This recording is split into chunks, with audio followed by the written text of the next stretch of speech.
In the grand dynasty of Deqian, during the inaugural year of Tianwu, the residents of the Northern Protectorate stood somberly.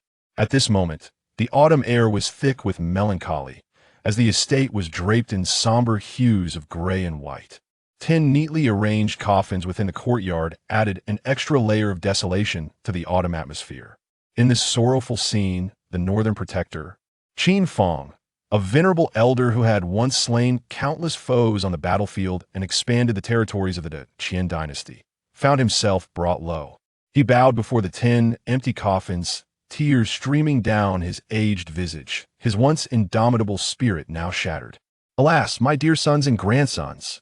he lamented, his voice hoarse with grief. "Each fell valiantly on the battlefield, bringing no disgrace to our Qin family." The mighty aura that once enveloped him had faded, leaving behind a heartbroken man, mourning the loss of his progeny, his sons and grandsons who had been taken from him in the twilight of his years. Just yesterday, urgent news had reached the front lines. Qin Fong's 3 sons and 7 grandsons had all met untimely deaths in a simultaneous act of treachery on the battlefield and within the military camps. Their remains lost to time, leaving no trace behind. It was well known that Deqian was a nation forged by martial prowess, and Qin Fong, trusted by the late emperor, had repeatedly led campaigns to the north, ultimately driving the northern Rong out and reclaiming the 16 prefectures of Yin and Yun. It could be said that without the Northern Protectorate, there would be no flourishing Qin dynasty as it stood today. Such a mysterious occurrence would inevitably lead to speculation among the populace. Suddenly, a slender figure approached the grieving elder. Gently patting Qin Fong's back, the youth spoke softly, "Grandfather, please accept my condolences. Whoever is responsible for the deaths of father, uncle, and my brothers," he vowed, "will ensure they are avenged." His name was Qin Zhua, the youngest grandson of the old duke, merely 15 years of age. Yet, frail and delicate, he could never hope to match the brilliance and extraordinary talents of his 7 elder brothers, as if all fortune had been siphoned away to them, leaving only scraps for the youngest. Qin Fong stiffened, turning to gaze at the boy. In an instant, tears flowed anew as he embraced Qin Zhua, his heart breaking. "Zhua, it seems only you and I remain now," he cried. "In the past, I may not have shown you the care you deserved, but from this day forth, as long as I draw breath, none shall dare to bully you." In that moment, a newfound resolve surged within Qin Fong, his posture straightening. An inexplicable aura radiated from him, causing those nearby to tremble in fear and their expressions to shift dramatically. They understood the implications of the old duke's words. Indeed, any individual with a semblance of intellect could deduce the truth. The simultaneous demise of Qin's 3 sons and 7 grandsons at the front lines was an enigma that could only be orchestrated by one person, the newly inaugurated Emperor Tianwu. The reason was clear. The Northern Protectorate's influence loomed too large, rendering it a threat to the throne itself. No emperor could tolerate such a challenge to their authority. This is a truth universally acknowledged, yet seldom spoken of. The declaration made by the old prince today is tantamount to tacit approval of the situation, serving as a veiled message to the emperor of Tianwu. "You have slain my 3 sons and 7 grandsons. I may overlook this transgression.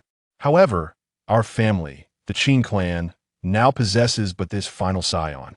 Should you dare to threaten Qin Zhua, do not blame me, Qin Fong, for resorting to desperate measures." Feeling the overwhelming aura emanating from his grandfather, Qin Zhua recognized that Qin Fong's defiance against the emperor was all for his sake. In truth, he was a time traveler. At the tender age of 10, after his predecessor drowned, he found himself in this body. Moreover, he discovered a mysterious ancient jade at the bottom of the lake. This jade contained a record of an extraordinary martial technique known as Dragon Elephant Suppressing Prison Force. Additionally, it possessed the ability to conceal one's cultivation and purify one's physique. Through the aid of this half-piece of ancient jade, Qin Zhua refined his sinews 7 times over the past 5 years, surpassing the innate talents of his 7 elder brothers. He had quietly cultivated to the pinnacle of the pre-heaven realm, a mere step away from the revered martial sovereign status, the strongest in the great Qin dynasty. Furthermore, upon assimilating the memories of his predecessor, Qin Zhua realized that his drowning was no mere accident, but rather a calculated act of malice.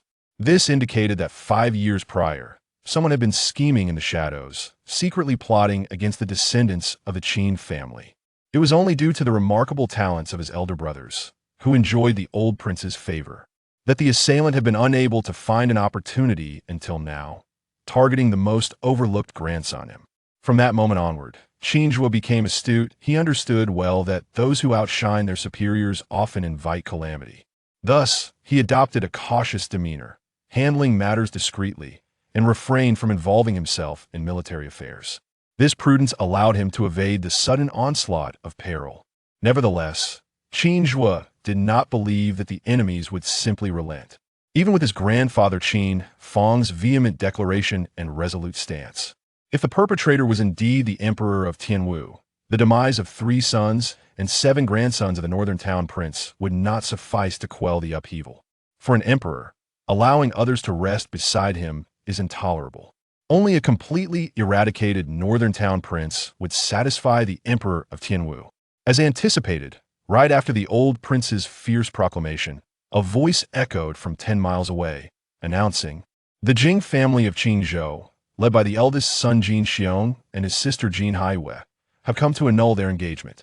Chapter 2. The sect leader turns out to be a eunuch. Gazing at the beauty nestled in his arms, Qin Feng felt his heart stir profoundly.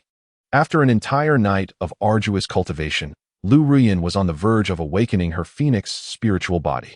Yet, the final catalyst remained elusive. What exactly would serve as the perfect trigger for this transformation? Ding. Gentle reminder. Host has yet to claim the beginner's gift package. Would you like to claim it immediately? The voice of the system resonated once more in Qin Feng's mind. Claim. Qin Feng answered without hesitation. Congratulations, host. You have received a spatial ring capable of storing hundreds of cubic meters, 1 supreme qi condensation pill, and 1,000 gold coins. As the system's voice faded, a spatial ring materialized in Qin Feng's hand. Gazing at it, a faint smirk of satisfaction curled at the corners of his lips. System-crafted treasures are always peerless. This saying holds true indeed. Though the Tianyuan continent belonged to a world of fantasy and mysticism, spatial rings were considered the rarest of luxuries. Even among the upper echelons of the Qingyun sect, most possessed nothing more than spatial pouches. As for spatial rings, only the sect master, the Grand Elders, and a handful of ancient beings held them, and even then, their storage capacity rarely exceeded 10 cubic meters. Yet the beginner's gift Qin Feng had received was a spatial ring with a capacity of hundreds of cubic meters. If word of its existence spread, it would undoubtedly ignite countless storms of bloodshed. Just as Qin Feng was silently reveling in his fortune, a soft murmur reached his ears. The beauty in his arms abruptly pushed him away, clutching the blanket tightly around herself. Seeing Lu Ruyan awaken, Qin Feng instinctively leapt to his feet, his gaze involuntarily dropping to the floor. What he saw left his mind utterly blank, his face etched with disbelief. Beneath Lu Ruyan, the blanket bore a faint stain of crimson. Though Qin Feng had not been fully conscious the previous night, his memory remained vivid. Which meant both he and Lu Ruyan had been first-timers. How is this possible? Qin Feng murmured softly to himself. Sect leader Yu Bufan and Lu Ruyan have been cultivating partners for years, yet they remain chaste and pure. How could this possibly be? Witnessing Qin Feng's astonished expression, Lu Ruyan's face flushed crimson, surpassing even the hue of a ripe apple. Last night was my first time, she confessed. Though the sect master and I have been cultivation partners for years, his cultivation technique is somewhat unique. As she offered this explanation, a trace of worry flickered across her delicate features. Yet she swiftly averted her gaze and uttered a haughty sniff. Humph. Why should I deign to explain myself to you? Qin Feng's heart trembled with profound realization. As a transmigrator, he was intimately familiar with that infamous classical maxim, to master this art, one must first sever the root of manhood. Never could I have imagined that in this realm of cultivation, such a miraculous technique existed. Moreover, the mighty leader of the prestigious Qingyun sect, renowned throughout the 8 directions, had actually mastered this divine art. Could it be that when the sect master speaks, there's a hint of effeminacy in his tone, and not a single trace of a beard graces his face? Understood. Here's the refined translation. As Qin Feng silently lamented in his heart, Chu Mingming's figure appeared from outside, stepping gracefully into the room. Qin Feng, please don't blame Shenyang. This was all my idea. Chu Mingming approached him and offered her apology with a gentle tone. Qin Feng's expression darkened slightly, So it truly was Chu Mingming who had betrayed him, and worse, she had handed him over to her own Shenyang. Chu Mingming, how could you do this? As Qin Feng spoke, he strode forward briskly and reached out to tug at Chu Mingming's ear. With a cold snort, a trace of displeasure surfaced on Chu Mingming's delicate countenance. Humph. Qin Feng, you're getting off easy this time. Who told you to always treat me like this? Didn't you say that if you love someone, you should give everything for them? Chu Mingming spoke with a flushed face, for every time she was alone with Qin Feng, she could keenly sense his restrained struggle. When Lu Ruyan contemplated the idea of conceiving a child, the first person who came to her mind was Qin Feng. Mingming, this is rather improper of you, Qin Feng remarked sternly. Yesterday, you addressed me by name, and I chose not to reprimand you. But from now on, you must call me master. In public, I shall address you as Saintess, but in private, you must refer to me as master. We shall each adhere to our respective titles. Let there be no confusion in hierarchy. Chu Mingming stuck out her tongue playfully. But before she could respond, Lu Ruyan's icy voice interjected. Qin Feng, since your task is complete, you may leave. Do not appear before me again. As she spoke, Lu Ruyan gently rested her hands upon her abdomen, a thought flickering through her mind. Last night, 7 times in succession, surely, a child must be conceived. Qin Feng's expression stiffened, his muscles twitching involuntarily. Lu Ruyan's words carried an unmistakable implication. She intended to keep the child but discard the father. Yet Lu Ruyan had not fully awakened her phoenix spirit body, which was detrimental to her plan of maintaining a low profile. Seeing Qin Feng unwilling to depart, Lu Ruyan retrieved a low-grade spirit stone from her storage pouch and said, Qin Feng, this is your reward. Gazing at the low-grade spirit stone offered by Lu Ruyan, Qin Feng instinctively swallowed hard. Though merely a low-grade spirit stone, its value was beyond imagination. As a menial disciple of the Qinyan sect, Qin Feng's monthly stipend was but a single gold coin. In contrast, Chu Mingming, the sect's foremost prodigy in formations and a direct disciple, received 100 gold coins per month. A single low-grade spirit stone could be exchanged for 10,000 gold coins, and that was merely the official rate. In reality, such a stone often fetched far more, for spirit stones not only aided cultivators in their cultivation, but also replenished their vital energy. Lu Ruyan presented such a significant gift, indicating her intention to sever ties with him. A thought crossed Qin Feng's mind, and he promptly stowed away the low-grade spirit stone. Madam, I shall accept this gift. However, the events of last night were ultimately to my advantage. Since our fates have come to an end, I hope to perform one last deed for you. As Qin Feng spoke, he approached Lu Ruyan step by step. What do you intend to do? I am still in pain, Lu Ruyan stammered, instinctively wrapping her arms around herself, her face betraying a hint of panic. The wildness of the previous night lingered vividly in her memory, and even in this moment, she felt a flicker of anticipation. Yet the pain coursing through her body served as a stark reminder that her current condition did not allow for any recklessness. Meanwhile, Chu Mingming, with her big, expressive eyes darting around, pondered whether it was time for her to leave or to stay and earnestly learn from the unfolding events. In the next instant, Qin Feng had surged to Lu Ruyan's side, his hand clasping her delicate fingers. Chapter 3. The alchemical furnace of the Lin family ancestor. As Qin Feng placed the qi condensing pill into Lu Ruyan's hand, the voice of the system echoed in his mind. Ding! The host has gifted the goddess a supreme qi condensing pill, triggering a tenfold reward and obtaining a supreme innate pill. The supreme innate pill guarantees a peak qi refining practitioner a complete transition into the innate realm. The reward items will be automatically stored in the host's storage ring and can be accessed at any time. Upon hearing the system's generous reward, a look of delight illuminated Qin Feng's face. This tenfold reward was indeed exceedingly bountiful. It is worth noting that while the qi condensing pill is precious, it pales in comparison to the innate pill. Even among the outer disciples of the Qinyan sect, there are numerous practitioners at the pinnacle of qi refining. For them, the simplest method to break through to the innate realm is, of course, to consume an innate pill. However, a pill of the lowest quality requires hundreds of thousands of gold coins, and the value of a supreme-grade innate pill cannot merely be measured in currency. Qin Feng believed that if he were to auction the supreme innate pill he possessed, it would undoubtedly incite a frenzy among countless individuals. System. If I were to gift the innate pill to Lu Ruyan, would I receive another tenfold reward? Qin Feng inquired within his mind. If he could continue to obtain rewards, it would mean an endless cycle of gifts, ultimately bestowing upon himself a divine elixir. The system responded swiftly, yes. But the tenfold reward function for gifted items can only be activated once per goddess each day. Furthermore, the gifted item must be of use to the goddess.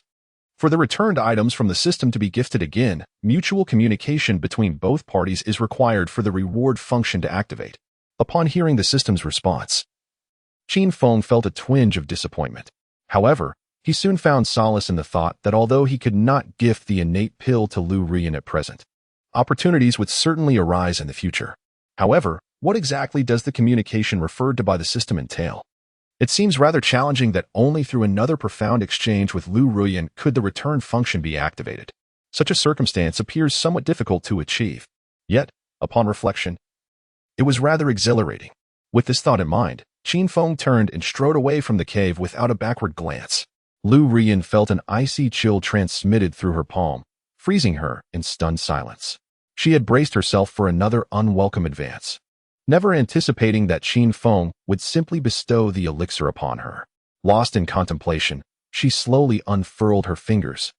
Gazing at the condensed chi pill resting in Lu Ruyan's hand, Chu Mingming's face flushed with excitement as she exclaimed, "Is this the condensed chi pill?" "No. This medicinal fragrance, along with its ethereal aura, surely cannot be that of a chi condensation pill?" "No, this is an exquisite chi condensation pill." As Chu Mingming spoke, she swiftly seized the pill. As the direct disciple of the sect leader and the most talented array master within the Qingyan sect, Chu Mingming had previously consumed chi condensation pills. However, the one she had taken, which was bestowed upon her by the sect leader, was of high quality. Yet, the quality of the pill in Lu Ruyan's possession surpassed that of her previous one. The only explanation for this was that this pill had reached the pinnacle of excellence. A mere servant disciple had gifted her an exquisite chi condensation pill. He must truly have feelings for me, Lu Ruyan thought, feeling her internal energy surging uncontrollably. In the next moment, golden rays emanated from her body, taking the shape of a phoenix, accompanied by the faint sound of its cry. Simultaneously, a magnificent aura enveloped the sky above the Qingyan sect, resembling a phoenix soaring through the heavens. This astonishing phenomenon instantly captured the attention of everyone within the sect. Heavens! Who is this mighty being that has achieved a breakthrough, capable of summoning such celestial phenomena? No. Such resplendent twilight must signify the awakening of a phoenix spirit by some prodigious genius. The phoenix spirit, that legendary cultivation physique, once fully matured. It would at least manifest as a divine transformation level supreme expert. A divine transformation sovereign, let alone within Feishing City, would be an exceedingly rare existence even across the entire Seven Stars Empire. I wonder which extraordinary prodigy has awakened this phoenix spirit. How I yearn to cling to such formidable coattails. As the crowd gasped in astonishment, several streaks of radiant light soared skyward, marking the signature movement of supreme experts traversing the heavens through chi manipulation. In the Tianyuan continent, the path of cultivation is divided into chi refining, innate, foundation establishment, golden core, nascent soul, divine transformation, soul projection, unity, tribulation crossing, and great ascension. Each stage is further subdivided into 9 tiers, with the first 3 representing the lower echelons, 4 through 6 the intermediate, and 7 to 9 the advanced realms. Though merely a single tier separates practitioners in cultivation level, the disparity in their actual power resembles the chasm between heaven and earth. For those at the chi refining stage, the most evident hallmark manifests as augmented physical strength. For instance, a practitioner at the 3rd level of chi refinement can unleash a force equivalent to 300 pounds, while one at the 4th level can exert 1,000 pounds of strength. Upon reaching the innate stage, they become capable of mastering various spells for long-range attacks. Foundation establishment practitioners, known as true monarchs of Foundation, possess the ability to soar through the skies on swords. Golden Core practitioners, on the other hand, possess the power to move mountains and fill seas, capable of effortlessly obliterating an entire city on their own. Presently, those formidable beings soaring through the air possess at least the strength of the Golden Core, with the mightiest among them being nascent soul experts. With a swish, several figures descended before the cave at the back mountain, led by Lu Chanfeng, the esteemed elder of the Qingyan sect.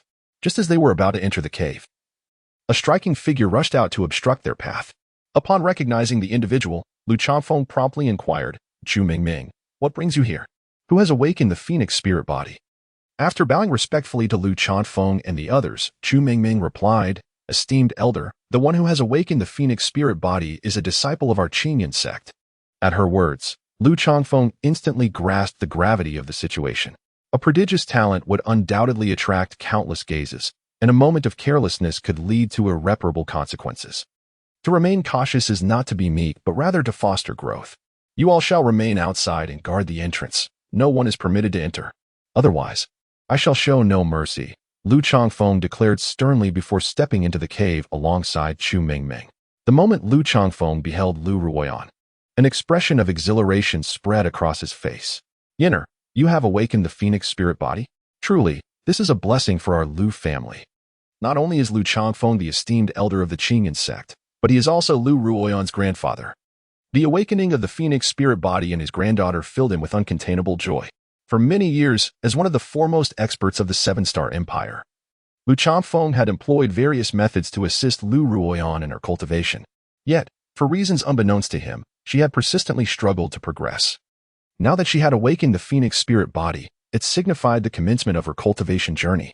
Just as Lu Changfeng reveled in his delight, Chu Mingming suddenly knelt before him, exclaiming, "Esteemed elder, my master has awakened the phoenix spirit body. Her future achievements will undoubtedly surpass the divine transformation realm. Does this mean she will not have to become the furnace for the Lin family's ancestor?" Chapter 4. I shall be swift. Please bear with me, host. Lu Changfeng gazed at the kneeling Chu Mingming, a grave expression settling upon his aged features. It turned out that several years prior, the ancestor of the Lin family had intended to marry Lu Ruoyan, only to be thwarted by the Seven-Star Empire's foremost expert, Yu Bufan. Yet now, the fate of Yu Bufan remains uncertain on the ancient battlefield, and the elder of the Lin family has once again set his sights on Lu Ruoyan. The elder's cultivation method is exceedingly sinister. Every woman favored by him inevitably meets a grim fate, becoming a mere corpse. Although many despise the elder's nefarious deeds, the Lin family is a prestigious clan within the empire, and the elder himself ranks among the top 3 formidable beings in the realm. Each year, the number of powerful warriors who perish at the gates of the Lin family reaches thousands, if not tens of thousands. Lu Changfeng harbors no desire for Lu Ruoyan to wed into the Lin family, yet rejecting this union could provoke the Lin family to take action against the Lu clan. Were Yu Bufan still alive, he would undoubtedly pose no fear to the elder of the Lin family. However, with Yu Bufan's fate in limbo, how could they stand against the elder? Lu Changfeng's mind raced with thoughts, yet he soon shook his head and sighed, expressing his concerns. The Lin family elder is currently in seclusion, and once he emerges, he will surely ascend to the 9th level of the nascent soul stage, or even reach the divine transformation stage. At that juncture, what could they possibly use to contend with him? Lu Ruoyan comprehended her grandfather's predicament, her fists clenching tightly in silent resolve. The very reason she engaged in the reckless act of borrowing a child from Qin Feng was driven by a desperate hope for a last-ditch effort. However, circumstances have shifted. Her night spent with Qin Feng has profoundly transformed her perspective. After all, she has personally witnessed his formidable abilities. Biting her lip, Lu Ruoyan declared with unwavering determination, "Grandfather, now that I have awakened the phoenix spirit body, it signifies that my future achievements could surpass even that of the Lin family elder. Once I mature, I will possess the means to confront him. If I am sent to them, the Lu family will forever remain trampled underfoot. Moreover, my husband is merely in the ancient battlefield. This does not imply he has truly perished. Should he return alive and learn of my predicament, both the Lu and Lin families will face the wrath of the Empire's mightiest warrior."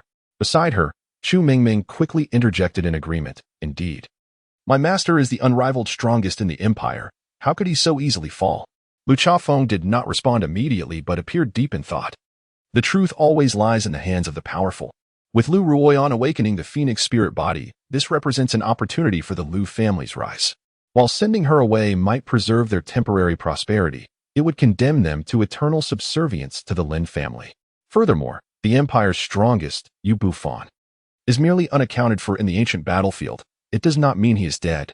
Should he return alive and discover that Lu Ruoyan was sent to the Lin family, the Lu family would face nothing less than utter annihilation. However, if Lu Ruoyan is not sent away, the Lin family will undoubtedly unleash a frenzied retaliation.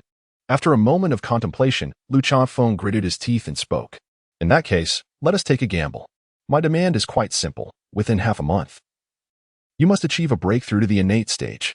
Otherwise, all negotiations are off." If Qin Feng were present, he would undoubtedly be internally scoffing. "Madam, do you wish to reach the innate stage?" I possess an exquisite primordial elixir, guaranteed to ensure your breakthrough with absolute certainty. However, such a supreme pill is exceedingly rare and precious. There is, of course, a price to be paid for such a treasure, dozens of miles away.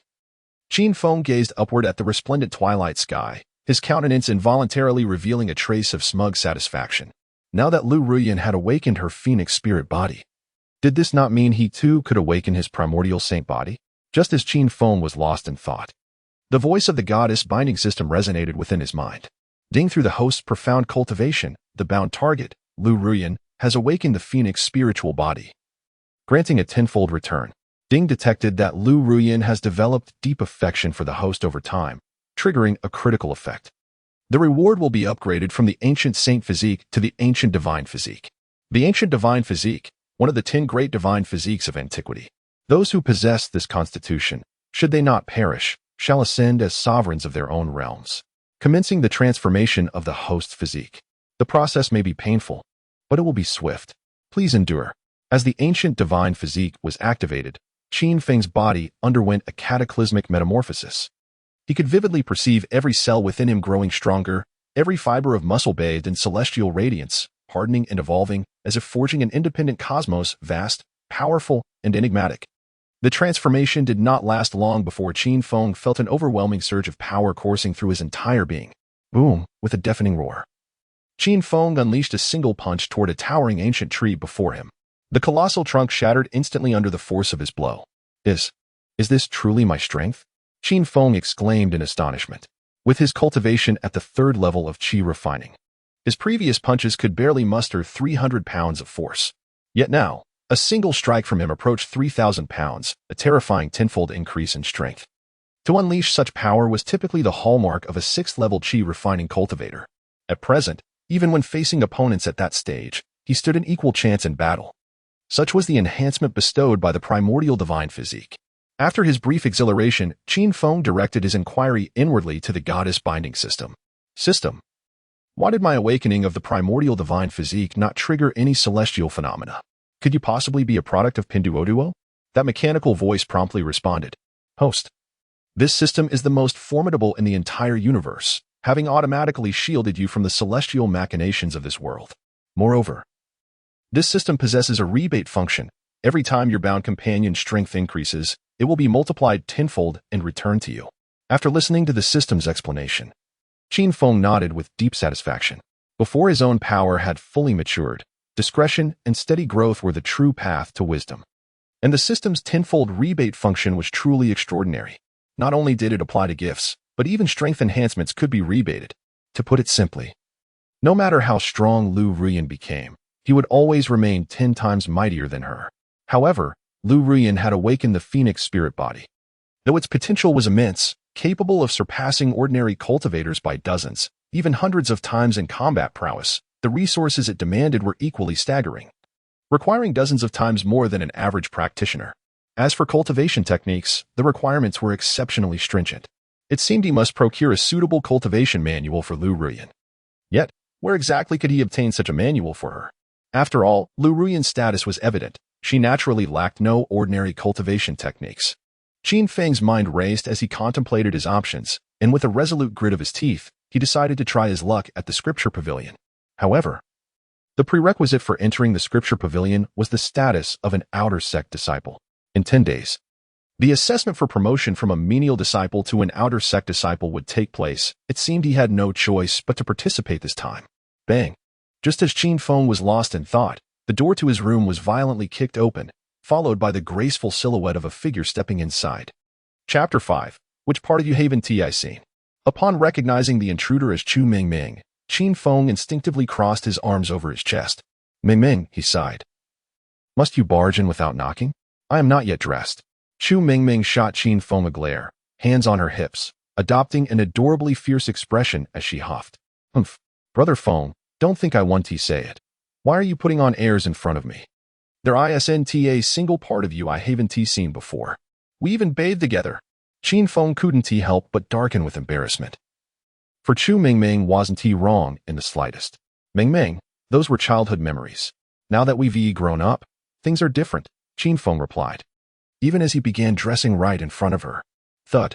Suddenly, Chu Mingming tossed a garment toward Qin Feng. Here, this is a gift from Master S' wife, a mid-grade artifact, the Heavenly Silk Armor. It can withstand a fatal strike from an innate stage cultivator. Wearing this, you could strut among the outer disciples without a care. Without hesitation, Qin Feng slipped on the Heavenly Silk Armor. A mid-grade artifact indeed. It not only provided formidable defense, but also adjusted to the wearer's size effortlessly, offering warmth in winter and coolness in summer. Such a treasure was truly a rare and priceless find. Since Lu Ruyin had gifted him such a precious armor, he simply must find a way to procure a suitable cultivation manual for her in return. This was not merely an exchange of romantic gestures, but more importantly, a means to accelerate his own path to greater strength. Brother Feng, accompany me to the scripture pavilion, Chu Mingming declared. I wish to select an appropriate cultivation technique for my master's wife. In truth, Chu Mingming could have ventured to the scripture pavilion alone. However, considering that Qin Feng was merely a menial disciple with no privilege to enter such a hallowed place, her presence would grant him access to peruse its treasures. This way, she might even be able to assist him further. Of course, Chu Mingming had another motive, to publicly declare her relationship with Qin Feng. Previously, she had believed that keeping their bond concealed was of little consequence. But after witnessing Qin Feng's intimate interactions with Lu Ruyin, an unprecedented sense of urgency gripped her. Making their connection known to the world could only be advantageous. Hearing Chu Mingming's invitation, Qin Feng's heart swelled with delight. He had been racking his brain for a way to enter the scripture pavilion, and her timely arrival was nothing short of divine providence. Very well, Qin Feng agreed readily. Soon, the two set off together toward the scripture pavilion. Along the way, Chu Mingming not only linked arms with Qin Feng, but also occasionally brushed her formidable assets against his arm. Their intimate stroll naturally drew countless astonished gazes. By the heavens, what am I witnessing? The icy and aloof saintess actually took the initiative to hold a man's arm. Could my eyes be deceiving me? Who on earth is that man? Observe the attire he wears. Those are the robes of a menial disciple. The holy maiden actually being with a mere menial disciple is more unbearable than death itself. That man is named Qin Feng, rather handsome in appearance, once a saint disciple in his prime. Yet after all these years, he remains stagnant at the third level of qi refinement, utterly worthless. The sight of Chu Mingming and Qin Feng walking hand in hand shattered the hearts of many male disciples in an instant. Meanwhile, those who prided themselves on possessing some measure of strength began weaving schemes in their minds. They understood all too well their abilities were no match for Chu Mingming. However, she couldn't possibly shield Qin Feng every waking moment. Sooner or later, an opportunity to strike would present itself. Unfazed by the murmurs of the crowd, Chu Mingming instead rested her head lightly upon Qin Feng's shoulder from time to time, the delicate fragrance lingering at his nose, coupled with the supple warmth pressed against his arm, sent a tremor through Qin Feng's very soul. This little temptress today, she truly intends to lead me astray. Qin Feng took several deep breaths in succession, barely managing to quell the raging flames within his heart. Lowering his voice, he uttered, Mingming, this time you've truly pushed me into the fiery pit. Please procure for me several life-saving talismans. Otherwise, should I meet an untimely demise, you shall remain a widow in spirit, said Chu Mingming with a haughty snort, her face flushed with embarrassment. Humph, even if you were truly to perish, I could never resign myself to such solitude. However, if you desire them, I may grant your request, provided you bestow upon me a kiss. As she concluded her statement, Chu Mingming deliberately lifted her chin, her expression radiating a playful arrogance. Upon witnessing this, Qin Feng wasted no time and pressed a kiss upon Chu Mingming's cheek. He could not deny that the sensation was rather sweet. Chu Mingming let out a soft hum, her cheeks tinged with bashfulness. Noticing her lack of further action, Qin Feng urged her, you promised me. You cannot go back on your word. Another kiss. Chu Mingming reiterated her demand. Qin Feng, seeing no alternative, once again placed a kiss on her cheek. Here you go. All yours, she said, handing over a stack of talismans to Qin Feng. Among them was a third-tier advanced Thunder Fury talisman, potent enough that even high-level foundational cultivators would struggle to withstand its power. Chu Mingming was not only the foremost formation master of the Qingyun sect, but also the leading talisman master. The talismans she crafted were treasures coveted by many. The third-tier Thunder Fury talisman, in particular, was of the highest quality, capable of dispatching foundational cultivators with the same ease as chopping vegetables. In no time, Qin Feng and Chu Mingming found themselves wandering into the Hall of Techniques. The Hall of Techniques at Qingyun sect was divided into 5 levels. The first level primarily housed basic cultivation techniques and foundational knowledge, accessible to all outer disciples of the sect. To gain entry to the second level, outer disciples were required to pay a specific fee. The third level demanded not only a considerable fee, but also the status of an inner disciple to gain access. The fourth level was reserved solely for true disciples, while the fifth level remained shrouded in mystery, accessible only to those blessed with great fortune. As the Saintess of Qingyun sect, Chu Mingming could enter the first 4 levels of the Hall of Techniques freely and without expense. She harbored a desire to explore the 5th level, yet she was thwarted by the formation guarding its entrance. Under Chu Mingming's guidance, Qin Feng wandered aimlessly through the first level of the Hall of Techniques. Host, there lies a valuable treasure ahead. The system's voice suddenly resonated in his ear. Qin Feng's eyes brightened instantly. Anything deemed a treasure by the system could not possibly be mediocre. It is the Phoenix True Scripture before you. Quickly, take it down. The system instructed once more. Upon hearing the name Phoenix True Scripture, Qin Feng's brow furrowed slightly. Indeed, while the Phoenix True Scripture was a low-grade, earthly cultivation method, it harbored a fatal flaw. Chapter 6. The name of a devoted follower in the Tianyuan continent. Cultivation techniques are classified into 4 tiers: Heaven, Earth, Mystic, and Yellow, each further divided into 4 grades: Inferior, Medium, Superior, and Supreme. The lowest among them is the Yellow Inferior grade, while the highest is the Heaven Supreme grade. A single Earth Inferior grade technique is often considered a sect's most treasured legacy. Yet, the Phoenix True Art before them lay on the first floor of the Technique Hall, accessible even to the most ordinary outer disciples. Behind this lay a sorrowful tale.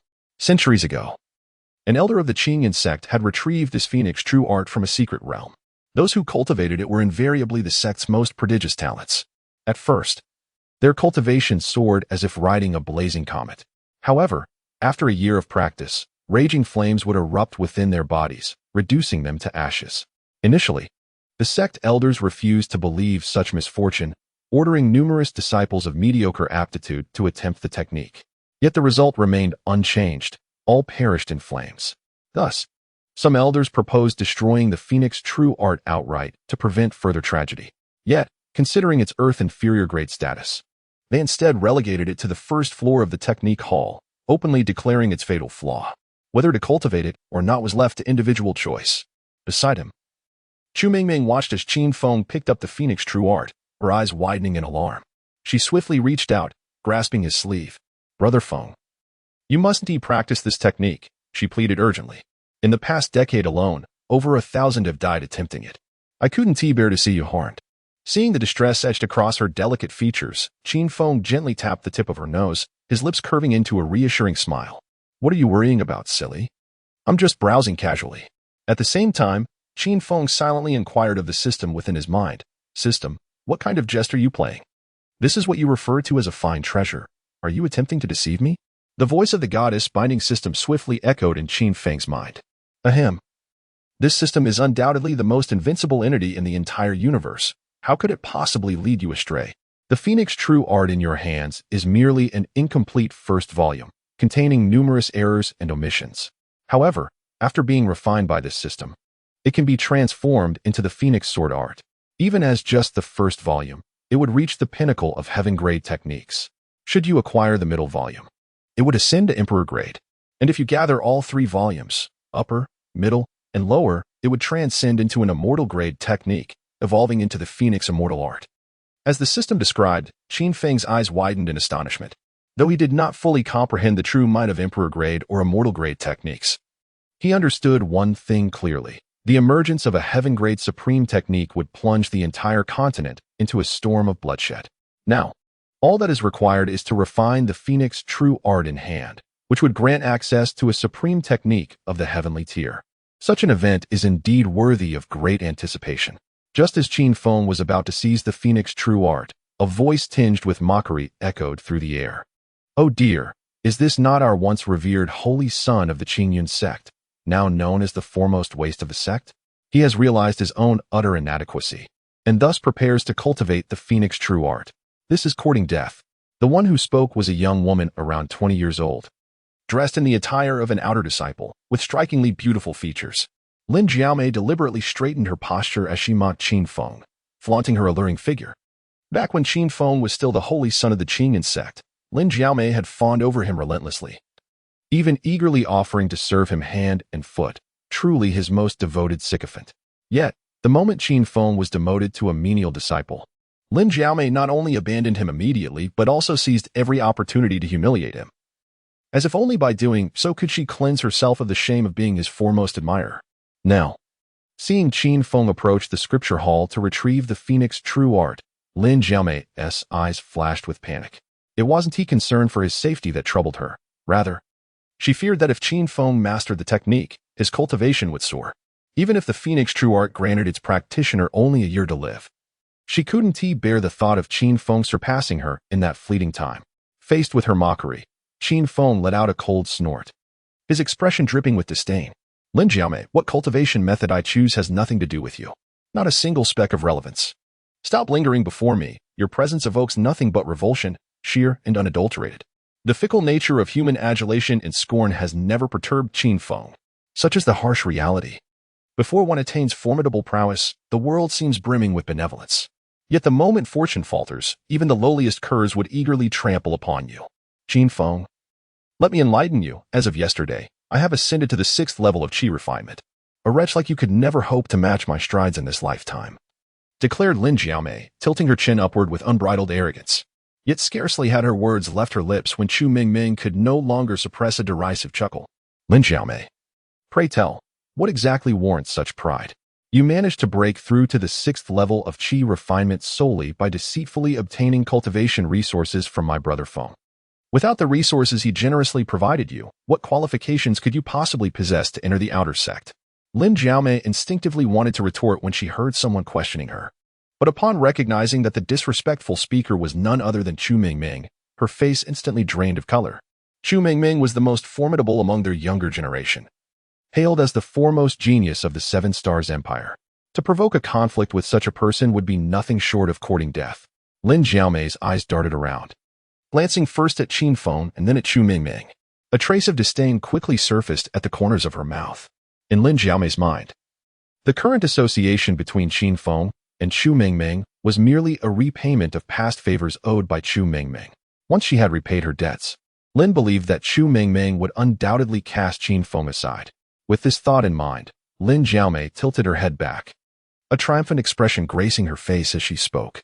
Qin Feng, I offer you an opportunity to become my little follower. This phoenix true scripture shall be mine. And in the future, I will ensure that you gain entry to the outer sect, becoming an outer disciple. In Lin Jiaomei's heart, she once regarded herself as Qin Feng's devoted admirer, but now she sought to turn him into her own sycophant. Such retribution promised to be an exhilarating affair. Before Qin Feng could utter a word, a sudden voice echoed in his mind.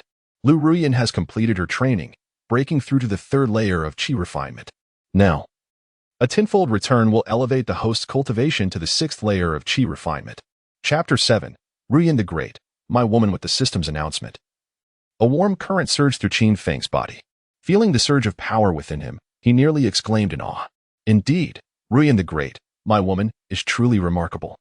In just a single night of cultivation, Lu Ruyan had advanced to the 3rd layer of qi refinement. Reflecting on his own arduous years of training, having consumed countless precious herbs, he had only barely managed to reach the same level. In stark contrast, Ruyan the Great had surpassed him in mere hours of practice. Yet now, he possessed the goddess binding system, which meant that no matter how formidable Lu Ruyan became, he would always be 10 times stronger. In fact, with the additional tenfold boost from his physique, he was 100 times more formidable than Lu Ruyan. As these thoughts coursed through his mind, a cold smirk crept across Qin Feng's lips. Before Lin Jiaomei could react, Qin Feng had already lunged forward in a swift motion, delivering a resounding slap across her face. Lin Jiaomei was sent flying several meters away. Seizing the moment, Qin Feng advanced, planting a firm foot on Lin Jiaomei's abdomen. Her sudden assault left Lin Jiaomei utterly unprepared, and she cried out in panic, Qin Feng, you lack honor. You ambushed me. If you have the courage, let us fight openly. Struggling desperately, Lin Jiaomei found herself unable to move, pinned down by Qin Feng's foot. In desperation, she shouted, Qin Feng, release me at once. If you do not, I swear I will not spare you. The commotion quickly attracted the attention of many onlookers. What is happening? Isn't that Qin Feng, the servant disciple? He is regarded as the most inept disciple of our Qinyan sect. How could he possibly trample upon his foremost sycophant? Ah, How mistaken you are in your narrow understanding. Since Qin Feng was stripped of his title as the Holy Son and relegated to the status of a menial disciple, Lin Jiamei ceased her obsequiousness and instead subjected him to numerous trials. Lin Jiamei is a formidable character, even if she no longer fawned over Qin Feng. There would be no need for her to create trouble for him. As the disciples of Qin Yun's sect engaged in fervent discussions, some began to realize that the situation was shifting. Wait a moment. Lin Jiamei is now an outer disciple, having reportedly advanced to the 6th level of Qi refinement. How could she be beneath the foot of Qin Feng, who was merely at the 3rd level of Qi refinement? Could it be that Qin Feng's latent cultivation talent has been awakened, rendering him more powerful than Lin Jiamei? If Qin Feng's cultivation potential has indeed been activated, does that not imply he has a chance to reclaim his position as the Holy Son? Unbeknownst to them, a growing sense of trepidation and respect began to manifest in the gazes directed at Qin Feng. If he were merely a waste, they would surely yearn to rush forward and trample him mercilessly. However, should his cultivation talent have truly been awakened, there is no telling that he might reclaim his former glory. Nevertheless, someone soon voiced dissent. You are all mistaken. Qin Feng is indeed a waste. His victory over Lin Jiamei was purely a result of a sneak attack. If he were to face her in a fair fight, he would undoubtedly be left in disarray. The moment these words were uttered, a chorus of agreement erupted. After all, both Qin Feng and Lin Jiamei were at the Qi refinement stage, and winning through a sneak attack was indeed plausible. Chu Mingming's keen eyes observed every detail of Qin Feng's actions. She was certain of one thing: Qin Feng's strength was, if not greater, at least equal to that of Lin Jiamei. This meant that Qin Feng had indeed awakened his cultivation talent, and one day he would become formidable. As these thoughts crossed her mind, a look of excitement spread across her face. If Qin Feng grew stronger, would that not signify her liberation from Li Badao's incessant harassment? Li Badao was not only a swordsman but also possessed an innate sword body, making him the most prominent figure in Qin Yun's sect of late. Since Qin Feng had been demoted to a menial disciple, Li Badao ascended to the position of Holy Son. Following his elevation, the first action he took was to ardently pursue Chu Mingming, only to be met with her relentless rejections. In her heart, although Qin Feng's current strength paled in comparison to Li Badao's, she firmly believed that given time, Qin Feng would surely rise and trample Li Badao underfoot. And now, Qin Feng had already firmly placed Lin Jiamei beneath him, rendering her immobile. Qin Feng spat disdainfully at Lin Jiamei and remarked with an air of superiority, Lin Jiamei, the resources I provided you previously were worth no less than a dozen spirit stones. The next time you encounter me, be sure to obediently hand over 20 spirit stones. Otherwise, every time I see you, I shall strike you. Lin Jiamei's face, which could be deemed quite attractive, instantly turned a shade akin to that of pig liver upon hearing Qin Feng's words. She clenched her teeth tightly and articulated each word with precision. Qin Feng, you shall pay for this. I must inform you that my companion is none other than Wang Minghu, who has already transcended the innate stage and stands among the top 10 talented disciples in the outer sect. Dealing with you will be as simple as crushing an ant. Your actions toward me will not go unpunished. As she concluded, a glimmer of pride flickered in her eyes. Lin Jiamei believed that merely invoking Wang Minghu's name would surely intimidate Qin Feng. Several disciples present gasped at the mention of Wang Minghu. His name resonated powerfully within the outer sect, not only for his overwhelming combat prowess but also for his ruthless nature. Even the slightest offense could result in him rendering an adversary incapacitated, leaving them forever diminished. By striking Lin Jiamei, Qin Feng was, in essence, slapping Wang Minghu in the face. Once Wang Minghu learned of this affront, he would undoubtedly unleash a ferocious retaliation against Qin Feng. Is that so? Your tone suggests that Wang Minghu is indeed a formidable character. Qin Feng responded slowly, lifting his foot as he spoke. Upon witnessing this, Lin Jiamei's smile broadened. In her mind, she was convinced that Qin Feng was trembling with fear. If a mere name could instill such terror, what would happen if Wang Minghu were to confront him in person? However, in the next moment, Qin Feng swiftly seized the storage pouch at Lin Jiamei's waist and coldly remarked, from what you say, it seems Wang Minghu is merely a harbinger of wealth. If that is the case, do bring him along next time, and I shall graciously accept the offerings. As for you, I prefer not to strike women, but you have proven to be exceedingly deserving of it. With that, without hesitation, Qin Feng delivered several sharp slaps to Lin Jiamei's face. The crisp sound of slapping echoed as Lin Jiamei's once pretty visage swelled grotesquely. After delivering a series of blows, Qin Feng suddenly kicked her, sending her flying several meters away. Lin Jiamei rose from the ground, her eyes bloodshot and fists clenched tightly, revealing a fierce expression on her swollen face. After casting a furious glare at Qin Feng, she swiftly fled. In her mind, she was severely injured, and on top of that, Qin Feng had the formidable Chu Mengmeng by his side. In this circumstance, if she were to persist in clashing with Qin Feng, it is unlikely she would gain any advantage. Rather than pursuing this futile endeavor, it would be wiser for her to retreat and seek assistance from Wang Minghu. As long as Qin Feng is not involved with Chu Mengmeng, they could unleash a frenzy of revenge. Observing Lin Jiamei's distressed departure, Chu Mengmeng approached Qin Feng, gently patting his shoulder, and spoke, "Brother Feng, rest assured, if that Wang Menghu dares to trouble you, I will not let him off easily." Qin Feng nonchalantly waved his hand, smiling as he replied, "No need to worry. I can handle it. You have bestowed upon me numerous talismans. Should he dare to approach, I shall obliterate him with them." Qin Feng held Wang Minghu, a genius ranked among the top 10 in the outer sect, in little regard. He understood that with Lu Ruoyan's pace of cultivation, it would not be long before she broke through to the innate level. At that time, should Wang Menghu seek him out again, it would merely serve to provide him with experience points. Ding! The Phoenix True Art has been modified and perfected by this system, transforming into the Celestial Grade Supreme Technique. The Phoenix Sword Art. The host may cultivate it with confidence. Furthermore, the host has the option to bestow it upon Lu Ruoyan, yielding a tenfold return. The voice of the goddess-bound system echoed in Qin Feng's ears. His eyes sparkled with realization. Lu Ruoyan's rapid advancement in cultivation would surely imply that his own breakthrough is imminent. Despite his eagerness for Lu Ruoyan to immediately practice the Phoenix Sword Art, he knew that devising a means to deliver this technique into her hands was of paramount importance. Beside him, Chu Mengmeng noticed Qin Feng clutching the Phoenix True Art, reluctant to relinquish it, which greatly distressed her. She tugged at Qin Feng's sleeve, exclaiming, "Brother Feng, you can't possibly be intending to cultivate the Phoenix True Art, can you? No, you absolutely must not pursue this technique. You can't want me to be left waiting in vain." As she spoke, tears welled in her eyes, her expression one of deep-seated grievance. Witnessing this, Qin Feng quickly reached out to wipe away the tears gathering in the corners of Chu Mengmeng's eyes, offering her comfort. "Silly girl, how could I ever joke with my own life?" After a brief pause, he surveyed their surroundings before leaning closer to Chu Mengmeng. Lowering his voice as he confided, "Not long ago, I encountered a mysterious old man who insisted that I become his disciple. He also gifted me a technique called the Phoenix Sword Art. I wonder if there is a connection between the Phoenix True Art and the Phoenix Sword Art?"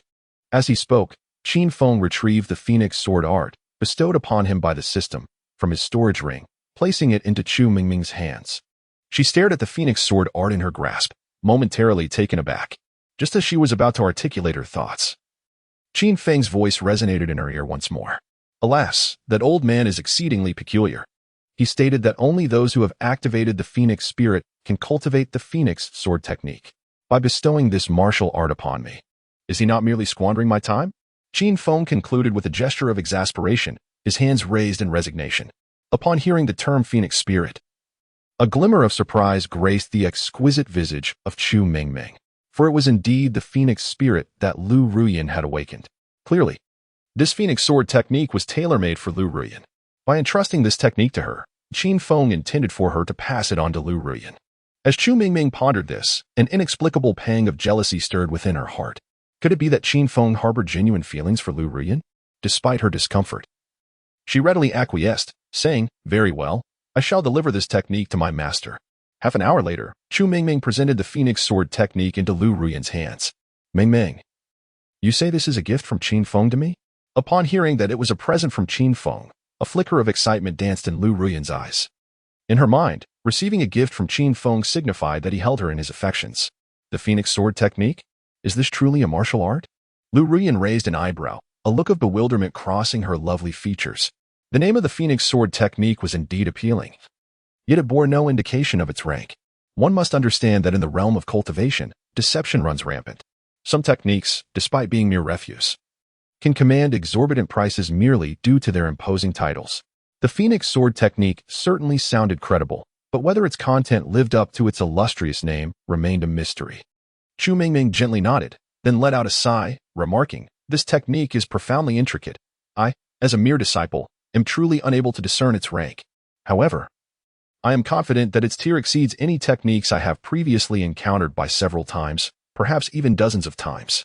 As the foremost individual of the younger generation in the Qingyun sect, Chu Mingming had perused nearly all the techniques within the sect.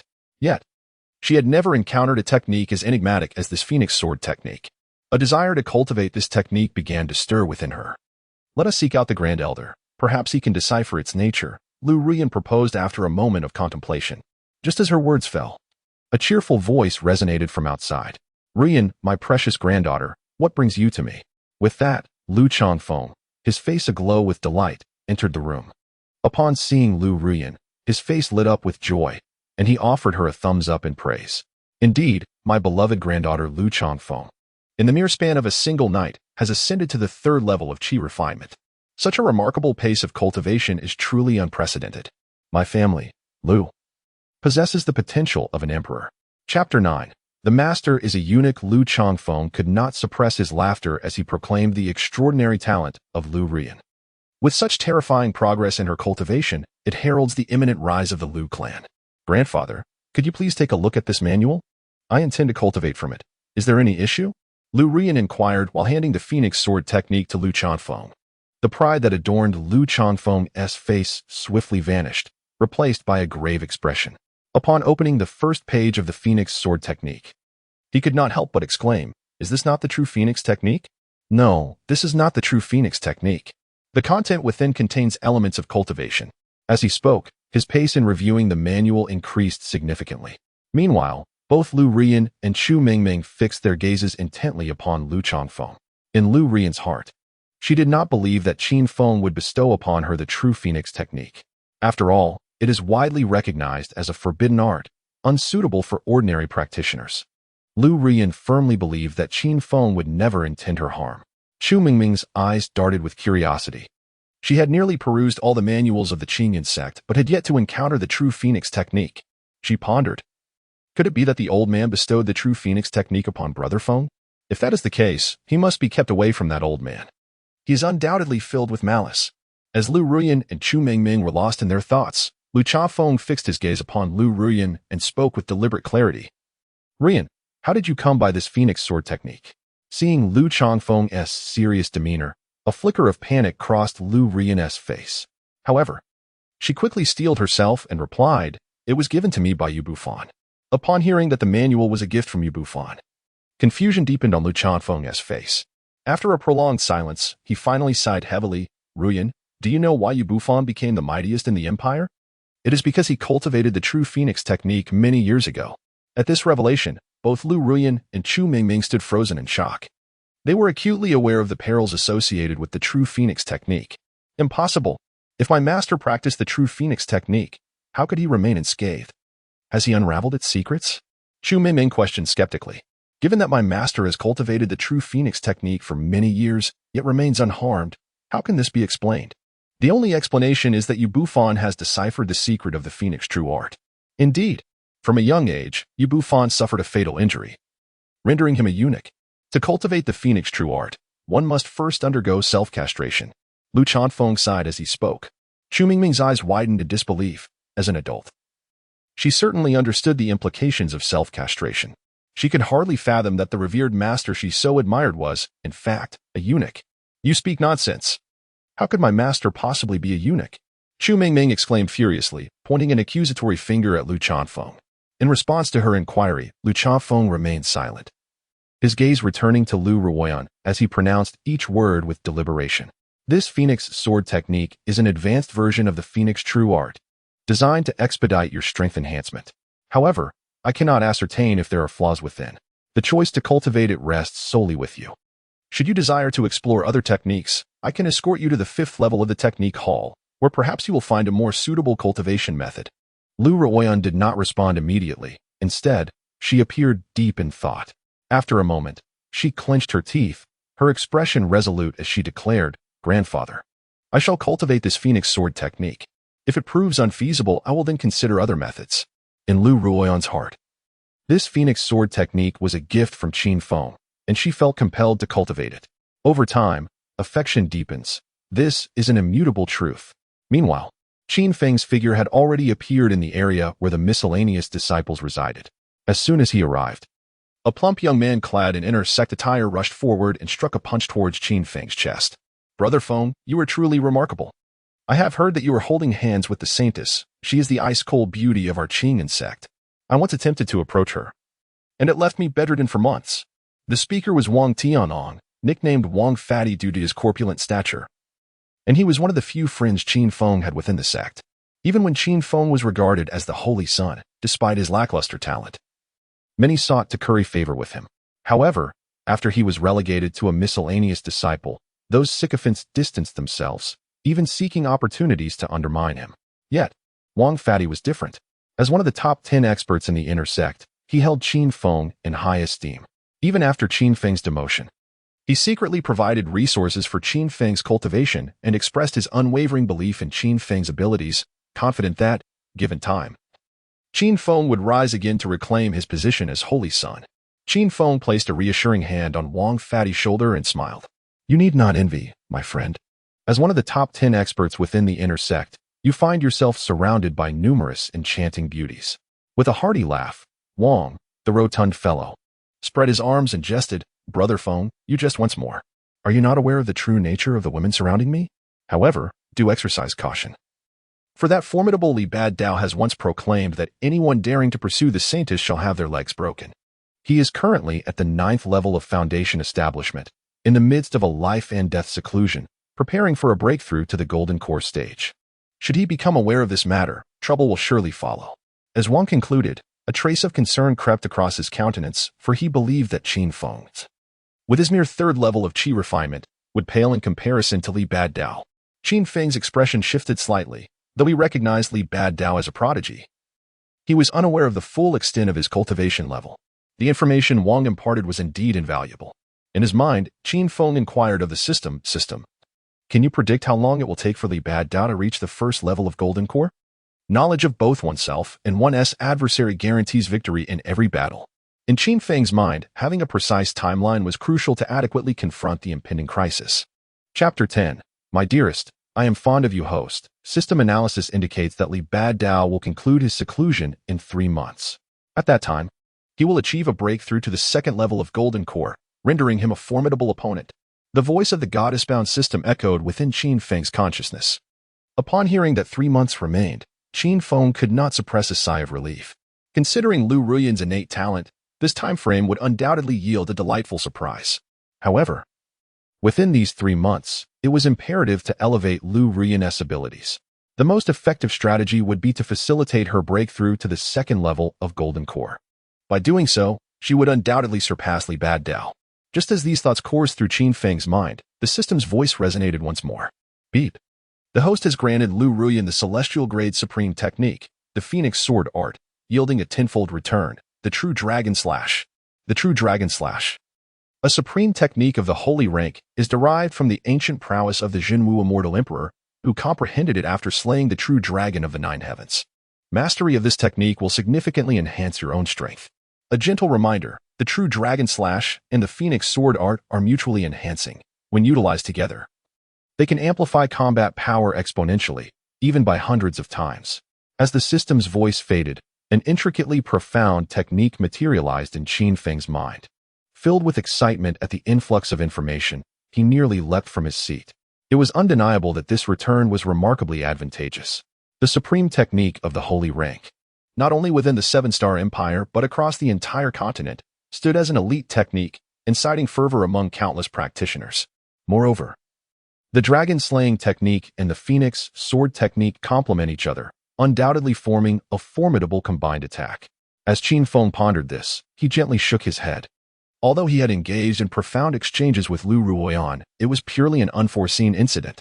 Beyond the affection cultivated over time, there existed no other sentiments between them. However, who can truly predict what the future holds? Just as Qin Feng's mind wandered into such musings, the system's voice resonated once more in his mind. "Ding! It has been detected that Lu Ruoyan is practicing the Phoenix Sword technique. Should she achieve success, the host will receive a tenfold reward." Upon hearing the system's notification, a charming smile graced Qin Feng's lips. He could not deny the tremendous support the system provided. Beside him, Wang Fatty observed Qin Feng's expression and reached out to touch his forehead, sighing as he spoke, Brother Feng, you can't possibly be scared, silly, can you? Although that Li Bideo is quite formidable, there is no need to be afraid. At worst, you could hide behind the Saintess. While that may seem like relying on someone else, how many would yearn for such a fortunate position? Qin Feng disdainfully pushed Wang Fatty aside, retorting, get lost. In 3 months, I shall make Li Bideo regret crossing paths with me. Qin Feng had silently resolved that within these 3 months, he must assist Lu Ruoyan in rising to prominence. Having toiled as a mere cog in the capitalist machine in his past life, he was well aware of the methods employed by those in power. Applying these techniques on Lu Ruoyan, who had not yet been hardened by the trials of society, would be a simple task. Wang Fatty, witnessing Qin Feng's lofty aspirations, could not help but let out a deep sigh. After all, Qin Feng's talent was evident to all. Despite consuming countless heavenly treasures and dedicating over a decade to cultivation, he remained at the 3rd level of qi refinement. To defeat the top genius Li Bideo within 3 months was nothing short of a delusion. Brother Feng, I just received my monthly allowance. Here. This is a high-grade qi condensation pill I procured for you. It may aid you in the assessment 3 days hence. After uttering these words, Wang Fatty forcefully placed a high-grade qi condensation pill into Qin Feng's hand. Before Qin Feng could refuse, Wang Fatty dashed away without looking back. Watching Wang Fatty's retreating figure, warmth filled Qin Feng's heart. Although Wang Fatty ranked among the top 10 in the inner sect, a high-grade qi condensation pill required a year's worth of his salary. Moreover, acquiring such a pill demanded not only considerable wealth, but also a stroke of fortune. Should the opportunity arise in the future, he would certainly lend Wang Fatty a hand. The following morning, while Qin Feng remained enveloped in slumber, a resounding crash echoed through the door. Last night, the door he had painstakingly repaired was kicked open with a single forceful blow. Immediately, a furious roar echoed. Qin Feng, come out. Accompanying this wrathful voice was a sultry, playful tone. Darling, you're so fierce. I absolutely adore it. While Qin Feng could not discern the identity of the enraged voice, he recognized that the alluring tone belonged to Lin Jiaomei. Clearly, Lin Jiaomei had suffered a setback at his hands the previous day. Now, she had come accompanied by others, intent on reclaiming her honor. However, Qin Feng was not one to be easily trifled with. Anyone daring to assault his home would find themselves facing dire consequences. After Wang Menghu kicked open Qin Feng's door, he basked in the praise from Lin Jiaomei. A sense of elation washed over him, particularly at her flirtatious voice, which made him feel as if his very bones had turned to jelly. He raised his head, swung his arms dramatically, and proclaimed with an air of arrogance, Darling, you know me. I may lack many virtues, but I am undeniably fearless. That wretched Qin Feng dares to bully you, so today, I, Wang Menghu, shall make him rue the day he crossed me. He bellowed the last part with intentional fervor. In Wang Menghu's mind, merely dealing with Qin Feng was insufficient. He envisioned humiliating him before the onlooking disciples, forcing the once revered saintly son to kneel and crawl like a dog. Only then could he truly revel in his triumph. The commotion surrounding Qin Feng quickly drew the attention of several onlooking disciples. What was happening? Was someone truly seeking trouble with Qin Feng? It was evident. After Qin Feng had bested Lin Jiaomei in the Hall of Arts yesterday, she was now seeking retribution. Wasn't Qin Feng deemed a mere weakling? How could he possibly contend against an outer disciple like Lin Jiaomei? But your information is outdated. Yesterday, the saintly maiden had appeared in public holding hands with Qin Feng. It seemed she had aided him, but with her absence now, Qin Feng was in jeopardy. Wang Menghu was among the top 10 experts of the outer sect, a formidable opponent even for many inner disciples. It appeared that Qin Feng was in serious trouble. Numerous onlookers shook their heads, convinced that Qin Feng would soon face a severe beating. As Wang Menghu listened to their murmurs, a smug expression crept onto his face. At that moment, he was undeniably basking in his perceived glory. Chapter 11. Cultivating Qi to attain innate mastery. The advantage lies with others. Qin Feng leisurely sat up in bed, stretching his limbs and yawning. How bothersome, he mused, to have a dog come crashing at my door so early in the morning. Is there no respect for a peaceful slumber? Upon witnessing Qin Feng's reaction, Wang Menghu was momentarily taken aback. He had presumed that merely proclaiming his name would instill fear in Qin Feng, causing him to tremble in terror. To his utter astonishment, not only did Qin Feng remain unafraid, but he also indirectly insulted him by likening him to a dog. This was a far more stinging affront than a mere physical defeat. After a brief moment of bewilderment, Wang Menghu bellowed, Qin Feng, you worthless wretch. Listen closely, for I, Wang Menghu, am one of the top 10 experts from the outer sect. If you possess even a modicum of intelligence, you will kneel before me, and I shall show you leniency. Otherwise, do not blame me for being merciless."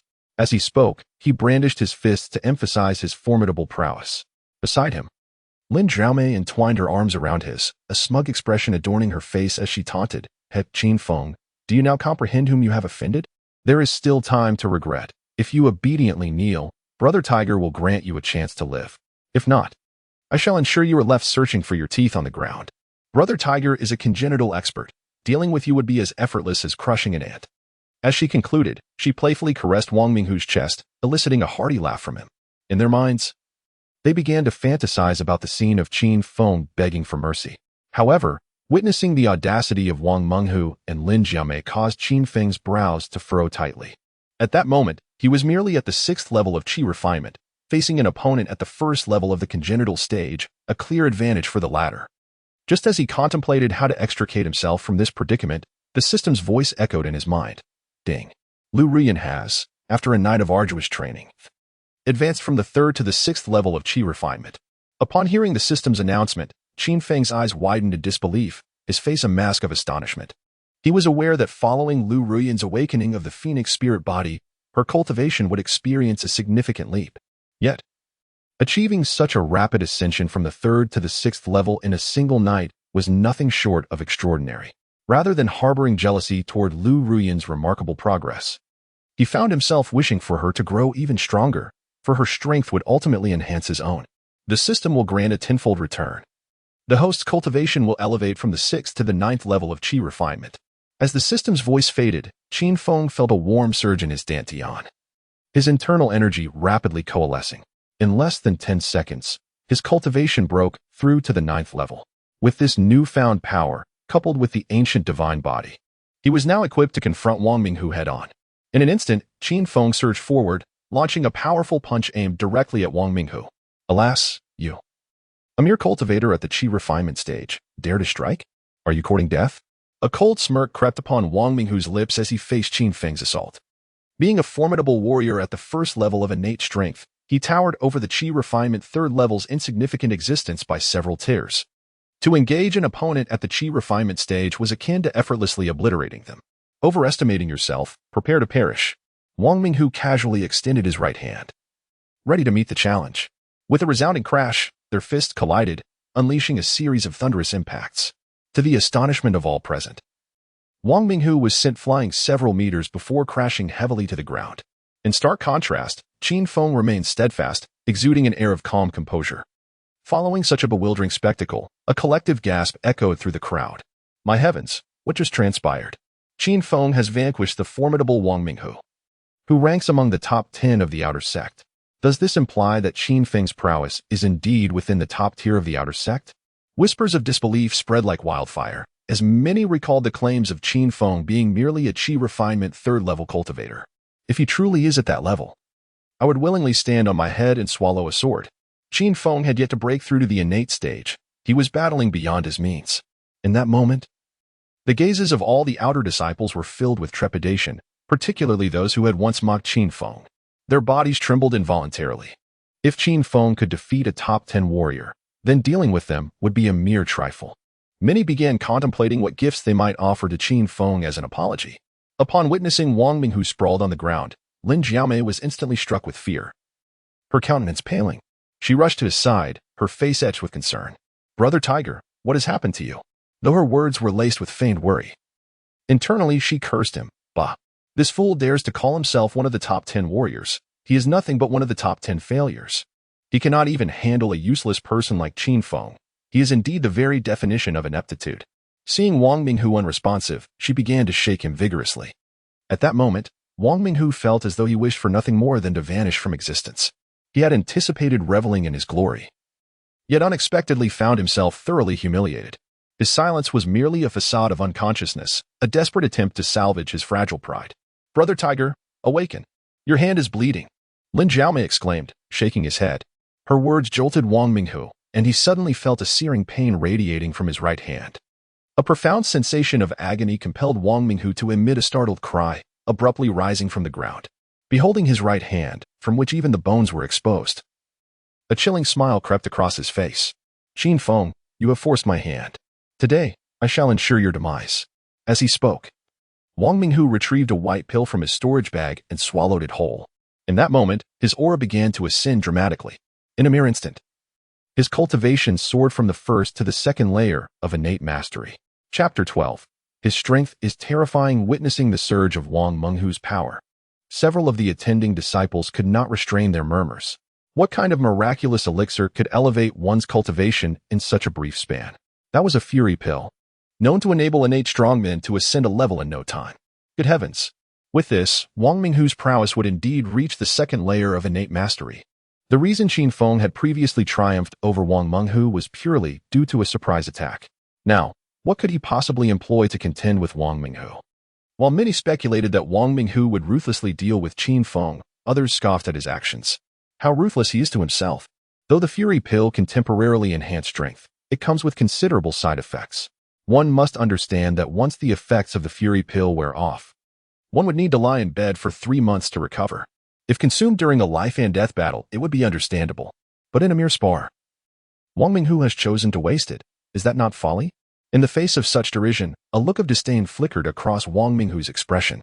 At that moment, he felt exponentially more powerful than before. He was undeniably terrifyingly strong.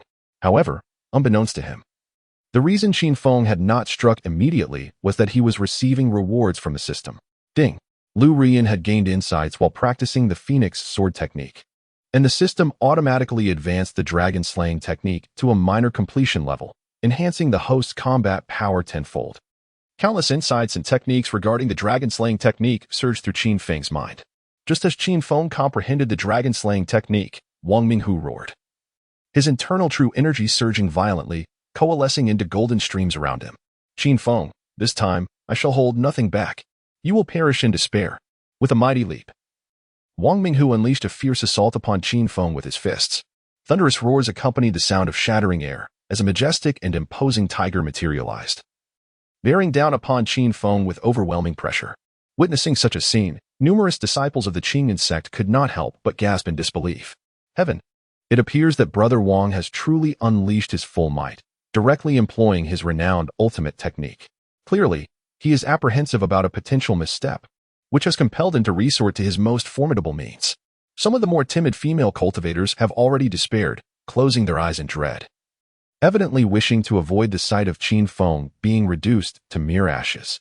However, in the face of Wang Minghu's ferocious assault, Qin Feng maintained an expression of serene composure. With a resounding clang, his long sword was drawn from his waist, unleashing an overwhelming aura of sword intent that soared skyward. The dragon-slaying technique shimmered in brilliance as a true dragon, conjured from the sword's energy, unleashed a series of roars, charging towards the fierce tiger. With a thunderous crash, the colossal impact resonated through the heavens.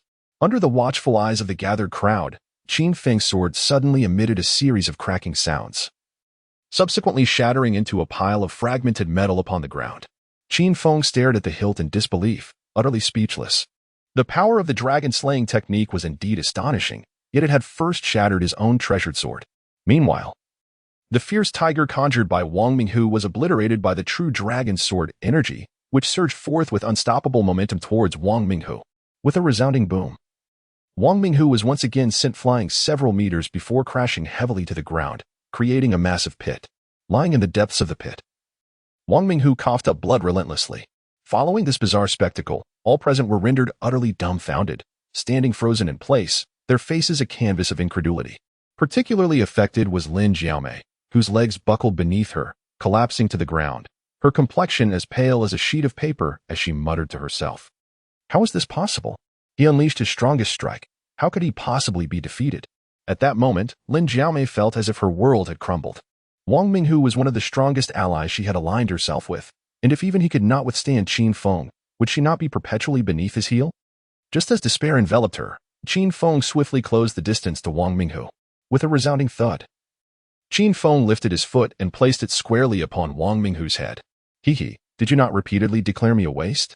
Now you find yourself beneath the foot of this so-called waste. What does that make you? Wang Minghu felt as though his insides were fracturing. He struggled desperately to rise, only to discover he possessed no strength whatsoever.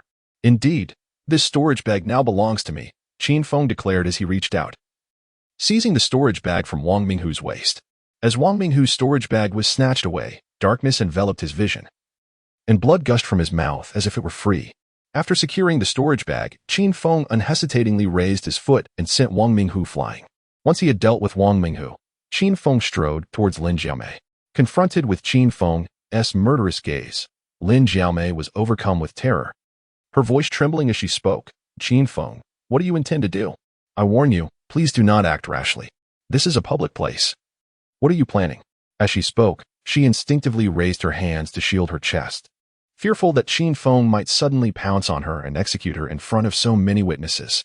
However, the next moment, a series of sharp slaps echoed as Qin Feng raised his hand, striking Lin Jiamei's face with the force of a downpour. "I warned you, each time I see you, I will strike you. Since you insist on provoking me, why should I hold back?" With each resounding slap, Lin Jiamei's face swelled grotesquely, resembling that of a pig.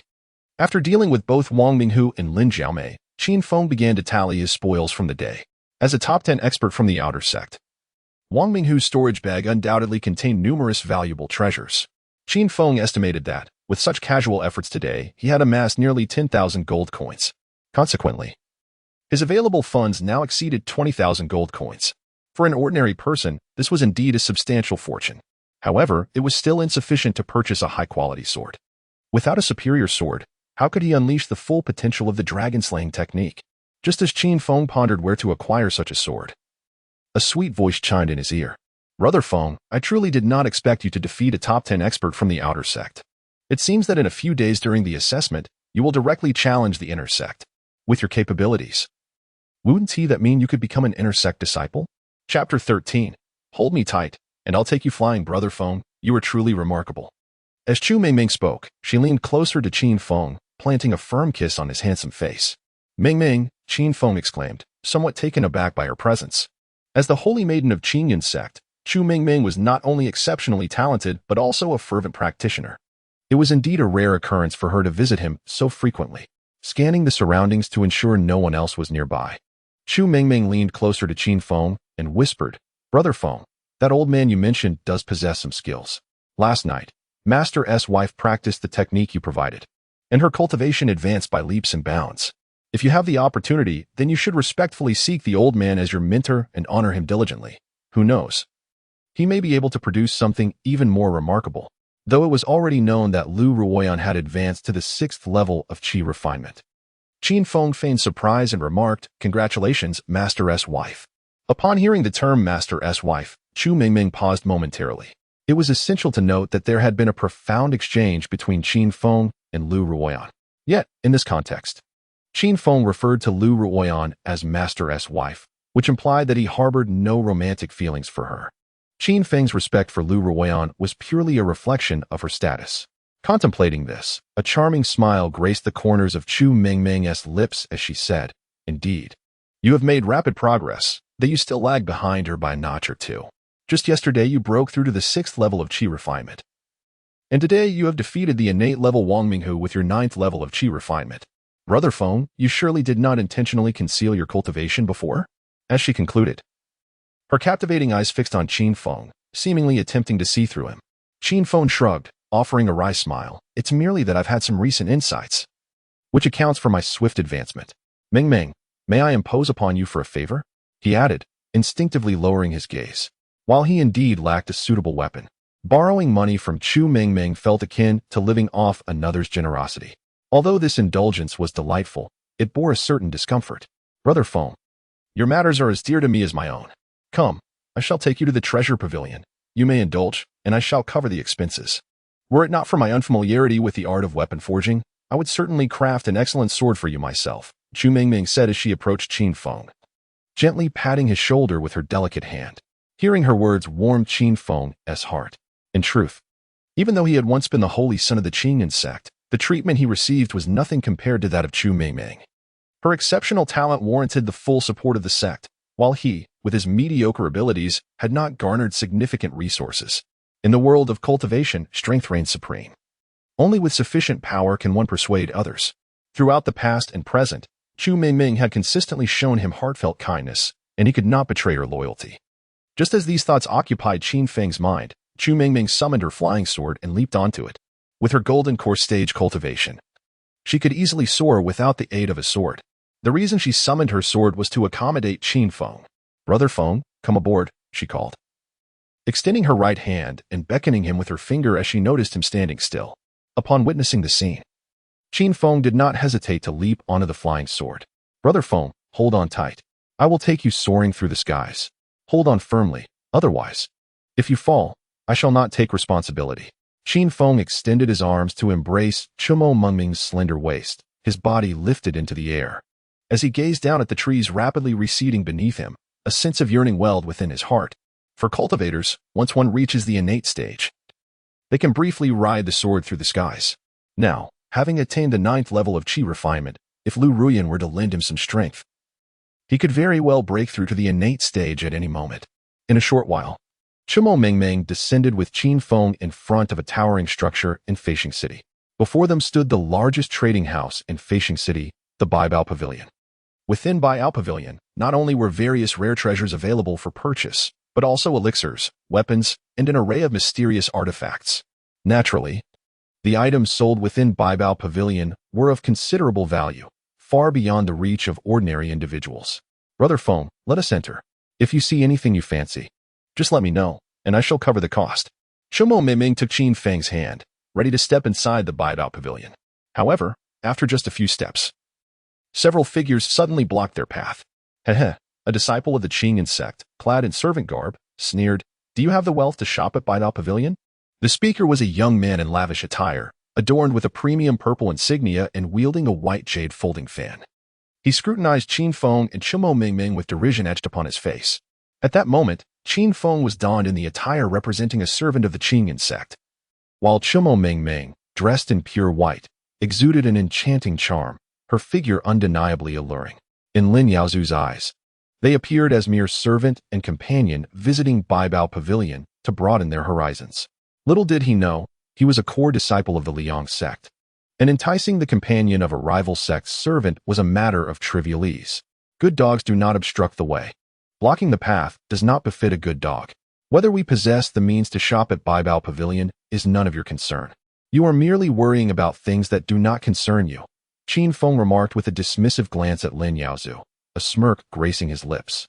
Though Lin Yaozu and his companions appeared to possess significant standing, he was here alongside Chumo Mengming, the strongest of the younger generation within the Qing sect. Confronting these audacious individuals was hardly a challenge. Upon hearing Qin Feng's insult, Lin Yaozu's facial muscles twitched in irritation. However, his gaze did not linger on Qin Feng but instead fell upon Chumo Mengming. "My dear beauty, what future can you possibly have by following a servant disciple of the Qing sect? You would be far better off accompanying me. I assure you a life of luxury and indulgence." Chu Mingming's enchanting eyes twinkled as she inquired with a hint of a smile.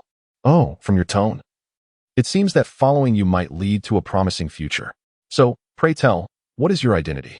Chapter 14. You have developed affections for my master's wife. As Chu Mingming spoke, she playfully beckoned Lin Yaozu with her finger, reminiscent of a ripe peach. Lin Yaozu gazed at the captivating Chu Mingming, feeling as though his very soul had been drawn out. After a brief moment of daze, he finally roused from his reverie.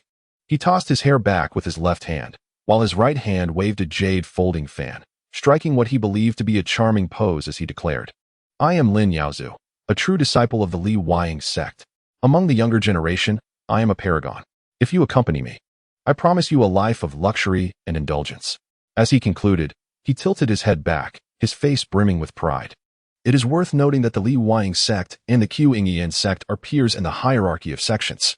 In terms of status, as a core disciple of the Li Huaying sect, he effortlessly overshadowed Qin Feng, a mere servant disciple of the Qingyan sect. "Huh. So you are a disciple of the Li Huaying sect. No wonder you were so audacious," Chu Mingming remarked with a scornful expression. Barely had her words faded when she leaned closer to Qin Feng, whispering, "Brother Feng, let's find an opportunity to lure them to a secluded spot." Upon hearing this, Qin Feng instantly understood.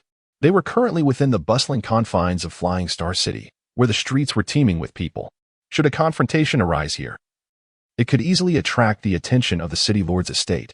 However, in a more desolate area, the circumstances would be entirely different. Murder and plunder, these are hardly uncommon occurrences. And what a cultivator does cannot simply be labeled as murder or theft. It is more akin to assisting them in alleviating their burdens in life. The disciples of the Li Wang sect, witnessing Chu Mingming's blatant disregard for them, were instantly engulfed in fury.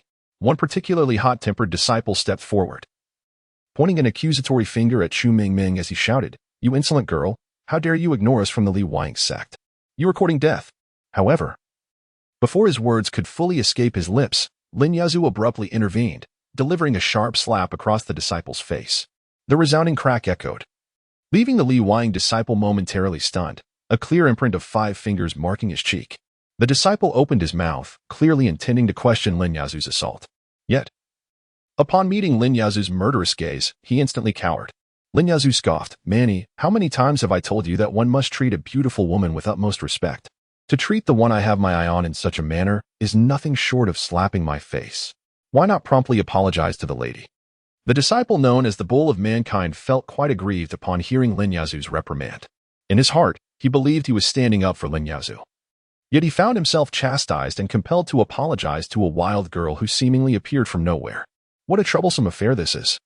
Although the Bull of Mankind was reluctant 1,000 times over, the thought of Lin Yazoo's esteemed lineage and formidable power ultimately led him to lower his head, casting a displeased glance towards Chu Mingming as he uttered, "I'm sorry." Lin Yazoo, witnessing the Bull's compliance, nodded in satisfaction. He felt he had successfully put on a show before the beauty, greatly satisfying his vanity. "Brother Feng, let us enter and take a look. We must not allow these inconsequential individuals to dampen our spirits," said Chu Mingming as she pulled Qin Feng towards the treasure pavilion. As Lin Yazoo observed Qin Feng and Chu Mingming depart, his teeth clenched in fury. Particularly, the sight of Chu Mingming taking the initiative to link arms with Qin Feng pierced Lin Yazoo's already fragile pride deeply. "Damn it. A mere servant disciple dares to vie for my woman. I shall ensure his demise," he seethed, his fist clenched tightly, rage evident on his face. Nearby, several disciples of the Liang sect mirrored Lin Yazoo's fury. Meanwhile, the Bull of Mankind, with a glint of cunning in his eyes, leaned closer to Lin Yazoo and whispered, "Brother Lin, I suspect that girl has been deceived. A naive girl, unacquainted with the world, cannot possibly comprehend the true nobility of your status. However, wealth is the easiest to prove." Upon hearing this, Lin Yazoo's spirits lifted instantly, and he replied with a grin, "Indeed, you possess a sharp mind. Let us follow them. Whatever they desire, I shall procure." With a slight upward curve of his lips, he waved grandly and trailed behind Qin Feng and Chu Mingming. Unbeknownst to Lin Yazoo and his companions, although their conversation was not particularly loud, Chu Mingming heard every word clearly. "Brother Feng, there is no need to worry about insufficient funds this time. A great fool will assist with the payment," she whispered to Qin Feng. Qin Feng nodded gently, never doubting Chu Mingming's capabilities. In no time, the duo arrived at the section of the treasure pavilion dedicated to weaponry. "Brother Feng, what type of weapon attributes would you like to select?" Chu Mingming inquired curiously. Each cultivator possesses distinct spiritual roots and physiques, leading to the diversity of attributes they carry. If one could discover a treasure that aligns perfectly with their abilities, it would undoubtedly enhance their combat prowess significantly. Without a moment's hesitation, Qin Feng declared his intention to choose a fire attribute sword. The Phoenix sword technique practiced by Lu Ruoyan is a fire-based martial art. Thus, a sword of the same elemental affinity would naturally complement her skills.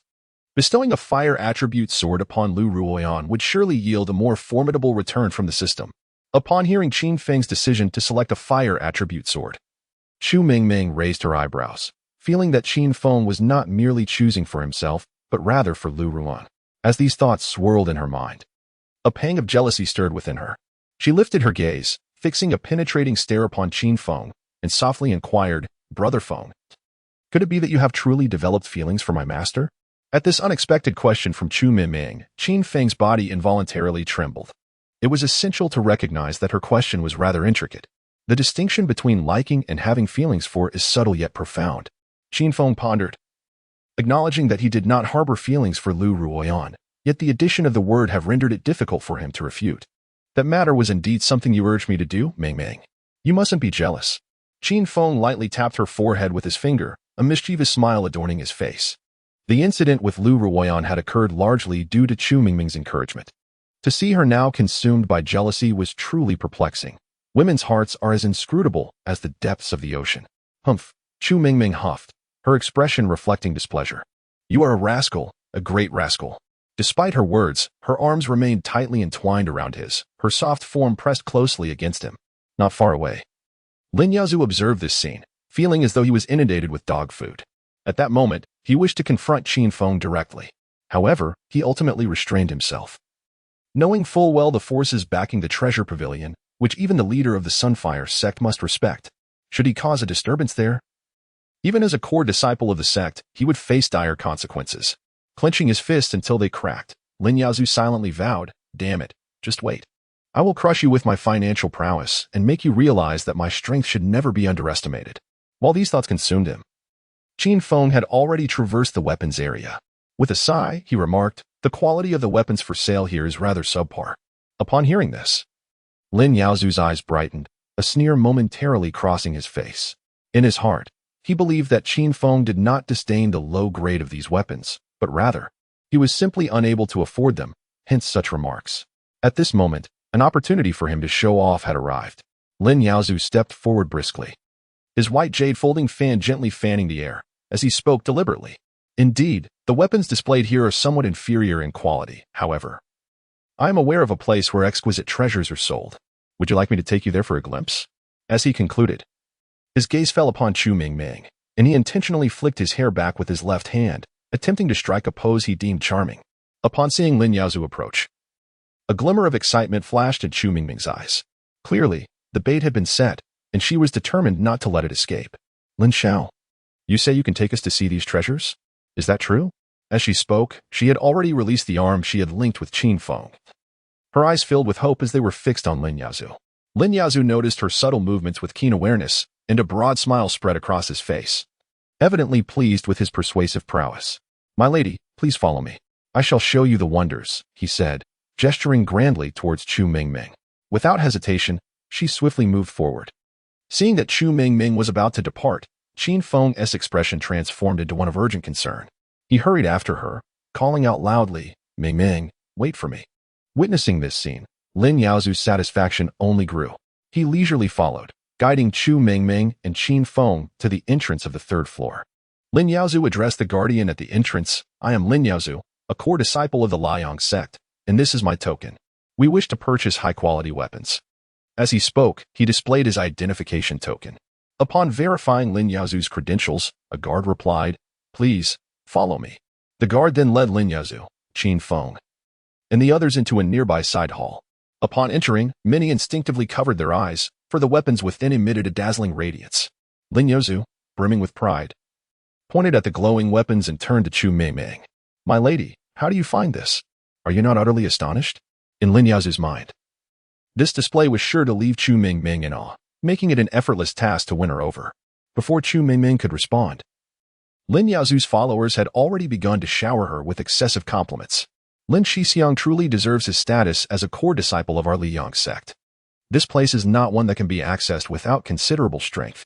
Fortunately, with Lin Shixiang leading the way, we would never have been able to enter otherwise. I am immensely grateful to Lin Shixiang for bringing us here. Otherwise, we would live our lives unaware of the treasures hidden within the Baidao Pavilion. Listening to the praises from the crowd, Lin Yaozu raised his head, exuding pride akin to that of a peacock displaying its feathers. However, the subsequent actions of Chu Mingming nearly shattered his composure. Chu Mingming nodded at Lin Yaozu and said, with a tone that was neither warm nor cold, "Thank you, Lin Xiao." After exchanging pleasantries with Lin Yaozu, she once again linked her arms with Qin Feng's and, in a playful tone, declared, "Brother Feng, I have agreed to what you said before. As long as you buy me a good sword here, I will gladly accompany you for a rendezvous in the grove." While speaking, Chu Mingming deliberately brushed her alluring figure against Qin Feng's chest, a gesture that undeniably delighted him. Truly, she is a captivating little enchantress.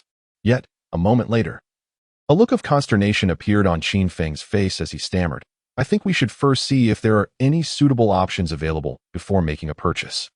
Chu Mingming cheerfully acquiesced, saying, "All right, I will follow Brother Feng's lead." She then took his hand, and they began to meander through the side hall. Observing this scene, Lin Yaozu couldn't help but feel a wave of frustration wash over him. Beside him, Man Yo lowered his voice and remarked, "Lin Shixiao, I believe that fellow is merely putting on a brave face. He can't even afford ordinary weapons, and the lowest grade here is a low-grade magical artifact. How could he possibly afford anything? Upon hearing Min Yo's words, a sly smile crept across Lin Yaozu's face. He understood that his opportunity was drawing near. The one who would accompany the beauty to the grove would undoubtedly be him. No one else would possess that privilege. After Qin Feng and Chu Mingming circled the side hall, they came to a halt before a sword radiating a captivating purple light. Chu Mingming pointed at the sword, her face brimming with anticipation as she exclaimed, "Xiren sword, a top-tier magical artifact. Brother Feng, I want this sword." Lin Yaozu gazed at the Xiren sword before him. His heart stirred. This sword was indeed a top-tier magical artifact. If he were to gift it to Lu Ruyan, the returns could be tenfold, potentially granting him the opportunity to acquire a treasured weapon. In the Tianyuan continent, weapons are categorized into magical tools, magical artifacts, treasured weapons, spiritual tools, and spiritual treasures, further divided into low, middle, high, and top tiers. As a prominent sect within the Qixing Empire, Qingyun sect's disciples typically wield only middle-grade magical artifacts, while those who can use magical artifacts are few and far between. As for those wielding treasured weapons, they are the esteemed elders with unparalleled combat prowess. A spiritual artifact, indeed, is a treasured possession of the sect, typically summoned only in moments of dire peril. After a moment of contemplation, Qin Feng tugged at Chu Mingming's sleeve, lowering his voice to say, This requires 100 low-grade spirit stones. It's simply too costly. Perhaps we should reconsider." Upon hearing this, Chu Mingming's expression transformed dramatically. She flung her hand dismissively and retorted with indignation, "Qin Feng, what do you mean by that? When we were outside, you claimed those swords were of inferior quality, and I believed you. Yet now you assert that the Xiren sword is too expensive for you to afford. If that's the case, just say it plainly instead of putting on an act." In her final words, she ruthlessly stepped on Qin Feng's foot. "Ouch!" Qin Feng exclaimed, leaping up as he clutched the injured foot, gritting his teeth in pain. "Chu Mingming, you shrew! How could you treat me this way? Ouch, this truly hurts." As he spoke, he intentionally let a few tears fall. Meanwhile, Chu Mingming, with her sparkling eyes, mischievously blinked several times before vehemently spitting out, "I disdain you, Qin Feng. You are merely a menial disciple of the Qingyun sect. If you hadn't promised to buy me a sword, I would never have accompanied you. I had thought you were genuinely concerned for me, yet it turns out you merely wished to take advantage of me. I disdain you, scoundrel." Chu Mingming's tirade intensified, as if Qin Feng were a despicable rogue deserving of the harshest punishment. Qin Feng attempted to explain, but found himself at a loss for words. Observing this, Lin Yaozu couldn't help but wear a smug expression. He had initially believed that there was true affection between Chu Mingming and Qin Feng, only to realize it was merely a transaction. With a slight maneuver, he had managed to reveal Qin Feng's true impoverished nature. Truly, he was quite clever. "My dear, do you not desire the Xiren sword? I shall purchase it for you," Lin Yaozu declared, extending his hand to place it on Chu Mingming's shoulder. Just as Lin Yaozu was about to succeed, Chu Mingming deftly sidestepped his unwelcome advance and, with a sweet voice, said, "Lin, are you truly willing to buy me the Xiren sword? That would be splendid. If you acquire it, I can accompany you to the grove." Upon hearing this, a smile crept across Lin Yaozu's face, and he exuberantly proclaimed, "Of course, it must be purchased." Before long, he summoned the steward of the Baibao Pavilion and, with 100 low-grade spirit stones, successfully acquired the Xiren sword. Upon witnessing Lin Yaozu's successful payment, Chu Mingming extended her hand to seize the Xiren sword. However, in the next moment, Lin Yaozu snatched the sword away with a mischievous grin and remarked, "My dear beauty, there's no need to rush. You must understand. This Xiren sword cost me 100 low-grade spirit stones, a considerable sum indeed. Although I am not short on funds, it would be a great loss to part with it without obtaining something in return."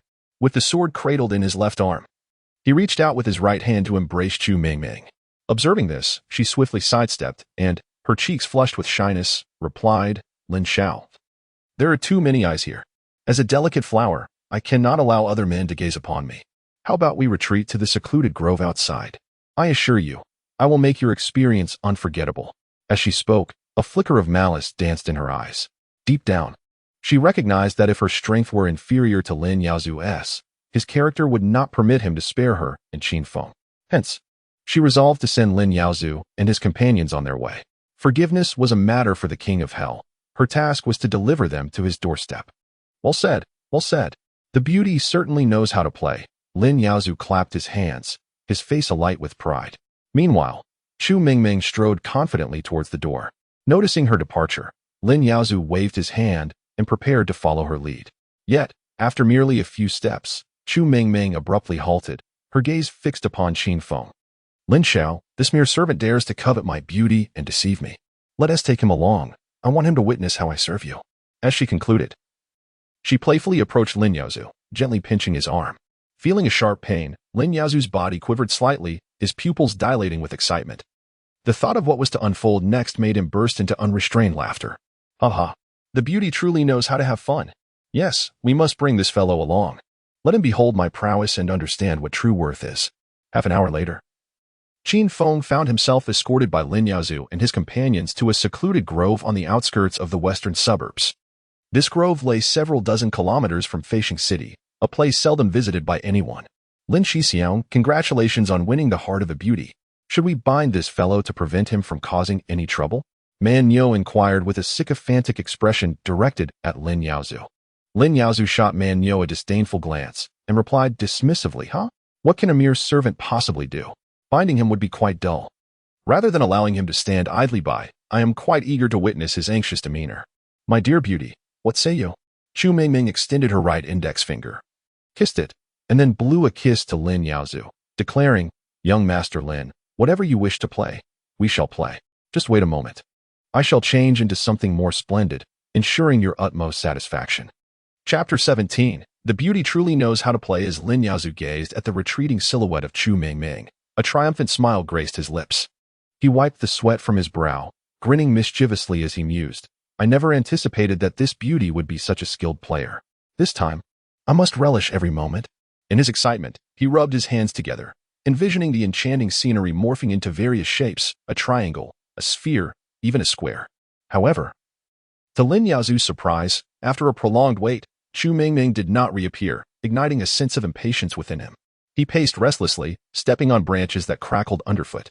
Observing this, Man Yo could not help but whisper, Young master, should I go and check? Could it be that the lady has fled? As soon as Man Yo's words left his lips, Lin Yaozu struck his head with a firm hand, his face contorted with anger. You imbecile! What nonsense are you spouting? The Xiren sword is in my possession. How could this lovely maiden possibly escape? Once I have enjoyed myself, you shall also partake in the festivities. In Lin Yaozu's mind, women were akin to garments. Once worn, they were to be bestowed upon his subordinates. After all, how could his followers remain loyal if not rewarded? Upon hearing this, Man Yo and several disciples of the Li Yong sect could not suppress their elation. In their hearts, Lin Yaozu feasting was akin to them savoring a mere taste of the bounty, and this was indeed a cause for celebration. Throughout this, Qin Feng remained silently observant. He understood that Chu Mingming's delay was not due to selecting attire, but rather orchestrating a deadly ambush. With 8 adversaries against their 2, and with him merely at the 9th level of Qi refinement, facing the ruthless members of the Liang sect was a daunting challenge. Chu Mingming's strategic setup was undoubtedly aimed at ensuring their total annihilation while safeguarding him. Just as Lin Yaozu anxiously awaited her return, a delicate voice called out, Young Master Lin, hurry over. I can hardly wait any longer. Upon hearing Chu Mingming's voice, Lin Yaozu felt an exhilarating rush coursing through him, his bones seemingly melting with delight. My dear beauty, I am on my way, he exclaimed. Under his guidance, several eager disciples of the Li Yong sect rushed towards the source of her call, their faces alight with excitement.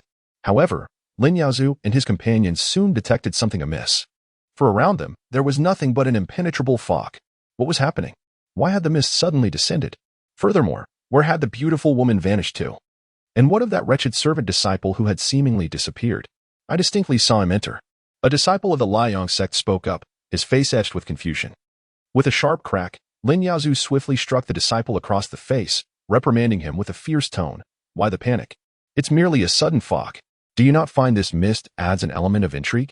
Though Lin Yaozu maintained an outward calm, an undercurrent of unease surged within him, growing stronger as time passed.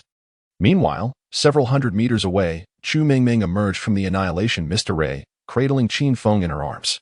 The Annihilation Mist Array was a formidable 4th-tier killing formation. Even high-ranking Golden Core cultivators would find it nearly impossible to escape its grasp. The array would gradually siphon the life essence of the cultivators trapped within, ultimately leading to their demise. With Lin Yaozu and his group having entered the Annihilation Mist Array, their fate appeared dire. Ming Ming, your formation skills have become ever more formidable. They are surely doomed this time. Qin Feng praised Chu Ming Ming, giving her a thumbs up after she rescued him. As he lauded her, he inquired within his mind to the goddess binding system, is Chu Ming Ming eligible to be a binding partner? In Qin Feng's heart, he believed that with her extraordinary talent, binding with her would accelerate his cultivation and prowess immeasurably. It would be exceedingly difficult not to become powerful.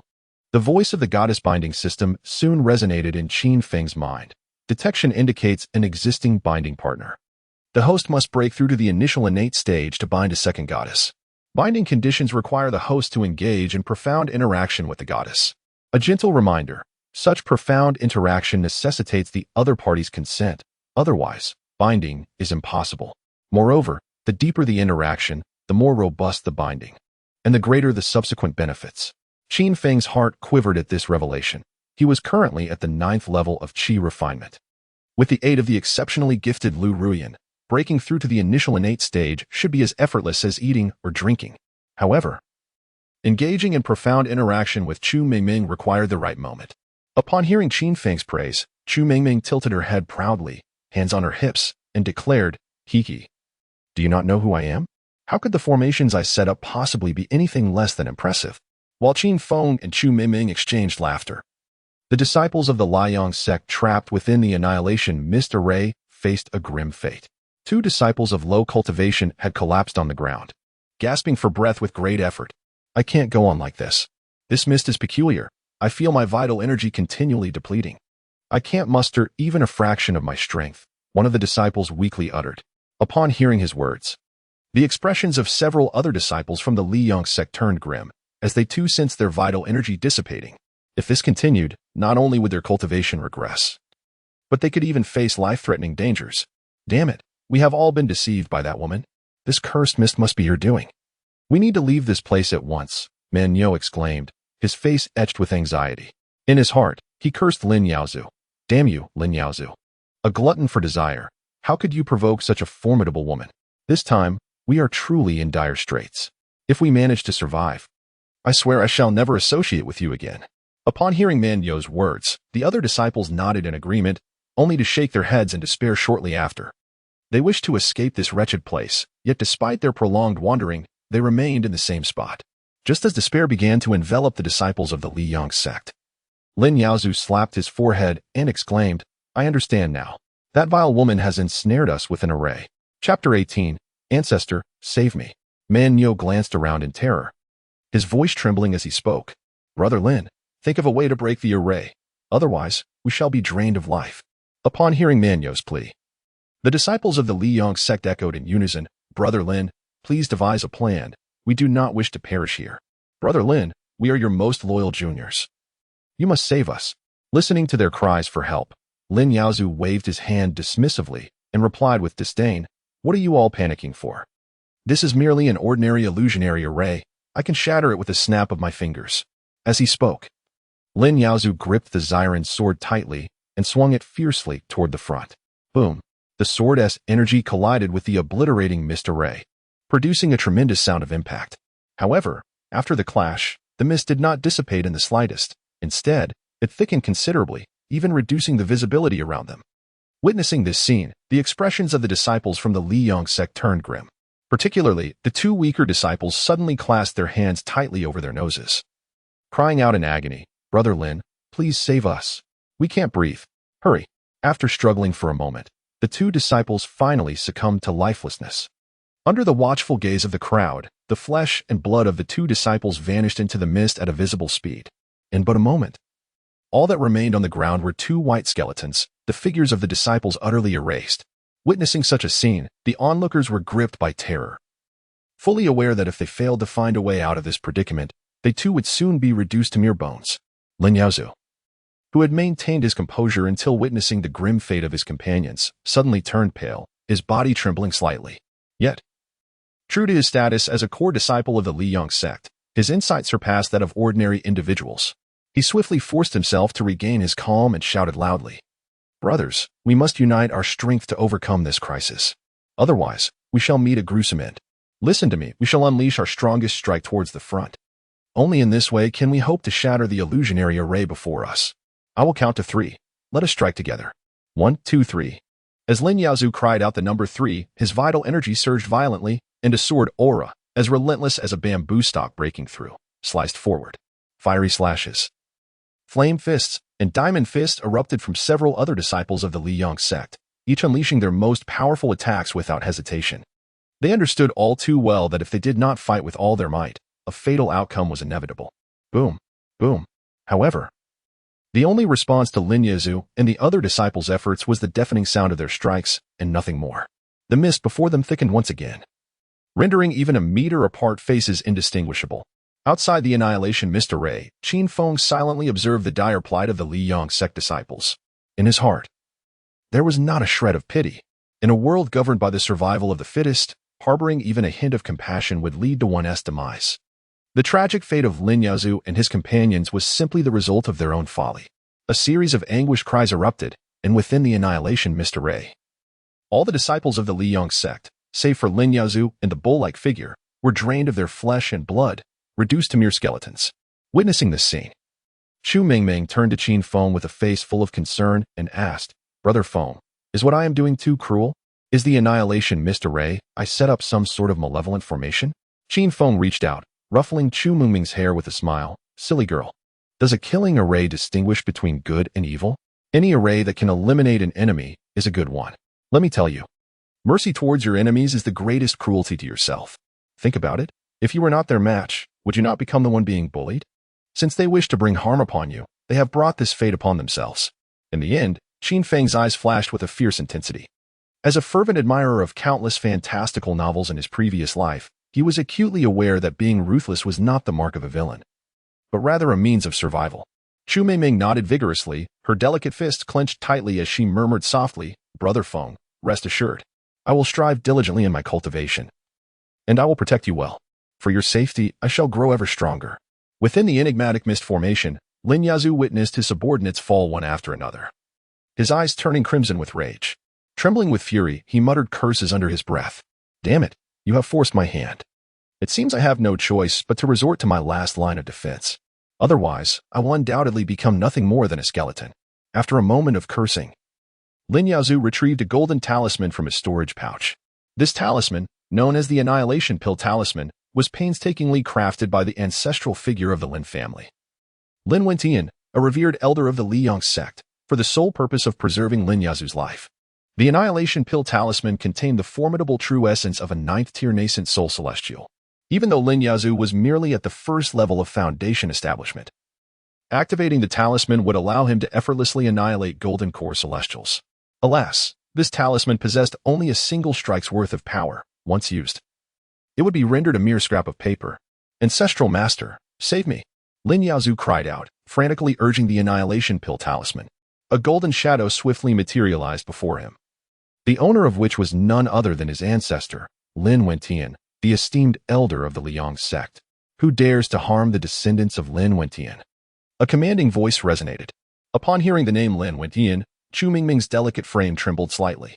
Had Qin Feng not caught her in time, she would have surely collapsed to the ground. Observing her uncharacteristic discomposure, Qin Feng furrowed his brow. He had always known Chu Mingming to maintain her composure, unwavering even in the face of adversity. Yet, the mere mention of Lin Wentian's name elicited such a profound reaction from her. What could she possibly be afraid of? Chapter 19. The cunning bull Qin Feng extended his hand to support Chu Mingming, his face etched with concern. "Mingming, what has transpired? Is Lin Wentian your enemy?" Initially, she shook her head gently, but soon after, she nodded and spoke. "Though he is not my enemy, if given the opportunity, I will surely kill him." As she concluded her statement, her eyes radiated an unprecedented resolve. She was, after all, the prodigy of the Seven-Star Empire, a talent that had not emerged in a millennium. Given sufficient time to grow, she would be capable of safeguarding Lu Ruyan. Before her lay the fleeting time that was all too scarce. For Lin Wentian was not only the esteemed elder of the Liyang sect, but also the venerable ancestor of the Lin family in the imperial capital. Lin Wentian had once proclaimed with great bravado that upon his emergence from seclusion, he would make Lu Ruyan his furnace companion. This was precisely why Chu Mingming sought out Qin Feng, urging him to engage in profound discourse with Lu Ruyan. Rather than bestowing such a privilege upon an ancient being who had lived for centuries, it was far more desirable to grant it to the youthful and vibrant Qin Feng. Moreover, Qin Feng was a person they could trust. Trapped within the oblivion mist array, Lin Yaozu's face was twisted with madness as he cried out, "Ancestor, assist me in breaking the array." With that shout, the golden phantom transformed into a terrifying surge of true energy, crashing into the oblivion mist array. With a thunderous roar, the entire array was instantly obliterated, and the mist surrounding Lin Yaozu and the bull demon vanished without a trace. Upon witnessing the array's collapse, Lin Yaozu could not contain his laughter. "Ha! At long last, I am free. Damn it, my life-saving trump card has been squandered. That detestable woman shall pay for this. I will surely kill her." As he uttered those words, madness flickered across his face. However, scarcely had Lin Yaozu finished speaking when a figure flashed before him. Crack! Before he could react, a sharp sword had already sliced through his throat. Lin Yaozu gazed in horror at the beautiful girl before him, disbelief etched across his features. He never anticipated that Chu Mingming would act with such swiftness and decisiveness, leaving him no time to respond before delivering the fatal blow. "You, just wait. My ancestor will never spare you." Lin Yaozu uttered these final words as his body swayed and collapsed to the ground, becoming a lifeless corpse still warm to the touch. Observing Chu Mingming's swift action, Qin Feng could not help but give her a thumbs up in admiration. "Mingming, splendid work." The principle that villains perish from their own verbosity remains an eternal truth. Striking while they are unprepared and eliminating them is undoubtedly the wisest course of action. Seeing Lin Yaozu fall, Chu Mingming quickly approached and began to gather the spoils of battle. "Fengge, all these spoils are yours. And this purple flame sword also belongs to you. Use it for now, and once I master the art of forging, I shall craft you a spiritual weapon. Or even a holy artifact." Chu Mingming handed all the spoils to Qin Feng with a beaming smile.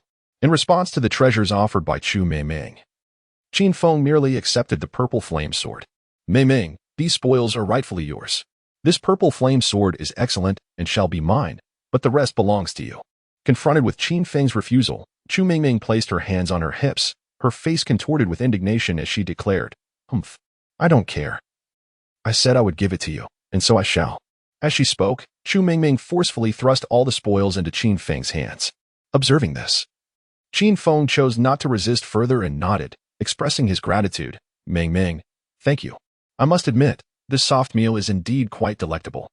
Just as Chu Mingming prepared to depart, Qin Feng suddenly called out to her, gesturing toward the motionless figure of Man Yo on the ground.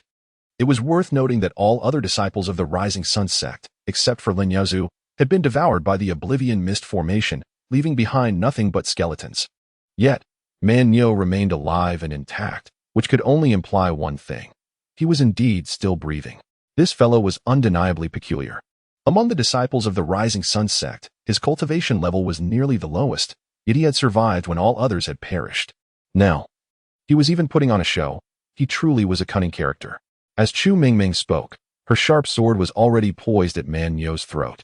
Initially, when she attempted to confiscate his storage bag, Man Yo had forcibly restrained himself and pretended to be dead. However, with the blade now at his neck, he was compelled to acknowledge that his ruse had been uncovered. "Please, don't kill me. I am not like Lin Yaozu, although I am his follower. I have never committed any heinous acts," Man Yo pleaded, kneeling and trembling. Despite his outward display of terror, a flicker of determination flickered in his eyes. Should Chu Mingming insist on his demise, he would have no choice but to reveal his final card. "Oh, if you spare me, will not everything we have done be exposed by you?" Chu Mingming shot a sidelong glance at Man Yo, letting out a cold chuckle. Hearing her words, Man Yo quickly raised his right hand and proclaimed loudly, "I swear by the heavenly Tao that if I reveal even a fraction of today's events, may I be struck by lightning and meet a wretched end." Witnessing Man Yo's unwavering oath, both Qin Feng and Chu Mingming paused momentarily. In this realm of cultivation, oaths sworn by the heavenly Tao held tremendous weight. To violate such a vow would invite severe punishment from the heavens. Should Man Yo indeed divulge today's occurrences, he would undoubtedly be obliterated by the heavenly Tao. Regrettably, even if he remained silent about today's events, it would offer us no advantage. It would be wiser to eliminate you entirely to prevent future troubles. Chu Mingming's gaze fixed intently on Man Yo, a fierce glint revealing itself upon her exquisite visage. Upon hearing Chu Mingming's words, Man Yo immediately grasped the situation and hastily pleaded for mercy. "I possess value. I am of utility. I can disguise myself as Lin Yaozu and live in his stead. This way, you need not fear the pursuit of the Lin family's ancestor. After all, he is a formidable figure at the 9th level of the nascent soul stage. Should he go mad, your backing, the Qingyan sect, may not be able to protect you. Chapter 20. You smell wonderful. A hint of curiosity appeared on Chu Mengming's charming face as she inquired. Oh, you can actually disguise yourself as Lin Yaozu? Seeing her genuine curiosity, Man Yo nodded vigorously. Indeed, I have been by Lin Yaozu's side for some time now, and I am thoroughly familiar with his mannerisms and behaviors.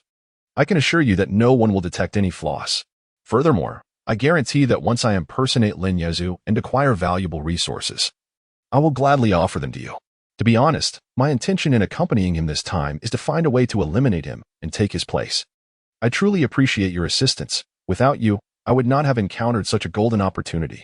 As he concluded, a glimmer of excitement crossed his face. Chu Mengming softly clapped her hands and smiled. Given your words, I suppose I should grant you a chance. However, in the next instant, with a swift motion of her right hand, a razor-sharp sword aura sliced through Man Yo's neck. With a crisp sound of shattering, Man Yo's head separated from his body. His eyes wide with disbelief, reflecting his astonishment at Chu Mengming's sudden and ruthless attack, which left him no time to react. Chu Mengming glanced at Man Yo's lifeless form and, brushing her hands together, spoke to Qin Feng. The problem is resolved. Since this individual could impersonate Lin Yaozu, there is no telling when he might masquerade as someone we know. His continued existence poses a significant threat to us. No sooner had Chu Mengming's words left her lips than Qin Feng, wielding the Xiren sword, decisively struck down upon Man Yo's corpse multiple times. Mengming, this is far from sufficient. This fellow is quite peculiar. We must ensure his remains are utterly obliterated, ideally reduced to ashes. Qin Feng declared with utmost seriousness. After a relentless barrage of strikes, Chu Mengming formed a series of hand seals, igniting fierce flames that engulfed Man Yo's body. When the flames subsided, only a pile of ashes remained, which the wind swiftly scattered, vanishing into the ether. This time, he has perished without a trace. He should no longer pose any threat to us. Let us depart. As she spoke, Chu Mengming summoned her flying sword and gestured for Qin Feng to ascend. As Qin Feng observed, he naturally did not hesitate to leap forward, embracing Chu Mengming's waist tightly. As Chu Mengming formed her hand seals, the flying sword soared into the sky, heading towards the direction of Qingyan sect. Just hours after Qin Feng and Chu Mengming departed, a shadow emerged from the depths of the earth. Cursed be Qin Feng and Chu Mengming. These two have indeed thwarted my plans for rebirth. You shall wait, for I will not let you escape my wrath. And that accursed Qingyan sect, once I regain my strength, it shall be their day of reckoning. Meanwhile, thousands of kilometers away, in a paradise surrounded by countless spirit-gathering formations, an elderly man with flowing white hair sat cross-legged upon a golden glowing mat, enveloped in a faint green aura. This elder was none other than Lin Wentian, the Grand Elder of the Liang sect. Suddenly, Lin Wentian opened his eyes, and a terrifying aura swept through the area. What is happening? Why has Yaozu suddenly activated the trump card I left for him? What peril has he encountered? Lin Wentian murmured to himself. In the next moment, Lin Wentian felt a tremor in his body, his blood surged violently, and he spat out a mouthful of old blood. Damn it! How dare someone kill my descendant? I will ensure he is torn to shreds. Lin Wentian suddenly let out a roar, his eyes turning crimson, and the entire cave dwelling was instantly shattered by a wave of terrifying pressure. After a long while, Lin Wentian ceased his howling, a grave expression settling upon his face. For him, it was not the life or death of Lin Yaozu that concerned him. Rather, Lin Yaozu was not merely his descendant. He was also a crucial vessel for Lin Wentian's breakthrough to the transformation realm. Initially, he had intended to refine Lin Yaozu at the pivotal moment of his ascension. However, with Lin Yaozu's death, his plans were thoroughly disrupted. After a fit of frenzied roaring, Lin Wentian formed hand seals and began to divine the heavenly secrets. It was indeed the work of a disciple from Qingyan sect. This piques my interest. Among the younger generation, there exists someone capable of resisting the annihilation talisman I personally crafted. How intriguing. What I relish most is the eradication of talent. As he spoke these final words, a fierce killing intent flashed in Lin Wentian's eyes. On the other side, Qin Feng felt everything around him retreating at an exhilarating pace, and his heart swelled with delight. Even in his previous life, flying in an airplane was a wonderful experience. Yet now, being carried by a beautiful woman, soaring through the heavens, was an experience beyond compare, leaving him utterly enchanted. Moreover, The intoxicating fragrance emanating from Chu Mingming was irresistible, prompting Qin Feng to internally exclaim, "Mingming, you are truly delightful." Just as Qin Feng was lost in his thoughts, the voice of Chu Mingming rang out. "Brother Feng, why do I always feel as though something is pressing against me from behind?" Chu Mingming inquired, sensing an unusual presence behind her. Upon hearing her question, Qin Feng hurriedly began to explain. This is a carrot. I just bought it from the market. Carrots are quite nutritious. Eating them raw can replenish vitamins and enhance vision." As he spoke, he produced a carrot and began to consume it. Although Qin Feng was aware that his explanation was somewhat tenuous, he could not conjure a better reason at that moment. "Oh, then please give me one as well," Chu Mingming responded with a gentle "oh." In a short while, a carrot appeared in her hand, and she smiled brightly. "Indeed, you were right. This carrot is quite sweet." Seeing her joy, Qin Feng seized the moment to speak. "Mingming, I have a favor to ask of you." Without a moment's hesitation, Chu Mingming readily agreed. "Brother Feng, what is it? We have a close relationship. There is no need for formality." Qin Feng handed the Xiran sword to Chu Mingming, stating, "Mingming, could you please help me pass this Xiran sword to the lady? I believe she has a greater need for it than I do." Chapter 21. A Kiss with Lu Ruyan. Upon returning to his dwelling, Qin Feng began to tally the spoils he had acquired. As the ancients wisely said, killing and arson, golden belts, this sentiment rang true. Nearly from Lin Yaozu's storage beck, he had already collected over 100 spirit stones and a considerable number of healing elixirs, coupled with the treasures gifted by other disciples of the Liang sect. His descent from the mountain had garnered him several hundred spirit stones. Just as Qin Feng reveled in his reflections, he heard the voice of the goddess-bound system resonate in his mind. "Ding! The host has gifted Lu Ruyan the supreme treasure, the Xiran sword. Lu Ruyan is quite fond of it, resulting in a critical hit effect and a 100-fold return. Acquire the supreme treasure, the Yanlong sword." The Yanlong sword, crafted from the bones of a dragon that had cultivated for over a millennium, significantly amplifies the power of the dragon-slaying technique. As the system's voice faded, a sword enveloped in blazing flames manifested in Qin Feng's hand. The supreme treasure, the Yanlong sword. This reward was truly extraordinary. Qin Feng could not contain his excitement and exclaimed, "This is incredible." It is worth noting that even the elders of the Qingyun sect, known for their formidable combat prowess, often possessed only inferior treasures. The emergence of a supreme treasure would undoubtedly incite a frenzy among countless individuals. System, pleased in the radiance of the Yanlong sword, Qin Feng called out in his mind. The brilliance emanating from the Yanlong sword was indeed dazzling beyond measure. However, Qin Feng understood that until he had amassed sufficient strength, he must remain discreet. "Host, although this system is the most powerful across myriad realms, it cannot bestow rewards unconditionally and without reason. The current task was to kiss Lu Ruyan." Upon hearing the mission, Qin Feng's expression darkened.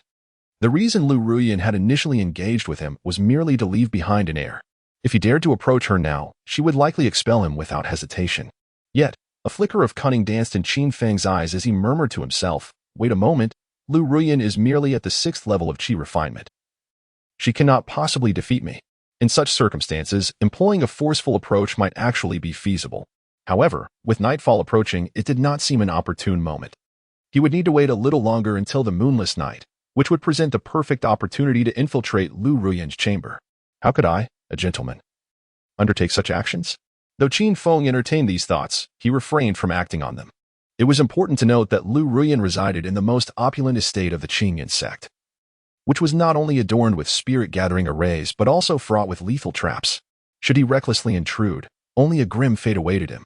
Time would inevitably elapse unnoticed. And soon the day of the Qingyun sect's assessment for servant disciples arrived. The sect adhered to a comprehensive evaluation system, with servant disciples undergoing assessment once a month. Success in this evaluation would elevate them to outer disciples. As their name suggests, servant disciples were the lowest tier within the Qingyun sect, primarily tasked with menial chores. However, upon advancing to outer disciples, they could undertake sect missions to acquire resources. Inner disciples, on the other hand, enjoyed exclusive courtyards and access to various cultivation resources provided by the sect. As the first rays of sunlight broke the horizon, Qin Feng stretched and rose from his bed. Just the day before, Lu Ruyan had ascended to the 9th level of qi refinement. Qin Feng had initially believed that her breakthrough would allow him to advance to the innate stage. To his astonishment, the system had directly facilitated her elevation to the 12th level of qi refinement. Ding! After a night of arduous cultivation, Lu Ruyan has broken through to the 12th level of Qi refinement. The host receives a tenfold return, elevating his cultivation to the 15th level of Qi refinement. Feeling the surging true energy coalescing within him, a smile tugged at the corners of Qin Feng's mouth. According to the conventions of those cultivation novels, the greater the number of Qi refinement levels attained, the further one would traverse on the path of cultivation. After a brief tidying up, Qin Feng made his way to the training ground. As his figure appeared at the Qingyun sect's martial arena, he was met with a throng of disciples eager to witness the spectacle. The monthly assessment for the miscellaneous disciples was indeed a grand affair. I am currently at the 4th level of Qi refinement.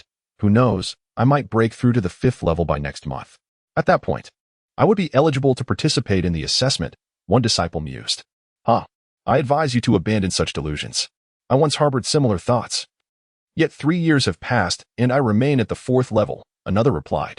However, as numerous miscellaneous disciples caught sight of Qin Feng, they instinctively parted to create a path. That is senior brother Qin Feng, who recently defeated Wang Minghu, one of the top 10 outer disciples. Indeed, Wang Minghu is still bedridden. He brought this upon himself, another chimed in. It seemed certain that Qin Feng's ascension to the rank of outer disciple was a foregone conclusion. I am rather eager to see Qin Feng challenge an inner disciple directly. It is known that a newly promoted outer disciple who defeats one of the top 10 can challenge an inner disciple. Should the challenge succeed, they would ascend directly to the inner ranks. Inner disciples possess a minimum cultivation level of the 5th stage of innate ability. Achieving success in such a challenge is no trivial task. Amidst the bustling discussions, Qin Feng's figure had already reached the testing platform. Upon the platform stood 10 stone tablets, each attended by an elder responsible for recording the results. The condition for promotion to outer disciple was quite simple. One must possess a strength of 2,000 pounds. The stone tablets served as the testing apparatus for the miscellaneous disciple's strength. With a resounding impact, a disciple struck one of the stone tablets with all his might, resulting in a series of numbers displayed. Strength value, 1,800 pounds. Promotion failed. The disciple, upon hearing his result, sighed deeply and walked off the platform. His face etched with disappointment. Though he fell short by merely 200 pounds, the rules were unyielding. Even a discrepancy of just 1 pound would result in a failure to promote. Before long, Qin Feng approached the testing stone tablet. Just as he prepared to deliver a punch, the elder in charge of registration suddenly interjected. Wait, Qin Feng, you need not proceed. I need not be tested? Qin Feng exclaimed, astonished as he gazed at the elder. It was well known that every miscellaneous disciple was entitled to participate in the assessment. Not even an ordinary elder, let alone one of the 4 esteemed elders of the sect, could arbitrarily revoke this right. Yet, here was the elder unexpectedly intervening to prevent Qin Feng from taking the assessment. Was he perhaps losing his faculties? As Qin Feng pondered in confusion, the elder began to elucidate. Qin Feng, I witnessed your battle with Wang Minghu in its entirety. Given your abilities, there is no need for you to partake in the assessment. Congratulations, from this moment forth, you are an outer disciple. The registering elder paused momentarily before lowering his voice to add, I am Mu Lingguang of the Sword Hall. Should you not mind? I invite you to come and study with us at the Sword Hall. As Mu Lingguang concluded, he stroked his grizzled beard, a smile gracing his face. He had personally observed the confrontation between Qin Feng and Wang Minghu. As an elder with decades of cultivation experience, Mu Lingguang understood the formidable nature of battling beyond 1's rank. On the surface, the distinction between a first-tier innate master and a 9th-tier Qi refiner may seem trivial, merely a difference of 1 cultivation period. However, the chasm between the two is vast. It is crucial to note that some individuals manage to reach the 9th-tier Qi refining stage at a young age yet spend their entire lives unable to ascend to the innate realm. Yet, Qin Feng, with his 9th-tier Qi refining prowess, managed to defeat Wang Minghu, who, despite relying on medicinal pills to attain the 2nd-tier innate stage, still possessed innate abilities. Though Mu Lingguang was regarded as a lofty figure among the outer disciples and miscellaneous disciples of the Qingyun sect, he was acutely aware of his own limitations. Within the Qingyun sect, there exists an insurmountable hierarchy among the elders. Mu Lingguang is merely an outer elder. Above him are the inner elders, the law enforcement elders, and the venerable elders. He himself had been trapped at the 9th layer of foundation building for many years, continuously seeking a breakthrough to the golden elixir stage. Upon witnessing Qin Feng's dragon-slaying technique, Mu Lingguang recognized it as an extraordinarily profound martial art. If he could draw Qin Feng into his fold, perhaps he could extract some valuable techniques from him. Thank you, Elder Mu, but I am not prepared to join the Sword Hall at this time, Qin Feng replied, waving his hand in refusal. Within the Qingyun sect, there are 6 major halls: the Sword Hall, the Alchemy Hall, the Talismans Hall, the Blade Hall, the Artifact Hall, and the Formation Hall. Each hall emphasizes a different aspect of cultivation. Disciples of the Sword Hall focus on sword techniques, while those of the Blade Hall concentrate on blade techniques. The Sword Hall and Blade Hall boast the largest number of disciples, whereas the Formation Hall has the fewest. Every miscellaneous disciple, upon advancing to outer disciple status, can choose to join one of the halls. If one becomes an inner disciple, they may select a hall to join. Once one attains core disciple status, they can join all 6 halls simultaneously. However, this is merely a formality. In practice, core disciples typically only affiliate with 1 or 2 halls, as each individual S energy is limited. In every field, specialization is paramount. At times, being a jack of all trades may render one at a disadvantage. Upon hearing Qin Feng's refusal to join the Sword Hall, Mu Lingguang momentarily paused in astonishment. He had initially intended to persuade him, yet Qin Feng had already turned his back and strode towards the edge of the platform. As he watched Qin Feng's retreating figure, a glimmer of malice flickered in Mu Lingguang's eyes. Some matters, if overtly unattainable, necessitate a more subtle approach from the shadows. With this thought, Mu Lingguang signaled to a figure nearby. Upon receiving Mu Lingguang's cue, the figure's lips curled into a slight smirk as he swiftly advanced towards Qin Feng. Junior brother Qin Feng, my master S swordsmanship is unparalleled. Even the inner sect elders have sung his praises. How dare you, a mere newcomer to the outer sect, decline my master's invitation? It is truly surprising that you hold my master in such disregard, declared a burly young man with a face marked by a rough demeanor. As he blocked Qin Feng's path, his expression brimming with fury. The appearance of this young man instantly stirred the crowd. Good heavens! It is none other than the outer sect's foremost expert, Gu Ayahan, confronting Qin Feng, which can only spell trouble for him. Wang Minghu, Gu Ayahan's cousin, was undoubtedly seeking revenge for Wang Minghu, whom Qin Feng had bested. Though Qin Feng had triumphed over Wang Minghu, Mu Lingguang, as the outer sect's elite, had already attained the first level of foundation establishment. This is no jest. The first level of foundation establishment is a significant achievement, even among inner sect disciples. If Gu Ayahan truly possesses such prowess, he ought to be an inner sect disciple. Indeed, not far away, 2 sinister pairs of eyes were fixated on Qin Feng. These individuals were Wang Minghu and Lin Jiamei. However, at this moment, Wang Minghu was not his usual arrogant self, as he sat confined to a wheelchair. Jiamei, I told you that my cousin would surely stand up for me. See, he has already confronted Qin Feng. Soon, he will have him begging for mercy, Wang Minghu proclaimed, furiously gesticulating as if that alone could ensure Qin Feng's downfall. Nevertheless, Lin Jiamei's attention was not on Qin Feng. Her enchanting eyes were locked on Gu Ayahan. As she murmured softly to herself, so handsome. Wang Minghu's expression darkened instantly, and following Lin Jiamei's gaze, he discovered her unwavering fixation on Gu Ayahan. This realization ignited a tempest of rage within him, a wave of bitterness rising in his throat that nearly forced a retch. Lin Jiamei, whom are you calling handsome? Wang Minghu glared at her with palpable anger. Startled by Wang Minghu's outburst, Lin Jiamei shivered momentarily, but steeled herself to clarify. Tiger brother, you must have misheard. I commend you, brother Hu. Your prowess is truly remarkable. You have even summoned the foremost expert from the outer sect. With his intervention, it is beyond doubt that Qin Feng is destined for demise. The wretched Qin Feng has inflicted such severe harm upon brother Hu, he must be eliminated. Lin Jiamei, in her fervor, clenched her delicate fists and waved them vigorously. In her mind's eye, she envisioned the scene of Qin Feng being thoroughly dealt with. Confronted by the proud and aloof Han, Qin Feng coldly scoffed and disdainfully remarked, It is indeed true that your master has invited me to join the Sword Hall. However, does that mean I am compelled to accept his invitation? Chapter 23. Those who dare to offend this holy maiden seek their own demise. Are you planning to coerce others into joining your Sword Hall? If that is the case, let us proceed to the Law Enforcement Hall, where we can seek a fair judgment from the Elder of Enforcement. As Qin Feng concluded his statement, a frenzied expression surfaced upon his countenance, as though he were genuinely intent on seeking the Elder's arbitration. The onlookers nearby, having heard Qin Feng's words, began to whisper amongst themselves. While Han may be the top individual of the outer sect, his actions were merely a display of tyranny.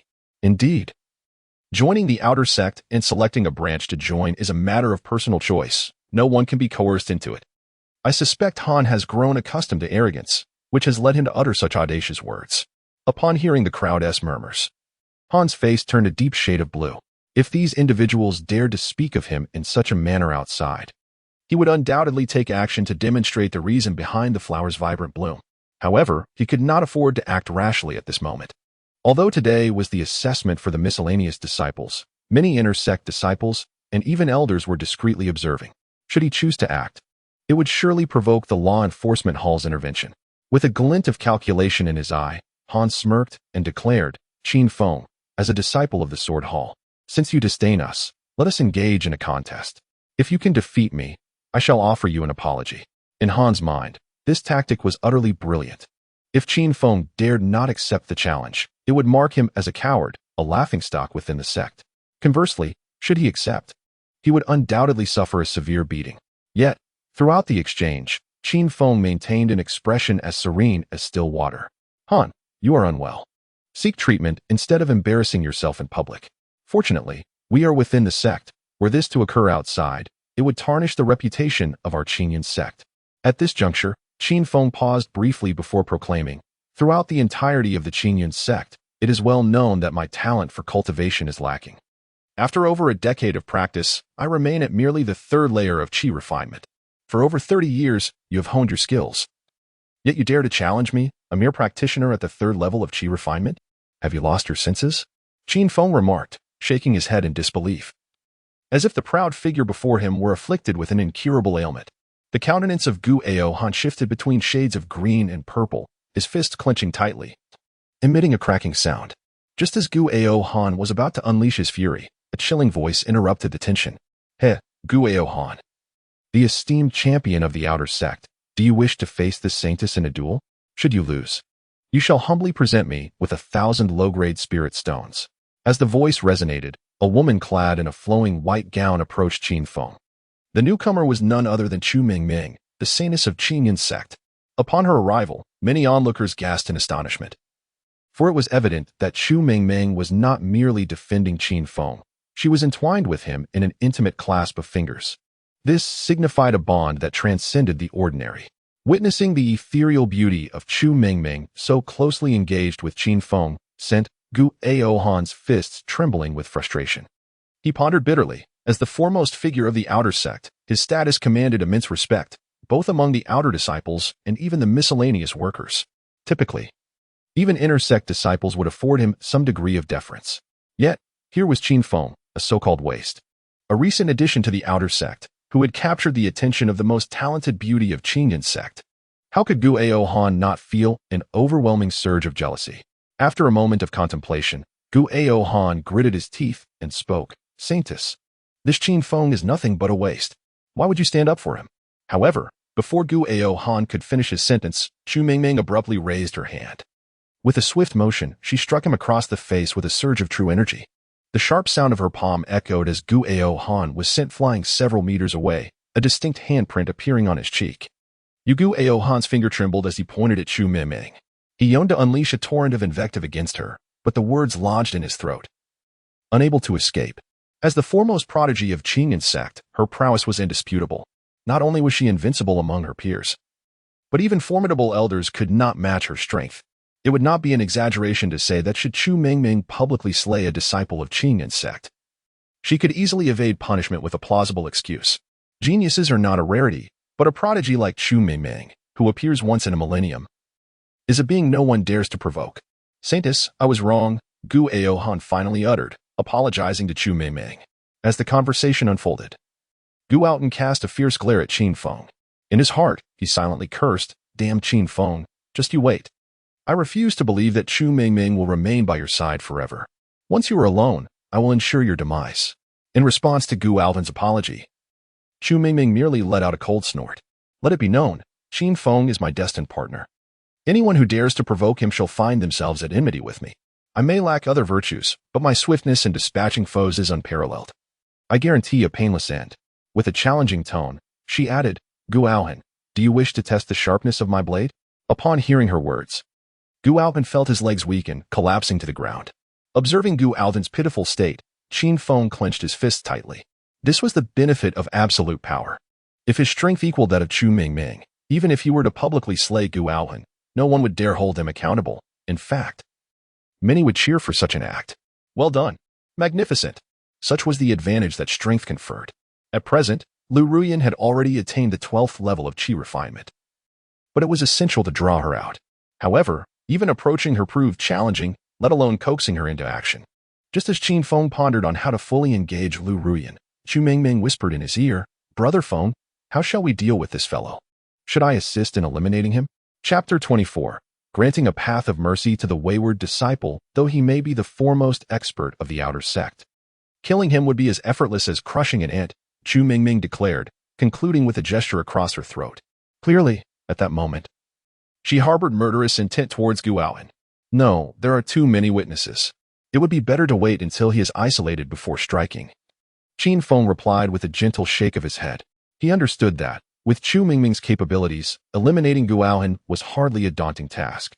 Even in such a public setting, should any powerful elders intervene, Gu Aohan would still meet his end. However, this would tarnish Chu Mingming's reputation. As a candidate for the successor of Qingyun's sect, maintaining a good name was undoubtedly beneficial for her. Gu Aohan observed the gesture of Chu Mingming with clarity, his body trembling slightly as fear washed over his face. He realized that this prodigy of Qingyun's sect had indeed considered him a target. If he did not take action, it was likely that he would meet a gruesome fate. Resolving himself, Gu Aohan gritted his teeth and said, "Qin Feng, hiding behind a woman. What kind of skill is that? Let us ascend the stage of life and death to determine our fates. Do you dare?" As Lonely Scar uttered these words, a glimmer of amusement danced across his features. In his heart, he believed that Qin Feng had merely employed some extraordinary tactics to vanquish Wang Minghu. After all, as a former Holy Son, Qin Feng must possess certain life-preserving trump cards. However, once those cards were played, they would be exhausted.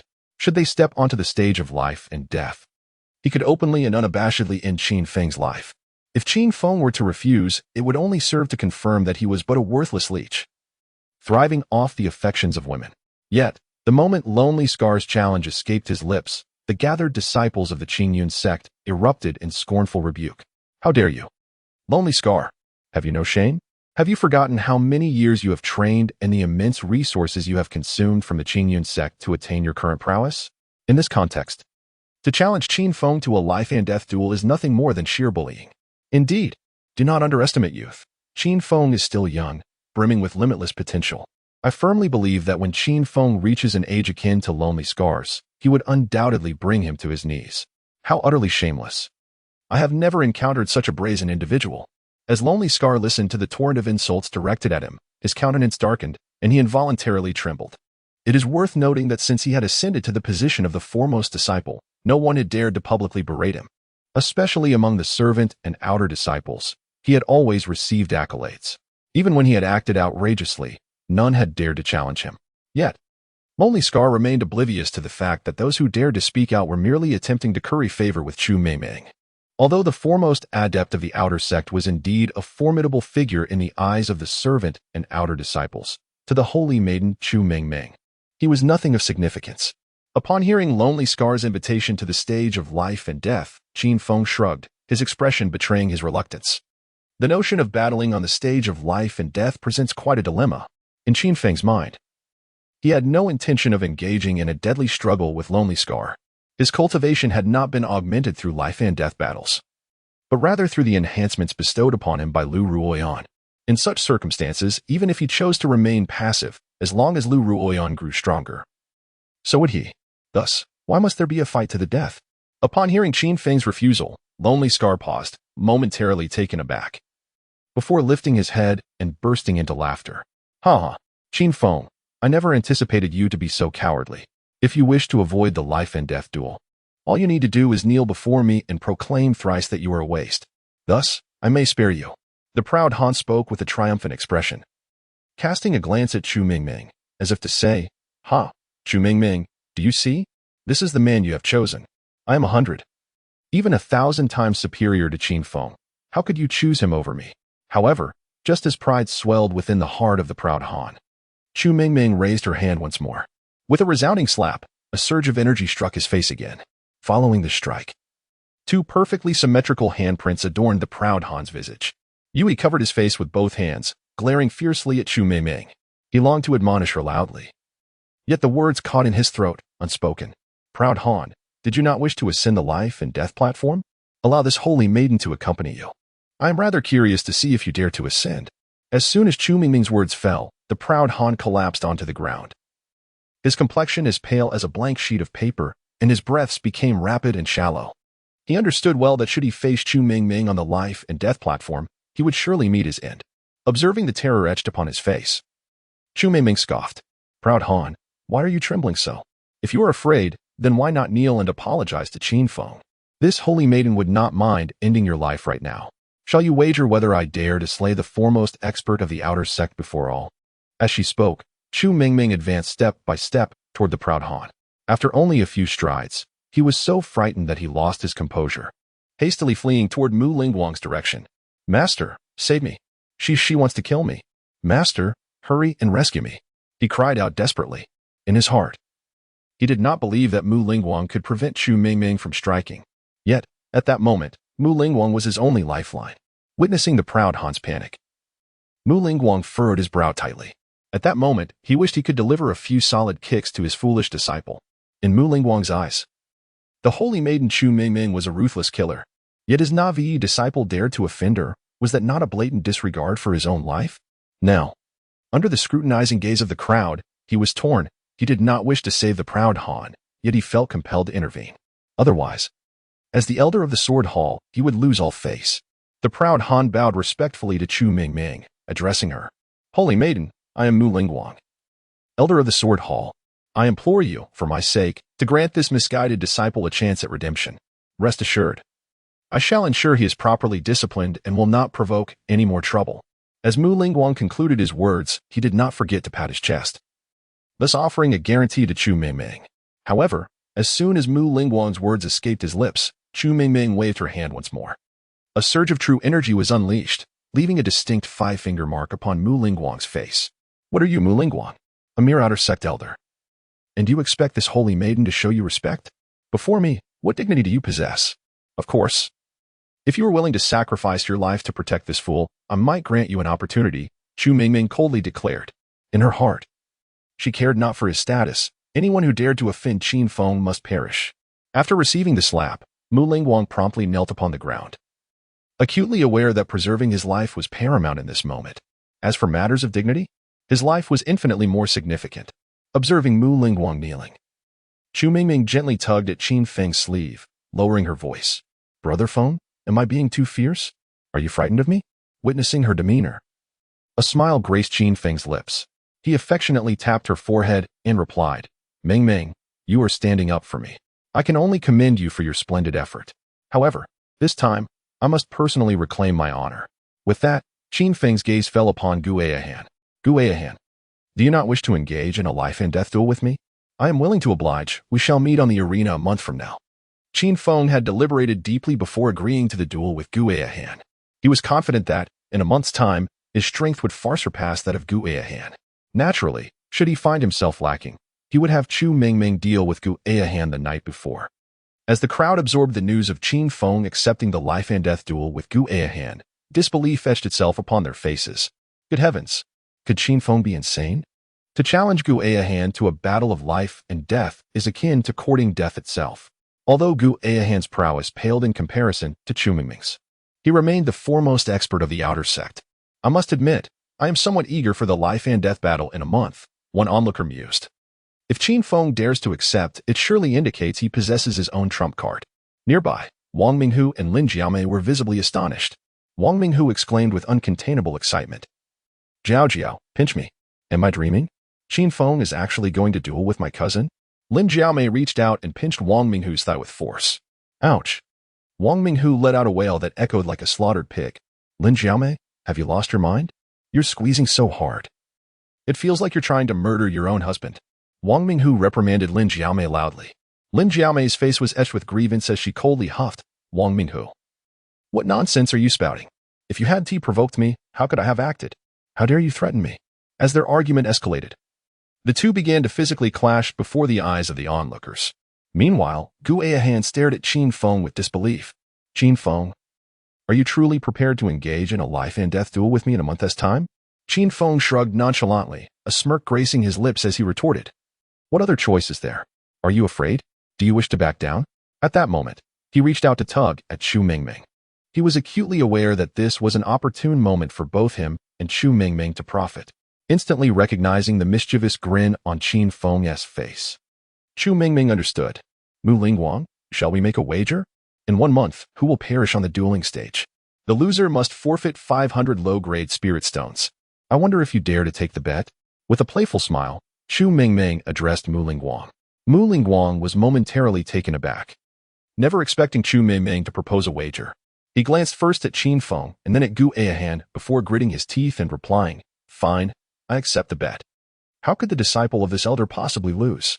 He then turned to his disciple with a commanding tone. You, stop dawdling and agree to this.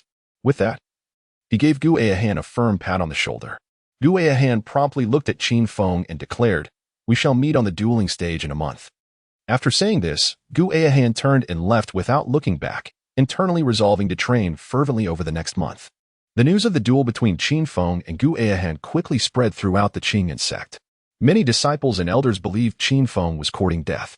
Within the sect, while some may not have known Gu Ayahan was the top expert of the outer sect, they were certainly aware of Qin Feng's notorious reputation as a waste. After years of cultivation, he remained stuck at the 3rd level of qi refinement, having fallen from the esteemed status of a holy son to that of a mere servant disciple. Such a fate was indeed unprecedented.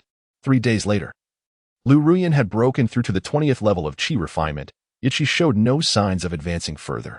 Ming, what is going on? I've reached the 20th level of qi refinement, yet I still cannot break through to the innate stage. Lu Ruyan asked anxiously, her face filled with concern. Chu Mingming shook her head gently, offering a helpless smile. I truly don't know. When I was cultivating, I broke through to the innate stage in just 5 days. The Master's wife awakened the phoenix spirit, which may pose a challenge in her advancement. In Chu Mingming's heart, she likewise hoped that Lu Ruoyan could swiftly grow stronger. Thus, even if Lu Ruoyan were to depart from the Qingyan sect, she would possess the strength for self-preservation. Sighing deeply, Lu Ruoyan was acutely aware that she had encountered a bottleneck in her cultivation. Should she surmount this obstacle, her path of cultivation would undoubtedly be smooth sailing. Conversely, if she could not transcend it, a vast chasm would lie before her, potentially stalling her entire life as progress. Tilting her head, Chu Mingming suddenly slapped her forehead and exclaimed with a smile, Master's wife, I have always been curious about how you unexpectedly awakened the phoenix spirit. Do you think it's possible that your awakening is somehow connected to Qin Feng?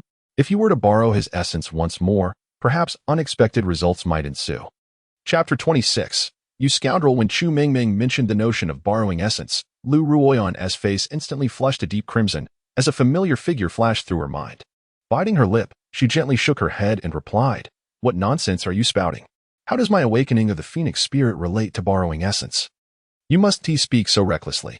Although Lu Ruoyan spoke thus, her heart harbored different thoughts. She could not help but consider, what Mingming said did hold some merit. All these years, I had not awakened the phoenix spirit, yet it was only after an intimate exchange with Qin Feng that I did. No, it was 7 times. Could it be that my awakening of the phoenix spirit is indeed connected to Qin Feng? As these thoughts swirled in her mind, Lu Ruoyan's face became as red as a ripe apple, her delicate frame trembling slightly. Noticing Lu Ruoyan's unusual reaction, Chu Mingming approached her and whispered, Master's wife. There's no need to be shy. Once there's a first time, a second will surely follow. With experience comes familiarity, and soon it will be second nature. A mischievous grin adorned Chu Mingming's face as she concluded her statement.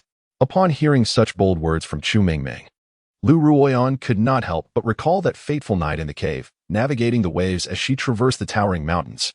Extending her hand as if to swat Chu Mingming, she scolded, You little rascal, how dare you laugh at me? Just wait until I deal with you properly today. Feigning panic, Chu Mingming responded, Master's wife, please don't. The playful banter between Lu Ruoyan and Chu Mingming continued for some time before they finally ceased. With Chu Mingming panting as she spoke, Master's wife, the most expedient way to enhance one's strength is to engage in life and death battles. If you were to venture into the Demon Beast Mountains for some training, it might yield unexpected gains. Upon hearing Chu Mingming's words, Lu Ruoyan's eyes sparkled with newfound clarity. It must be acknowledged that Chu Mingming's assertion held considerable merit. For these past few days, she had been confined to her own thoughts, a practice that was not conducive to her cultivation. Training in the Demon Beast Mountains indeed seemed a splendid idea. Noticing Lu Ruyan's contemplative expression, Chu Mingming continued. Are you worried about your safety? Fear not, for I shall discreetly protect you. Moreover, you can accompany Qin Feng on your journey. That way, you will have each other's backs. As she spoke, her eyes darted playfully, for she sensed that Qin Feng's feelings for Lu Ruyan were quite extraordinary. With this in mind, she thought it prudent to create a bit of private space for them, which might spark an unexpected connection. After pondering for a moment, Lu Ruyan inquired, will he agree?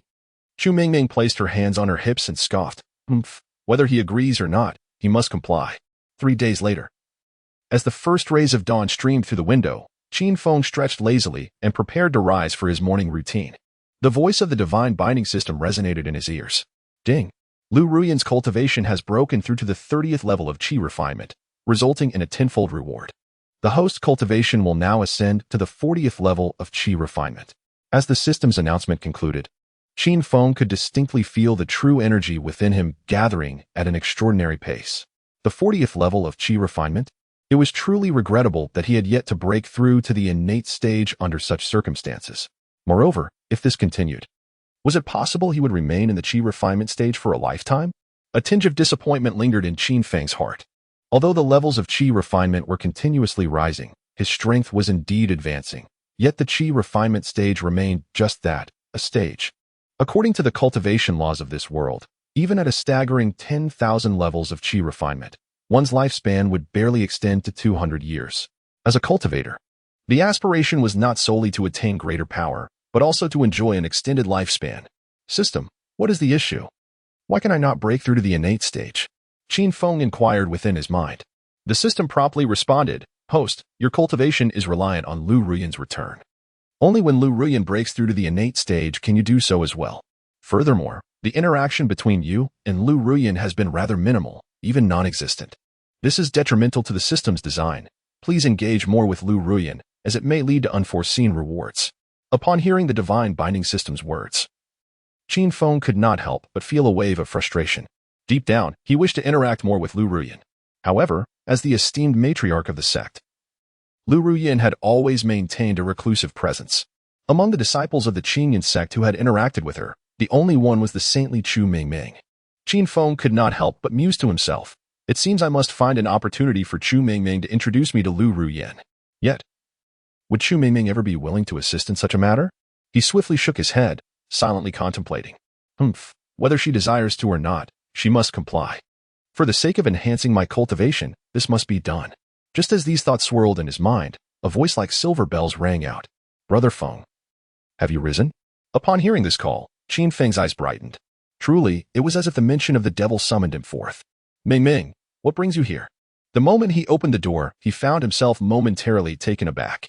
Beside Chu Mingming stood a female disciple clad in the garb of the outer sect. In Qin Feng's recollection, Chu Mingming had few friends, yet here she was, accompanied by an outer sect disciple. What could this mean? The disciple wore a veil. Yet her exquisite figure was undeniably captivating. Gazing at the enchanting figure before him, Qin Feng could not help but conjure the image of Lu Ruyan in his mind. How peculiar! Why does this outer disciple seem so familiar? Moreover, why does Lu Ruyan come to mind? Qin Feng pondered silently, observing Qin Feng's dazed expression. Chu Mingming reached out and lightly tapped his forehead, her face revealing annoyance. Qin Feng, you lecher. Look at you, your eyes are about to pop out. Are you smitten by her beauty? As she spoke, she pinched Qin Feng's arm with considerable force. Ouch! Qin Feng exclaimed, his face a mask of grievance. This is a friend that Mingming brought over. I was merely curious, hence I glanced a few extra times, he explained. In his heart, Qin Feng knew some matters could not be elucidated. Though this outer disciple bore a resemblance to Lu Ruyan, she was not necessarily her. If he were to divulge to Chu Mingming that he was reminded of Lu Ruyan, she would undoubtedly unleash her jealousy. With Chu Mingming's fierce temperament, he might even find himself in a perilous situation. Beneath the veil, Lu Ruyan felt a pang of disappointment upon hearing Qin Feng's explanation. She could not help but think, so, he truly harbors no feelings for me at all. The reason he gazed at me was solely because I am a friend of Chu Mingming.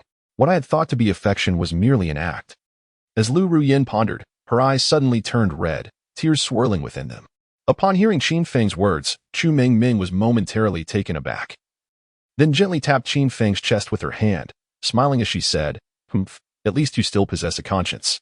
I have come here to ask you to accompany her into the Monster Beast mountain range to hunt the beasts." The Qingyan sect has a clear regulation that every newly initiated outer disciple must undergo 10 days of training in the Monster Beast mountain range. During these 10 days, if one unfortunately perishes in the mountain range, it can only be attributed to one's own weakness. Of course, the Monster Beast mountain range also holds numerous opportunities. There have been disciples who obtained ancient divine weapons within, propelling their cultivation to remarkable heights in no time. Just 3 years ago, Li Badao, still an outer disciple at the time, acquired a drop of true dragon blood in the mountain range. Since then, he has emerged as a standout among the younger generation with overwhelming prowess. While the mountain range offers many chances, the risks are equally apparent. Among the outer disciples who venture into the Monster Beast mountain range, only half manage to return alive. This is not solely due to the formidable beasts, but also the unpredictable nature of human hearts. Although the Qingyun sect strictly forbids internecine conflict, some prohibitions exist merely as an illusion in the shadows. Accompany her? Ming. Are you serious? I am merely a trifling cultivator at the 3rd level of qi refinement. How can I protect her? Should she be the one to protect me?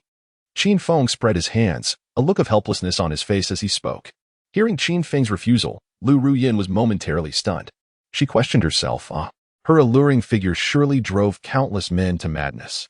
In such circumstances, Qin Feng had no reason to decline. To her astonishment, not only did he reject her, but he did so with such resolute decisiveness. It seemed that Qin Feng was not merely a man driven by carnal desires. Qin Feng, throughout my life, I have never asked you for help, yet I have assisted you on numerous occasions, and for such a trivial favor, you are unwilling to lend a hand? Humph. You disappoint me greatly. Chu Mingming lightly tapped Qin Feng's forehead with her hand, then placed her hands on her hips, huffing in discontent. Observing Chu Mingming's demeanor, Qin Feng's gaze returned to Lu Ruyin. He patted his chest, seriousness etched across his face, and declared, "Since this concerns Ming, it is my responsibility as well. I will do whatever she asks of me. Rest assured, junior sister, once we reach the Monster Beast mountain range, I will ensure your safety. I may lack in many areas, but one thing I promise is to fulfill my commitments to Ming. Even if it costs me my life, I will protect you." I am uncertain how to address this junior sister. Upon mentioning the term junior sister, Qin Feng deliberately emphasized it. Life is indeed a grand performance. Upon hearing the phrase, Chu Mingming and Lu Ruyin exchanged glances in unison. Chu Mingming opened her mouth, clearly ready to disclose Lu Ruyin's true identity to Qin Feng. Yet Lu Ruyin shook her head in disapproval. Why ask so many questions? Simply refer to her as junior sister. Your duty is to protect her, not to claim her. Chu Mingming remarked with a sidelong glance at Qin Feng, punctuating her words with a scoff. Upon hearing Chu Mingming's words, Qin Feng's expression turned dark. Her actions seemed akin to leading a lamb to the slaughter. In that case, please wait a moment. I shall tidy up and then head to the Monster Beast mountain range, Qin Feng stated. As he retreated into the house, Chu Mingming leaned closer to Lu Ruyin, lowering her voice. Junior sister is a delightful title. How about I call you junior sister from now on? The moment Chu Mingming said this, Lu Ruyin's face flushed crimson. Thankfully, her veil concealed her embarrassment. Otherwise, Chu Mingming would undoubtedly tease her for the better part of the day. What nonsense are you spouting? Wasn't this all your idea? Lu Ruyin shot back, glaring at Chu Mingming. I'm rather curious about what kind of person this Qin Feng truly is, Chu Mingming replied, spreading her hands in a gesture of exasperation. All right, you two proceed to the Monster Beast mountain range.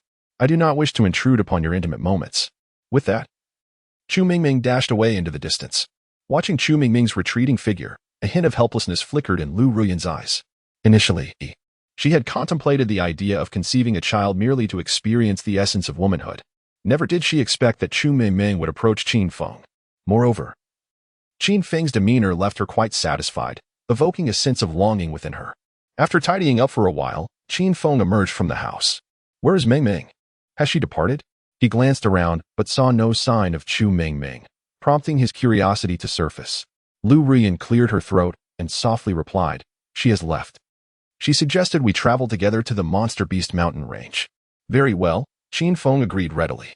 He was well aware that, given Chu Mingming's personality, she was likely hiding nearby, observing them discreetly. With her golden core cultivation, it would be nearly impossible to detect her presence. Lu Ruyan's eyes sparkled with curiosity as she asked, Qin Feng, may I inquire about your current level of cultivation? I had previously heard that you were merely at the 3rd level of qi refinement, yet you have managed to defeat Wang Minghu. Furthermore, you are preparing to face the formidable Gua Han in a life and death duel. Do you possess the confidence to succeed? Qin Feng raised an eyebrow, a hint of displeasure crossing his face as he inquired. Oh, are you questioning my ability to protect you? Chapter 28, An Unexpected Surprise. No. I'm merely curious as to why you dare to challenge Gua Han to such a lethal confrontation. Lu Ruyan waved her hand, a spark of curiosity illuminating her expression. It is worth noting that the prevailing sentiment suggests that Qin Feng's actions are tantamount to suicide. With a chuckle, Qin Feng replied, Since the wealth has been presented to me, how could one refuse? Several hours later, Qin Feng and Lu Ruyan reached the foot of the Beast Mountain Range. This mountain range stretches for thousands of miles and is one of the top 10 secret realms within the Seven-Star Empire. It is home not only to formidable beasts but also to various paradisiacal locations. This naturally attracts countless cultivators seeking adventure, training, and treasures. Due to the constant influx of visitors, the base of the Beast Mountain Range has gradually transformed into a bustling trade town known as Huangshan Town. Although modest in size, the town is alive with numerous cultivators exchanging beast cores and spiritual herbs. Even on the streets, one could frequently encounter mercenaries peddling the corpses of beasts and various herbs. The Grey Wolf Mercenary Core has just hunted a first-level Wind Chaser leopard, available for a mere 100 gold coins. The Black Bear Mercenary Core has recently captured a first-level wild rabbit, a delightful gift for a lady, priced at 500 gold coins. The second-level grass-condensing spirit grass is offered at 1,000 gold coins, limited in quantity, so act swiftly if you wish to purchase. Observing the throngs of vendors shouting their wares, Qin Feng gently shook his head. In truth, the goods sold by these street vendors are often a mix of genuine and counterfeit. One must remain vigilant to avoid being deceived. As Qin Feng and Lu Ruyan walked side by side, they quickly attracted the attention of many passers-by.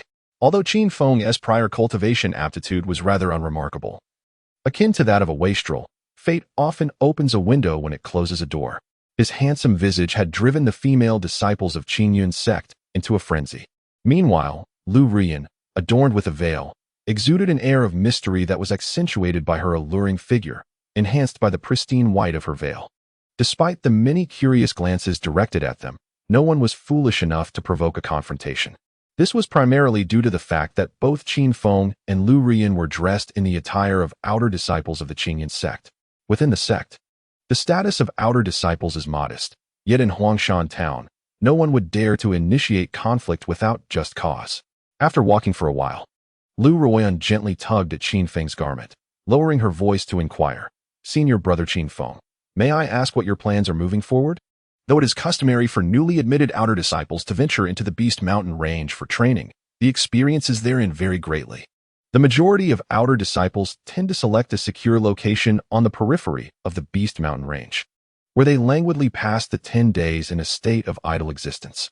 Some even opt to hire a multitude of mercenaries to better ensure their survival.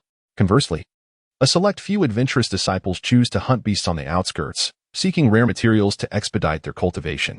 A minuscule number, however, embark on reckless quests into the inner regions in pursuit of treasures, enduring harrowing trials that could lead to their demise. Yet, those fortunate enough to survive the inner depths invariably encounter fortuitous opportunities. Qin Feng pondered that, had he ventured alone, he would undoubtedly have chosen the first option, finding a safe haven and resting for 10 days, a most delightful prospect. However, he was now accompanied by Lu Ruyan.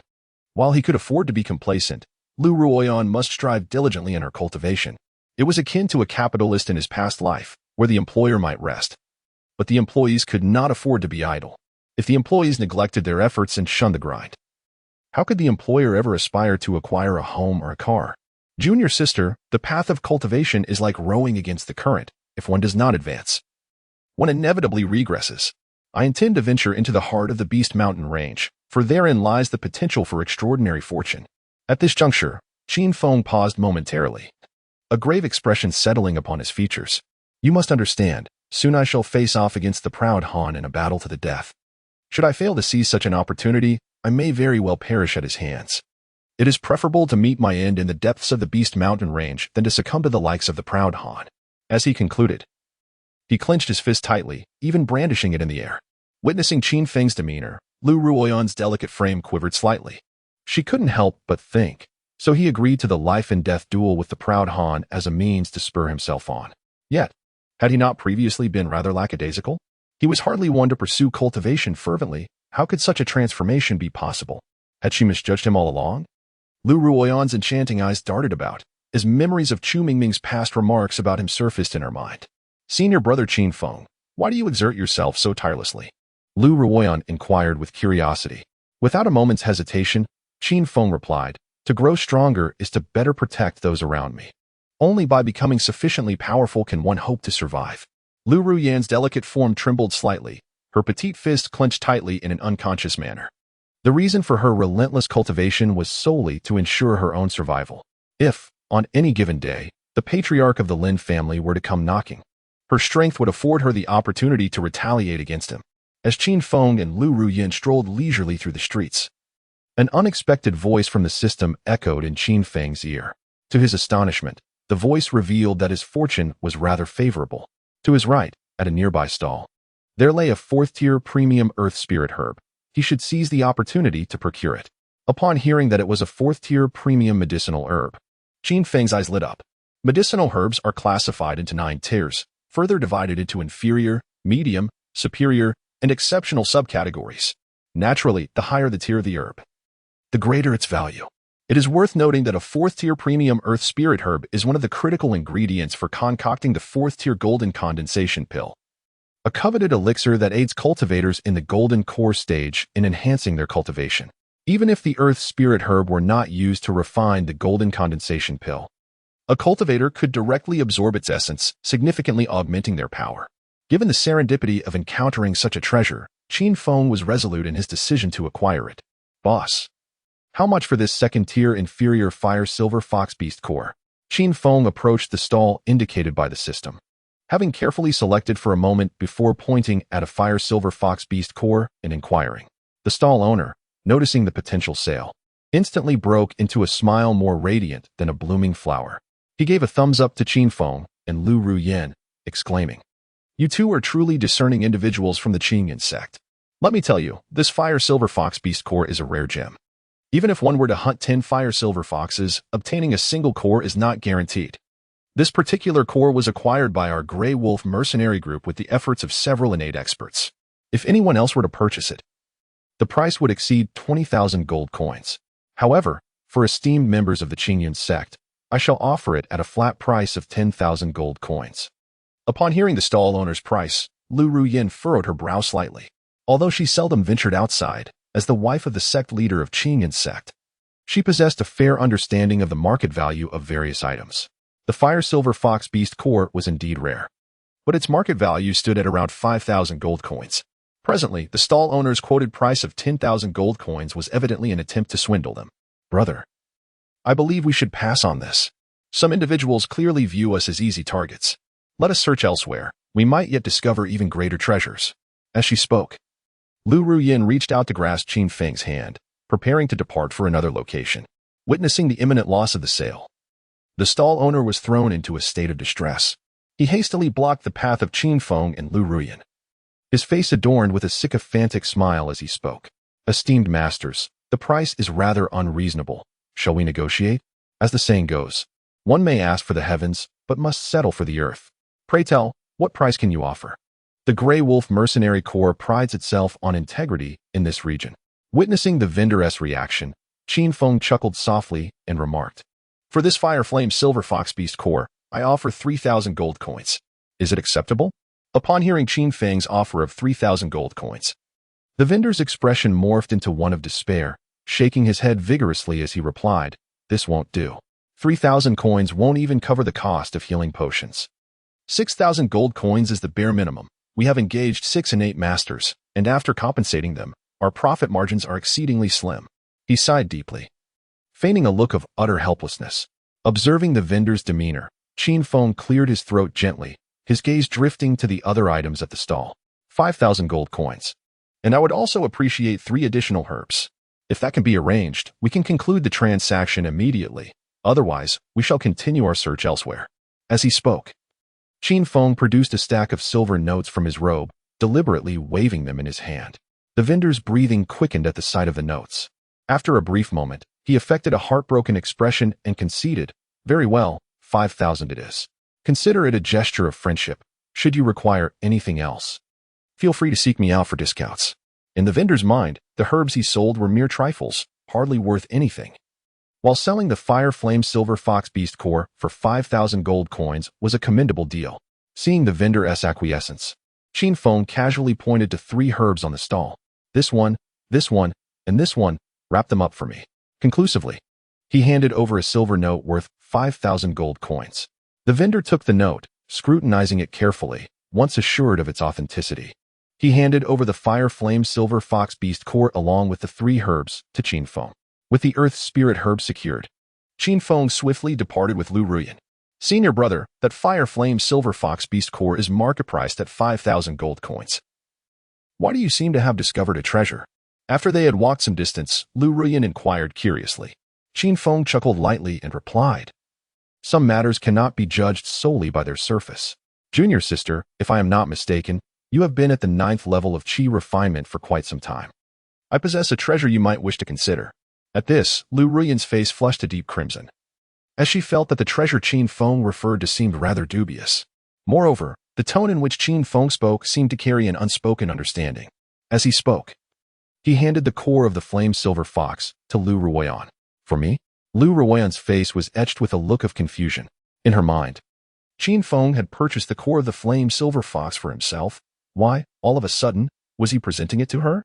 "If I am not mistaken, the fire-based cultivation technique you practice would greatly benefit from this Flame Silver Fox's core." Qin Feng firmly placed the core into Lu Ruyan's hands. "Is this appropriate?" "I can pay you," she stammered, pulling out a stack of silver notes from her storage pouch. Before she could hand the notes to Qin Feng, he interjected, "Junior sister, that is not right. This is a welcoming gift from your senior brother. How can you refuse? Since you are Mingming's friend, you are also my friend." Upon hearing the mention of Chu Mingming, Lu Ruyan paused momentarily. She could not help but think, so it was because of Chu Mingming that he brought me into the Monster Beast Mountains.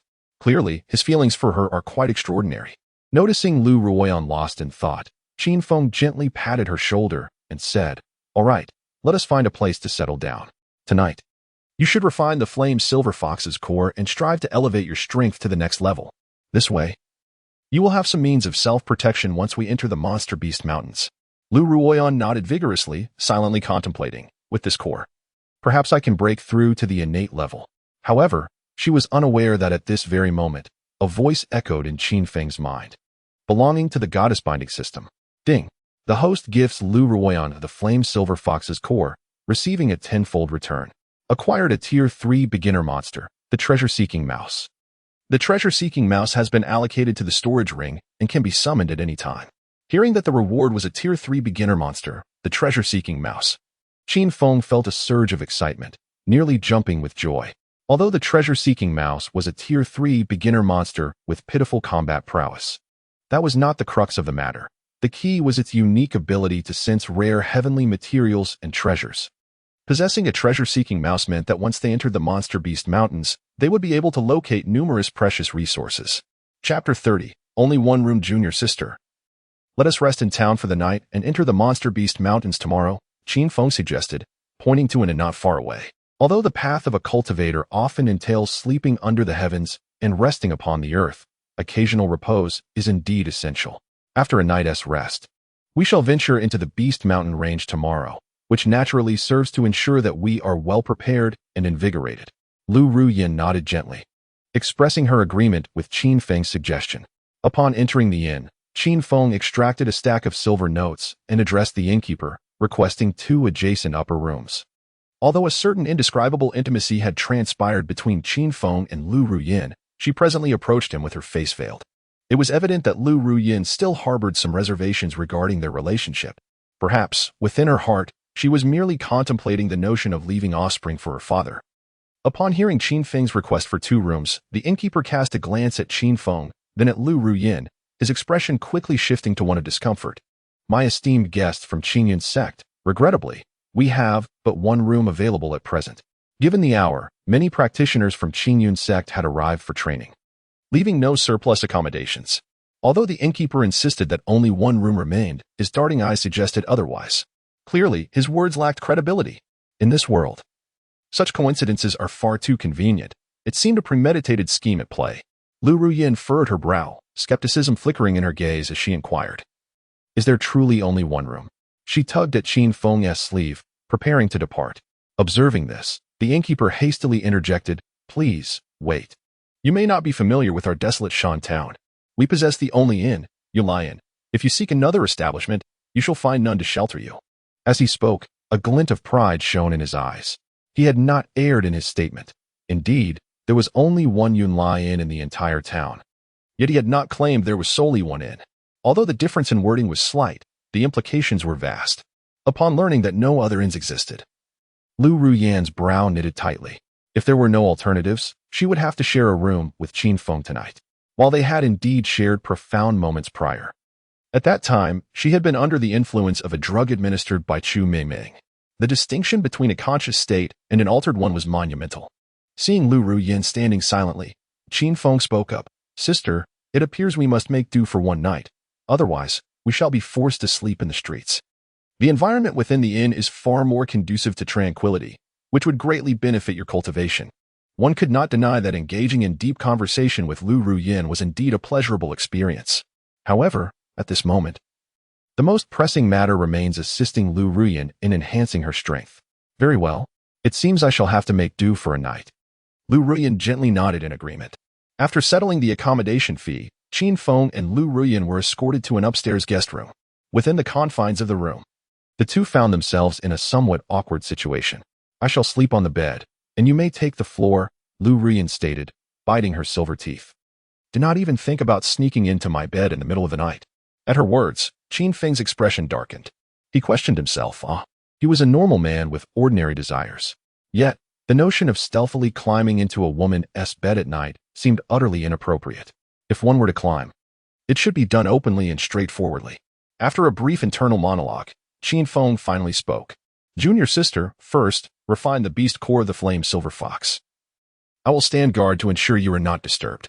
Entering the beast mountain is fraught with peril. Thus, any increase in strength provides additional assurance." Lu Ruyin obediently nodded, then sat cross-legged and produced the beast core of the flame silver fox. A night of silence ensued. The next day, while Qin Feng remained lost in slumber, the voice of the goddess-bound system echoed in his mind. Ding! Lu Ruyin successfully refined the beast core of the flame silver fox, elevating her cultivation from the 30th level of Qi refinement to the 40th level.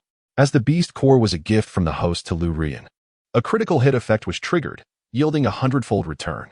The host's cultivation will rise to the 80th level of Qi refinement. Upon hearing the system's rewards, Qin Feng sprang up from the floor, unable to suppress his internal lament. 80 levels of Qi refinement? What is this? Why can I not break through to the innate stage? The system promptly replied, "Host, this requires opportunity. Consider this. Your 80th level of Qi refinement is equivalent to the 8th level of innate for ordinary cultivators. With the support of the ancient divine body, even against an 8th level innate cultivator, you would easily prevail." Upon hearing the system's explanation, Qin Feng's spirits soared. An 8th level innate cultivator would not stand a chance against him, making him virtually invincible in the outer sect. However, he still lacked the power to contend with prodigies like Gu Aohen. It was essential for Lu Ruyin to continue advancing, as her growth would, in turn, bolster his own strength. "Are you awake?" Lu Ruyin remarked. Observing Qin Feng's sudden awakening, her tone tinged with annoyance. In her plan, refining the beast core would undoubtedly lead to a breakthrough to the innate stage. To her dismay, she had still not succeeded. What kind of opportunity was required to attain such a breakthrough? It appears that a journey into the Demon Beast mountain range is imperative to seek that extraordinary opportunity. Qin Feng dusted off his clothes and spoke. "Let us prepare. We shall enter the Demon Beast mountain range shortly." As Qin Feng and Lu Ruyin made their way towards the mountain range, they passed through a square bustling with a crowd gathered together. Amidst the throng, an impassioned voice resonated. "The Jishur Medical Pavilion is recruiting mercenaries to venture to the outskirts of the Demon Beast mountain range. High-level Qi refining practitioners will receive a bounty of 100, while innate practitioners will earn 1,000. With that fervent announcement, the crowd erupted into a flurry of excitement. This time, the team leader is none other than our town's unparalleled beauty, Jiao Junyang. Heavens! It's Jiao Junyang herself from the Jishir Medical Pavilion recruiting mercenaries.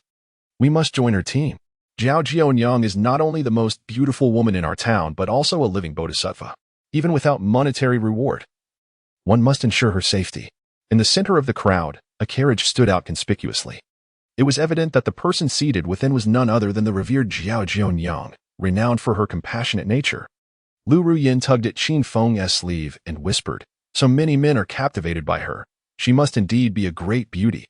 Qin Feng simply responded with a soft acknowledgement, showing little interest in Jiao Junyang. To him, women only served to hinder the speed of his sword. Moreover, he was already accompanied by a beauty. If he were to agree with Lu Ruyin, it was certain she would retaliate with a sharp reprimand. After all, the heart of a woman is as elusive as a needle in the ocean. Jealousy could drive them to commit the most outrageous acts. Noticing Qin Feng's indifferent demeanor, Lu Ruyin paused momentarily. Curiosity about Jiao Junyang's appearance piqued her interest. After all, a woman who could incite such fervor among numerous men could not possibly be ordinary. Senior brother Qin Feng, let us join the mercenary team. This way, we not only gain a free guide but can also earn some money in the process. As she spoke, Lu Ruyin made a gesture as if counting money, resembling a little money grubber. Considering Lu Ruyin's suggestion, Qin Feng pondered for a moment before agreeing. All right, I find this idea rather appealing. He could not deny the practicality of Lu Ruyin's proposal. Accompanying the mercenaries to the Demon Beast mountain range would undoubtedly provide added safety. Quickly, Qin Feng and Lu Ruyin blended into the line of applicants. Just as they were about to reach the front, Qin Feng leaned towards Lu Ruyin and whispered, "Don't reveal your true strength just yet." He understood that exposing his trump card at the outset would only invite danger upon himself, feigning weakness to ensnare the strong. That is the strategy. Lu Ruyin felt the warmth of breath against her ear, causing her delicate form to tremble slightly, while inappropriate images involuntarily surfaced in her mind. She chastised herself internally. What am I thinking? The sole reason for seeking his company to the Beast Mountains was to discover a means of advancement. Just as Lu Ruyin struggled to regain her composure, the overseer in charge of recruiting mercenaries suddenly announced in a loud voice, "The spots are limited. Those in the Qi refinement stage may depart." Upon hearing that the Qi refinement practitioners could leave, a collective lament filled the air. They had not anticipated the recruitment to conclude so swiftly. Initially, they had hoped to accompany Jiao Junyang to the Beast Mountains. However, it seemed imperative to find a way to swiftly break through to the innate stage. Brother, I advise you to abandon that thought. I have remained at the 9th level of Qi refinement for over a decade, and still cannot reach the innate stage. Oh, the path to innateness is indeed as arduous as ascending to the heavens. Listening to the lamentations of the crowd, Lu Ruyin's facial muscles twitched in frustration. For the majority, innate talent often determined how far one could progress. It is known that among 100 practitioners at the 9th level of Qi refinement, those who can ascend to innateness rarely exceed a handful. The probability of breaking through from the 9th level of innateness to the foundation establishment stage is even more minuscule, 1 in 1,000. Yet here she was, having reached the 40th level of Qi refinement, still unable to advance to the innate stage. Casting a glance toward the direction of the carriage and then at the departing crowd, she could not help but say to Qin Feng, "Senior brother Qin, let us leave as well." In Lu Ruyin's heart, she believed that her and Qin Feng's lack of advancement to the innate stage disqualified them from the employment criteria of the healing clinic. If that were the case, it would be better to choose to depart, preserving her dignity in the process. Junior sister, there is no need for us to leave. Although I have not reached the innate stage, I possess the strength of one.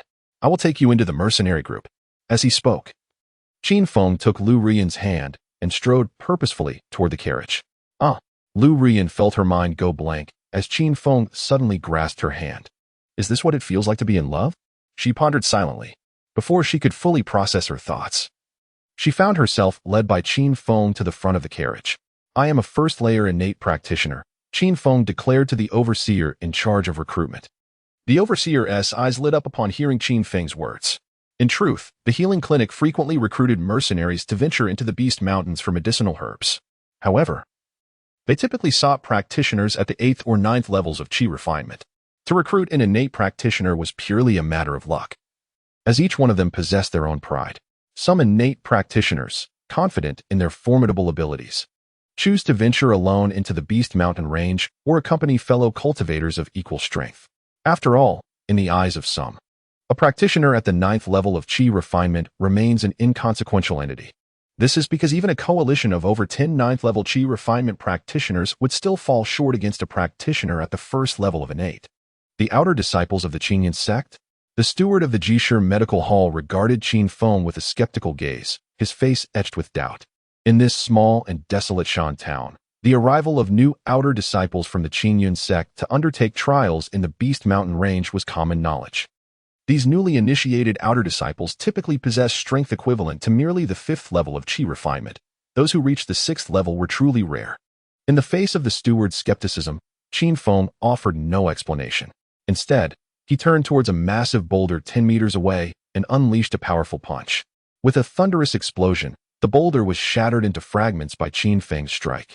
Witnessing this spectacle, the steward's initial doubts quickly transformed into a sycophantic demeanor. As he smiled and remarked, "I never expected this young brother to be an innate practitioner at such a young age. I beg your pardon for my earlier misjudgment. I am Bai, the steward of the Jishir Medical Hall. May I inquire as to how you are addressed?" Before him stood a steward who had attained the 3rd level of innate, yet he dared not exhibit any arrogance in Qin Feng's presence. He understood that his age was a limiting factor, with his potential nearly exhausted. In this lifetime, if he could break through to the 4th level of innate, it would be a monumental achievement. However, Qin Feng was different at such a tender age. He had already entered the realm of innate and was a member of the Qinyan sect. It would not be long before he would have to address Qin Feng as senior. Qin Feng clasped his hands in greeting and replied, "Greetings, Steward Bai. I am Qin Feng, an outer disciple of the Qinyan sect, and this is my junior sister. I wish to take her with me to the Beast Mountain range. What do you think?" Chapter 32. Qin Feng is my man. In response to Qin Feng's proposal, Steward Bai readily agreed. Since she is the junior sister of an innate practitioner, of course, she may accompany you. We will arrange for her according to the 9th level of Qi refinement, if that is agreeable to you." As he spoke, a knowing expression crept onto his face, one that men would readily understand. It was evident that, having weathered years of experience, Steward Bai did not believe that Qin Feng and Zhao Jianyan merely shared a typical senior-junior relationship. Some matters were understood, yet should never be spoken of lightly. With the addition of Qin Feng and Lu Ruyan, numerous mercenaries eagerly approached Qin Feng, greeting him with enthusiasm.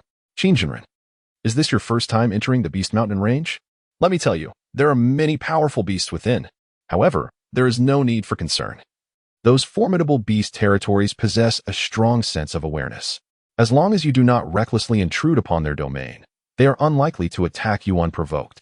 Master Qin, your youthful prowess is truly remarkable. You are indeed a prodigy." The mercenaries live in a world where danger lurks at every turn, instinctively venerating the strong. Naturally, Qin Feng responded warmly to the mercenaries who showed him kindness. Life is but a performance, and mastering this art is a skill in itself. After a brief exchange of pleasantries, Qin Feng noted that no additional mercenaries had joined their ranks, prompting him to turn to Manager Bai with an inquiry. "Manager Bai, when shall we depart?" The group had gathered over 30 individuals, including Manager Bai, with 3 having attained the innate stage, while the others were advanced Qi practitioners. Such a formidable assembly in this humble town of Wild Mountain was indeed a grand spectacle. Before Manager Bai could speak, an innate master huffed disdainfully, voicing his displeasure. "Humph. We are merely waiting for the Grey Wolf Mercenary Corps." The arrogance of the Grey Wolf Mercenary Corps was quite extraordinary, demanding such a lengthy wait. Upon hearing this, a senior companion beside the innate master immediately turned pale. "Do not speak foolishly. The Grey Wolf Mercenary Corps is the foremost mercenary group in Wild Mountain.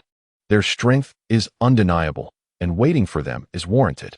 After saying this, the elder companion leaned closer, lowering his voice. "Jin Galu, I know you harbor dissatisfaction. But until we grow stronger, we must remain low-key."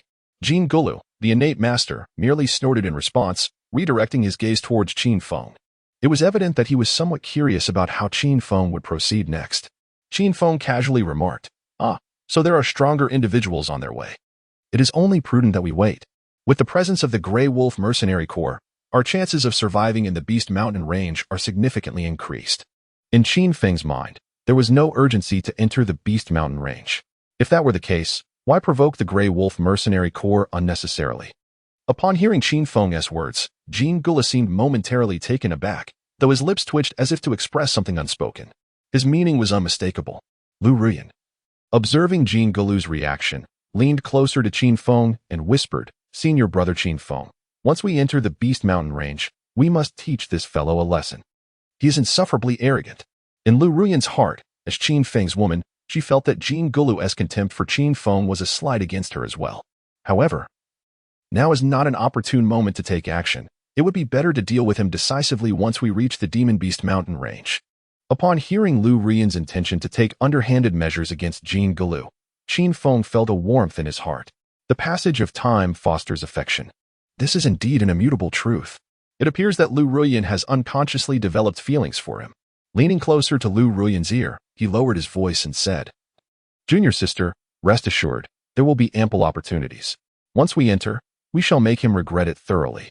As Lu Ruyan felt the warmth emanating from his breath, a shiver coursed through her body, and her mind involuntarily conjured images of the moments they shared in that secret cave.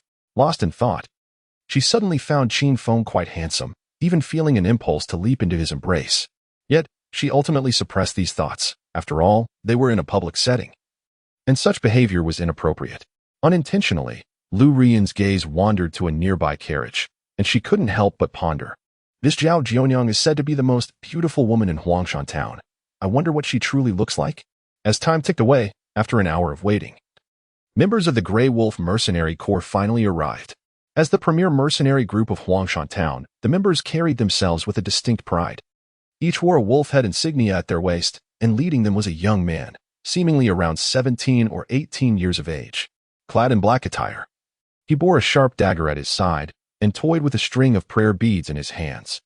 Following closely behind him was a middle-aged man wielding a large sword. Perhaps due to the weight of the sword, each step he took caused the ground to tremble slightly, leaving a distinct imprint in his wake. Upon spotting the young man, Bai Guanshi hurried forward, exclaiming, "Third young master, you have arrived. We are ready to depart at any moment."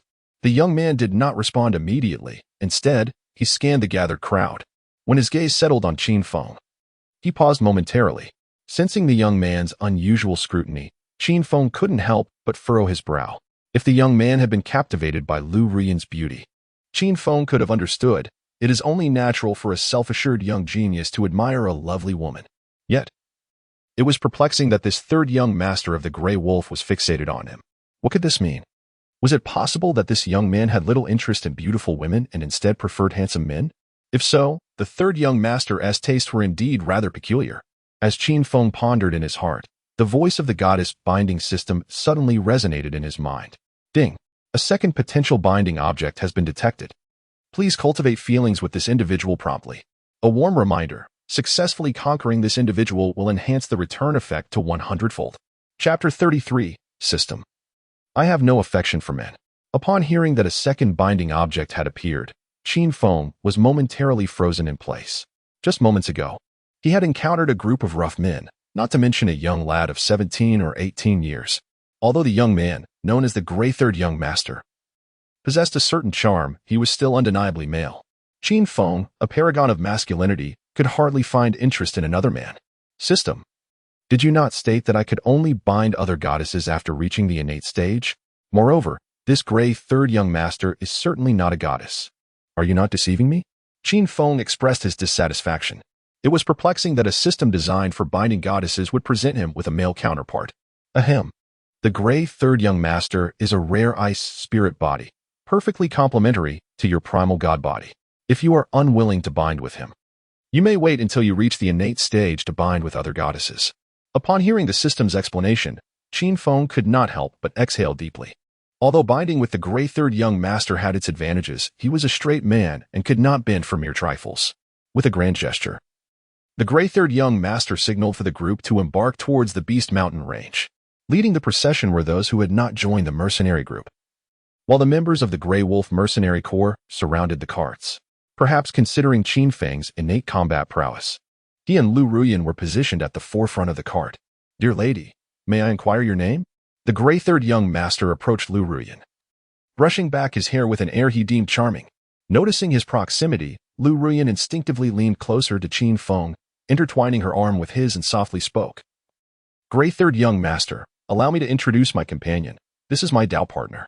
Upon hearing the term Dao partner, Qin Feng could not suppress a slight cough. Lu Ruyan's actions clearly indicated she was using him as a shield. However, there had indeed been intimate moments between them. Now, with Lu Ruyan being accosted, it was only natural for him to step forward. Gray, third young master, she is indeed my Dao partner. As he spoke, Qin Feng wrapped his right arm around Lu Ruyan, lightly patting her backside with his left hand. One cannot deny that the sensation of that embrace is truly unparalleled. When Lu Ruyan found herself in Qin Feng's arms, the warmth emanating from his skin instantly flushed her cheeks with a rosy hue. She could not help but feel relieved that she was adorned with a face veil. Otherwise, Qin Feng would certainly have seen her distressed expression. Humph, you rogue. Daring to take advantage of me. Lu Ruyan lightly tapped Qin Feng's chest with her hand, her delicate form instinctively retreating. Yet, in the next moment, Qin Feng tightened his hold on her. The embrace caused her to feel a delightful pressure, amplifying the redness in her face as she lowered her head in embarrassment. Meanwhile, the third young master of the Grey Wolf mercenary group, witnessing this scene, furrowed his brow in discomfort. Lu Ruyan's rejection of his advances and her playful banter with Qin Feng was a blatant affront to his pride. As the third young master in this small town of Huangshan, he was akin to a local sovereign. How could he allow himself to be humiliated by a mere woman? However, just as Qin Feng and Lu Ruyan expected an outburst from him, the young master's subsequent behavior left them utterly astonished. He approached Qin Feng, clasping his hands in an apologetic gesture, and stated, "My apologies to you both. I was unaware that you shared a romantic bond. I have intruded." With that, he turned and walked towards the rear of the carriage. The mercenaries accompanying him, however, let out a series of disdainful snorts, clearly believing that Lu Ruyan and Qin Feng were ungrateful for the young master's consideration. Nevertheless, as he had offered an apology, they felt it inappropriate to act against them. Once the third young master had departed, Lu Ruyan could not suppress a cold huff. "Humph, you've taken advantage of me. Now that he has gone, will you not release me? How long do you intend to hold me?" Upon hearing her words, Qin Feng reluctantly allowed Lu Ruyan to extricate herself from his embrace. It must be admitted that Lu Ruyan's figure is simply exquisite. The sensation of holding her was undeniably enchanting. "I assure you, I did not intend to take advantage of you. One must fully commit to the act, lest it be discovered," Qin Feng replied, feigning innocence. In his heart, he silently lamented, who, indeed, is taking advantage of whom? Do you not recall how you and Chu Mingming once drugged me, leading to the loss of over 100 billion in assets?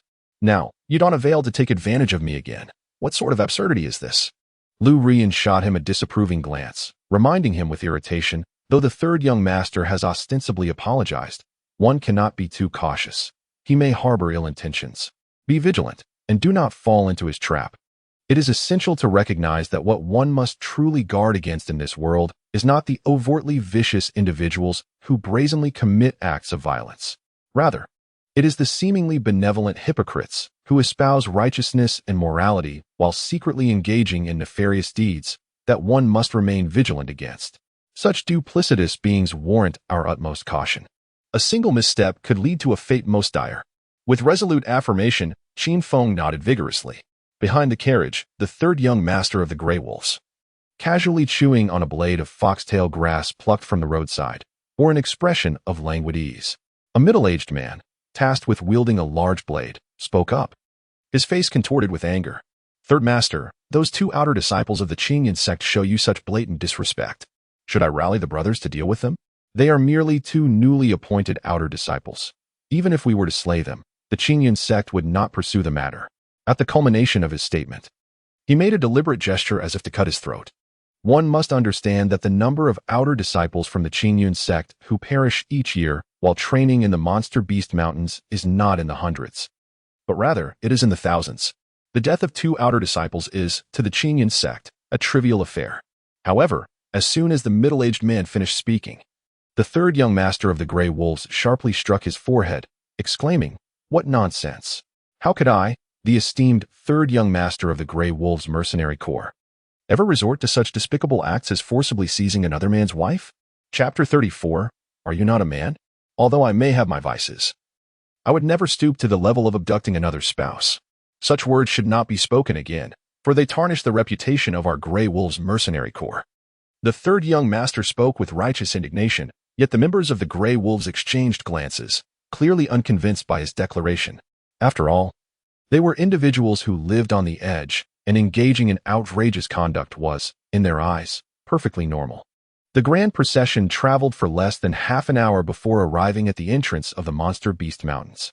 Upon seeing the narrow mountain path ahead, the third young master called out to those within the carriage, "Jianyang, we are about to enter the Monster Beast Mountains, and this carriage can no longer proceed." At his words, the gazes of those present turned towards the carriage. It is worth noting that the mercenaries had accepted this task not solely for the generous remuneration offered by the Jishur Medical Hall, but more importantly, to catch a glimpse of the enchanting Jianyang. Now, as they faced the narrow mountain trail, it was clear that Jianyang could not continue her journey in the carriage. As Jianyang emerged from the carriage, it would undoubtedly provide the onlookers with a feast for the eyes. A gentle, melodic hum resonated, and moments later, the curtain of the carriage was drawn aside by a delicate, slender hand.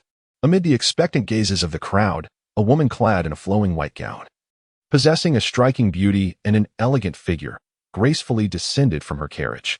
As onlookers beheld the enchanting visage of the captivating Jiao Junyang, an eerie silence enveloped the gathering, soon followed by an eruption of astonished exclamations. Such beauty! She appeared as if she had stepped forth from the pages of a painting. If only I could wed such a goddess, I would willingly endure the pain of breaking my ribs to prepare her a nourishing soup. Huh. You should take a look in the mirror. With your appearance, even if you offered her your flesh and blood, Jiao Jionyang would scarcely glance your way. To witness Jionyang in person is a privilege, rendering this life utterly fulfilling. Faced with the exquisite beauty of Jiao Jionyang, most in attendance could not contain their fervent cheers.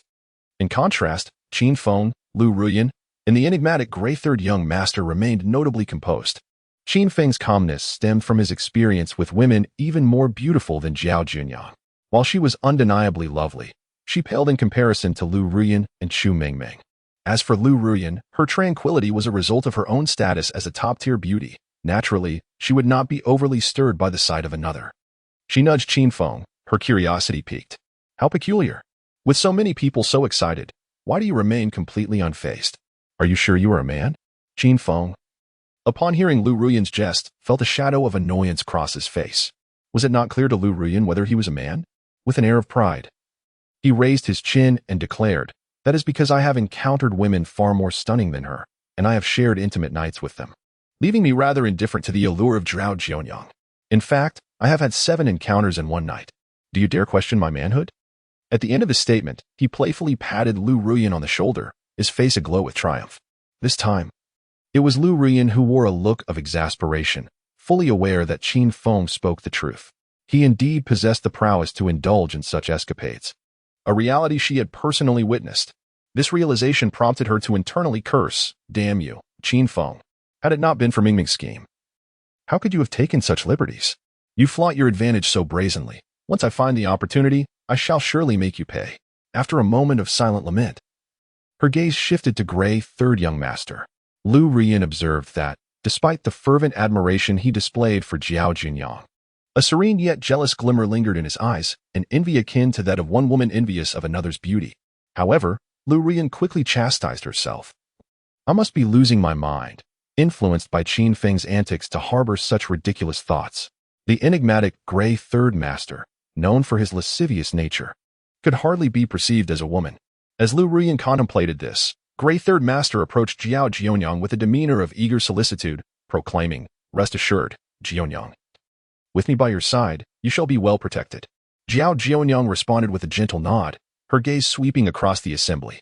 To the astonishment of all, she made a beeline for the direction of Qin Feng. Jealousy flickered across the faces of many, for they all longed for Jiao Jionyang's attention. Yet, she chose to focus on a young man. As Jiao Junyang reached Qin Feng, Lu Ruyan instinctively entwined her arm with his, resting her head upon his shoulder. This gesture was akin to a declaration of sovereignty over him, conveying unmistakably to Jiao Jionyang, "Behold, this is my man. Any attempt to usurp him is futile." Witnessing this scene, the onlookers felt as though the sky was collapsing upon them, their envy nearly erupting into rage. It was a well-known fact that female cultivators were a rare breed within their ranks. Yet, Qin Feng not only possessed a stunning beauty with a golden physique, but also garnered the attention of Jiao Junyang, the most beautiful woman in the town of Huangshan. How could the mercenaries, who danced on the edge of danger, possibly accept this? Just as the crowd glared at Qin Feng with a mix of fury and disbelief, Zhao Jianyang spoke, her lips parting with a sultry tone. Dear sister, there is no need to be so tense. I have no habit of competing with other women for a man. Despite her words, she cast a flirtatious glance at Qin Feng, confident in her beauty that had brought countless men to their knees before her. Even though the young man was already bonded to another, she believed her allure could easily ensnare him, compelling him to submit willingly, especially in the presence of another woman. The thrill of claiming a man was both exhilarating and gratifying. However, an unexpected turn of events occurred. Qin Feng, completely disregarding her flirtation, responded with a tone of indifference. Zhao Jianyang, please conduct yourself with dignity. What did you say? You asked me to conduct myself with dignity? Zhao Jianyang's expression was one of incredulity. Her beautiful eyes fixated on Qin Feng, as the most revered beauty of Huangshan, a living goddess in the eyes of many mercenaries. She had always been the center of attention. Countless men felt a sense of pride at the mere opportunity to exchange a word with her. Yet now, a man had audaciously rebuffed her advances, and not just any man, but a fiery young lad. What could be more humiliating? This is akin to ruthlessly trampling her dignity into the ground. The mercenaries present stood frozen in disbelief, some with their mouths agape, easily accommodating an egg. After a brief moment of shock, a few of the mercenaries stealthily rolled up their sleeves, poised to act against Qin Feng in hopes of winning the favor of Zhao Jianyang. As Zhao Jianyang approached, Qin Feng extended his arms to embrace Lu Ruoyan, coldly remarking, Since you did not comprehend my words, let me reiterate, Zhao Jianyang, please conduct yourself with dignity. Upon hearing the phrase, please conduct yourself with dignity once more, Zhao Jianyang's face turned a ghastly shade, her fists clenching audibly. Lu Ruoyan nestled closely against Qin Feng, her eyes filled with mockery as she spoke. Some claimed they would never covet another's partner, yet they slyly cast glances at a married man. I have witnessed shamelessness, but never such unabashed audacity. The taunt from Lu Ruoyan only fueled Zhao Jianyang's fury, igniting her temper to a boiling point. She yearned to retaliate against Lu Ruoyan immediately, but ultimately restrained herself. Deep down, Zhao Jianyang understood that if she truly acted out, her virtuous image among the crowd would be irrevocably tarnished. You sharp-tongued wretch, wait for your comeuppance. Even if I do not lay a hand on you, my many sycophants will surely make you regret your insolence. She seethed internally. After a moment of fervent mental rebuke, she forced a smile onto her face and declared, You all have quite the sense of humor. Let us hasten our journey and not allow trivial matters to disrupt our camaraderie. As she spoke, Zhao Jianyang retreated to the side of Grey Third Young Master. Observing her approach, Grey Third Young Master merely huffed, offering no further commentary. It was evident that he recognized Zhao Jianyang's intentions. She intended to use him as a pawn. And naturally, he would not comply with such a plan, especially for a task that promised no benefit to him. While Grey Third Young Master maintained his silence, the thoughts of Zhao Jianyang's many admirers buzzed with anticipation, each eager to seize an opportunity to strike against Qin Feng. Yet, throughout it all, Qin Feng remained an unwavering figure, his demeanor calm and collected. If these individuals dared to act, he would not show mercy. After all, a plump lamb was presented on a platter. How could one forego the chance to slaughter it? Senior brother Qin Feng, it seems you have offended nearly everyone present. Do take care, for they will undoubtedly turn against you, Lu Ruoyan whispered into Qin Feng's ear. Qin Feng patted Lu Ruoyan's shoulder, half-jokingly asking, Junior sister, are you genuinely concerned for me? Could it be that you have developed feelings for me? Listening to Qin Feng's half-joking remarks, Lu Ruoyan's cheeks flushed with embarrassment. She had always believed that her connection with Qin Feng was merely a fleeting romance, a transient encounter devoid of deeper emotions. Yet, as they spent time together, an unexpected bond began to blossom between them. Lu Ruoyan found herself questioning whether she had indeed developed feelings for Qin Feng. After all, why did his every gesture stir her heart so profoundly? Shaking her head vigorously, she stammered, You mustn't speak so recklessly. I am only concerned for my own safety. If something were to happen to you, how could they possibly spare me? Qin Feng chuckled, refraining from countering Lu Ruoyan's words. For certain matters could not be easily articulated. As the group advanced, they soon encountered the first wave of monstrous beasts. However, they were merely on the outskirts of the Beast Mountain range, facing low-level ice snakes, creatures whose strength was comparable to that of novice chi refiners. Under the mercenaries' formidable onslaught, even the ice snakes, despite their numerical advantage, were swiftly repelled. Positioned in the middle of the formation, Lu Ruoyan and Qin Feng did not even need to engage. as the mercenaries had already dealt with the threat. In truth, some mercenaries contemplated deliberately allowing Lu Ruyin and Qin Feng to partake in the battle, but upon reflection, they deemed the ice snakes too weak to pose any harm to them. Why waste effort on such trivialities? After weathering the initial wave of beasts, the mercenaries became acutely alert. Though they were merely on the periphery of the Beast Mountain range, the possibility of encountering formidable monsters loomed large. Suddenly, a series of thunderous roars erupted, causing the mercenaries' hearts to leap into their throats. Tigers, known as the kings of beasts, possess formidable strength even in their juvenile stages. Classified as high-level Tier 1 creatures, adult tigers, on the other hand, boast at least Tier 2 prowess, akin to innate practitioners at the 7th or 8th level. Among their ranks, the most formidable was the steward from the Healing Pavilion, a mere 3rd-level innate practitioner. Faced with an adult tiger, their only recourse would be a hasty retreat. Huilang Mercenary Corps, form up, commanded the decisive Gray 3rd Young Master. At his command, the members of the Huilang Mercenary Corps swiftly drew their weapons and arranged themselves into a fan-shaped defensive formation. Meanwhile, the middle-aged man who had been wielding a large blade passed it to Gray 3rd Young Master. Grasping the weapon, Gray 3rd Young Master exuded an escalating aura of resolve. To all present, it was clear that what lay ahead would be a fierce battle for survival. Upon witnessing the palpable tension among the crowd, Qin Feng instinctively pulled Lu Ruyin behind him. As she gazed at the man who stood protectively in front of her, warmth surged within Lu Ruyin's heart. A man who bravely steps forward to shield her in the face of danger is undoubtedly a worthy companion for life. The steward exclaimed in a state of panic. Damn it, it's an adult 2nd-tier spotted tiger. What shall we do? Chapter 36. The berserk talent. With the emergence of the spotted tiger, chaos erupted within the throng. Cursed fate. This adult tiger is at least equivalent to a human with innate cultivation at the 7th level, while our strongest member barely reaches the 3rd level. What are we to do? I do not wish to perish. Why are we so unfortunate to encounter a spotted tiger in this place? Why must my life be so fraught with hardship? Numerous mercenaries began stealthily surveying the terrain, preparing to flee at the quickest pace possible. Upon seeing the spotted tiger, Lu Ruyin trembled slightly, a flicker of panic crossing her eyes. Although Chu Mingming had assured her of protection from the shadows, Lu Ruyin was acutely aware that, given Chu Mingming's nature, she would only intervene in dire situations. As Lu Ruyin contemplated her next course of action, Qin Feng's voice broke through her thoughts. Do not worry. I can handle an injured spotted tiger. His assertion was not born of arrogance. He had reached the 8th level of qi refining, equivalent to an innate 8th level practitioner. The spotted tiger before them possessed strength akin to that of a human at the 8th level, but it bore numerous injuries, significantly diminishing its combat prowess. Additionally, they enjoyed a numerical advantage. If they united their efforts, they might indeed vanquish the beast. However, the gravest threat did not stem from the tiger itself, but rather from the mercenaries surrounding them. Better a dead friend than a living foe was an immutable truth in the realm of cultivation. He had to remain vigilant, for some mercenaries might betray him and Lu Ruyin to escape the peril. At that moment, the formidable Gray 3rd Young Master stepped forward, brandishing his large blade, and bellowed, "What are you afraid of? Look, the tiger is still bleeding from its forehead. It is gravely injured. If we join forces, we can surely slay it. Members of the Grey Wolf mercenary group will stand at the forefront.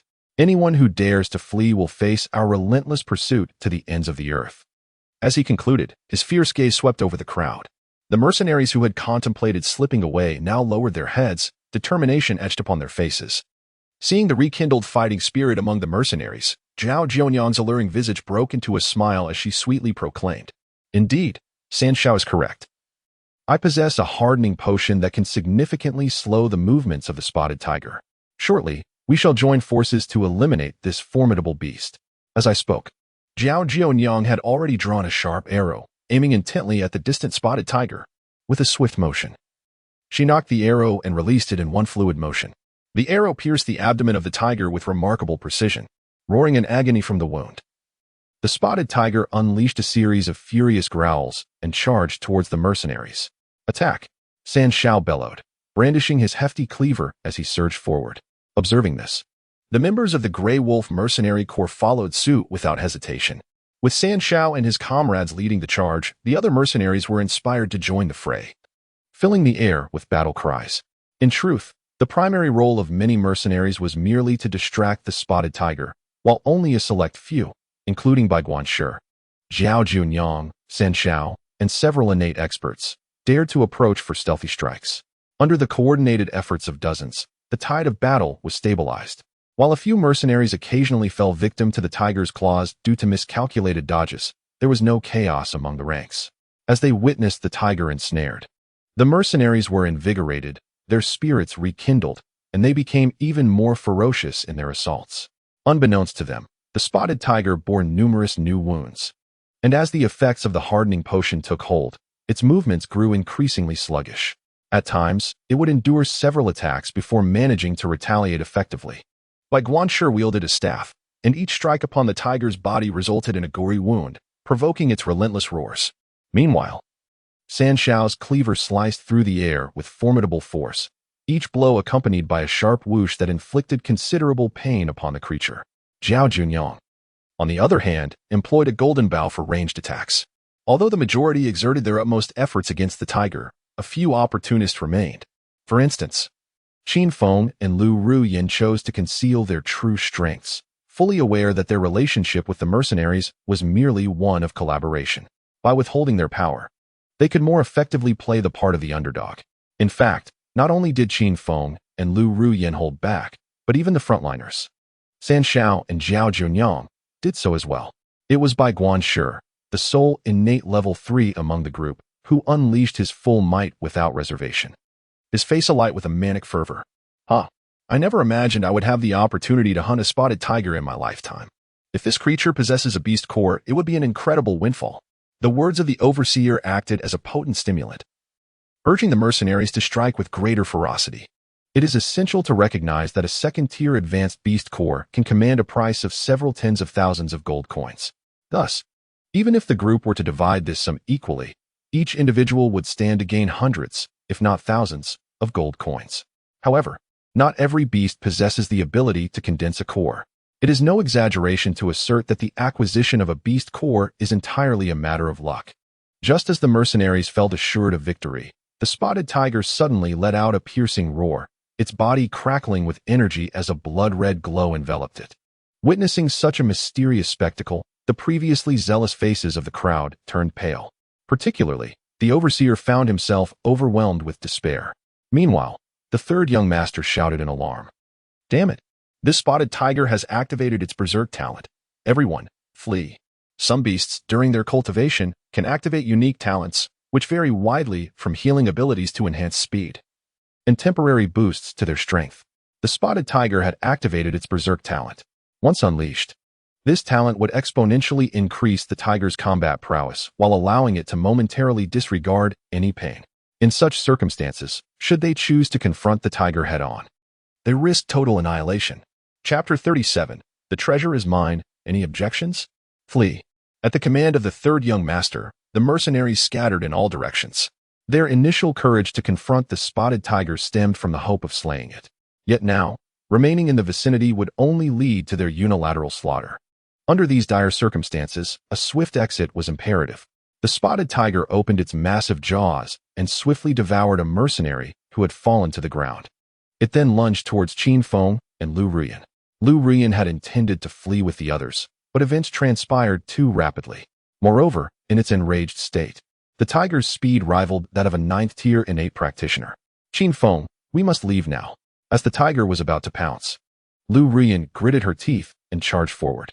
In her mind, she believed that with her cultivation at the 40th level of qi refinement, she could delay the tiger long enough for Qin Feng to escape. However, if she did not act, Qin Feng would surely meet his demise. Yet, in the next moment, a figure suddenly appeared before her, followed by a blinding light shooting skyward. Dragon-slaying technique. As the sword light danced, a colossal dragon formed from true energy surged towards the spotted tiger, exuding an overwhelming pressure. The assailant was none other than Qin Feng. As Qin Feng pondered, he realized that had he been alone, he would undoubtedly have chosen to flee. Yet, at this moment, Lu Ruyin had resolutely positioned herself in front of him. If Lu Ruyin possessed strength akin to Chu Mingming, Qin Feng would have felt inclined to embrace her, even harboring a fervent desire to cling to her. However, Lu Ruyin's prowess was far inferior to that of the spotted tiger, and should he refrain from intervening, there was a grave risk that Lu Ruyan would be devoured by the beast as mere prey. It is crucial to note that Lu Ruyan was indeed his woman whom he must protect, and for whom he would unleash his full strength. A thunderous crash reverberated through the air, and the previously roaring spotted tiger suddenly fell silent. As the sword light dissipated, many stood agape, their faces etched with disbelief. The once frenzied tiger had been cleaved in two by Qin Feng's sword, its body still oozing blood. Isn't he merely at the first level of innate talent? How could he exhibit such formidable combat prowess? Murmured Steward Bai. Upon first encountering Qin Feng in the desolate mountain town, Bai had sensed that he was no ordinary individual. He had never anticipated that Qin Feng could vanquish a raging spotted tiger with a single stroke. Could it be that Qin Feng's strength had already reached the 9th level of innate talent, or even higher? Look at that sword in his hand. It radiates an astonishing brilliance. My heavens! Could it be a treasured artifact? Only a treasured weapon would emit such light. It must be an extraordinary artifact. Given the intensity of its glow, the mere mention of extraordinary artifact ignited a glint of greed in the eyes of those present. Even Bai, Gray Third Young Master, and Jiao Ninth Lady wielded mere magical weapons, which, despite their prowess, ranked only within the top 10 of the entire desolate mountain town. Now, with Qin Feng's display of an extraordinary artifact, they felt an overwhelming impulse to discard their own weapons and rush toward him. Qin Feng, how could you possess an extraordinary artifact? Lu Ruyan gazed at him, her expression brimming with curiosity. It was noteworthy that even Yu Bufan, the leader of the Qingyan sect and the mightiest figure of the Seven Stars Empire, wielded only an extraordinary artifact. Yet, Qin Feng, who had long been labeled as a waste, had unveiled such a remarkable weapon. Before Qin Feng could respond, Lu Ruyan realized the dire nature of their situation. Qin Feng, quickly stow it away. Otherwise, these individuals may take action. Lu Ruyan's words rang true. The emergence of an extraordinary artifact would undoubtedly incite a tempest of bloodshed. The mercenaries present were accustomed to living on the edge, where seizing opportunities was merely a part of their existence. However, Qin Feng remained remarkably composed, fully aware that withdrawing the flame dragon sword at this moment would only heighten his peril. With a swift motion, he struck down upon the corpse of the spotted tiger, revealing a pale green beast core in his grasp. I slayed this spotted tiger. The beast core rightfully belongs to me. Do any of you dissent? As he spoke, an overwhelming aura enveloped the area. The mercenaries exchanged glances, contemplating an attempt to seize the prize, but upon witnessing Qin Feng's prowess, their resolve quickly faltered. Since no one opposes, the corpse is mine as well. With a flourish of his hand, Qin Feng stored the spotted tiger's body into his spatial pouch. As a second-tier high-level beast, the spotted tiger was a treasure trove. Its hide could be fashioned into armor, its bones into weaponry, and its flesh was edible. Such a prize was not one to be overlooked. After securing the tiger's body, Qin Feng took Lu Ruyan's hand, preparing to depart. However, at that moment, the members of the Grey Wolf mercenary group silently surrounded them. Seeing the swift maneuvering of the Grey Wolf members, Gray Third Young Master nodded in satisfaction and proposed. Qin Feng, shall we engage in a transaction? What transaction? Qin Feng inquired, curiosity piqued. Gray Third Young Master held up 2 fingers, his expression earnest. The corpse of the spotted tiger is mine for 2,000 gold coins. You must realize that the most valuable aspect of the spotted tiger is undoubtedly its beast core.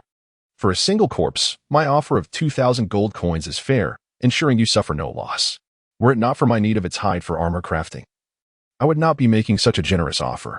Despite the sincerity etched upon Gray Third Young Master's face, a glint of ruthlessness flashed in his eyes. On the surface, his offer to purchase the spotted tiger's corpse appeared to be an act of concession, even a loss. Yet, as the third heir of the Grey Wolf mercenary group, his cunning strategy was beyond question. Surely he would not engage in a transaction that placed him at a disadvantage. Chapter 38, Sister. Let us savor this together. Pointing the flame dragon sword ahead of him, Qin Feng donned a sardonic smile and remarked, so you wish to negotiate? I had assumed you would resort to brute force. Although Gray Third Young Master professed to seek a trade, there was no assurance he would not suddenly strike. It was well known that some bonds of camaraderie could dissolve like mist in the face of immense profit. Moreover, there was no shred of friendship between him and Gray Third Young Master. After all, who exactly was Gray Third Young Master? In the desolate town of Huangshan, it is well known that I, the third young master of the Grey Wolves, am a man of my word. As long as you leave behind the corpse of this spotted tiger, the money contained within shall be yours." As he spoke, the third young master tossed a pouch of coins into Qin Feng's hands. After a cursory estimation of the pouch's contents, Qin Feng readily replied, "Very well. I shall relinquish the corpse of the spotted tiger to you. If there are no further matters, we shall take our leave." Qin Feng was acutely aware that the moment the flame dragon sword was drawn, he and Lu Ruyin could never remain among these mercenaries. Such is human nature. Yet, the brilliance emitted by the flame dragon sword was exceedingly dazzling, necessitating resolution of this issue. Lost in thought, Qin Feng instinctively cast a glance at Lu Ruyin.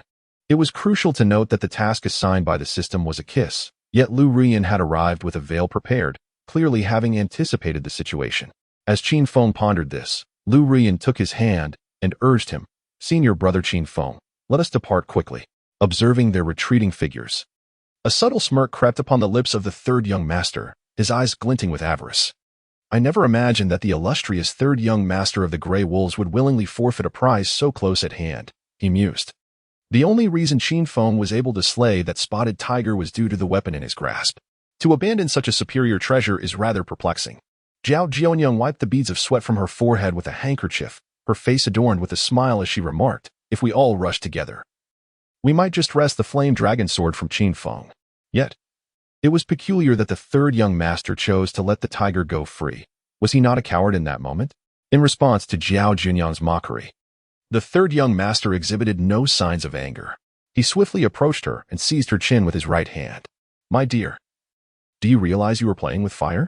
Are you teasing my ineptitude? If that is the case, I shall take action right here and now. You must know, my temper is quite fiery at present." At this, laughter erupted among the members of the Grey Wolves mercenary group. They had just endured a life-and-death battle, and their emotions were in need of release. Viewing an enthralling spectacle would indeed be a delightful diversion. As the third young master continued his teasing, Zhao Junyang deftly sidestepped, a seductive smile gracing her beautiful face as she replied, "Third young master, why rush? Shall we not first discuss matters of collaboration?" The third young master raised an eyebrow, intrigued, and inquired, "What sort of collaboration?" Zhao Jianyang chuckled and said, "The precious sword belongs to you, while the enchanting beauty is mine. What do you think?" Upon hearing Zhao Junyang's proposition, the gray third young master was momentarily taken aback. In the next moment, he instinctively retreated a few steps. His gaze fixed intently on Zhao Jianyang as he inquired, "Are you certain that the sword is mine and the beauty is yours?" If Zhao Junyang's demand were to possess Qin Feng, it would not have surprised gray third young master. Yet, it was peculiar that this woman, Zhao Junyang, sought the veiled lady. Such a condition was decidedly unusual. Zhao Junyang nodded vigorously, a malicious gleam in her eyes. "Indeed, I shall not allow any woman to eclipse my allure. For such a woman, I will devise 1,001 methods to torment her. I intend to make her experience a fate worse than death." Although Zhao Junyang spoke fervently of avenging Lu Ruyin, her thoughts were quite different. She silently mused, "Gray third young master, what do you truly understand? That woman possesses the exquisite Linglong body, perfect to serve as my furnace. Let her be my furnace. I believe that my Hehuan technique will soon reach perfection. You may keep the sword for now. Once my Hehuan technique is fully cultivated, it will not be too late to reclaim it." Unbeknownst to Gray Third Young Master, Zhao Jianyang's true intentions were concealed. He chuckled and remarked, "The most venomous heart belongs to a woman. This saying rings true." With that, he added, "Let us toast to our fruitful collaboration. We will promptly summon our experts to showcase the true strength of our Grey Wolf mercenary corps." Meanwhile, Qin Feng and Lu Ruyin had already ventured deeper into the Beast Mountain range. "Qin Feng, do you not find it strange? That Gray Third Young Master clearly intended to act against us, yet he chose to negotiate," Lu Ruyin inquired curiously. It was evident that anyone desiring to see something, despite putting on a facade, could not hide their greedy gaze. In response to Lu Ruyin's question, Qin Feng smiled lightly and replied, "He is waiting for reinforcements." As the third heir of the Grey Wolf Mercenary Corps, Gray Third Young Master's true strength did not lie in himself, but rather in the formidable backing of the mercenary group. Upon hearing this, Lu Ruyin's delicate form trembled slightly. It was clear that from that moment onward, or rather, from the instant Qin Feng drew the Yanlong sword, they had already attracted the attention of the Grey Wolf Mercenary Corps. "Qin Feng, it is all my fault. Had I not been in danger, you would not have needed to draw the Yanlong sword," Lu Ruyin sighed. Qin Feng casually waved his hand and said, Since I promised to protect you, I shall ensure your safety. I may have few merits, but I have always been a man of my word." As Qin Feng spoke, his gaze once again fell upon the flame dragon sword. Once sheathed, its brilliance naturally faded into obscurity. However, the moment the flame dragon sword was drawn, its resplendent glow remained ever present. Yet, how was he to fulfill the task assigned by the goddess-bound system? Resorting to violence against Lu Ruyin was out of the question. Nor could he resort to moral coercion. "Junior sister, I have saved you. I do not expect you to offer yourself in return. Let us simply share a moment of intimacy." Chapter 39. Kiss me. Upon observing Qin Feng's contemplative demeanor, Lu Ruyin could not help but interject, "Senior brother, the radiance of this sword must be subdued. I happen to know a master who might be of assistance." Qin Feng gently shook his head, for he knew that within the entire Qingyun sect, there were no more than 10 individuals possessing such exquisite weapons. The master Lu Ruyin was acquainted with was undoubtedly a high-ranking figure within the sect. This was not a matter of Qin Feng underestimating the intentions of others. The flame dragon sword was of paramount importance to him at this juncture. How could he possibly showcase it before such a master? That master may have ties to Lu Ruyin, yet he shared no such bond with Qin Feng. In such circumstances, presenting the flame dragon sword to that master would risk its theft at best, or his own life at worst. Such folly was not something Qin Feng would entertain. "Junior sister, I appreciate your kindness. To be honest, this sword is rather special. It has reached a level of sentience. It once bore witness to a love that was profoundly deep, and thus, when it sees me kiss the woman I cherish, it can conceal its dazzling radiance." Qin Feng spoke with a serious countenance. Upon hearing his words, Lu Ruyin gasped in astonishment, her face a canvas of disbelief. "Do you have someone you love?" Perhaps due to her nervousness, a tremor was evident in her voice. In her heart, Lu Ruyin could not help but think, his beloved must surely be Chu Mengmeng. Their bond was undoubtedly profound, while my connection with him is merely a fleeting romance. What am I truly hoping for? As these thoughts swirled in her mind, Lu Ruyin's eyes became misty, tears welling in their corners. "Yes," Qin Feng gently nodded in affirmation, seeing the blissful smile gracing his face. Lu Ruyin could not restrain her curiosity any longer. "Could you share with me the story of you and her?" Though she was deeply intrigued by the events between Qin Feng and Chu Mengmeng, Qin Feng did not respond immediately. Instead, he seated himself upon a large stone, cradling his chin in thought, an air of contemplation enveloping him. Upon witnessing the scene, Lu Ruyin chose not to disturb Qin Feng, instead opting to observe quietly from the sidelines. After a moment, Qin Feng finally spoke, expressing the vast chasm that lay between their identities.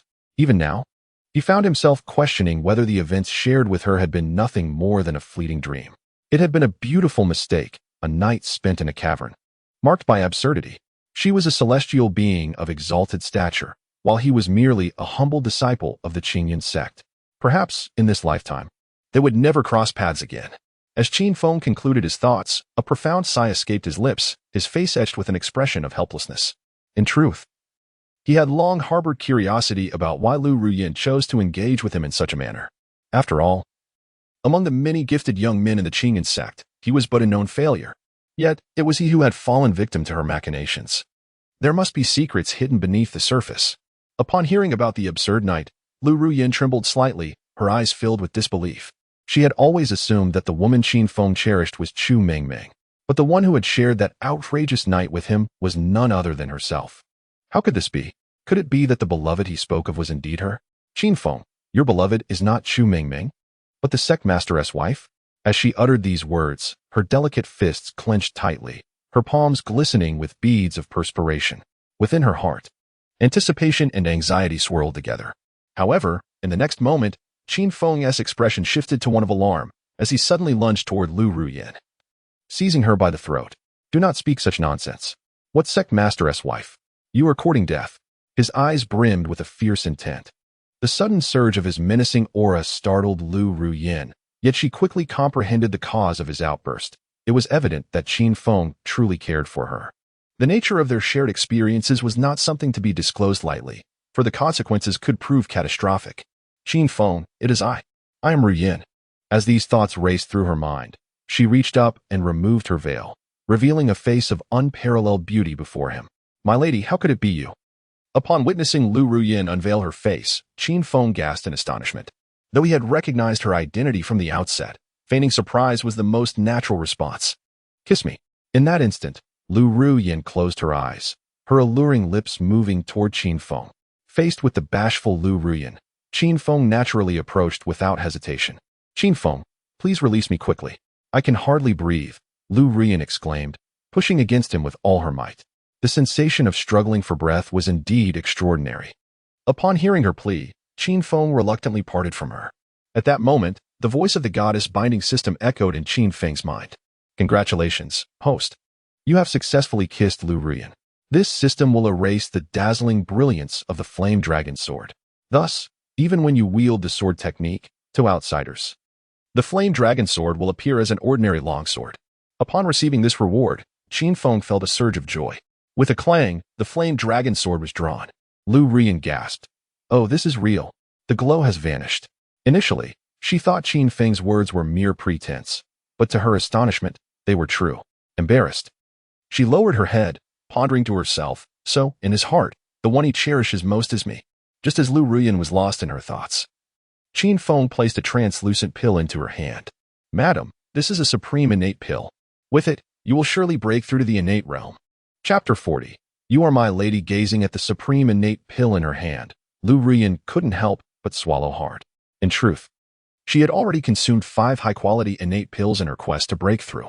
Initially, the high-quality pills aided her in enhancing her qi refining levels.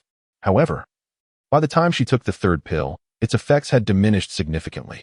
The 4th pill's efficacy was nearly negligible, and the 5th had no effect whatsoever.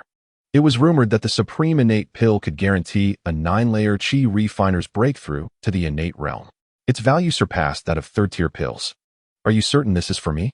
Lu Ruyin questioned, a hint of skepticism crossing her beautiful face. In her heart, although she and Qin Feng had shared intimate moments, the time they had spent together was too brief. Yet here he was, presenting her with the supreme innate pill. One must understand.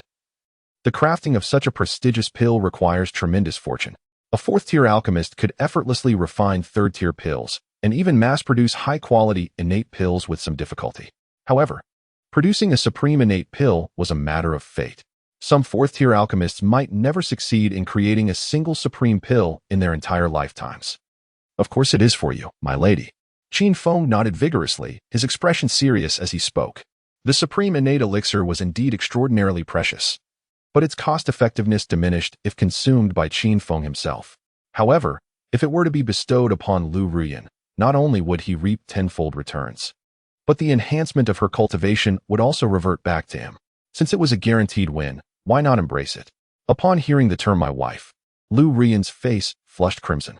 It was known that Qin Feng had always referred to her as my lady, albeit in the context of the sect leader's wife. Now, however, my wife signified Qin Feng's spouse. Clearly, Qin Feng held her in the highest regard as a true partner. Lu Ruyin, I cannot accept this elixir. You should keep it for your own breakthrough, she said, biting her lip and shaking her head gently. As she spoke, Lu Ruyin once again attempted to force the supreme innate elixir back into Qin Feng's hands. In her heart, she understood that Qin Feng was wholeheartedly devoted to her, and naturally, she wished for him to grow stronger. Qin Feng gazed at the supreme innate elixir in his hand, unable to suppress a bitter smile. Countless individuals had turned against each other over such a priceless elixir, resorting to devious schemes in the shadows. Yet, Lu Ruyin desperately wished to possess this elixir, all the while considering yielding it to him. How could he bear to betray such loyalty? Once more, Qin Feng placed the supreme innate elixir into Lu Ruyin's hands, his expression grave as he spoke. This elixir is of no use to me. You should consume it promptly to enhance your strength. Soon, we will face a formidable battle. As he concluded, Qin Feng retrieved the pouch of gold given to him by Grey Third Young Master. With a powerful punch, he struck the ground, creating a substantial crater. Witnessing this, confusion flickered across Lu Ruyin's face. This pouch contains the sin of thousand-mile soul-chasing incense. If we possess it, we will soon be tracked down by the Grey Wolf mercenaries, Qin Feng explained. Lu Ruyin furrowed her brow, a hint of perplexity gracing her features. If you were aware of the pouch's issues, why did you accept it? We could have fled immediately or dealt with them entirely. As she spoke, a glint of ruthlessness flashed in her eyes. Despite not having reached the innate level, she possessed a cultivation of the 40th layer of qi refinement. Even if she couldn't engage in a one-sided massacre against the mercenaries, self-preservation would pose no challenge. After all, Qin Feng could slay a spotted tiger with a single sword strike, and he was more than capable of dealing with those mercenaries.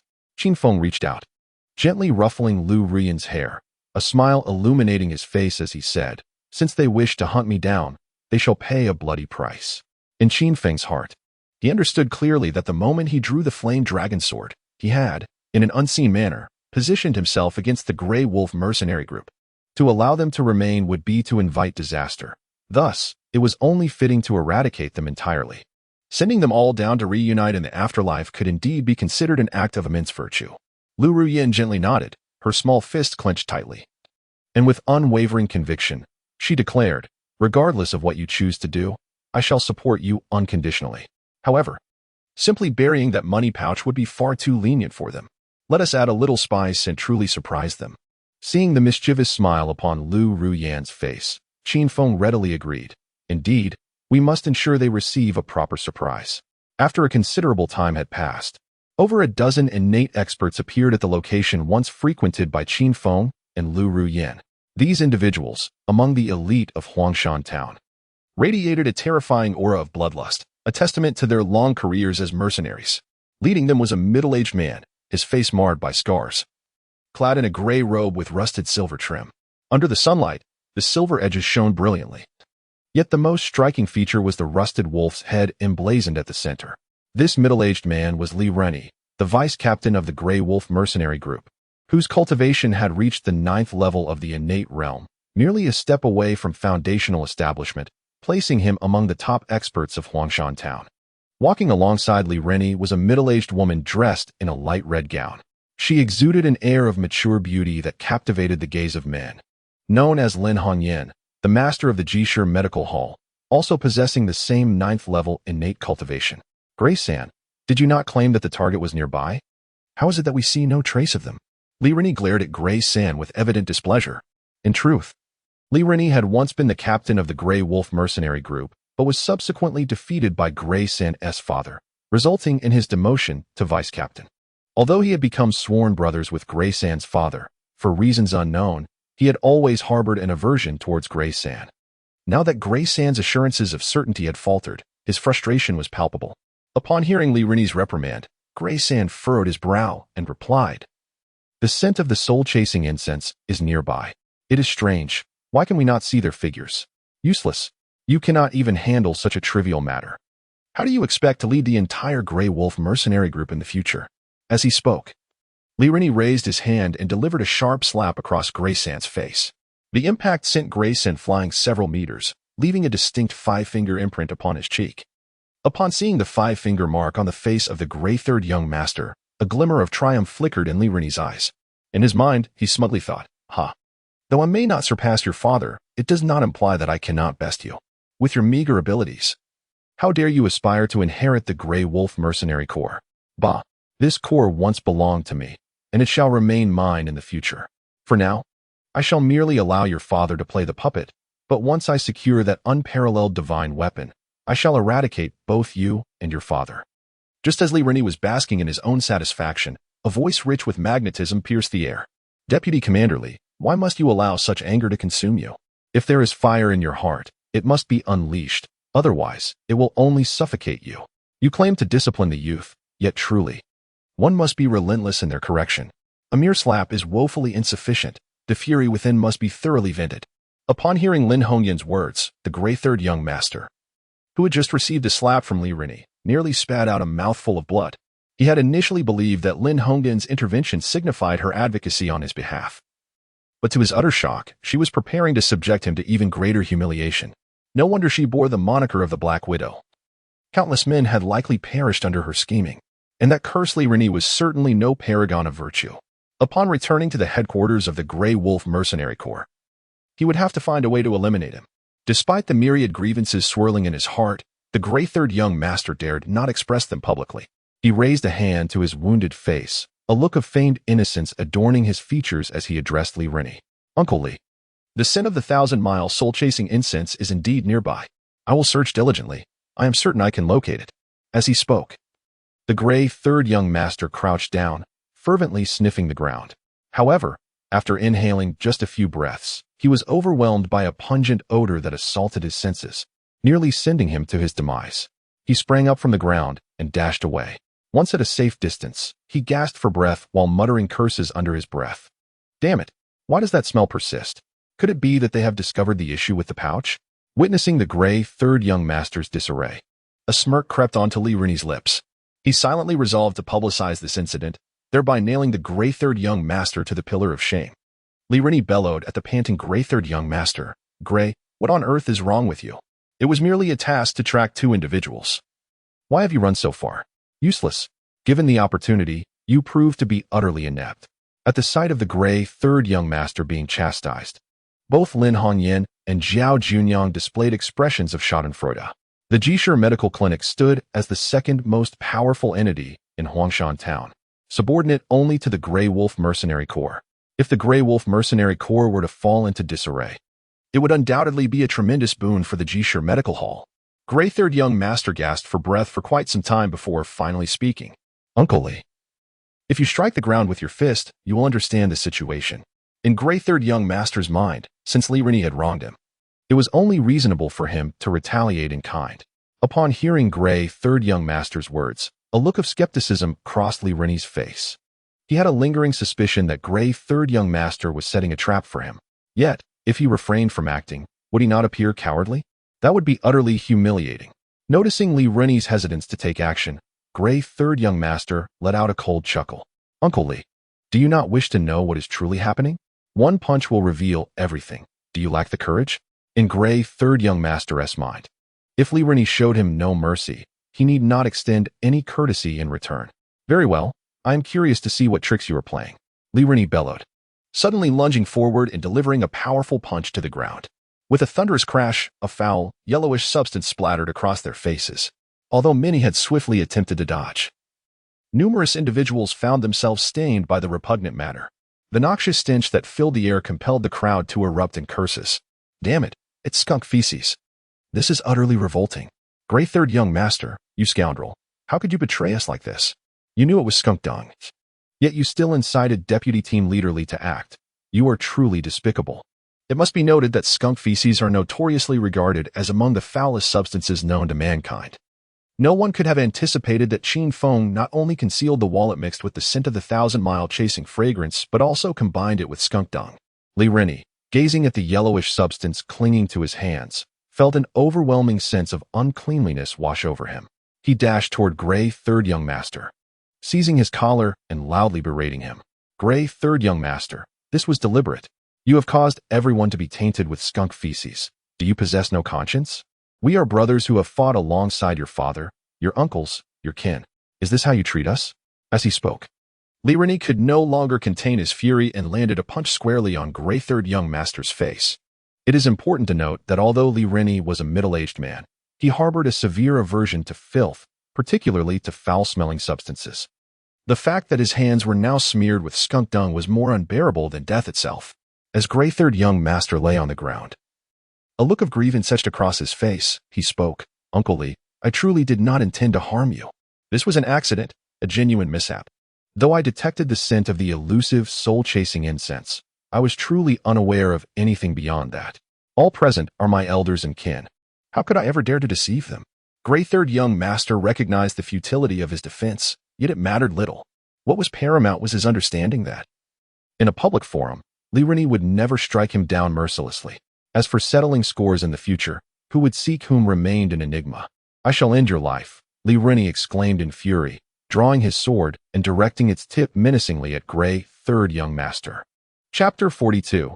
The ninth layer of Qi refinement. Faced with the wrathful Li Rennie, Gray third young master wore a look of deep grievance as he spoke. Uncle Li, I am indeed guilty of heinous deeds. Your retaliation against me is justified. However, I assure you, I am truly wrong this time. I sense something amiss. Yet, in a moment of panic, I acted foolishly. In his heart, Gray third young master was acutely aware that, even if Li Rennie yearned to strike him down immediately, he would refrain from doing so. For Li Rennie was an individual who greatly valued his own life. Years ago, Gray third young master's father, Gray Tian, had defeated Li Rennie and was poised to deliver a fatal blow. Yet, Li Rennie chose to kneel, offering himself as a servant, which spared his life. At that time, both men were at the 8th layer of Qi refinement. Now, Gray Taihen had long since ascended to the foundational stage. To eliminate Li Rini would be as effortless as crushing an ant. Deputy Commander Li, we have suffered greatly. And Gray, third young master, bears an undeniable share of the blame. However, it is Qin Feng who is the true instigator. We must locate him and ensure he pays dearly, spoke none other than Zhao Jianyan. As she uttered these words, she deliberately winked several times at Gray third young master. Yet, her gaze was filled with malice. On the surface, Zhao Jianyan appeared to be defending Gray third young master, perhaps even hoping for Li Rini's mercy towards him. But all present understood that, despite Li Rini's seemingly murderous intent, it was merely a facade. He would not deliver a lethal blow. Zhao Jianyan is correct. We must first find Qin Feng. We cannot allow him to escape, Li Rini growled, casting Gray third young master to the ground in a fit of rage. In a concealed cave on the outskirts of the Demon Beast Mountains, Lu Ruyan sat cross-legged, enveloped in a verdant glow. After consuming a supreme innate pill, she prepared to break through to the innate stage. Qin Feng chose to stand guard beside her. Time slipped away unnoticed in the pursuit of cultivation. And soon a day had passed. With a gentle chime, the goddess Lu Ruyan successfully ascended to the 49th layer of Qi refinement, granting the host a tenfold return. The host's cultivation would elevate to the 99th layer of Qi refinement. As the voice of the goddess-bound system echoed, Qin Feng felt an intense surge of true energy coalescing within him. Within mere breaths, his cultivation broke through to the 99th layer. As he contemplated his newfound prowess, memories of a novel he once read flooded his mind. The protagonist had cultivated for 3,000 years, yet had never transcended to the innate realm. Was the situation not somewhat akin to that of the protagonist? If this continued, would his cultivation remain stagnant in the Qi refinement stage?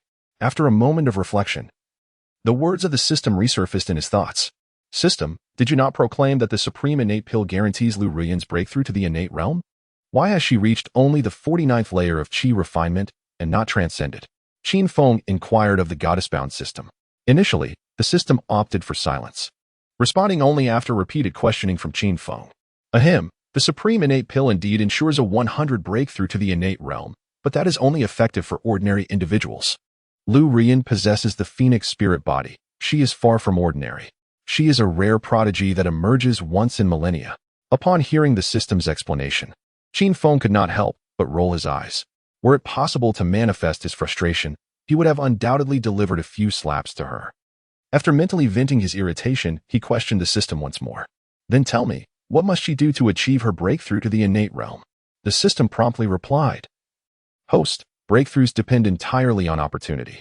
Once the right moment arrives, her transition to the innate realm will occur seamlessly. Upon receiving such a vague answer from the goddess-bound system, Qin Feng could not suppress his eye-rolling. Just as he felt an overwhelming urge to reprimand the system, its voice resonated once again. Ding. Host. You bestowed a supreme innate pill to Lu Ruyan yesterday, earning a tenfold reward. Congratulations on receiving a supreme foundational pill, which guarantees a 100 breakthrough for cultivators at the pinnacle of the 9th layer of the innate realm to the foundational stage. The supreme foundational pill has been deposited into your storage ring, and you may utilize it at any time. At the mention of 100, Qin Feng couldn't help but shake his head gently, perhaps for others. Reaching the pinnacle of the 9th layer of the innate realm and consuming the supreme foundational pill would indeed assure a breakthrough. However, for Lu Ruyan, that probability would effectively reduce to zero. Nonetheless, while this supreme foundational pill might not facilitate her transition to the foundational stage, it would undoubtedly assist in enhancing her cultivation. As Qin Feng pondered in his heart, Lu Ruyan had already concluded her state of cultivation. Gazing at Qin Feng, who had silently guarded her throughout the night, a warmth spread through her heart. Approaching him, Lu Ruyan gently parted her crimson lips and spoke. Qin Feng, I am grateful for your protection. Although the exquisite innate pill you provided did not elevate me to the innate realm, I can distinctly sense a significant enhancement in my cultivation. I am confident that it will not be long before I break through to the innate level. As she concluded, her delicate fist clenched tightly, her face radiating determination. My lady, you were too kind. Qin Feng casually waved his hand in response. Upon hearing him address her as my lady, Lu Ruoyan's expression shifted to one of peculiarity. In fact, within the Qingyun sect, both disciples and elders referred to her as the sect master's wife. Yet, Qin Feng had omitted the title of sect master, addressing her in a manner akin to a husband referring to his wife. After a moment's contemplation, Lu Ruoyan spoke again. Qin Feng, could you refrain from calling me my lady in the future? I am somewhat older than you. You may call me Sister Ruoyan or Lu Jie. As she spoke, her head lowered, wishing she could bury it in her hands, for she realized that her interactions with Qin Feng bore a resemblance to an old ox courting tender grass, with her being the old ox and Qin Feng the tender grass. In response to Lu Ruoyan's request, Qin Feng gently shook his head and replied, I believe calling you Ruoyan feels more intimate. Lu Ruoyan's face flushed a deep red, akin to a ripe apple. His manner of addressing her signified that he accepted her and regarded her as a beloved. This thought led her to ponder. Should I take the initiative to embrace Qin Feng?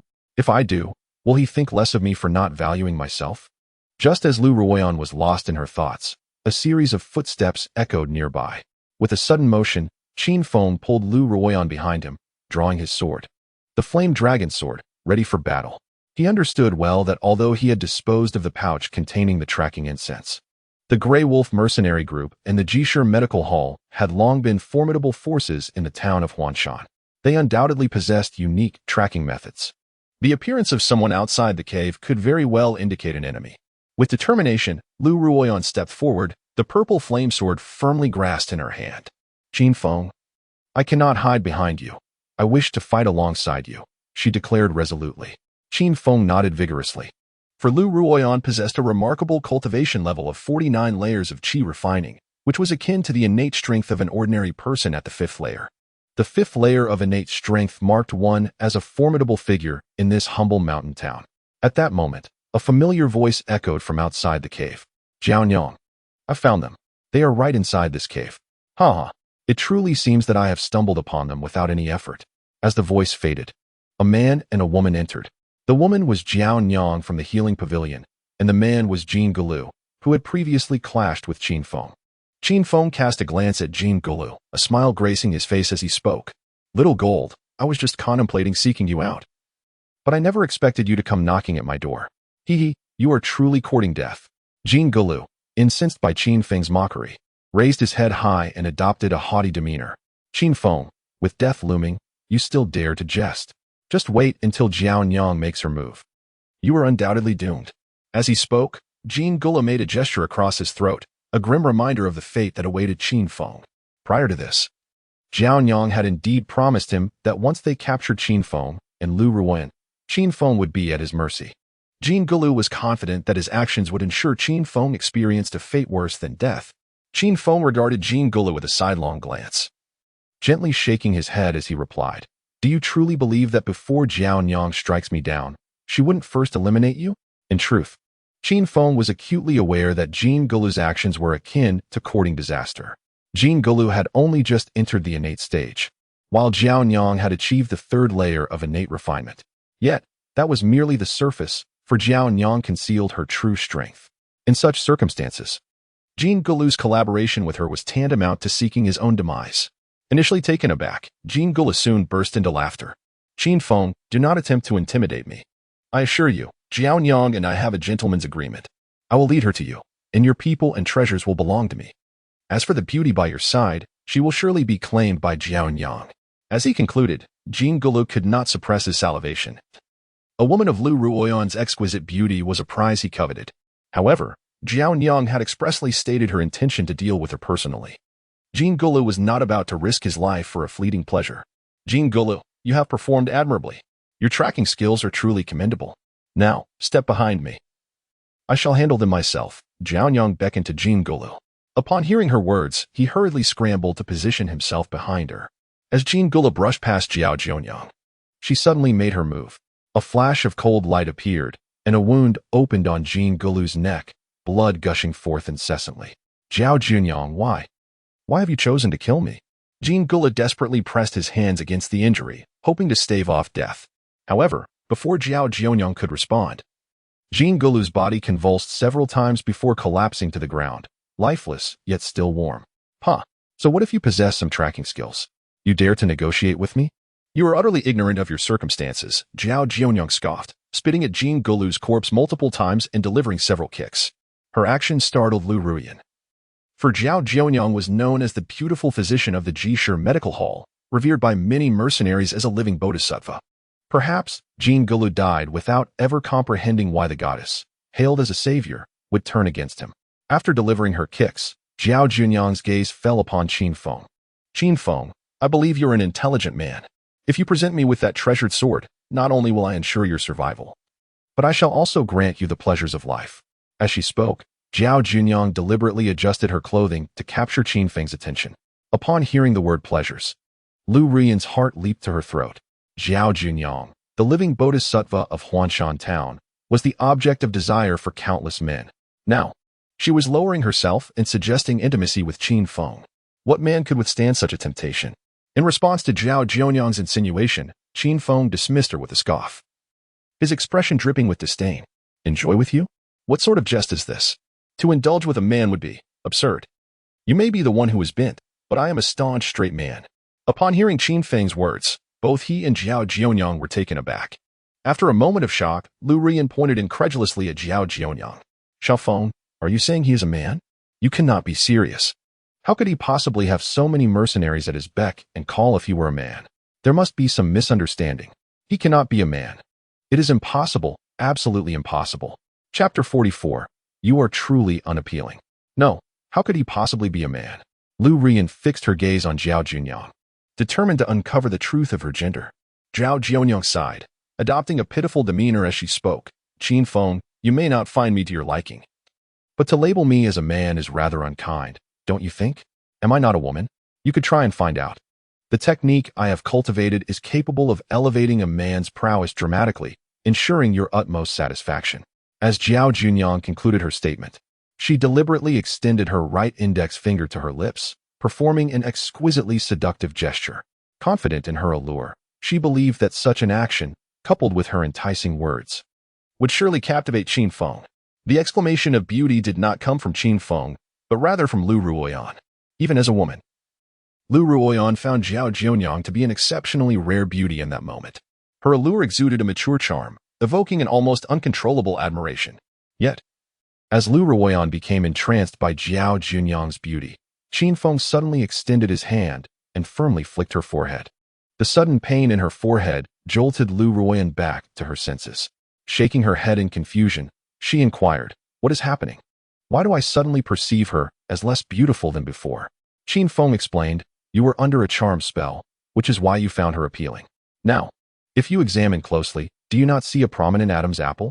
Though not very pronounced, it is indeed discernible upon closer inspection." From the moment Qin Feng first laid eyes on Zhao Jianyang, he sensed something amiss. Even while the others were engaged in battle with the spotted tiger, despite Zhao Jianyang deliberately concealing her strength, certain traits subtly revealed themselves. Indeed, there is an Adam's apple. I never would have guessed that the living bodhisattva in everyone's eyes would turn out to be a burly man. After a brief yet careful observation, Lu Ruoyan gasped in astonishment. Zhao Jianyang's complexion had turned a shade of deep crimson, her body trembling slightly with rage. Fixing her incredulous gaze upon Qin Feng, she exclaimed, "I have cultivated the supreme art of the demon sect, the 1,000 charms and 100 beauties technique. How can a mere mortal like you possibly dispel it?" After a brief pause, a cold smile graced her lips as she continued, "This is intriguing. It seems I have underestimated you. Let us negotiate a deal, shall we?" Qin Feng raised his eyebrows in curiosity and asked, "Oh, what sort of deal?" Zhao Jianyang lifted her head, exuding confidence as she responded, "That sword can be rendered dull by my secret method, and I have no desire for it. My conditions are simple. The woman by your side will belong to me. Although you possess the capability to slay an adult spotted tiger, I am a genuine golden core immortal master. Should you refuse to engage in this transaction, I shall have no choice but to escort you personally."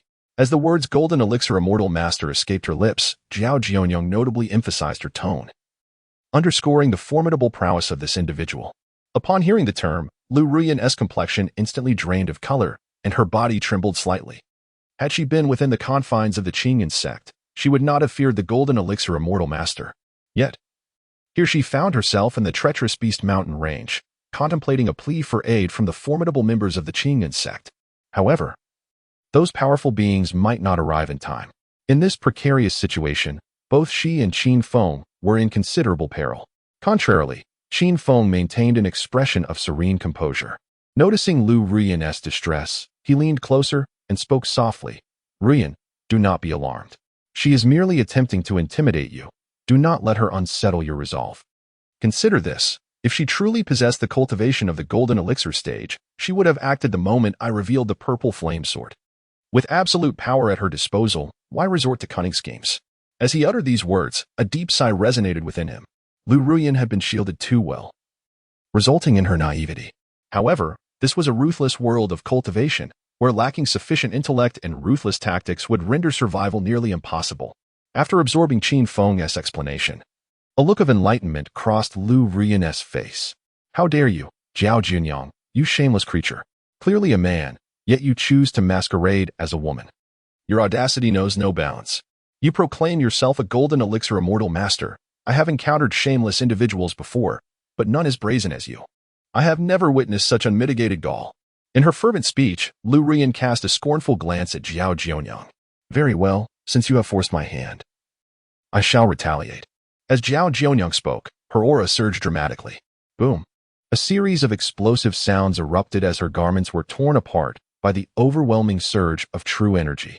In an instant, her formerly enchanting visage transformed into that of a middle-aged man, scarred and with veins bulging from his forehead. Upon witnessing Zhao Junyang's true appearance, Qin Feng could not help but exclaim in disbelief. Good heavens, you are truly hideous.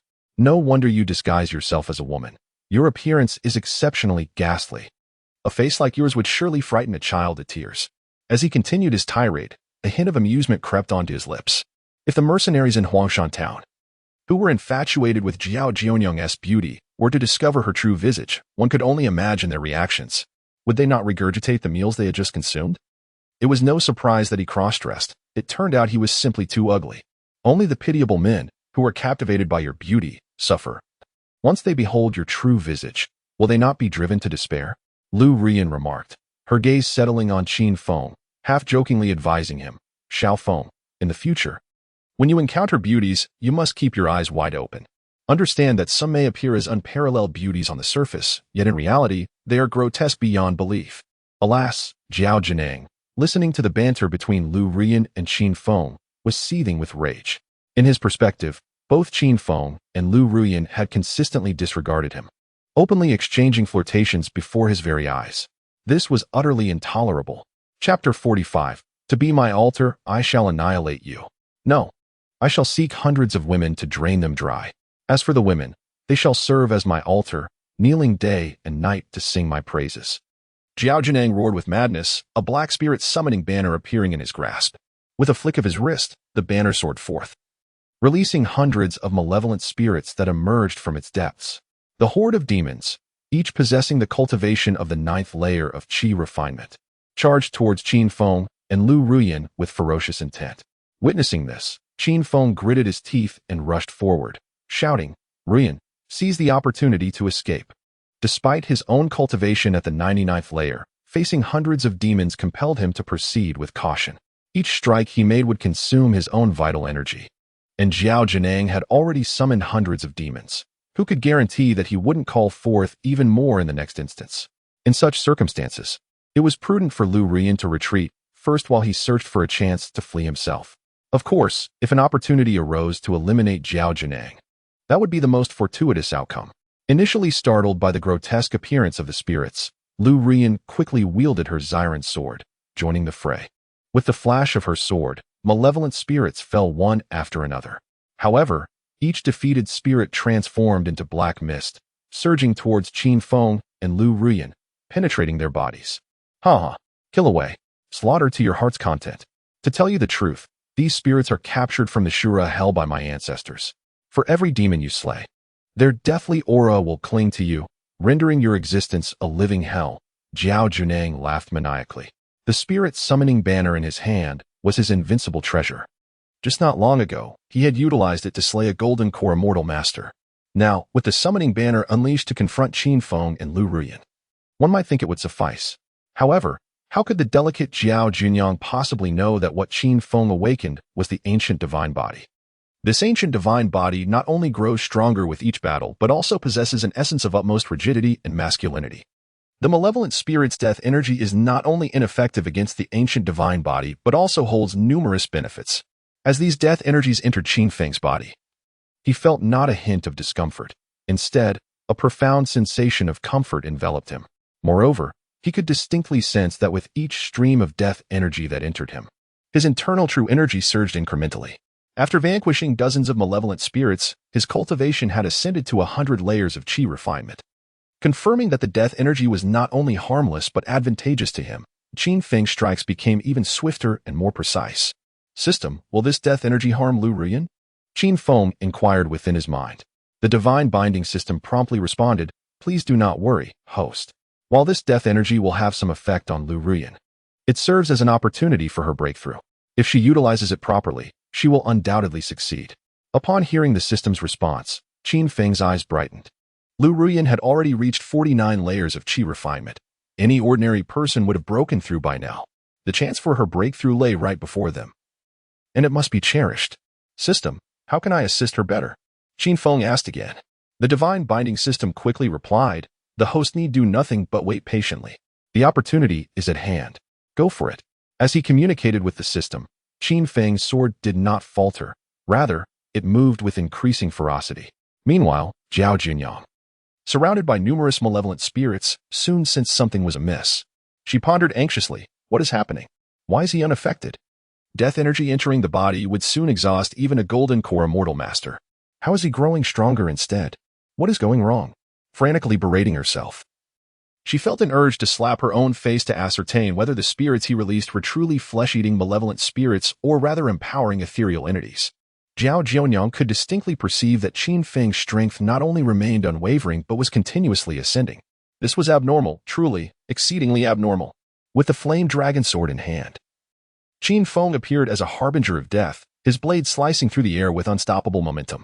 In a brief span, hundreds of malevolent spirits fell to the combined might of Qin Feng and Lu Ruyan, just as they were on the verge of annihilating the last of the spirits. Lu Ruyan's body suddenly swayed. With a sudden burst, Lu Ruyan felt a sweetness in her throat, and a mouthful of fresh blood erupted forth. Upon witnessing Lu Ruyan spitting blood, Qin Feng was taken aback. He hurried to her side, extending a hand to support her, concern etched upon his face as he inquired, Ruyan, how do you feel? Simultaneously, Qin Feng berated the system in his mind. System, did you not claim that this would be a tremendous opportunity for her? Why has she suddenly begun to cough up blood? What on earth is happening? The goddess-bound system swiftly responded, cough, cough. There is no need for alarm, host. Although Lu Ruyan has awakened her phoenix spirit body, which is indeed exceptional, it still pales in comparison to your ancient divine body. The ancient divine body can directly refine death energy into true qi to enhance your strength, whereas the phoenix spirit body requires self-refinement. Rest assured, with you here, she will not perish. Hearing the goddess-bound system's reply, Qin Feng nearly erupted in frustration. This system was utterly unreliable. Xiao Feng, I'm fine. I can still fight. Lu Ruyan declared, her hands gripping the Xiren sword tightly, her face radiating determination. In her heart, she believed that each demon she vanquished would alleviate some of the pressure on Qin Feng, thereby ensuring his safety. Ruyan, do not speak. Just watch from the sidelines. I can manage this alone, Qin Feng insisted, placing both hands on her shoulders and urging her to sit down with unwavering resolve. Meanwhile, Zhao Jianyang, witnessing the near-total annihilation of her hundreds of demons, was consumed by rage. No, this is absolutely impossible. This is a treasure bestowed upon me by the ancestor. You have slaughtered them all. I shall make you pay with your lives. Prepare to witness what true terror entails. Chapter 46. Madam Master, please remain calm. You have forced my hand. Even if it costs me my lifespan, I vow to slay you. In a frenzied roar, Zhao Jianyang unleashed several mouthfuls of essence blood onto the soul-summoning banner in her grasp. However, just as she prepared to summon a formidable demon, a sharp, long sword lunged toward her heart. With a swift motion, although Zhao Jianyang attempted to evade, it was ultimately too late. The sharp blade pierced her heart and then viciously slashed across her neck. With a sickening crunch, her head was severed from her body. Zhao Jianyang's eyes widened in disbelief, perhaps never comprehending how she met her demise. In her fading vision, she glimpsed a graceful figure, sword in hand, relentlessly striking at her vital points. Each thrust was executed with precision and ferocity, leaving no room for ambiguity. The individual who emerges as a protector is none other than Chu Mingming, who has been secretly safeguarding Lu Ruyan. After effortlessly dismembering the corpse of the male impersonator, Jiao Junyang, into dozens of pieces, Chu Mingming dusted off her hands and turned her gaze towards Lu Ruyan and Qin Feng. Master, Brother Feng, am I not impressive? I've dealt with that cross-dresser quite effectively, she declared, her lovely face radiating pride. Well done, Mingming, Qin Feng praised, giving her a thumbs up. In truth, Qin Feng had long been aware of Chu Mingming's presence. However, he chose not to reveal it, understanding that her concealment was a testament to her desire to protect Lu Ruyan discreetly. If ever they faced a life-threatening situation, he knew she would act without hesitation. And now, with her intervention, she had utterly obliterated the dead enchantress, leaving no trace behind. Upon receiving Qin Feng's commendation, Chu Mingming lifted her chin and declared with pride, Don't you recognize who I am? With me around, you need not fear danger. As she spoke, she emphatically patted her chest. This gesture left Qin Feng momentarily astonished, prompting an internal exclamation. Goodness. Such resilience, it's as if there is no difference from a basketball. Soon realizing Qin Feng's lingering gaze, Chu Mingming admonished him. Qin Feng, what are you staring at? Keep it up, and I might just gouge your eyes out. She raised her petite fist, ready to confront him at any moment. Qin Feng adjusted his attire and cleared his throat, responding, Mingming, that's rather improper. You shouldn't address me so casually. It goes against the respect due to a teacher. I never taught you to call me by my name. In private, I should be addressed as master while you call me Mingming. As he spoke, he internally mused, what's the harm in stealing a few glances? After all, I've molded various forms in the past. What's wrong with simply observing her attire now? Hearing Qin Feng insist on the title of master infuriated Chu Mingming. She placed her hands on her hips, adopting a fierce demeanor, and exclaimed, Qin Feng, you scoundrel. You're trying to take advantage of me. Had I known, I would have left you to perish in this wretched cave. She continued to flail her fists at the air, as if intending to deliver a thorough thrashing to Qin Feng. Witnessing her adorable antics, a smile inevitably crept across Qin Feng's face. At that moment, a figure suddenly leaped towards Qin Feng. I am so hot. The person who plunged into Qin Feng's embrace was none other than Lu Ruyan. At this time, Lu Ruyan had shed her previous icy demeanor, appearing far more animated. Her cheeks were flushed, and her hands were tightly wrapped around Qin Feng's neck. Her alluring lips poised to kiss him. Ruyan, there are outsiders present. This is inappropriate. Qin Feng urged, extending his hand to halt her advance while gently shaking her shoulders. However, in the face of his admonition, Lu Ruyan showed no signs of restraint. Rather, she grew even more fervent and proactive. What on earth is happening? Could it be that you were drugged? Qin Feng's gaze instinctively shifted to Chu Mingming, recalling how she had previously drugged both him and Lu Ruyan, resulting in a night of excessive indulgence. Now, with Lu Ruyan's eyes glistening and her body radiating heat, she was irresistibly drawn to him. All of this indicated that Lu Ruyan had fallen victim to a love potion. I did not. Yes, I did drug you both in that cave, but this time, I truly did not. Chu Mingming exclaimed, raising her hands in a gesture of surrender, her expression a mix of exasperation. Suddenly, she turned and dashed outside. After taking a few steps, she abruptly returned, casting a spell onto the corpse of Jiao Junyang. As fierce flames engulfed the body, it was reduced to mere ashes. There. Now no one will disturb you any longer, Chu Mingming declared cheerfully before skipping away. Watching her retreating figure, memories of his first encounter with a drugged state flooded Qin Feng's mind. Damn it, Chu Mingming, have you drugged me again? He muttered in frustration. Yet before he could finish his sentence, his lips were silenced. Warning, the following content is not suitable for children. Readers should proceed at their own discretion. Once Chu Mingming exited the cave, the air within was filled with the sounds of raucous celebration. Listening to the joyous noise, she couldn't help but sigh. Ah, how loud it is. Thank goodness I'm here. Otherwise, the commotion from what you all are doing would surely attract every beast in the Monster Beast mountain range. As she spoke, she rummaged through her storage pouch, producing an array of formation materials. In no time, she had set up a soundproof formation. Upon its completion, the raucous sounds faded into silence. Shaking her head, a hint of disappointment crossed her beautiful face as she muttered to herself. It is indeed peculiar. Why do I feel a sense of disappointment at not hearing those sounds? No, it is not disappointment. Rather, I am concerned about their unforeseen circumstances. Indeed, I fear for their well-being and I must exercise caution. I must keep a vigilant watch over them to ensure their safety. Chapter 47. The benefits of dual cultivation as dawn broke. The first rays of sunlight gently streamed through the mouth of the cave. Qin Feng stretched languidly. The events of the previous night had utterly exhausted him. Since time immemorial, it has always been the weary ox, not the plowed field, that bears the brunt of fatigue. System, grant me an indomitable vitality. Qin Feng called out to the goddess-bound system in his mind. This system was undoubtedly designed to transform him into an invincible man, one who could conquer all challenges. In such circumstances, possessing an indomitable vitality would indeed be the ultimate path to success. Host, your request has been acknowledged. However, I regret to inform you that while this system can bestow numerous rewards, your current request cannot be fulfilled at this time. The goddess-bound system promptly responded. Upon hearing the system's refusal, Qin Feng was not taken aback. Although possessing the system was akin to wielding a tremendous advantage, it would not dispense rewards without due cause. Action was required. Ding. A new task has been issued. Should you vanquish the proud hens in your duel, you will receive the indomitable vitality. Please strive to complete this task. Note that this task will introduce a scoring system.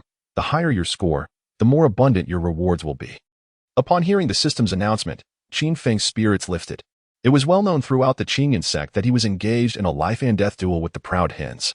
Now, the task entailed slaying this opponent. Surely, this was an opportunity that presented itself effortlessly. This was undoubtedly a boon for him. Just as Qin Feng pondered this, a series of footsteps echoed, and a charming figure entered the cave. Qin Feng, Master, how did you fare last night? After such an exhausting evening, you must be utterly spent. Chu Mingming exclaimed with a mischievous grin. In the beginning, Qin Feng had taken the initiative, but as the night progressed, it was Lu Ruyan who had assumed the lead. Lu Ruyan slowly awoke, her complexion as flushed as a ripe apple. Upon recalling the fervor of the previous night, she instinctively reached for her garments. However, the next moment, she gasped. My internal energy is surging wildly. This is a sign of preparing to break through to the innate level. Please, everyone, step outside. I am about to attempt the breakthrough to the first layer of innate cultivation. As Lu Ruyan's words left her lips, Chu Mingming promptly seized Qin Feng and led him outside the cave without hesitation. Outside the cave, Qin Feng's face was illuminated with surprise. At that moment, Lu Ruyan suddenly experienced an epiphany, undoubtedly enhancing her strength. This was, without a doubt, a momentous boon for Qin Feng.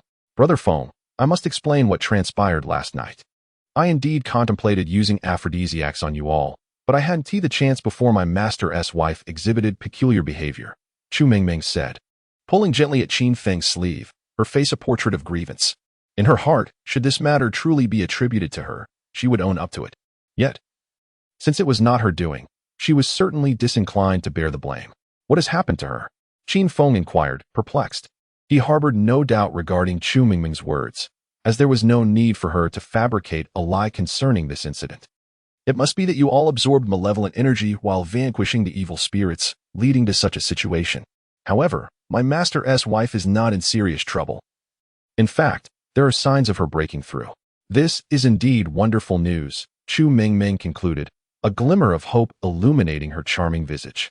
Naturally, she wished for Lu Ruyan's strength to grow ever more formidable. Qin Feng nodded gently in response. I see.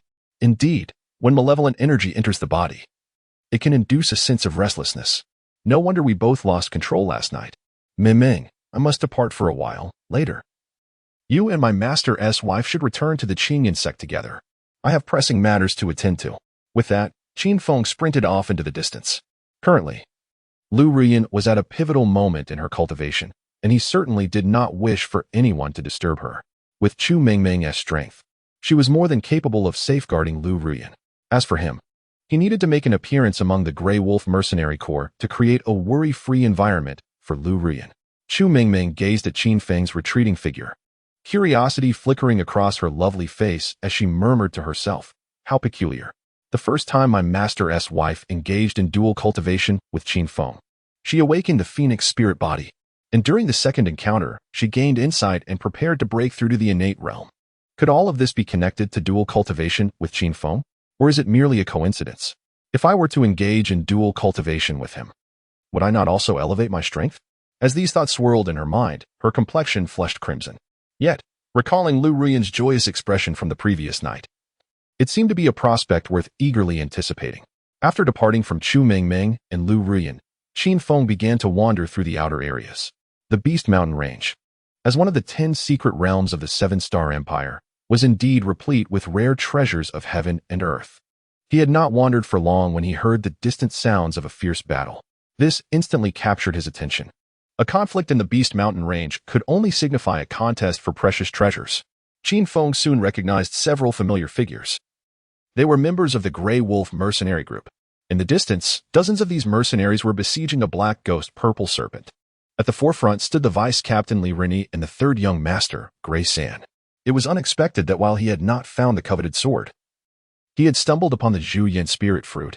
This journey was indeed worthwhile. Li Rini spoke with palpable excitement. Initially, he had hoped to locate the exquisite treasure, the flame dragon sword, but to his astonishment, he encountered the Zhu Yin spirit fruit first. The Zhu Yin spirit fruit was a 4th-tier herb, undeniably precious.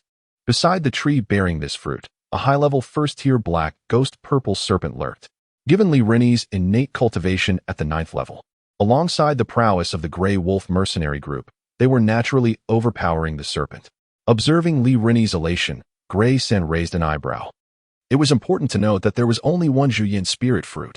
Should they succeed in driving away the black ghost purple serpent, the ownership of the fruit would present a significant dilemma. Grayson was not inclined to relinquish the Zhu Yin spirit fruit willingly. Congratulations, Uncle Li. With this Zhu Yin spirit fruit, you are sure to break through to the Foundation establishment stage and ascend as a formidable Foundation true monarch. Gray San said with a beaming smile. Though he yearned to possess the fruit himself, the current circumstances dictated that he could only entertain such thoughts. If he truly desired the Zhu Yin spirit fruit, he would need to devise a strategy to injure Li Rini. Ideally, he would prefer that Li Rini perish at the tail of the black ghost purple serpent, thus ensuring the fruit would rightfully belong to him. Upon hearing Gray San's congratulations, a smile crept onto Li Rini's face. Gray San, you are too kind. This Zhu Yin spirit fruit is mine. When we encounter other heavenly materials and earthly treasures, you shall have the first pick. Though Li Rini spoke with a smile, internally he scoffed. Humph, Gray San, you impudent brat, daring to play tricks on me. Who does not know that your father is a Foundation true monarch? He occupies a position of great power, but do I deserve to be trampled underfoot? Just wait. With this Zhu Yin spirit fruit, I will surely break through to Foundation establishment and then seize that sword. In doing so, I will eliminate you both, proving the sharpness of my blade. At the mention of priority allocation, Gray San's smile became even more radiant than before. He clasped his hands towards Li Rini and said, Uncle Li, you are too gracious. As an elder, everything should indeed be at your discretion. This Zhu Yin spirit fruit rightfully belongs to you. The words of humility spoken by the third young master of the Grey Clan concealed a torrent of curses within his heart.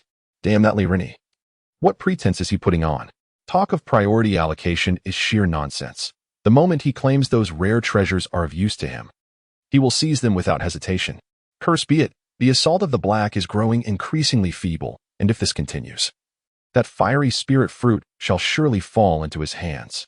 Though both Li Rini and the third young master of the Grey Clan harbored ulterior motives, the numerous adept warriors of the Grey Wolf mercenary corps remained untainted by such thoughts. They understood well that even if they entertained similar ambitions, it would merely be a futile desire. Thus, it was perhaps wiser to abandon these impractical notions altogether. As the formidable members of the Grey Wolf mercenary corps launched their relentless assaults, numerous ghastly wounds marred the resilient scales of the black. If this trend persisted, it would not be long before the creature met its demise. From his distant vantage point, Qin Feng observed that the tide was decidedly turning in favor of the Grey Wolf mercenary corps, causing his brow to furrow in concern. The adversaries were numerous. While he stood alone, despite having attained a cultivation level surpassing 100 layers of qi refinement, he faced over a dozen high-level innate experts. Should he be encircled by the forces of the Grey Wolf mercenary corps, he would undoubtedly find himself in dire straits. Qin Feng realized that a direct confrontation would yield little chance of victory. However, the plan to stealthily procure the fiery spirit fruit remained viable. After a moment of contemplation, he gritted his teeth and stealthily crawled toward the location of the fruit. With a sudden thrust, Li Rini's sword pierced the tail of the black, driving it forcefully into the ground. He then called out loudly, "Everyone, put in more effort. Once this black is slain, I shall distribute its beast core among you all. I, Li Rini, value brotherhood above all. Those who hunt the demon beasts alongside me shall never be wronged. Now, let us act swiftly and hold nothing back." His rallying cry served as a potent encouragement, igniting a fierce determination among the mercenaries. Some even resorted to their trump cards, eager to dispatch the black with utmost speed. The weapons in their hands radiated a dazzling array of light, and their lethal techniques rained down upon the creature like a deluge. The black, pierced by several swords, emitted a series of anguished cries. Though a second-tier advanced black could not articulate human speech, it had long awakened its intelligence. Faced with the overwhelming strength of its adversaries, the creature began to contemplate escape. Yet, the members of the Grey Wolf Mercenary Corps were relentlessly entangled with it, and Li Rinni's sword remained embedded in its tail. The black yearned to flee, but escape was simply unattainable. Hiss!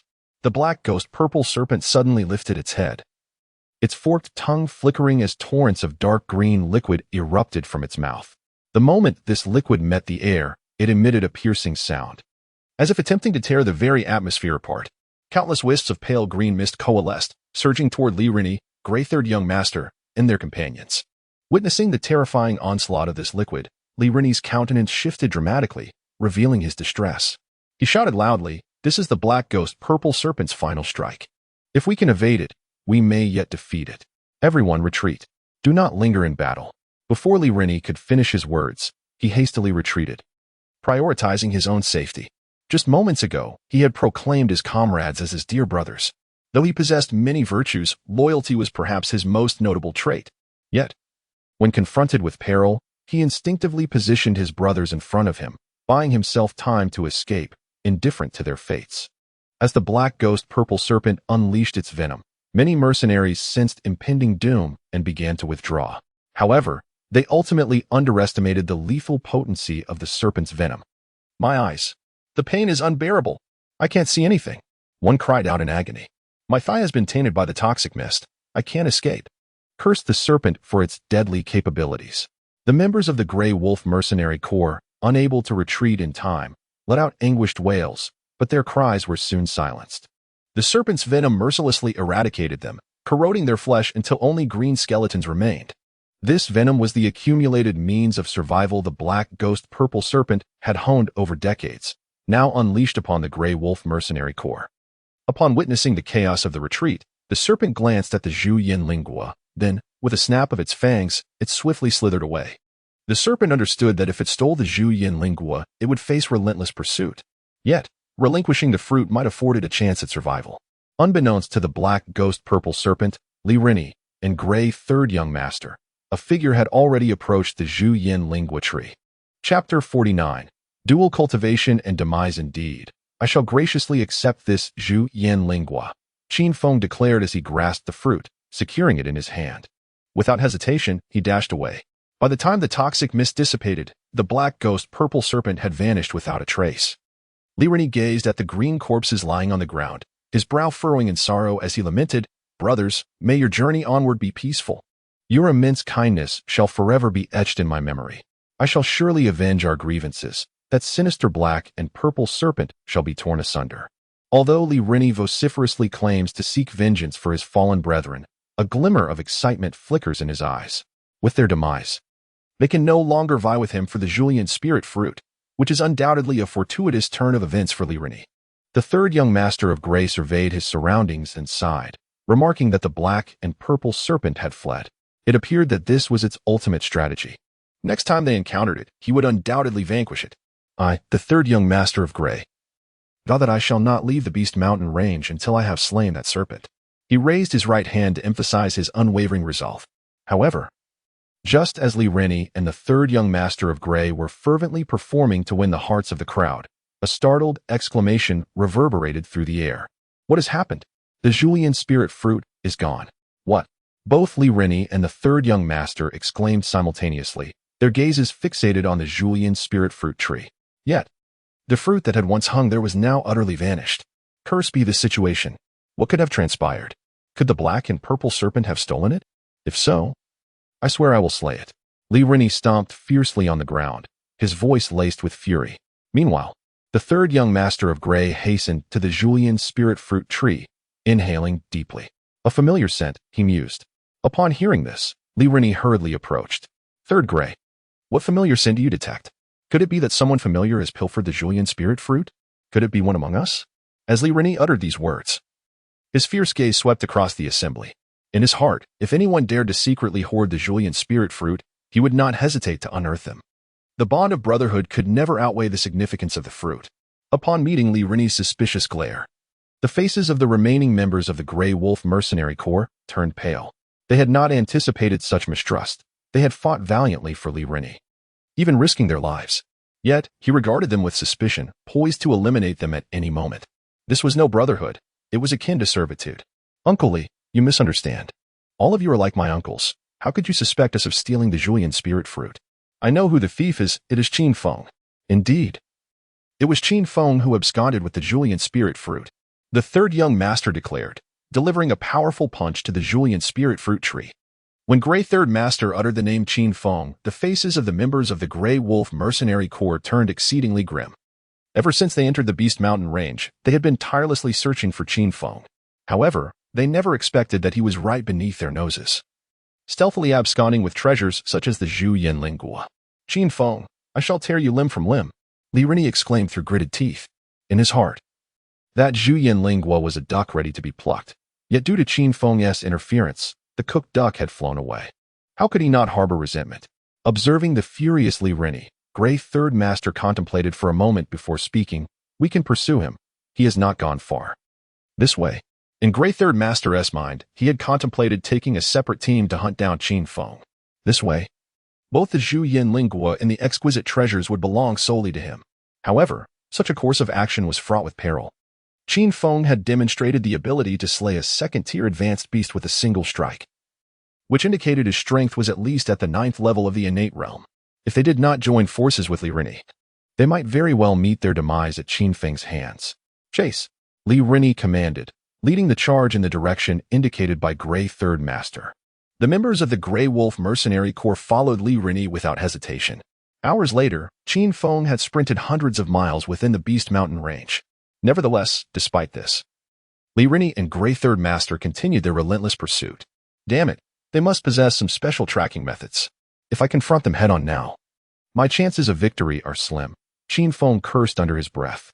He understood that Lu Ruyin was at a critical juncture in her breakthrough. Once she succeeded, he could reap tenfold rewards from the system.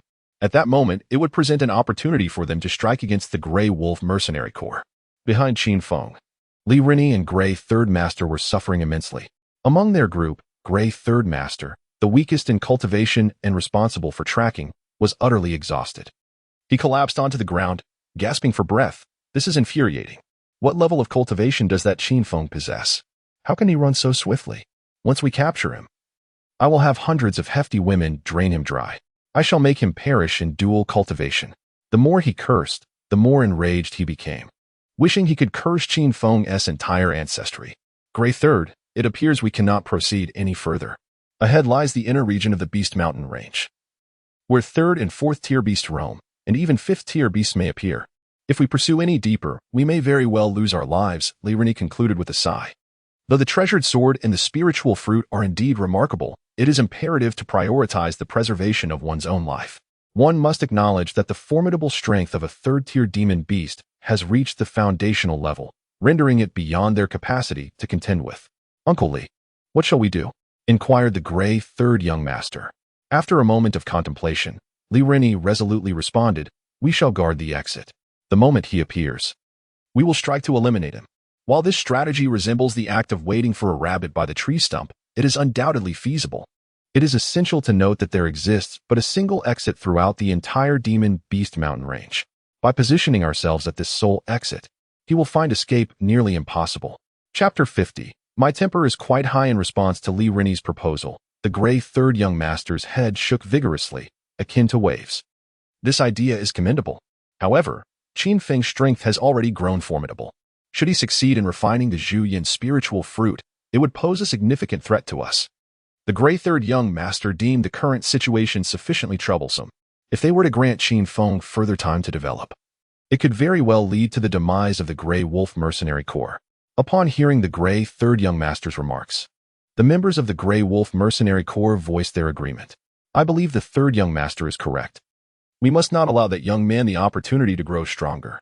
If Qin Feng were to gain advantages in the inner region and his power were to surge, would we not be walking into a tiger's den?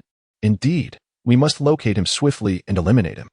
Listening to the Grey Third Young Master and the chorus of support from the Grey Wolf Mercenary Corps, Li Rennie's brow furrowed deeply. Initially, it was the Grey Third Young Master who sought his counsel, and he had merely shared his thoughts without anticipating such vehement opposition from him and the mercenary members. The Grey Third Young Master's actions felt like a push into the inferno. Though vexed, Li Rennie compelled himself to suppress his ire.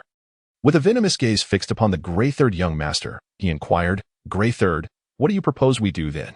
Curiosity piqued within Li Rennie as he wondered what useful suggestion the Grey Third Young Master might present. "I propose this, to expedite our search for Qin Feng. We shall split into 2 groups. Whoever encounters Qin Feng must immediately signal for help." The Grey Third Young Master paused momentarily, casting a sweeping glance at the assembly.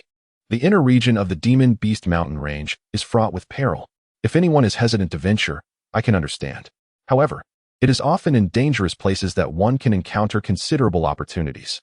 It is worth noting that many of the top-tier powerhouses of our 7-star empire entered the Demon Beast Mountain Range in their youth. The opportunity lies before us. Who among you wishes to join me in this gamble? As the Grey Third Master concluded his speech, he deliberately raised his fist, exuding an air of determination. Observing this, numerous members of the Grey Wolf Mercenary Corps lifted their fists in unison, vociferously declaring their intent to enter. We must go in. With fortune so close at hand, we cannot afford to miss this opportunity. Indeed, let us take the plunge. Who knows, we may emerge as unparalleled powerhouses. Unbeknownst to Qin Feng, he was entirely oblivious to the plan of Grey Third Master and Li Rennie to split their forces. However, as he stepped into the inner regions of the Beast Mountain, he could distinctly sense the surrounding spiritual energy was significantly denser. Host, a gentle reminder, within a 2-kilometer radius, there resides a 4th-tier high-grade demonic beast, the Twin-Winged Ice Fox. Please take an alternate route. The voice of the goddess binding system suddenly echoed in Qin Feng's mind. Upon hearing of the 4th-tier high-grade beast ahead, Qin Feng could not help but draw in a sharp breath.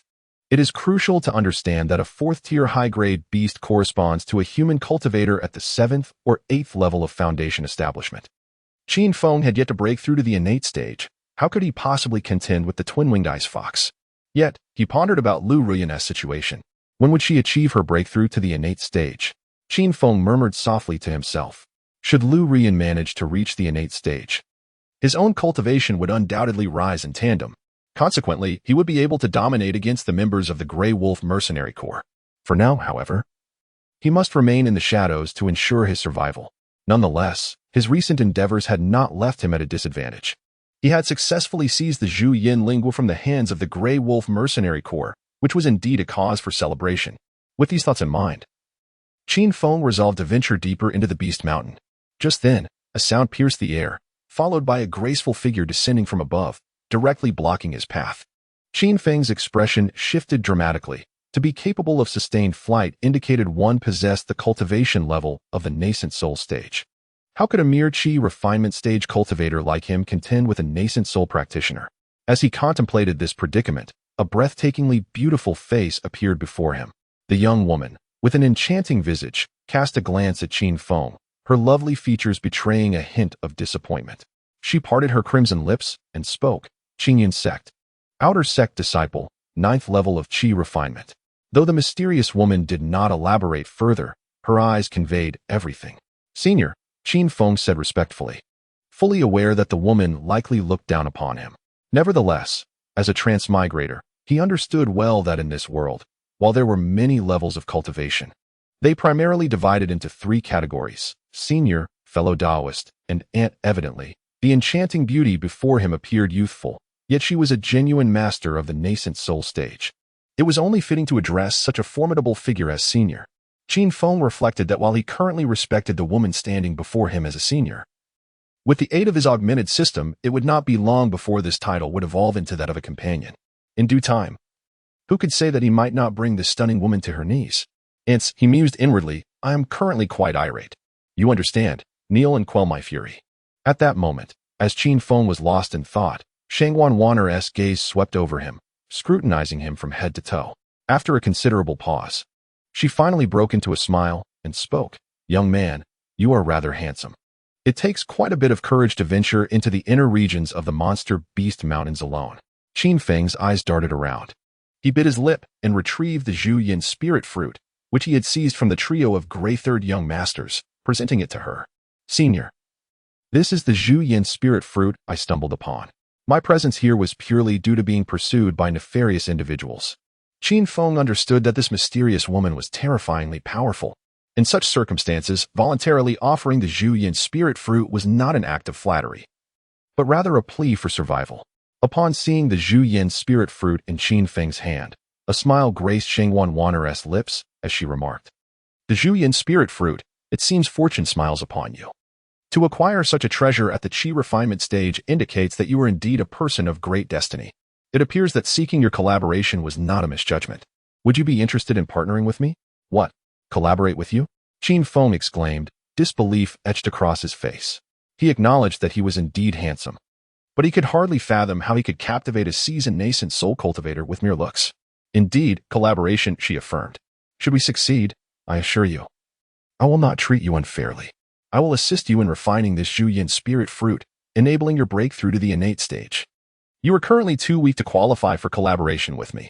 As she concluded, Shangguan Wanner gently shook her head. Through her observations, she discerned that Qin Feng was but a step away from the innate stage. The path ahead promised to be fraught with peril, and in such a context, even a slight increase in Qin Feng's strength would significantly enhance their chances of success. "Very well, we shall collaborate." Qin Feng gritted his teeth and agreed.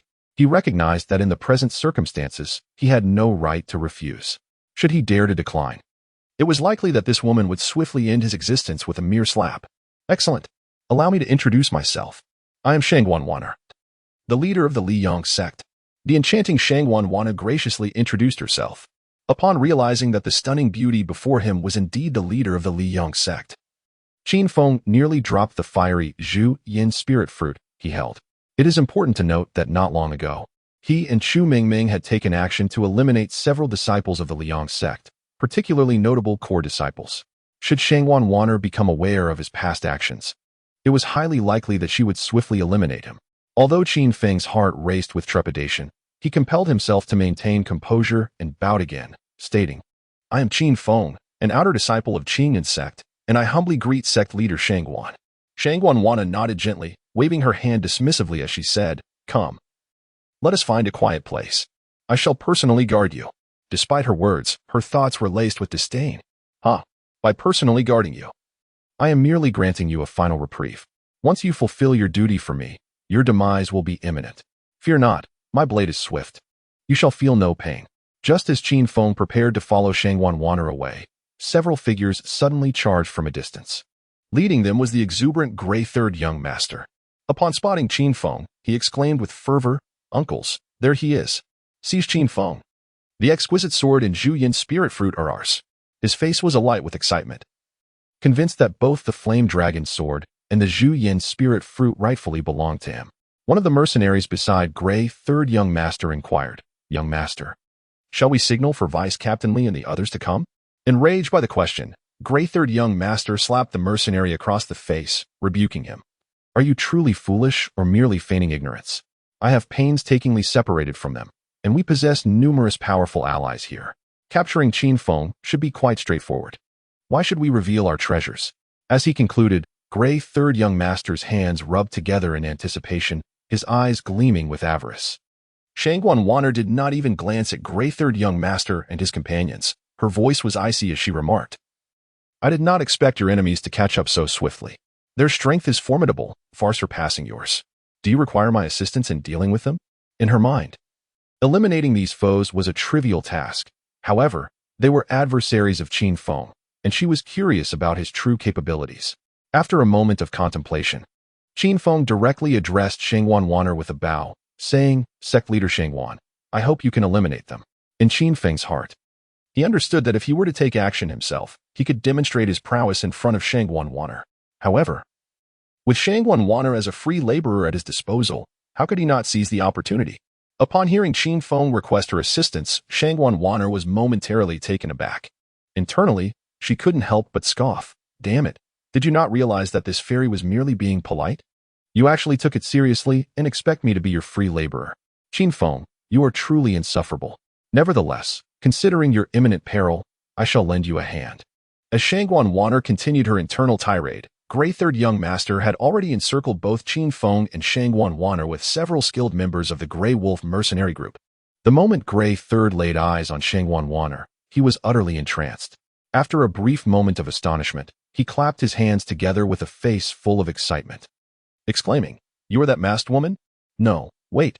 Though your figures seem quite appealing, there is a slight deficiency in certain areas." As he spoke, Grey Third's gaze unconsciously roamed up and down Shangguan Wanner, his throat instinctively swallowing hard. Haha, it seems today is my lucky day. This beautiful fairy. Allow me to introduce myself. I am Grey Third Young Master, the third heir of the Grey Wolf mercenary group. Should you choose to ally with me, I guarantee you a life of luxury and indulgence. The more he spoke, the more exhilarated he became, unaware that he was teetering on the brink of self-destruction. Shangguan Wanner raised an eyebrow and turned her gaze to Qin Feng, a teasing smile playing on her lips as she remarked, "A masked woman? I never expected you to have a companion. Why isn't she with you?" Qin Feng casually explained, "Within the Beast Mountain range, there are numerous demonic beasts, and we inadvertently got separated." Shangguan Wanner nodded lightly, choosing not to pursue the matter further. However, her reaction led Grey Third to mistakenly believe she was feeling jealous. Thus, with a glint in his eye, Grey Third stepped closer to Shangguan Wanner, flicked his hair back in a self-assured gesture, and declared, "My beautiful fairy, this Qin Feng is nothing but a fickle fellow. Do not let the scoundrel deceive you. He has a relationship with that masked woman, and now he is trying to seduce you. He is undoubtedly a rogue. Stand behind me, and I shall assist you in teaching this scoundrel a lesson." Chapter 52. Bestowing you my first time. When Shangguan Wanner heard Qin Feng being labeled a scoundrel, a radiant smile spread across her face. "Oh, I never anticipated you to be so flirtatious. Hee, how should this fairy handle you in light of this situation?" In the face of the half-joking remarks from Shangguan Wanner, a slight twitch of muscle crossed Qin Feng's face. It is noteworthy that their encounter was merely a chance meeting, yet he had inexplicably become the scoundrel in her narrative. To be more precise, it was Shangguan Wanner who had unexpectedly sought him out. Qin Feng's mind raced with thoughts as he finally gritted his teeth and declared, "These matters are of a personal nature. For now, it is imperative to resolve these troubles. This is of utmost importance.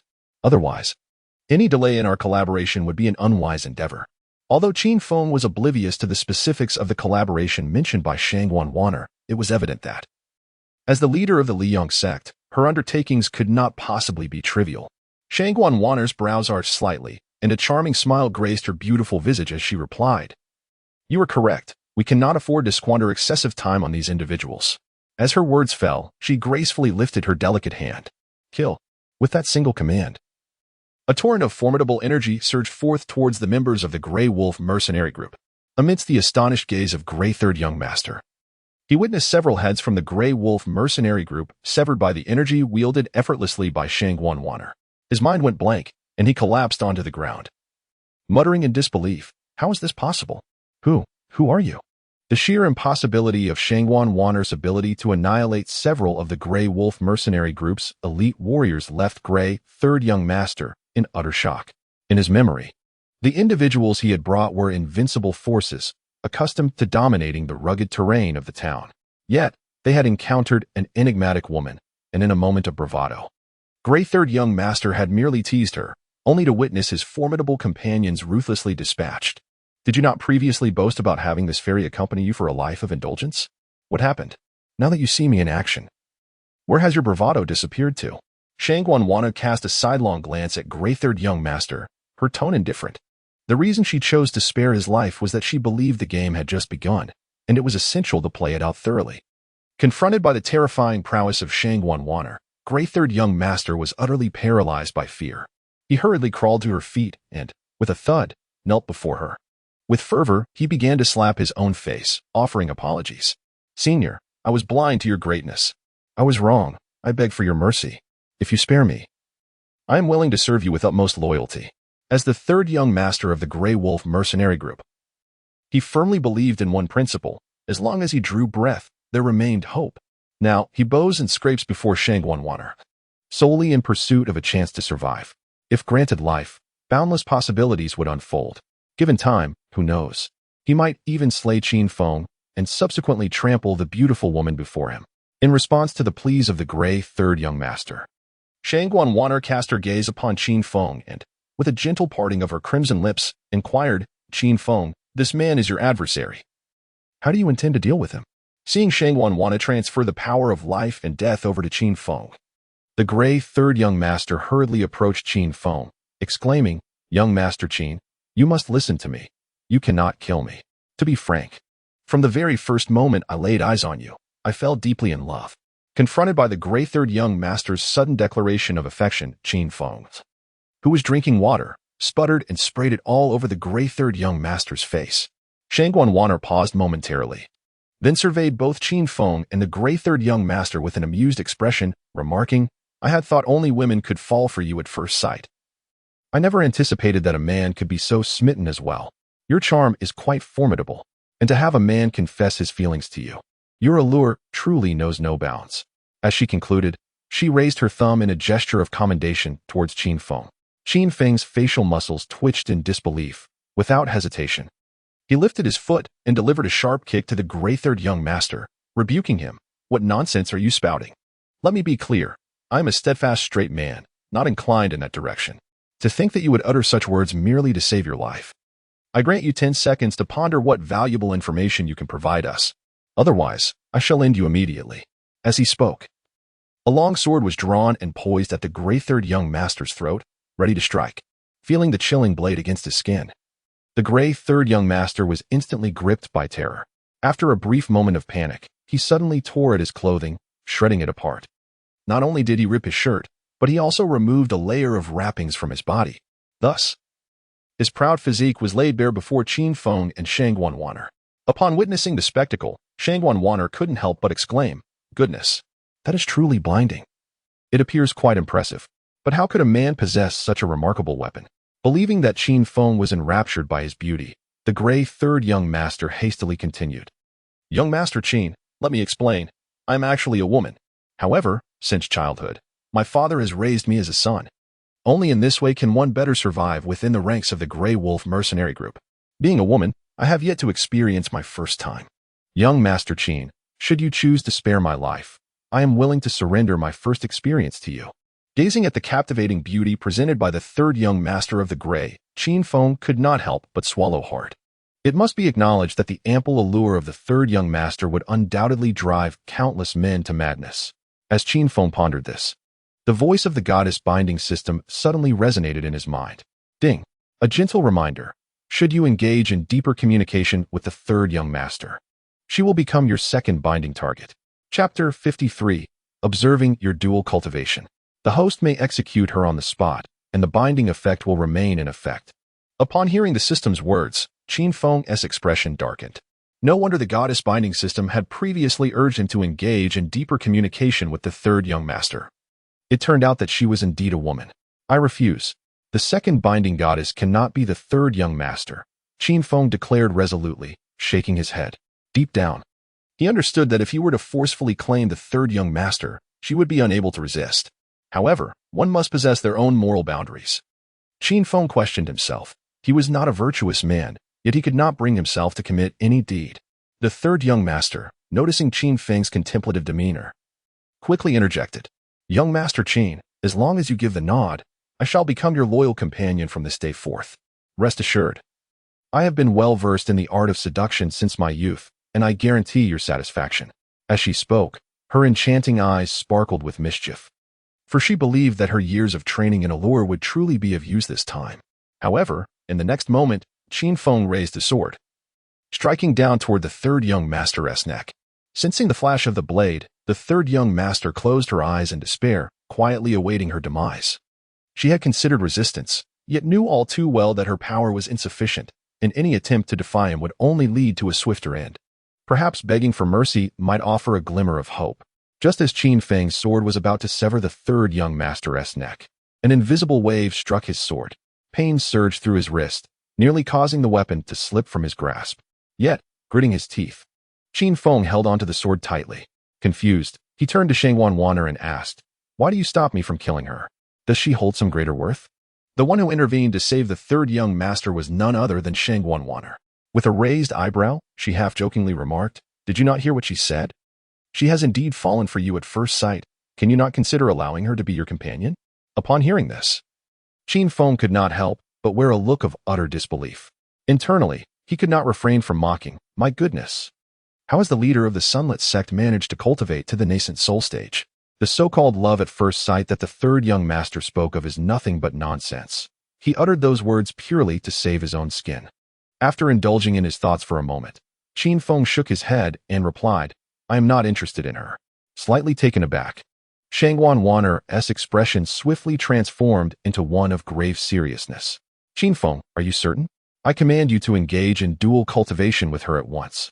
As she spoke, she instinctively revealed the authoritative demeanor befitting her status as a sect leader. Confronted by Shangguan Wanner's formidable presence, Qin Feng felt his legs weaken, nearly collapsing to the ground. "I cannot kneel. If I do, I will be at her mercy henceforth." With his hands gripping his sword, the blade pressed firmly against the ground, he steadied himself, resolutely refusing to yield. Within the confines of his mind, he could not help but vent his frustrations. This madwoman. What on earth is she doing? Forcing me to engage in dual cultivation with another woman in public. Could it be that she possesses some peculiar preference?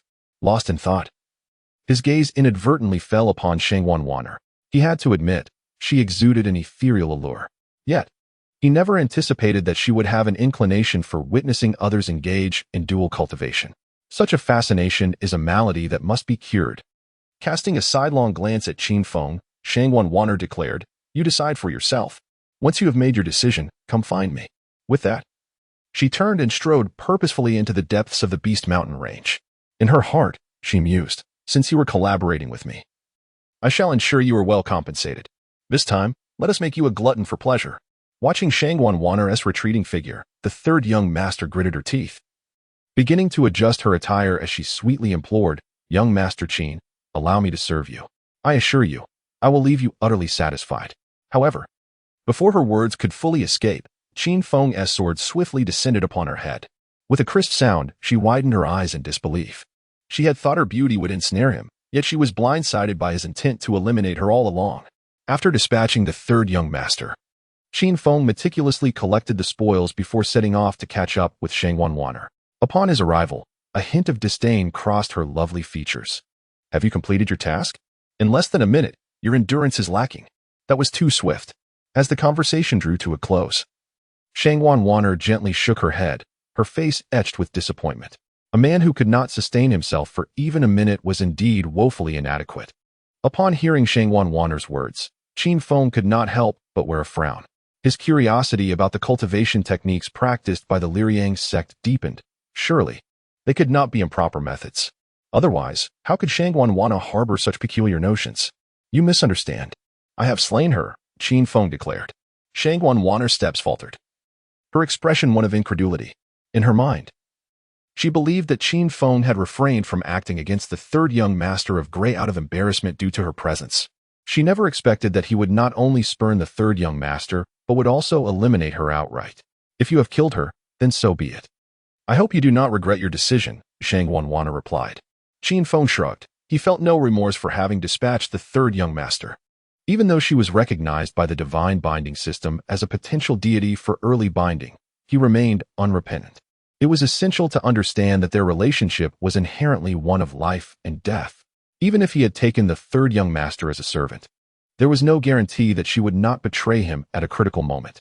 Thus, it was far better to dispose of her entirely.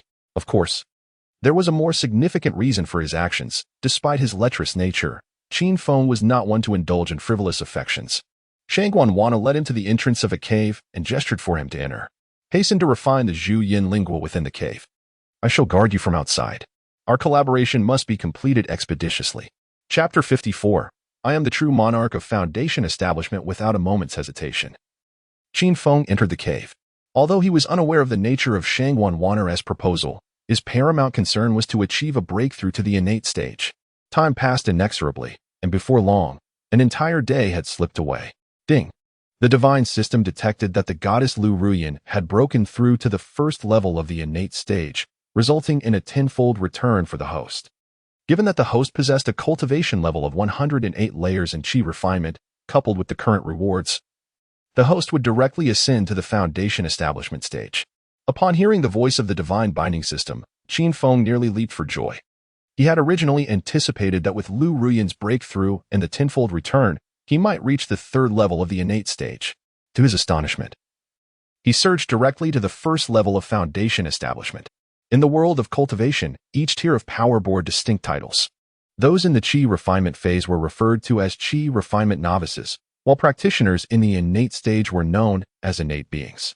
Ascending further, one would be recognized as a true monarch of foundation establishment, a golden core immortal master, a Yuaning Daoist, and a transformation god monarch.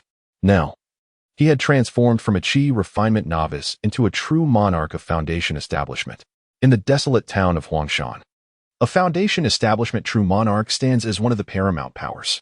As the voice of the goddess binding system resonated, Qin Feng felt the true energy within him continuously coalescing. Moments later, he experienced an overwhelming surge of strength enveloping his entire being, rendering him terrifyingly formidable. Host, since your foundation establishment at the first layer is derived from a breakthrough from the 108 layers of Qi refining, your prowess significantly surpasses that of an ordinary first-layer foundation establishment cultivator.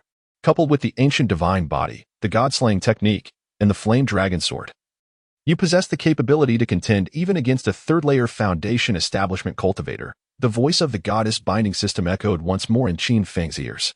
Upon realizing his combat potential, Qin Feng could not restrain his excitement and instinctively clenched his fist.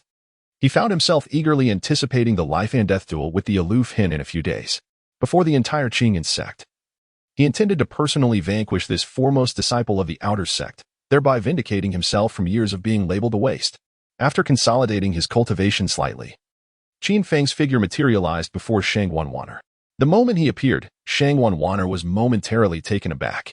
She discerned that not only had Qin Feng's cultivation improved, but his demeanor had also undergone a subtle transformation. A fleeting glance at him made her feel he had become significantly more handsome. Have you refined the Zhuyin spirit fruit? Shang Wanwaner inquired, her consciousness probing towards Qin Feng. In the next instant, an expression of disbelief surfaced on her face. Wait, how did you break through to foundation establishment? Weren't you at the Qi refining stage before? How could you suddenly ascend to the first layer of foundation establishment? As the leader of the Liyang sect, Shang Wanwaner had encountered numerous prodigious talents. Some exceptional geniuses could leap from the 9th layer of Qi refining to directly attain the 2nd or even 3rd layer of innate.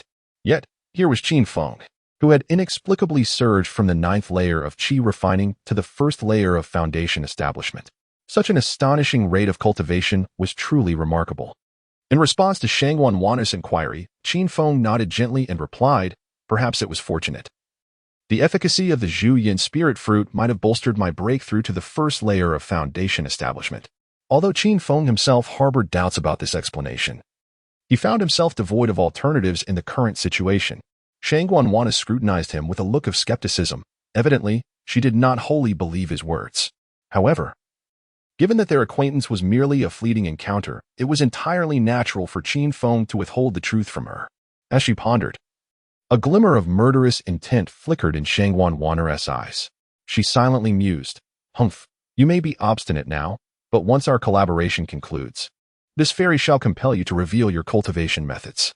In doing so, I may also achieve an early breakthrough to the transformation stage and ascend to become a transformation Dao monarch."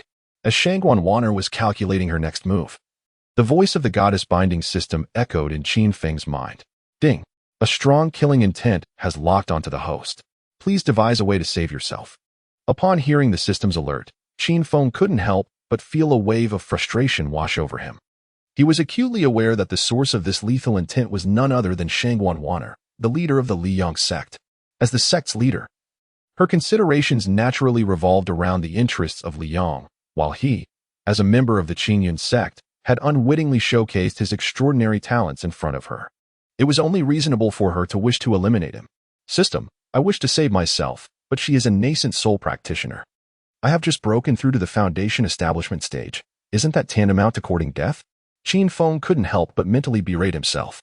Fighting a nascent soul practitioner at the foundation establishment level was akin to a mosquito striking against an electric swatter. Only death awaited him.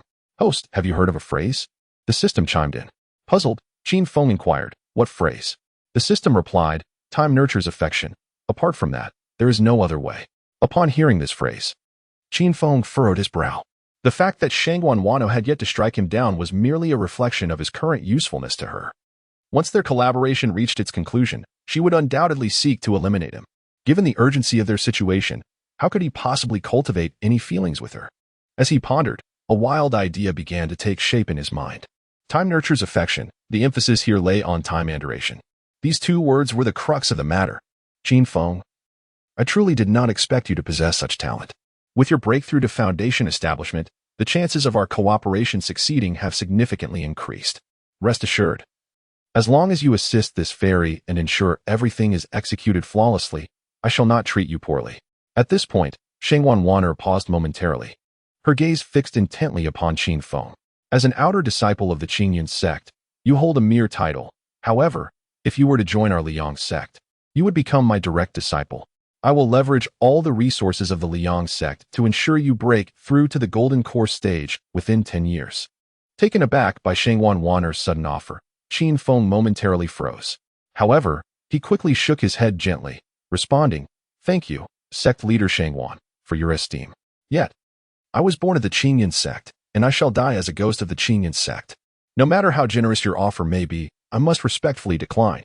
Chapter 55, the first initiative. Upon hearing Qin Feng's refusal to join the Liang sect, a look of anger surfaced on Shangguan Wan'er's beautiful face. What did you say? The esteemed leader of the Liang sect has personally invited you to join, and yet you dare to decline? In the Qingyun sect, you are merely an ordinary outer disciple. What resources can you possibly acquire? However, should you choose to take me as your master, I assure you that all the resources of the Liang sect shall be at your disposal. Why then, do you persist in your refusal? As Shangguan Wan'er spoke, a hint of ferocity flickered across her visage. In her heart, she had developed an admiration for Qin Feng, which prompted her to extend the offer of apprenticeship. As the exalted leader of the Liang sect, countless exceptional talents sought to be under her tutelage, all of whom she had callously turned away. Yet, her inaugural overture resulted in rejection, a notion she found utterly intolerable. Observing Shangguan Wan'er on the verge of breaking, Qin Feng spoke with calm assurance. Leader Shangguan, I appreciate your kind offer. However, let us discuss matters of collaboration instead. Qin Feng was acutely aware that Shangguan Wan'er's insistence on taking him as a disciple was not born of genuine admiration. It was likely that she sought to extract from him a swift means to enhance her strength. Should he foolishly accompany her to the Liang sect, his fate would undoubtedly be sealed in demise. Our collaboration is quite straightforward. Shortly, I shall confront a 5th-tier junior Purple Sky Python King, while you will be tasked with infiltrating its lair to pilfer the Purple Sky spirit crystals within. This task should be rather simple for you. Upon completion, we shall divide the crystals equally, Shangguan Wan'er declared. Though she spoke with apparent ease, Qin Feng's expression darkened considerably. While Shangguan Wan'er claimed she would engage the Python King in battle, should the creature sense anything amiss, it would surely return to its den. If that were to occur, his fate would be tragically sealed. Are you certain this is a collaboration, and not merely a ploy to send me to my death? Qin Feng questioned, furrowing his brow. He understood all too well that even if he successfully stole the Purple Sky spirit crystals, Shangguan Wan'er would not spare him. Once the crystals were in her possession, she would assuredly eliminate him. This teleportation talisman is for you. With it, you can instantly transport yourself 100 miles away. As she spoke, Shangguan Wan'er handed a talisman to Qin Feng, her expression betraying a sense of reluctance. Without hesitation, Qin Feng accepted the talisman. After all, one could never have too many safeguards for their life. Seeing that Qin Feng had accepted the teleportation talisman, Shangguan Wan'er inquired with a grave countenance. Do you have any further questions? Waving his hand dismissively, Qin Feng proclaimed with fervor, No issues remain. Let us depart. Several hours later, under the guidance of Shangguan Wan'er, Qin Feng found himself unwittingly on the verge of the core region of the Monster Beast mountain range. Along the way, he encountered numerous monster beasts. Yet under Shangguan Wan'er's formidable prowess, those creatures offered no resistance whatsoever. Ahead lay the territory of the Purple Sky Python King. You should conceal yourself for the moment. Wait until this fairy engages it in battle, then seize the opportunity to infiltrate its lair. As she spoke, a golden sword materialized in her hand. Shimmering brilliantly in the radiant sunlight, Qin Feng nodded lightly and swiftly concealed himself, applying a concealment talisman to himself. System, what should I do? I am faced with either being slain by the Purple Sky Python King or meeting my demise at the hands of Shangguan Wan'er. You must devise a plan quickly. Qin Feng called out in his mind. If Shangguan Wanner were merely a golden core immortal master, he could invoke the secret arts of the Qingyun sect to summon the sect's saintess, Chu Mingming. However, she was a nascent soul cultivator, and even summoning Chu Mingming would not suffice to match her prowess. Host, do not panic. This crisis must be resolved with the passage of time and emotional bonds. The divine binding system replied. Qin Feng could not help but feel a wave of frustration. He held considerable confidence in his own abilities. Yet he could not resort to violence against Shangguan Wanner. He simply could not contend with her. Just as Qin Feng pondered an escape, Shangguan Wanner had already arrived before the lair of the Purple Sky Python King. Purple Sky Python King, I seek your assistance on an important matter, she proclaimed. Her presence commanding and formidable.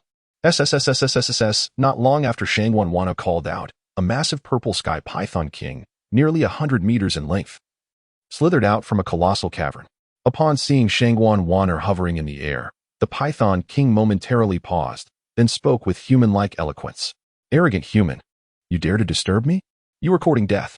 Second-tier monster beasts have awakened their intelligence, third-tier beasts can speak human language, fourth-tier beasts can alter their size at will, and fifth-tier beasts can transform into human forms.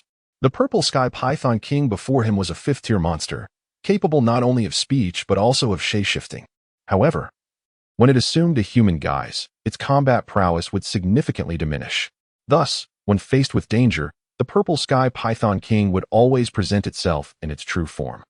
Purple Sky Python King, I have come to propose a transaction. I wonder if you might be interested? Shangguan Wanner did not immediately engage in conflict with the Python King, but instead subtly lowered her stance. The Python King, with eyes larger than lanterns, glimmered with intrigue and chuckled. Human, your intrusion upon my cultivation is clearly an invitation for a transaction. Pray tell, what exchange do you desire? The Azure Sky Python King spoke, yet it had already assumed a stance of readiness for battle, understanding well the cunning nature of humanity, while feigning a desire for trade. They might be secretly plotting nefarious deeds. This celestial maiden seeks to acquire the Azure Sky Spirit Crystal in your possession. Should you be willing to part with it? I welcome any terms you wish to propose, proclaimed Shangguan Wanner, her ruby lips parting gracefully. However, as soon as her words fell, the Azure Sky Python King erupted into a tirade of curses. Human, you are utterly delusional. Begone. Otherwise, I shall be compelled to end your life. Chapter 56, Creating Opportunities for Qin Feng. The Python King raised its proud head, poised for confrontation. The Azure Sky Spirit Crystal was not merely a treasure of immense worth. It was the key to its evolution into a sixth-tier beast. Such a precious item, how could the Python King ever contemplate offering it for trade? Shangguan Wanner raised an eyebrow in surprise, never anticipating such a prompt and decisive rejection from the Python King. Surely, it would have been courteous to allow her to fully articulate her proposal before dismissing it. There is no need for an immediate refusal, Azure Sky Python King. I can offer you a sixth-tier transformation pill. This would grant you considerable combat prowess, even without revealing your true form. Surely, a transformation pill for a mere fragment of the Azure Sky Spirit Crystal is a fair exchange. As she spoke, she deliberately produced a verdant pill from her storage ring. The Python King gazed at the transformation pill in her hand, its eyes gleaming with avarice. As a beginner fifth-tier beast, while it could assume a human form, it bore numerous flaws. Even in human guise, its massive tail would frighten ordinary folk. Yet, should it consume the transformation pill, it would transform into a being indistinguishable from a human while retaining most of its combat capabilities. Had Shangguan Wanner proposed other terms, the Python King would have readily accepted. Yet, the Azure Sky Spirit Crystal was pivotal to its future evolution, making it unlikely for the Python King to part with it for mere trade. I must admit, I am surprised you possess such a valuable transformation pill. Aside from the Azure Sky Spirit Crystal, I would gladly exchange other treasures, the Python King declared, sweeping its immense tail as it slithered forth from the cave. In its heart, it was determined to acquire the transformation pill, should Shangguan Wanner act wisely. A fierce battle could be averted. If not, then do not blame it for striking with lethal intent. Shangguan Wanner furrowed her delicate brows tightly. For through the eyes of the Purple Sky Python King, she understood that the battle before her was utterly unavoidable. With a disdainful snort, Shangguan Wanner transformed into a streak of radiant light, her longsword dancing gracefully in her grasp. Thousands of sword energies coalesced in the air instantaneously, each infused with flames, producing a cacophony of crackling sounds. As she softly uttered an incantation, The sky was filled with sword energies carrying a terrifying murderous intent, surging toward the purple sky Python King. The once relaxed expression of the Python King morphed into one of intensity upon witnessing the onslaught of sword energies. It dawned upon him that this was a master from the Liang sect, a practitioner of fire attributes. Intriguing indeed. However, to contend with this king, she still fell short. As the purple sky Python King spoke, its entire form was enveloped in a faint green glow. The barrage of sword energies crashed against the Python King with a thunderous roar, echoing through the air. From a distance, Qin Feng fixated his gaze on the unfolding battle. He was acutely aware that this was a confrontation of the Yuaning level, although he was merely at the Foundation establishment stage and could not participate. Even the opportunity to witness such a high-level battle up close was exceedingly rare. The immense true energy clashed violently in midair, emanating waves of terrifying aura. Beasts hundreds of miles away were sent into a frenzy, fleeing in panic from the overwhelming presence.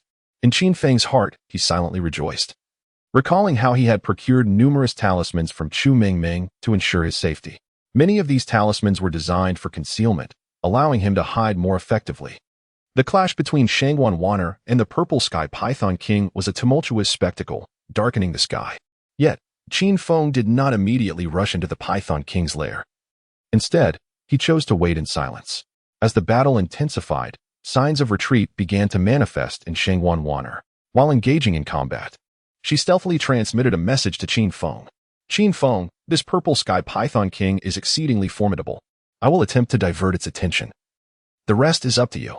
She knew in her heart that with her cultivation, defeating the Python King was an impossibility. However, if she could lure it away, it would create an opportunity for Qin Feng. With a swift motion, Shangguan Wanner's sword pierced the scales of the Python King's waist.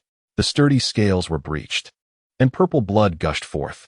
The purple sky Python King emitted a sorrowful wail, its tail whipping fiercely toward Shangguan Wanner. With a resounding thud, Shangguan Wanner found herself swept away, soaring several dozen meters through the air due to her inability to evade in time. Although she managed to stabilize her body, an overwhelming sensation akin to her internal organs shattering engulfed her. A sudden taste of iron filled her throat as she coughed up a mouthful of blood. Observing her grievous injuries, the Azure Sky Python King wore a smug expression, coldly mocking her. Foolish human, surrender the transformation pill, and I shall grant you your freedom. Otherwise, I shall be forced to end your life. In the mind of the Azure Sky Python King, it held the ultimate power of life and death over this mere human, who posed no challenge to it. Not only did it covet the transformation pill, but it also yearned to consume it to enhance its own strength. Shangguan Wanner wiped the blood from the corner of her mouth and retorted with a scoff, if you desire the transformation pill, you must first prove that you possess the capability to obtain it.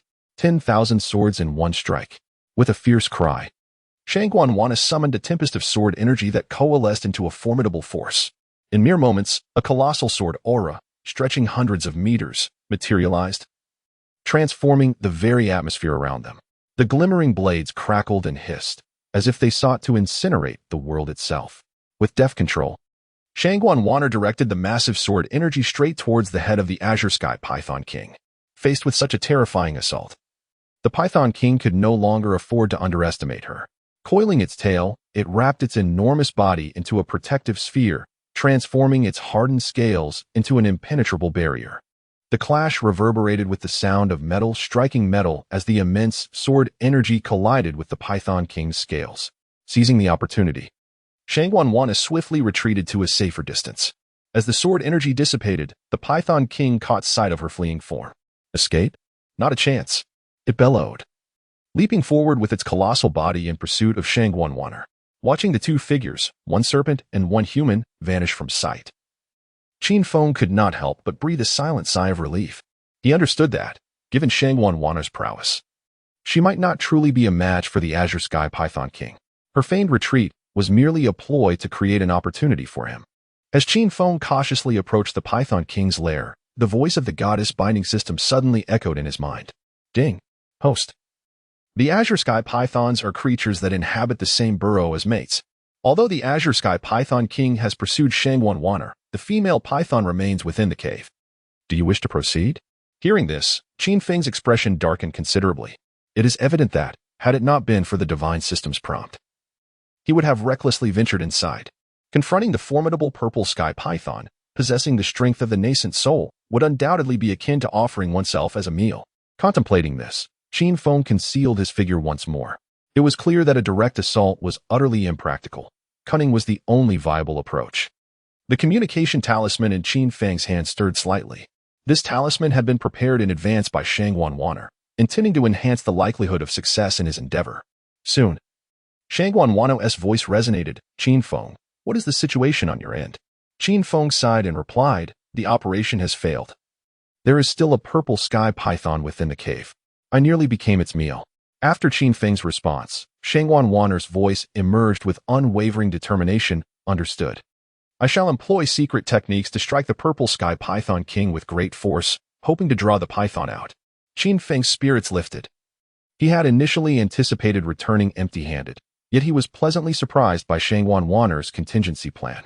However, considering her status as the leader of the Sunfire sect, it was only natural she possessed a fallback strategy. Within less than a moment, the purple sky python king unleashed a series of anguish cries. Soon after, a vividly purple-green python emerged from the cave, racing toward the source of the king's distress. Qin Feng, I can only hold off these two pythons for so long. You are a man. Hurry. Upon hearing Shangguan Wanner's urgency, Qin Feng could not help but feel a sense of exasperation. While he understood her request for haste, the addition of you are a man made him chuckle inwardly. It is known that while men can be swift in many endeavors, in certain matters, haste is certainly not advisable. All right, you stall them. I shall complete the task as swiftly as possible. Qin Feng dared not linger. He swiftly entered the cave. Upon entering, he was met with numerous corpses strewn across the ground. Clearly, these two purple sky pythons had indeed feasted on humans. This revelation tightened his fist reflexively. By pilfering from the lair of the purple sky pythons, he was, in a sense, avenging the fallen. As he ventured deeper into the cave, he soon arrived at its inner sanctum. Contrary to his expectations, the depths were not shrouded in darkness, but illuminated by a radiant purple glow. A surge of joy filled Qin Feng as he beheld several chunks of purple sky spirit crystals carelessly discarded nearby. Collect. With a thought, he unceremoniously gathered all the purple sky spirit crystals into his storage ring. To his astonishment, after the purple heaven spirit crystal was taken, a purple heaven python egg materialized before him. This egg was the offspring of the purple heaven python king and the purple heaven python queen. Gazing at the egg, Qin Feng could not help but be struck by a thought. It is known that once this purple heaven python matures, it will be a fifth-tier beast. If he were to hatch this egg, he would essentially possess a fifth-tier monster. However, the act of retrieving this python egg carries considerable risk. Both the purple heaven python king and queen would undoubtedly pursue him relentlessly. Although Shangguan Wanner was temporarily restraining the python king and queen, there exists a psychic bond among them. Once the egg is disturbed, the python king and queen would surely sense it. They would return immediately, putting him in a perilous position. Qin Feng pondered rapidly, aware that danger often accompanies opportunity. If he were to miss this python egg, finding another in the future would prove exceedingly difficult. System, is there a way to erase the aura of this python egg? He inquired mentally to the binding goddess system. He understood that if the egg's aura were erased, the pursuit by the python king and queen would become exceedingly challenging.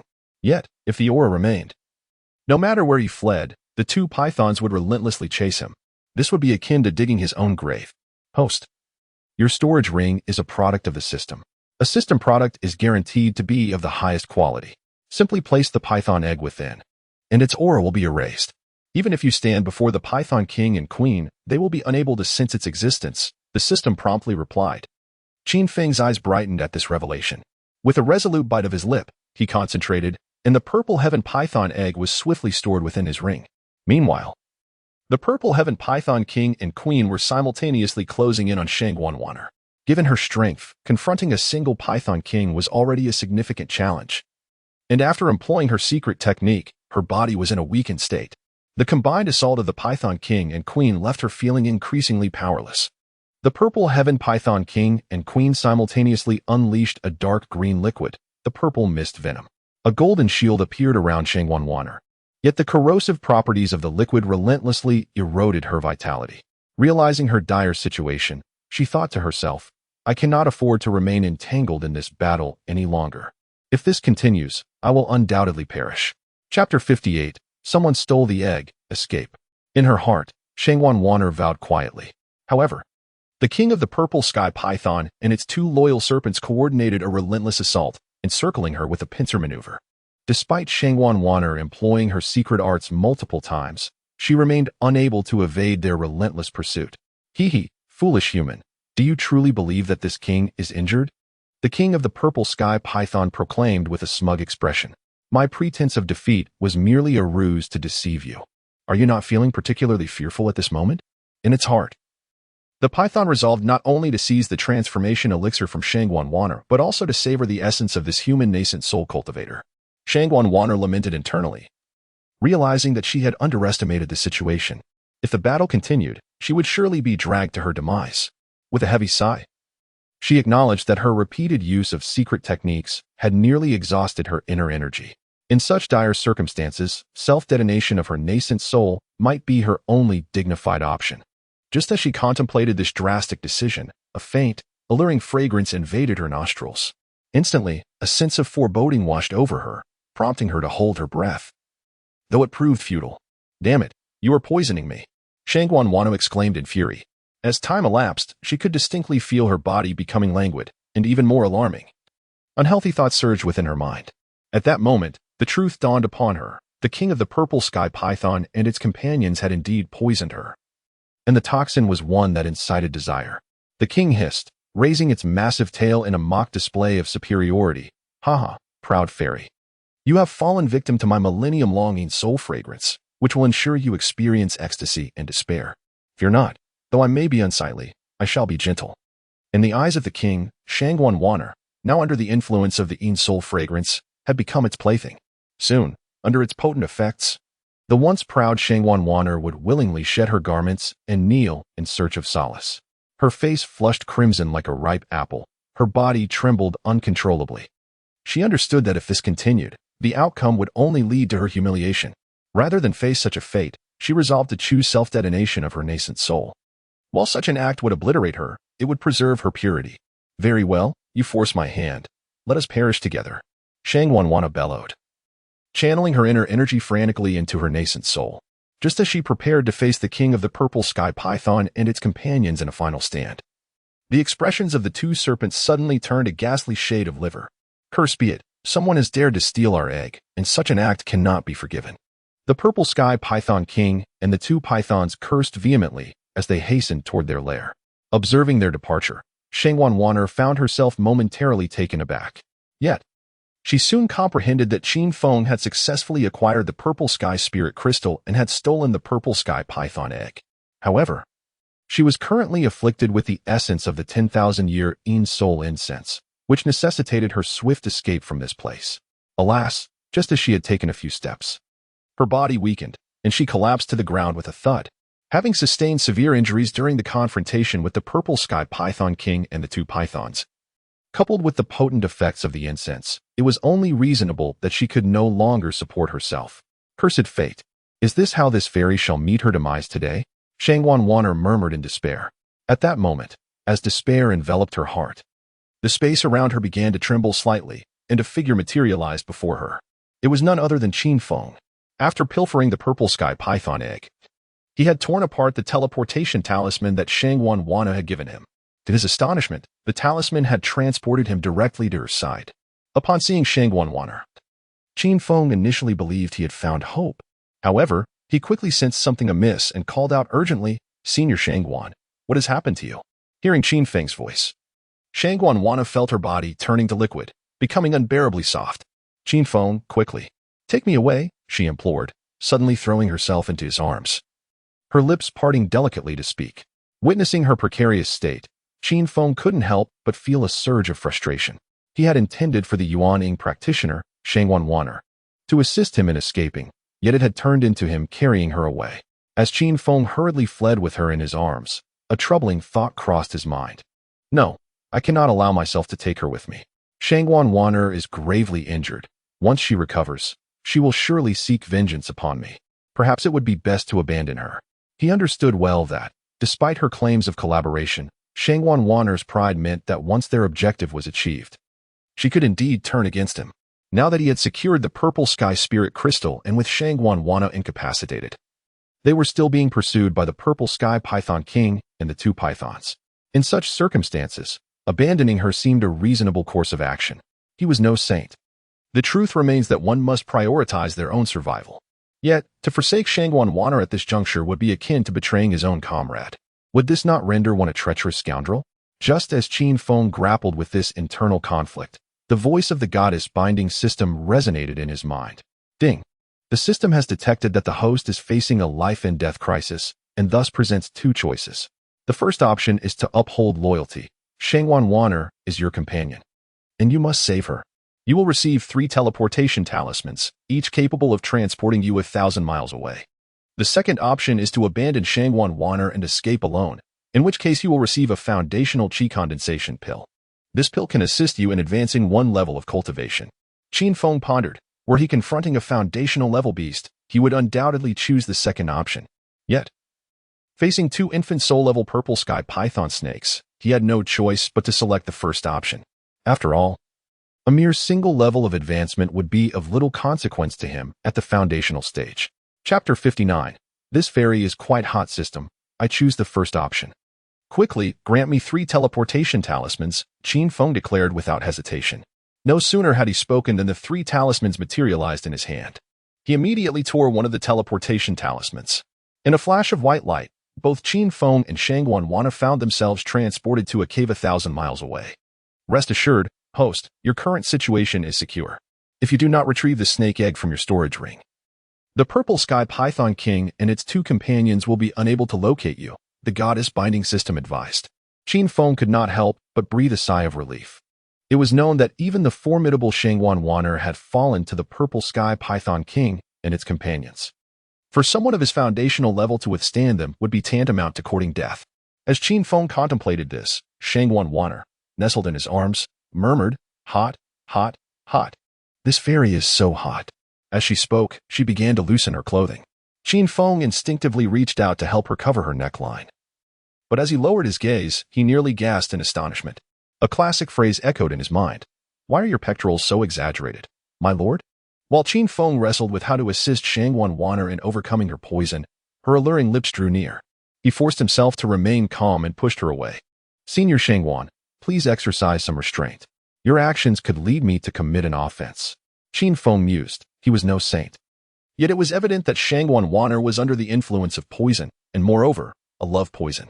If he were to take advantage of her in such a state, it would seem wholly inappropriate. Just as Qin Feng was about to inquire whether the goddess binding system possessed an antidote, he was suddenly overwhelmed by a wave of emptiness in his mind, and his body responded instinctively. This potion was indeed potent, capable of ensnaring even him. Qin Feng couldn't help but exclaim. At that moment, his lips had already met those of Shangguan Wan'er.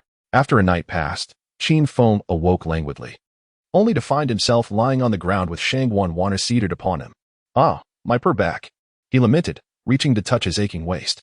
Just moments ago, he had engaged in a contest with Shangguan Wan'er a total of 7 times. Qin Feng mused to himself. While his physique was extraordinary, even his iron constitution could wear down.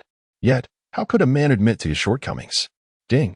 Congratulations, host, on successfully engaging in profound communication with the goddess Shangguan Wan'er. You have bound the second goddess successfully. The 100-fold return has been activated. Regardless of whether Lu Ruyan or Shangguan Wan'er experiences an enhancement in their cultivation, you shall receive a 100-fold return. Upon hearing the system's notification, Qin Feng's body trembled with excitement. With a 10-fold return previously, he had surged from the 3rd layer of qi refinement to the 1st layer of foundation establishment in less than a month. Now, with the activation of a 100-fold return, the potential was staggering. Moreover, Shangguan Wan'er was a nascent soul practitioner. Should her cultivation improve, would he not effortlessly ascend to the transformation stage? However, Shangguan Wan'er's cultivation level was formidable, and her desire to break through was no trivial matter. Yet, hope always lingered. Gazing at the still-sleeping Shangguan Wan'er, Qin Feng suddenly shivered, for he distinctly noted a bloodstain on the sheets beneath him. This indicated that he had irrevocably taken her innocence. Although Shangguan Wan'er had initiated their encounter, he ultimately had the advantage. Once she awoke, it was uncertain whether she would take up her sword to seek vengeance against him. Lost in thought, Qin Feng instinctively recoiled his neck and hurriedly began to don his clothes. Regardless, he had undeniably gained an advantage. "This is the purple celestial spirit crystal you desire. It shall be yours." He He retrieved the crystal from his storage ring and placed it beside Shang Wanwaner. After depositing the crystal, Qin Feng quietly slipped out. He understood profoundly that the gulf between himself and Shang Wanwaner was insurmountable. Even if last night's events had seen her take the initiative, who could guarantee that upon awakening, she would not immediately draw her sword in pursuit of him? Thus, it seemed wisest to depart while she remained in slumber, allowing him time to elevate his own cultivation before addressing matters with her. There would be time enough for that. It was worth noting that the second goddess he had bound was indeed Shang Wanwaner. As Shang Wanwaner elevates her cultivation to a higher realm, she will undoubtedly reap a hundredfold return. In such a scenario, her prowess would surely surpass that of Shang Wanwaner. Should she continue to act mischievously and dare to provoke him, he would inform her of the reason behind the bloom of the flowers. Shortly after Qin Feng departed the cave, Shang Wanwaner gradually opened her eyes. It turns out that she had awakened while Qin Feng was donning his garments. However, at that moment, she was at a loss on how to face him. Thus, she opted to feign sleep. After his departure, Shang Wanwaner gazed at the blanket draped over her and the scattered remnants of clothing on the floor, her heart a tumult of emotions. A fierce impulse to harm Qin Feng surged within her, yet a voice cautioned her against such a course of action. Simultaneously, a notification resonated in Qin Feng's mind from the goddess binding system. Ding! Congratulations, host, on successfully gifting the Purple Sky Spirit Crystal to Shang Wanwaner, yielding a hundredfold return and acquiring a vial of Purple Sky Sacred Liquid. The Purple Sky Sacred Liquid possesses formidable vitality. Even a nascent soul cultivator on the brink of death requires but a single drop to rejuvenate and restore to peak condition. A gentle reminder, the efficacy of the Purple Sky Sacred Liquid will diminish as the user's cultivation level increases. Upon sensing the vial's presence within his storage ring, Qin Feng felt a surge of excitement. For a nascent soul cultivator, just one drop could revitalize them. Does this imply that even if he were gravely injured before reaching the transformation stage, as long as he had a breath left and consumed a drop of Purple Sky Sacred Liquid, he could instantly recover to his prime? This truly is a miraculous elixir for preserving life. System, where am I currently? Qin Feng inquired within his mind. He had utilized a long-distance teleportation talisman and was utterly unaware of his new location. Moreover, the day of his duel with the aloof Mark was fast approaching, and he could not afford to be absent. After all, who would refuse wealth offered so readily? However, before the system could respond, a voice of surprise resonated. Qin Feng, so you are here. It was indeed a stroke of fortune, finding him without any effort. Chapter 60. The fire quelling made upon encountering the suddenly appearing woman in palace attire. Qin Feng instinctively distanced himself. Who are you? He queried, gripping his flame dragon sword, his expression wary as he regarded the elegant woman before him. Though she exuded a mature and poised charm, radiating an aura of intellectual beauty, in this world, the more beautiful a woman appeared, the more perilous she could be. Particularly if she were a married woman. They not only possess extensive knowledge but are also adept at concealing their true selves, thus more readily achieving their goals. Young brother Qin Feng, there is no need for such apprehension. I am Lin Hongyan, the former head of the Jishur Medical Pavilion. If you do not mind, you may call me Sister Hong. As Lin Hongyan spoke, she bent slightly, gracefully bowing to Qin Feng. Whether intentional or not, her crimson dress accentuated her movement, aligning perfectly with Qin Feng's gaze. In an instant, he found himself captivated by the undulating contours of her silhouette, the snow-white fabric adding an air of mystique. Were such a scene captured on the blue planet, surely the photographer would be rewarded with accolades. Is the Jishur Medical Center your destination for avenging Jiao Jianyang? Qin Feng inquired, raising an eyebrow, his expression reflecting a cautious demeanor. It was known that Jiao Jianyang, lauded as the most exceptional physician of the Jishur Medical Center, was affectionately referred to as a living bodhisattva. Yet, she, a top-tier enchantress, disguised herself as a man, with Lin Hongyan standing before him, a mature and alluring woman. One could not dismiss the possibility of her harboring similar traits, perhaps even being a male masquerading as a female. Did you slay Jiao Jianyang? Lin Hongyan suddenly knelt before Qin Feng, the sound echoing in the stillness. Taken aback by her unexpected gesture, Qin Feng was left bewildered. They were strangers, meeting for the first time, yet here she was, kneeling before him. Such behavior was decidedly unusual. Noticing the perplexity etched on Qin Feng's face, Lin Hongyan hastily offered an explanation. You have slain Jiao Jianyang, thus becoming my benefactor. You are aware of her masquerade, a true beast in human form. Years ago, I found her fainted from hunger at the entrance of the Jishur Medical Center, and in a moment of compassion, I took her in as a servant. Little did I know, this seemingly fragile woman was a monster with a heart of darkness. She drugged me, tormented me, and used secret arts to control me. Had you not ended her life, I would have remained her enslaved servant, destined to serve her whims. As she spoke, Lin Hongyan wiped away the tears from the corners of her eyes, her demeanor exuding a poignant vulnerability. In contrast, Qin Feng maintained a calm composure. His actions against Zhao Junyang were not born from a desire to be a hero. Rather, they stemmed from the necessity of eliminating a threat that sought his demise. Mercy was not an option when faced with an enemy. Dear Qin Feng, if you would not mind, I would gladly serve as your devoted servant, Lin Hongyan declared, blowing a kiss toward him with her alluring lips. As the premier beauty of Huangshan town, she was confident that her charm would drive Qin Feng to distraction. Yet, as she continued to weave her enchantment, Qin Feng's eyes reddened, his breath quickened, and beads of sweat began to form on his brow. Observing Qin Feng's reaction, Lin Hongyan was acutely aware of his demeanor, a subtle smile gracing her lips. With graceful steps, she approached him, declaring, should you choose to bestow your favor upon me, I would willingly offer the entire Jishur Medical Hall as a token of my affection. From this day forth, you shall be my new master, and I shall ensure that you experience unparalleled joy. As she spoke, she drew closer to Qin Feng, her hands gently encircling his shoulders. Just as she was about to embrace him, a sharp sword lunged towards her heart. Fortunately, Lin Hongyan's reflexes were swift. She retreated, her hands instinctively shielding her vital points. A crisp sound echoed as the flame dragon sword pierced her left palm, creating a gaping wound. The assailant was none other than Qin Feng. With disbelief etched across her face, Lin Hongyan stared intently at him and uttered, "You are unharmed? You have resisted my celestial demon charm? How can this be? My enchantment has rendered countless men powerless. How is it that you remain unscathed? Could it be that you are not a man?" Qin Feng, upon hearing her words, felt a surge of irritation and was nearly inclined to retort, "You are the one lacking in masculinity, as is your entire lineage." Casting a dispassionate glance at Lin Hongyan, he replied, "Your charm is indeed formidable, but alas, it is ineffective against me."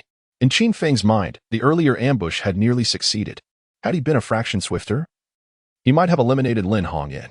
The anger that simmered within her was palpable, her chest rising and falling with agitation. She prided herself on her celestial demon charm, which had driven countless men to madness. How could it fail against Qin Feng? Little did she know that after a night of 7 encounters, Qin Feng was currently in a sage-like state. Coupled with the enhancement of the primordial divine body, Lin Hongyan's enchantment, though powerful, posed no threat to him.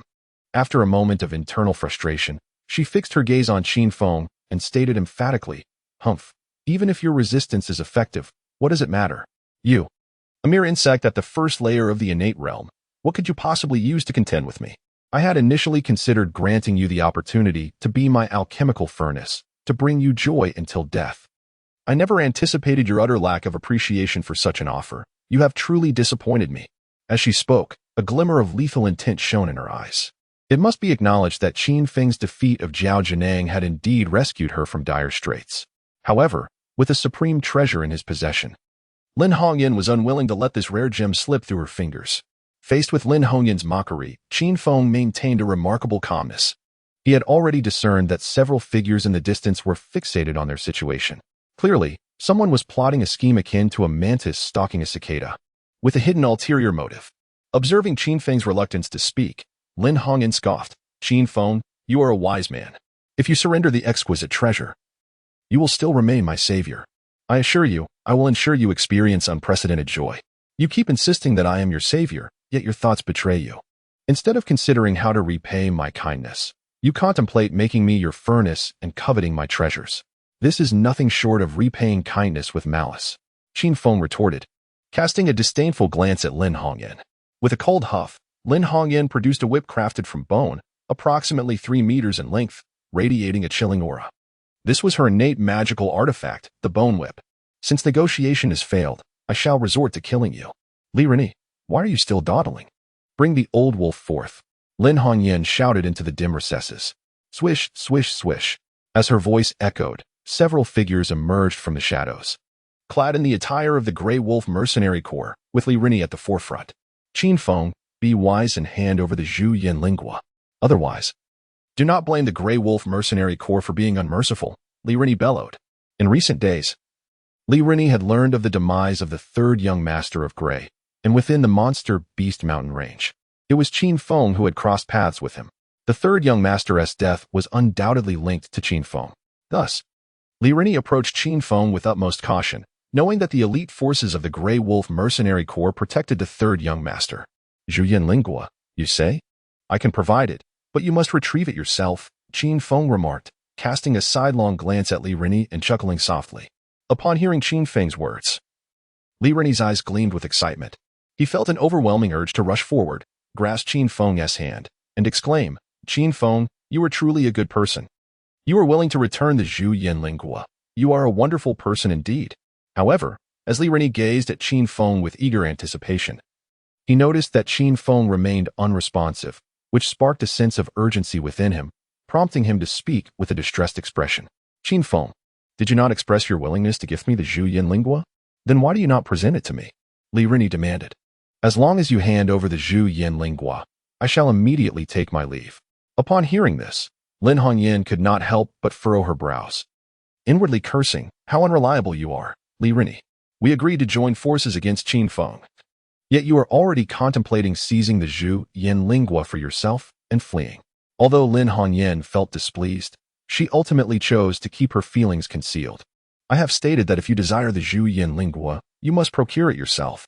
I have consumed it, and what remains is a pile. Should you search thoroughly within that pile, you might stumble upon an unexpected surprise, Qin Feng remarked. This left Li Rini and several formidable members of the Grey Wolf Mercenary Corps with an exceedingly grim expression. It became evident that Qin Feng's words were intended to humiliate Li Rini. As the vice-captain of the Grey Wolf Mercenary Corps, being reduced to such indignity was not merely an affront to Li Rini's pride, but also to the reputation of the entire mercenary group. Qin Feng, you seek death. Today, I swear to end your life. Li Rini bellowed in fury, gesturing for his comrades to encircle Qin Feng. In the face of such hostility, Qin Feng remained remarkably composed. Among those present, Li Rini was undoubtedly the strongest, yet as a mere innate level 9 cultivator, he could not possibly contend with Qin Feng, who had attained the status of a foundational true monarch. Kill. With Li Rini's command, the elite members of the Grey Wolf Mercenary Corps unleashed their most formidable techniques, flowing light slash, blade dominance, and fleeting shadows. In response to their onslaught, Qin Feng exhibited remarkable calmness. Simultaneously, a suit of pale green armor materialized around him, formed from the true energy emanating from within, offering him maximum protection. Upon witnessing the pale green armor, Lin Hongyan and Li Rini were both rendered speechless. It was well understood that the ability to condense true energy into armor signified the hallmark of a foundational true monarch. The fact that the young Qin Feng had already reached such a level served as a testament to his potential as a formidable force if he were to fully mature. After a prolonged silence, Li Rini finally managed to utter, his voice trembling, "How is this possible? Condensing energy into armor is the mark of a foundational true monarch. Are you not merely at the first level of innate cultivation?" The information Li Rini had received suggested that Qin Feng was still at the first level of innate cultivation, attributing his ability to defeat a second-tier advanced beast solely to the prowess of the Yin Longsword. Never did he anticipate that Qin Feng had ascended to the status of a foundational true monarch. As he pondered this, Li Rini surveyed his surroundings. And in the next moment, he took flight, retreating into the distance. In Li Rini's heart, he understood that those members of the Grey Wolf Mercenary Corps were indeed elite. Yet they remained no match for Qin Feng. In such a predicament, fleeing was the only means to survive. Observing this, Qin Feng shouted loudly, "You all go and retrieve him. I might consider sparing you." As he called out, he pointed towards the direction in which Li Rini was escaping. The crowd, upon witnessing this, became enraged and began to curse. "Damn Li Rini. We are risking our lives for him, and yet he wants us to be cannon fodder. This is utterly despicable. Let's quickly capture him. This way, we might have a chance to survive." The formidable members of the Grey Wolf Mercenary Corps gritted their teeth and pursued the direction of Li Rini's flight. In their hearts, since Li Rini showed no loyalty, they felt no obligation to continue serving him. In a short while, only Lin Hongyan remained to besiege Qin Feng. "I never expected you to conceal yourself so well. A foundation establishment cultivator, yet a newly promoted outer disciple of the Qinyan sect. Qin Feng, you have truly surprised me." As Lin Hongyan spoke, she was enveloped in a faint crimson glow. When the light dissipated, she donned a suit of true Qi armor. Casting a triumphant glance at Qin Feng, she declared. You are a Foundation establishment cultivator, but so am I. I am quite curious as to what you will use to contend with me.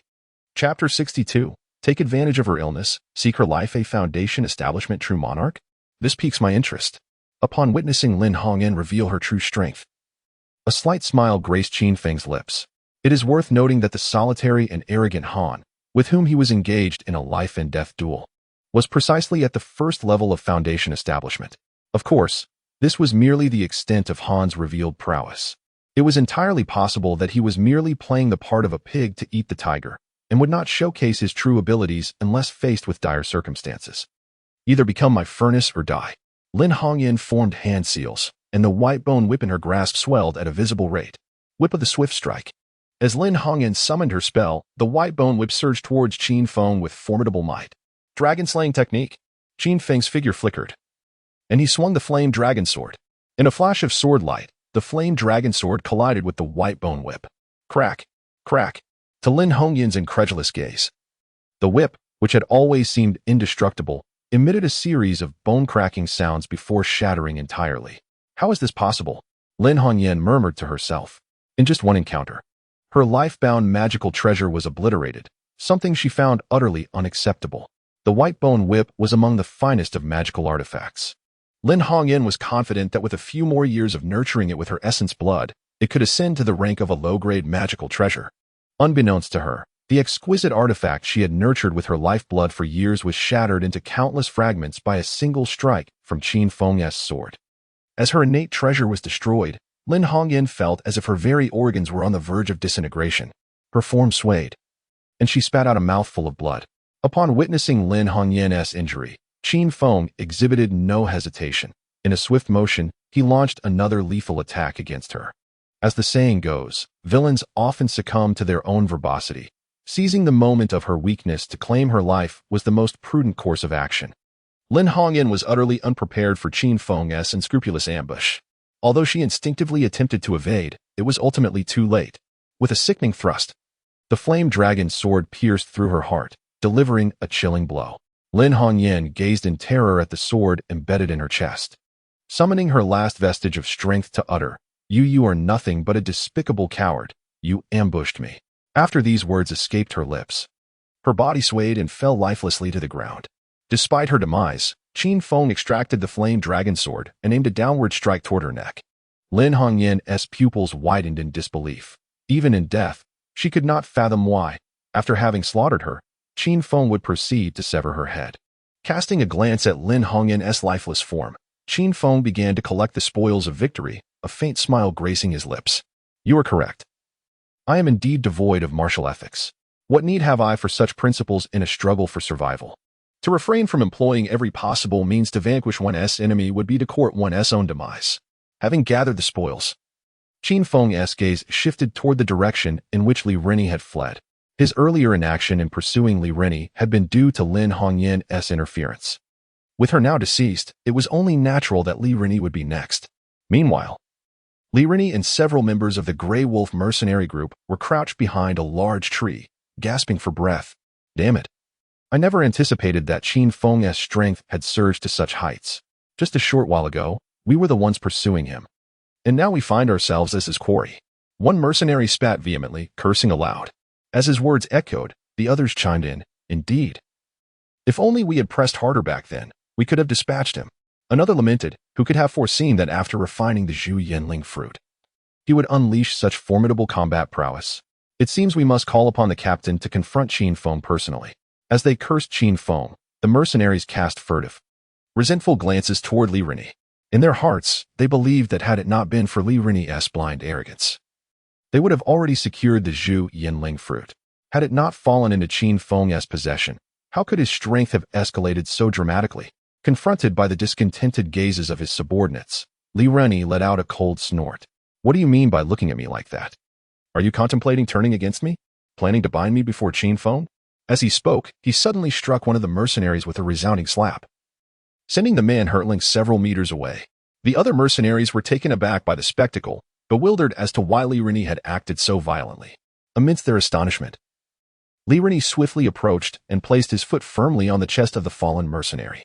"Do not think for a moment that I am unaware of your intentions. This fellow has been vocally promising Qin Feng that he would capture me. Surely, you do not share such thoughts? As he concluded, he surveyed the surroundings.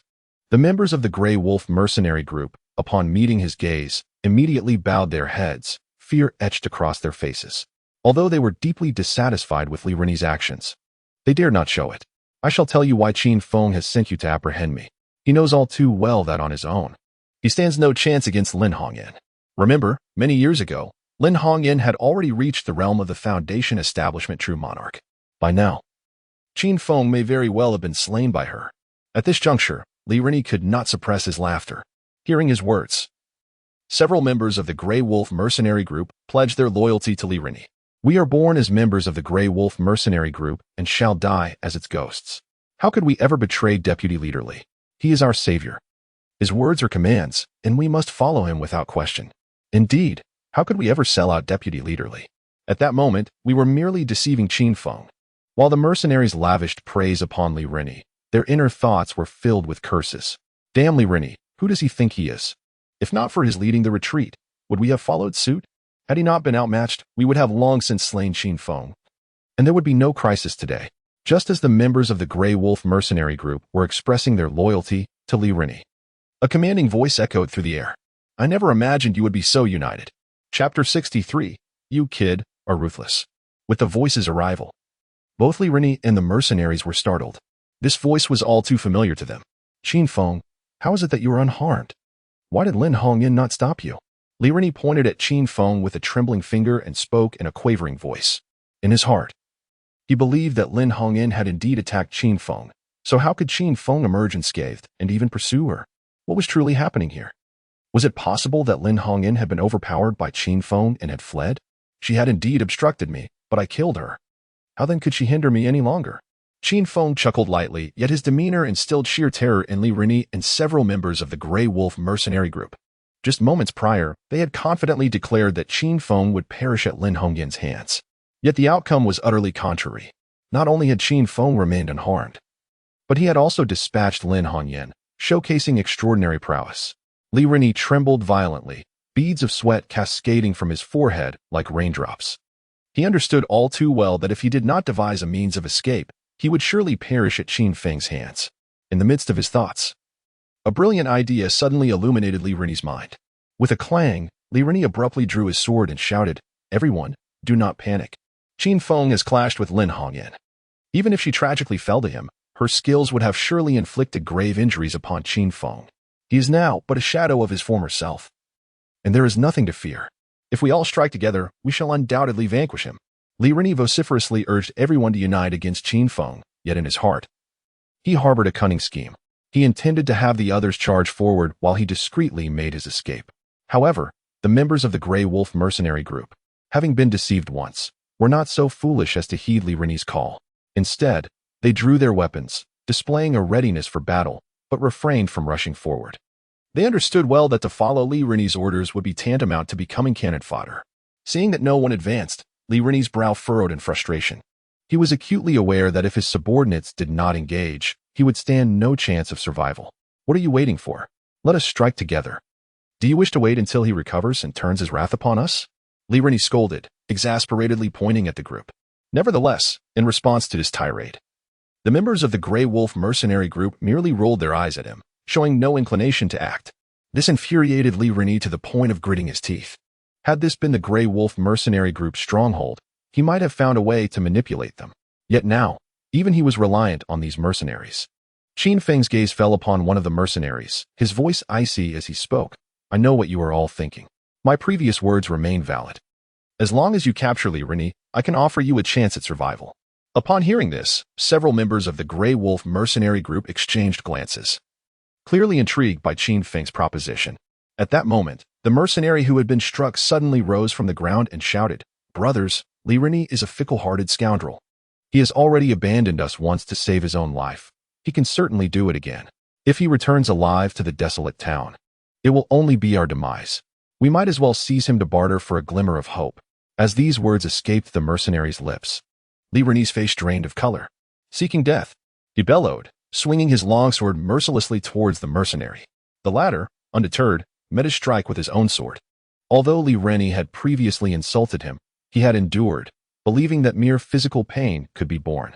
However, with Li Rini now intent on killing him, he realized that surrendering would only seal his fate. The mercenary, at the 7th level of innate skill, found himself at a considerable disadvantage against Li Rini, who was at the 9th. Soon, numerous wounds adorned his body. Seizing a moment of opportunity, Li Rini forcefully knocked the mercenary to the ground. "You dare defy me?" Seeking death. As he spoke, Li Rini aimed his sword at the mercenary's heart. With the blade drawing ever closer, the mercenary instinctively closed his eyes, resigned to his fate. Yet, just as he believed death was imminent, the sword's tip halted against his skin, refusing to penetrate. Slowly, he opened his eyes to discover several swords poised at Li Rini's neck, wielded by none other than his fellow members of the Grey Wolf mercenary group. "Do not move. If you do, you will surely die."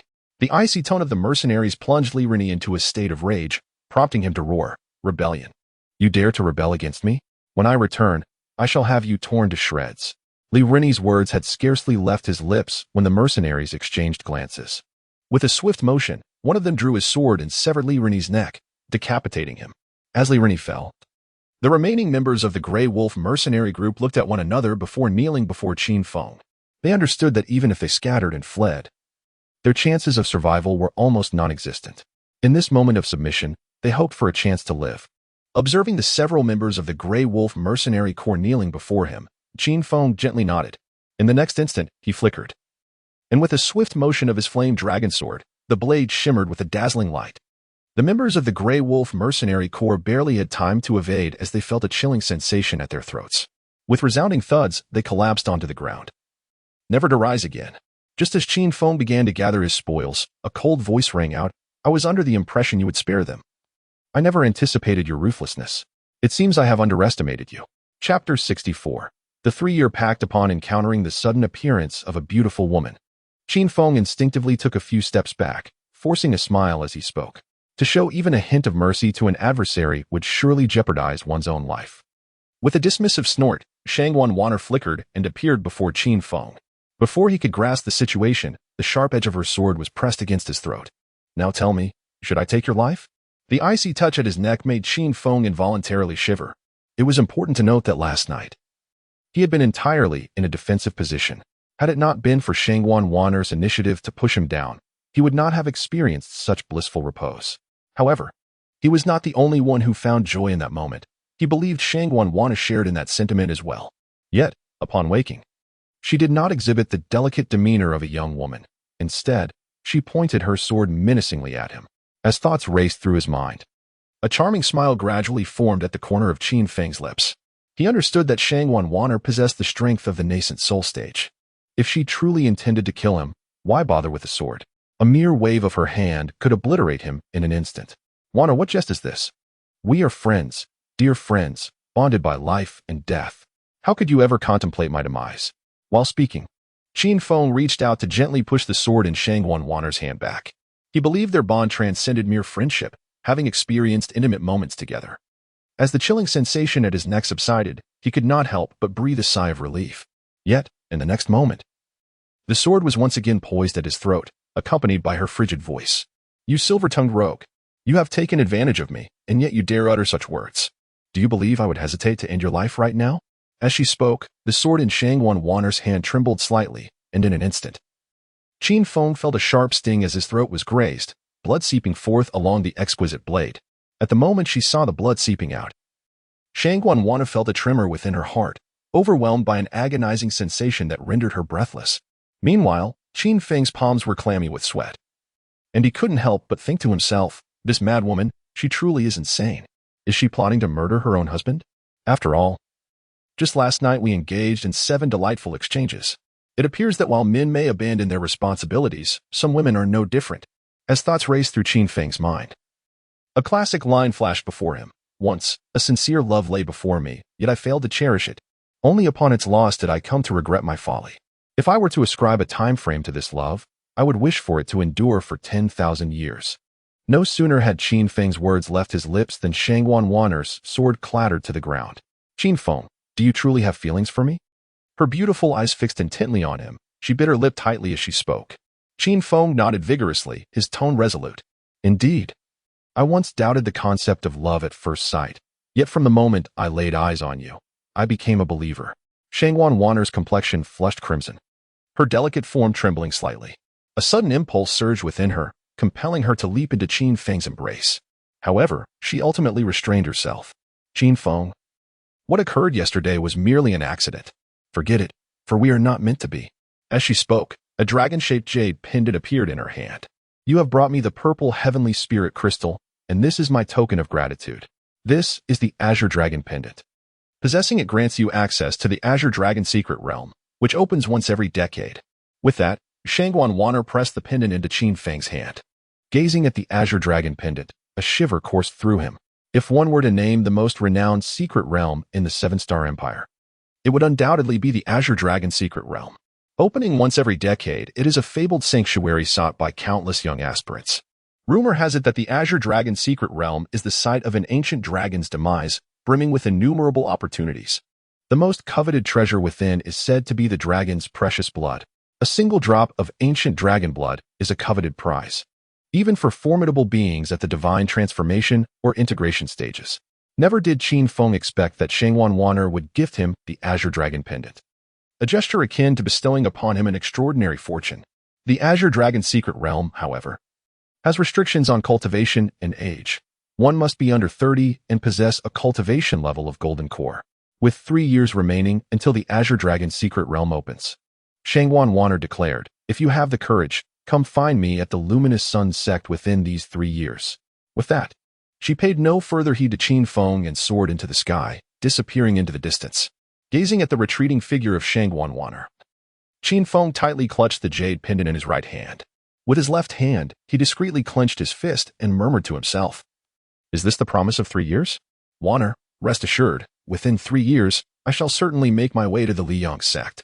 Deep in Qin Feng's heart, he understood that if he were to confront the Liyang sect with merely the cultivation of the Golden Core stage, he would undoubtedly meet a gruesome end. After all, he had previously insulted the sect's leader. Should the disciples and elders of the Liyang sect become aware of this, they would surely seek retribution. Without sufficient strength, he might not even comprehend the manner of his demise. Wanner, do not worry. When the day arrives that I set foot in the Liyang sect, I shall compel all to kneel before me. With a silent vow, Qin Feng resolved to return and claim the title of the strongest among the outer sect. Just as he prepared to head back to the Qingyun sect, a voice resonated in his mind, the voice of the goddess binding system. Ding. Binding target Lu Ruyan has progressed from the first layer of the innate stage to the second layer, granting a 100-fold return. Your cultivation will elevate from the first layer of foundation establishment to the second layer. As the system's voice faded, Qin Feng felt a warm current surge within him, and his true qi began to fervently coalesce. Mere seconds later, his cultivation ascended to the second layer of foundation establishment. Feeling the surge of power, Qin Feng could not help but voice his frustration to the goddess binding system. System, are you serious about this 100-fold return? Previously, when Lu Ruyan was at the qi refinement stage, her elevation by 1 layer yielded only a 10-fold return, yet I could achieve 3 layers. Now, with this 100-fold reward activated, I have only attained 1 layer. Surely you haven't been withholding anything? The voice of the goddess binding system soon echoed in Qin Feng's mind once more. Host, the returns of the system are calculated with precision and will never err. With your cultivation's enhancement, the amount of true qi required naturally increases. Furthermore, Lu Ruyan is now in the innate stage, while you are currently at the foundation establishment stage. Although it may seem like merely a single stage difference, the disparity is vast. Qin Feng did not delve deeper into the system's explanation, recognizing its validity. As one's cultivation progressed, the required true qi did not simply add up, but increased exponentially. However, he realized that his current cultivation method was exceedingly monotonous, and he needed to return to the scripture hall to seek a more suitable technique. Days later, Qin Feng's figure appeared in the scripture hall of the Qingyun sect. The moment he entered, he instantly drew the attention of countless onlookers. As the former holy son of the Qingyun sect, the name Qin Feng was known to all, a figure both renowned and infamous throughout the sect. Following his demotion to a mere servant disciple, many believed that Qin Feng would never rise again. However, later on, Qin Feng demonstrated his prowess by defeating the formidable Wang Minghu, who ranked among the top 10 talents of the outer sect. This naturally garnered considerable attention towards him. Moreover, the news of his impending life and death duel with the proud and aloof master, Gu Ayahan, spread like wildfire throughout the entire Qinyan sect. In the minds of many, Qin Feng's actions were akin to a suicidal challenge. Upon his appearance in the Hall of Techniques, he inevitably attracted the gaze of countless disciples. There he stood, Qin Feng, strikingly handsome, yet one could not fathom why he would provoke Gu Eihan. Indeed, in just 2 days, they were to face each other on the life and death platform. It was undoubtedly a path to his demise. You may not be aware, but not long ago, Elder Chu had bestowed upon Gu Eihan a spirit-building pill. My goodness! The spirit-building pill is a remarkable elixir that can assist foundational cultivators in advancing their cultivation level significantly. Elder Chu's generosity is truly astonishing. Qin Feng, however, was acutely aware of the discussion surrounding him. As for Elder Chu, known as Chu Xiaoye, he possessed a certain understanding of her. She was not only the 4th elder of the Qinyan sect, but also held a notably enigmatic status. She refrained from participating in the sect's management, yet wielded absolute influence among the upper echelons. Rumor has it that her cultivation strength rivals, if not surpasses, that of the sect leader, Yu Bufan. Of course, this remains mere speculation, as the true extent of their abilities is shrouded in mystery. Nevertheless, it is a fact that Chu Xiaoye holds considerable sway within the higher ranks of the Qinyan sect. After all, it was her assistance that enabled Li Badong to become the Holy Sun. Now, with the generous gift of a spirit-building pill to Gu Eihan, it was evident that she was backing Li Badong. As Qin Feng contemplated these matters, a disdainful smile crept upon his lips. It seemed his adversaries extended beyond Li Badong to encompass the powerful figures behind him. Just as Qin Feng was selecting techniques, a familiar voice echoed. Senior brother Qin Feng, I never anticipated we would meet again. I must apologize for my previous actions. Upon hearing this recognizable voice, Qin Feng furrowed his brow. The speaker was none other than Lin Xiaomei. Today, she had meticulously adorned herself with exquisite makeup and enhanced her appearance with various embellishments to present a more affluent facade. Ever since witnessing Qin Feng decisively handle Wang Menghu, Lin Xiaomei had undergone a significant change in perspective. Although she had previously proclaimed her intentions to deal with Qin Feng harshly in front of Wang Menghu, her thoughts had shifted. Deep down, Lin Xiaomei believed that Qin Feng's past elevation to the status of Holy Sun was a testament to his extraordinary qualities. Despite having remained at the 3rd level of qi refinement for years, Qin Feng's cultivation had surged remarkably, suggesting he may possess numerous fortuitous encounters. Lin Xiaomei secretly resolved that once Wang Menghu was no longer by her side, she would seize the opportunity to engage with Qin Feng. Perhaps, she could once again penetrate the depths of his heart and reclaim her role as his devoted follower. Observing Lin Xiaomei's flirtatious demeanor, Qin Feng could not help but roll his eyes at her. Before him stood Lin Xiaomei, undeniably a shameless individual. Is there something you need? Qin Feng cast a disinterested glance at her, his tone indifferent.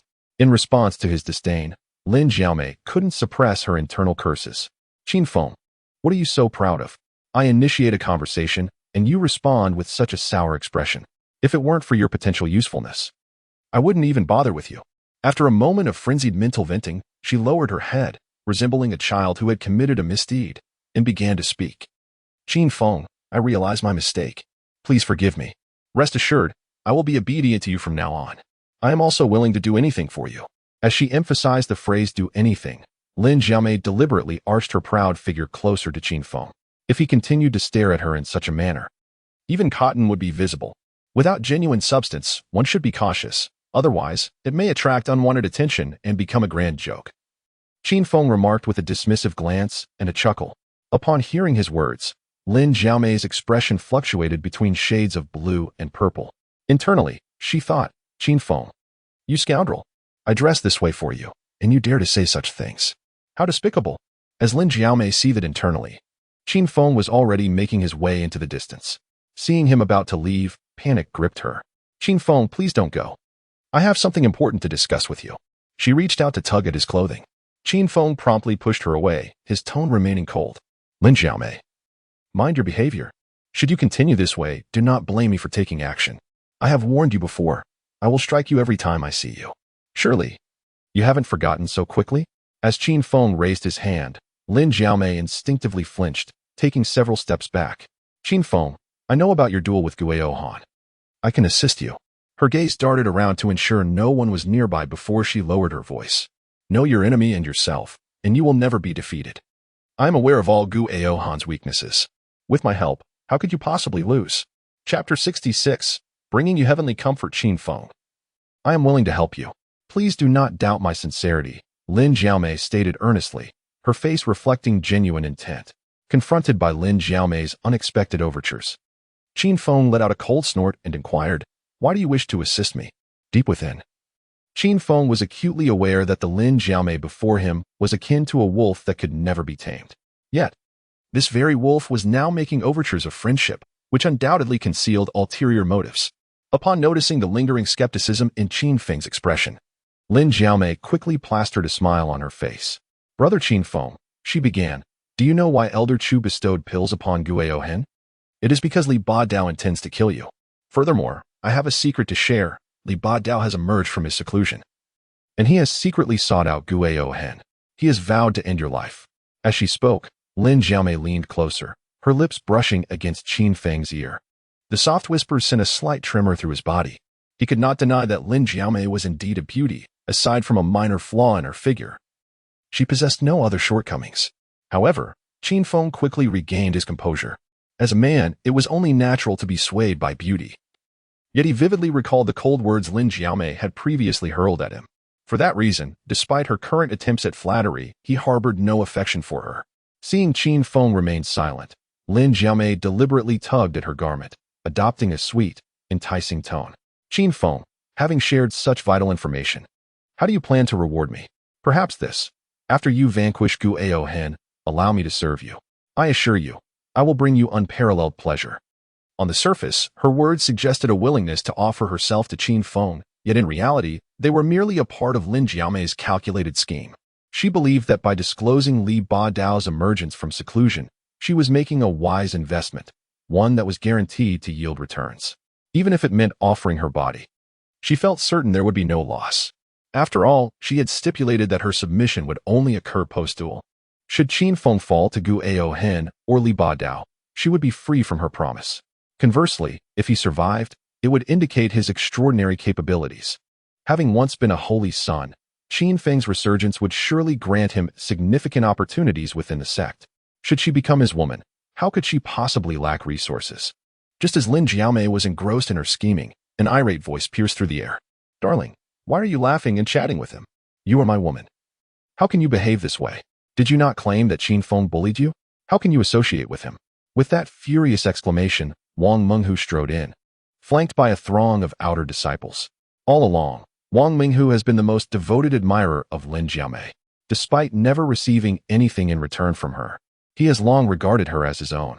In fact, Wang Menghu had previously sought trouble with Qin Feng to defend Lin Xiaomei's honor. Even after being left half-dead by Qin Feng, he bore no regrets. Yet now, Lin Xiaomei has taken the initiative to approach Qin Feng, displaying an unmistakable closeness that infuriates Wang Menghu. Upon encountering the suddenly appearing Wang Menghu, Lin Xiaomei's face momentarily revealed a hint of panic.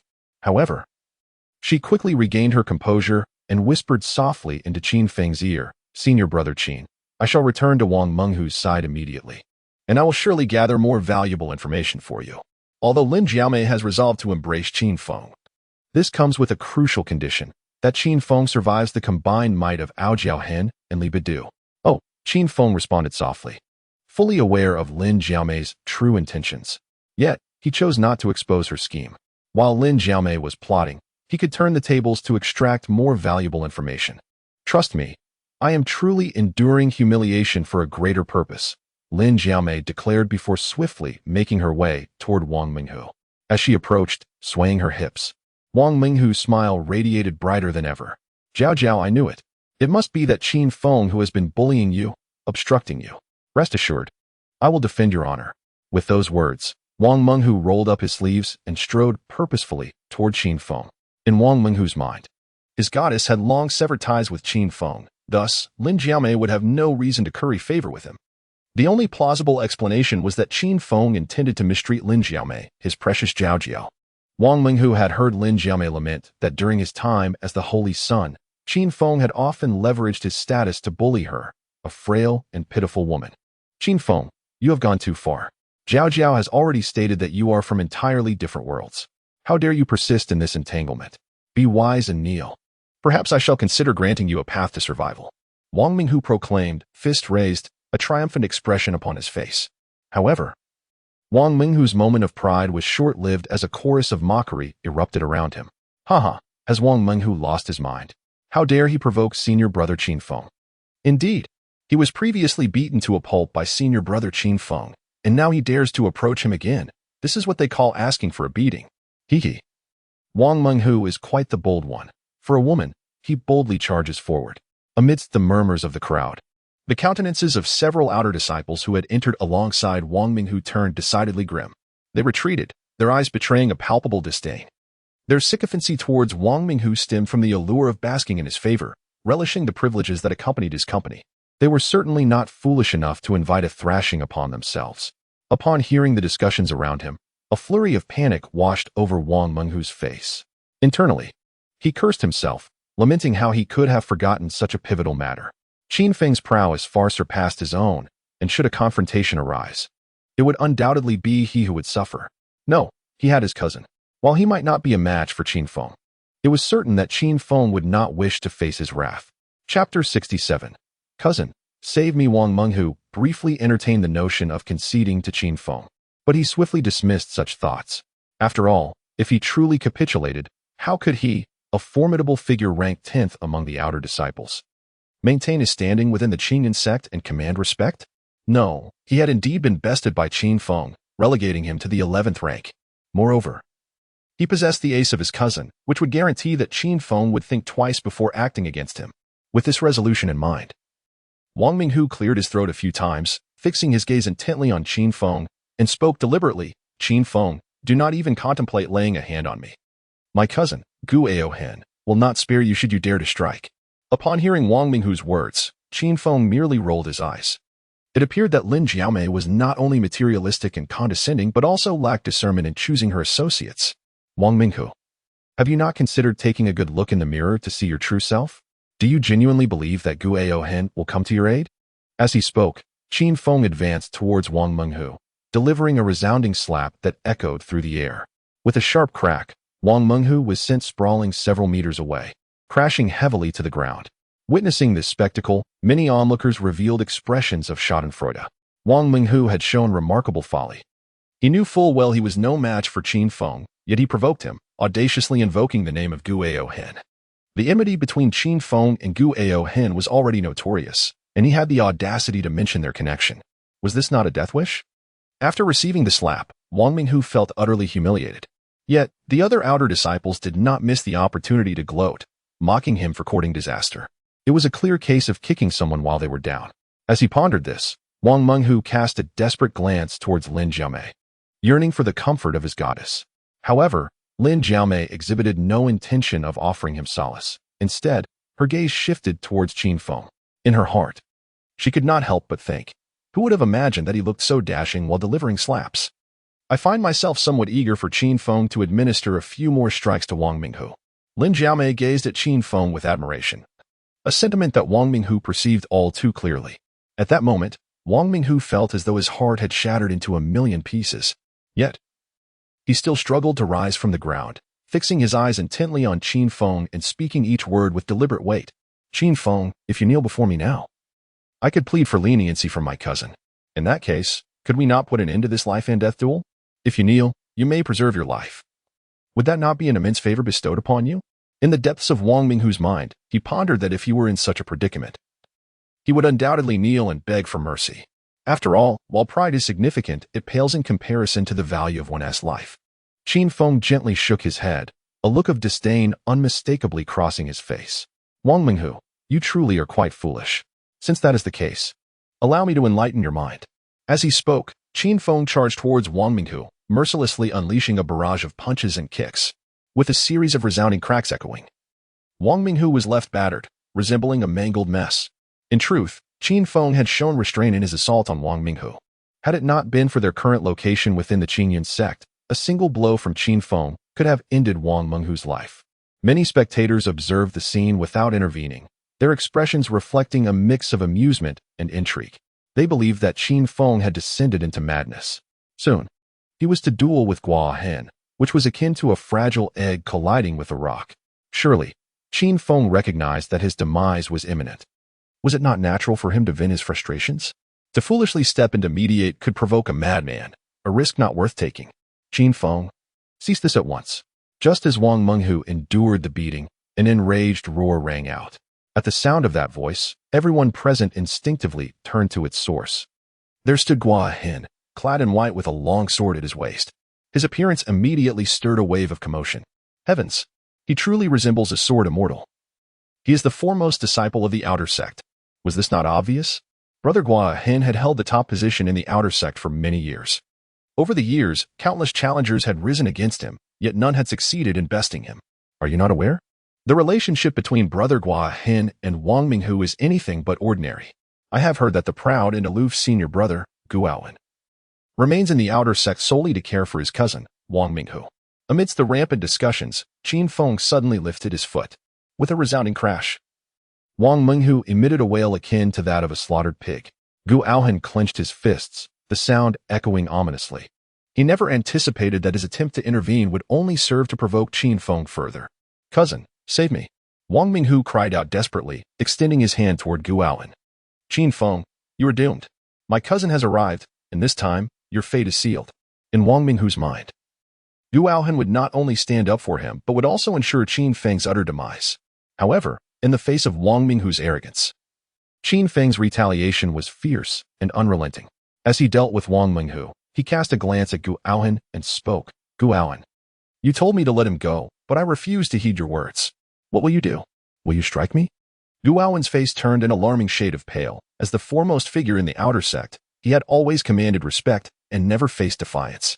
Yet now, Qin Feng not only disregarded him but openly dismissed him in front of everyone.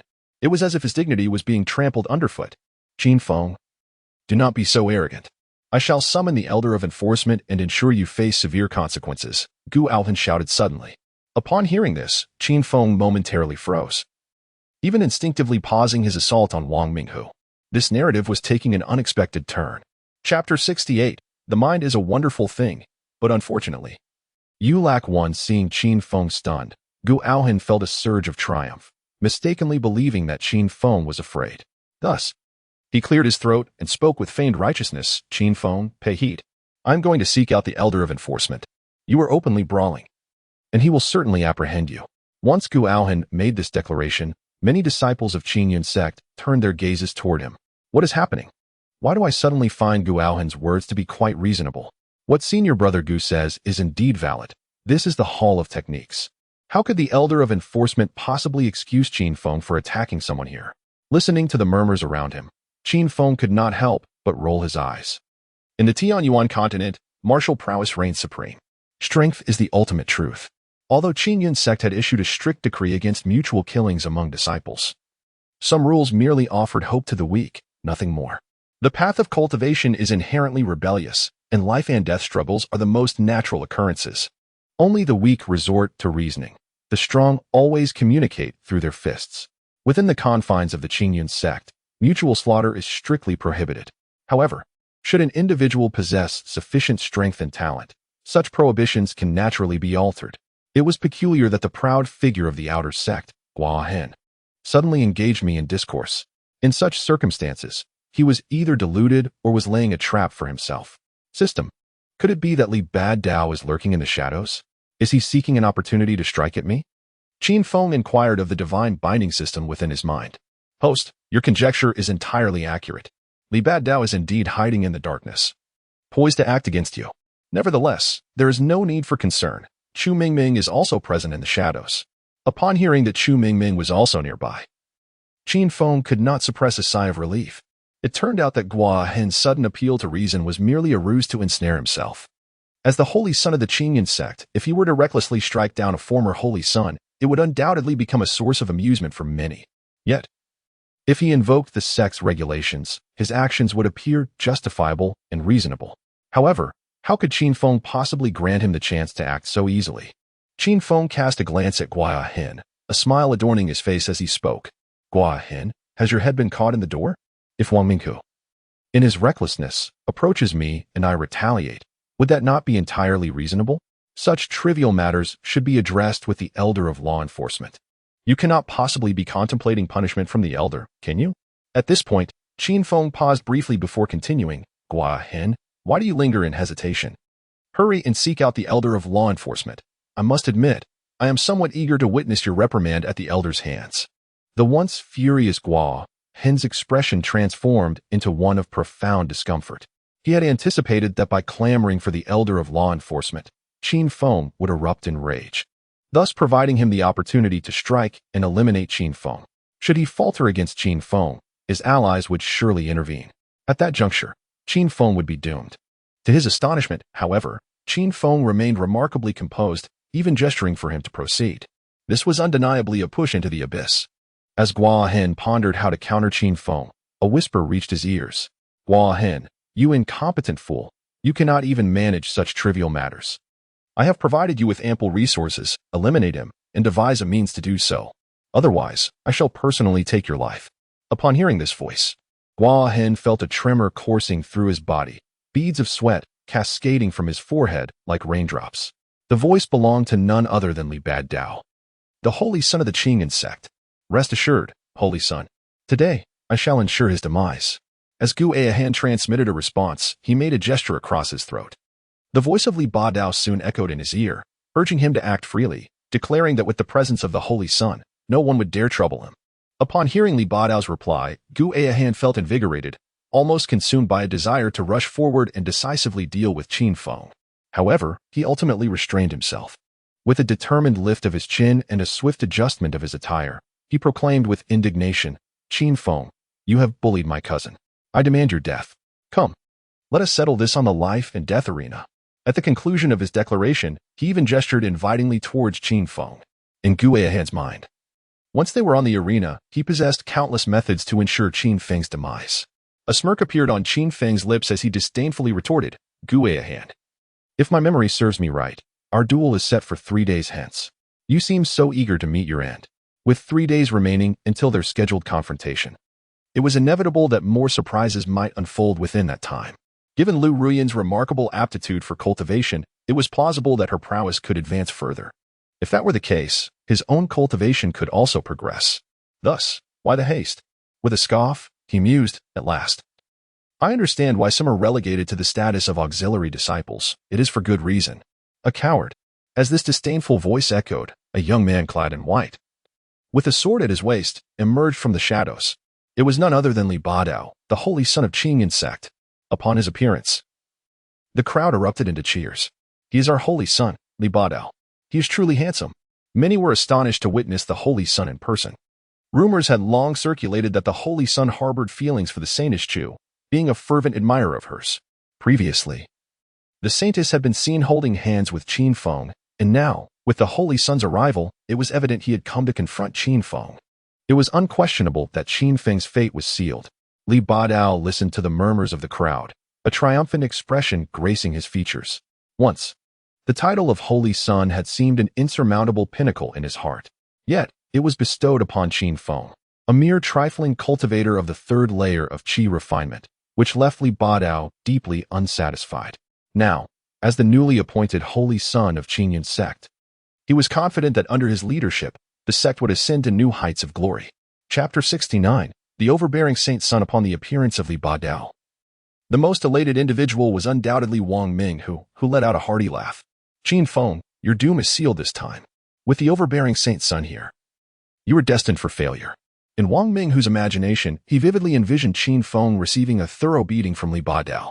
Beside Wang Ming, Lin Zhaomei's eyes darted about, occasionally casting furtive glances at Li Badao. Internally, she couldn't help but lament, the appearance of Li Badao is truly beyond description.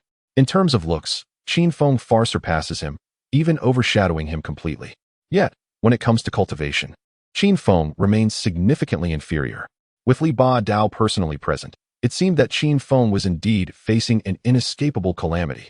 As these thoughts swirled in her mind, Lin Zhaomei gently shook her head, her expression tinged with resignation. Though she entertained the notion of seeking favor with Li Badao, she quickly dismissed the absurd idea. After all, there was no shortage of admirers around him. Lin Zhaomei assessed herself. While she considered herself somewhat attractive, she did not possess the breathtaking beauty that could captivate hearts. Moreover, it was rumored that Li Badao had little interest in women, harboring deep affection solely for the saintess, Chu Mingming. As Lin Zhaomei pondered, her gaze fell upon Qin Feng, her eyes filled with a sense of helplessness. Li Ba Dao, wielding a white jade folding fan, strode purposefully towards Qin Feng. Qin Feng, you have an agreement with Gu Ao Hin to settle your fates in 3 days on the life and death platform. How can you cower? You were once the saint son of Qingyan sect. Such behavior is a disgrace to your sect. Li Ba Dao questioned fiercely. In Li Ba Dao's mind, even if Qin Feng was reluctant to confront Gu Ao Hin, he intended to tarnish Qin Feng's reputation. He aimed to make Qin Feng feel humiliated before all the disciples of Qingyan sect, transforming him into a figure of ridicule.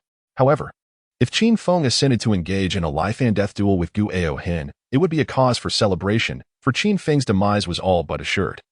Qin Feng, however, chose to disregard Li Ba Dao's furious outburst. In his mind, he consulted the goddess-bound system. System? Did you not say that Li Ba Dao would only break through to the Golden Core stage in 3 months? How could he emerge so soon? According to the system's calculations, Li Ba Dao needed a 3-month seclusion to transition from the pinnacle of foundation establishment to the Golden Core stage. Even when Lin Xiaomei informed him of Li Ba Dao's emergence, Qin Feng remained skeptical.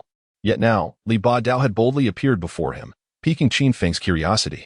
The system's voice soon resonated. Host, it appears that Li Ba Dao is aware of your relationship with Chu Mingming and has concluded his training ahead of schedule. Li Ba Dao currently possesses only the 9th level of foundation establishment cultivation, and his vital energy is clearly insufficient, evidently the aftermath of a failed breakthrough. Upon hearing the goddess binding system's explanation, a look of sudden comprehension dawned on Qin Feng's face.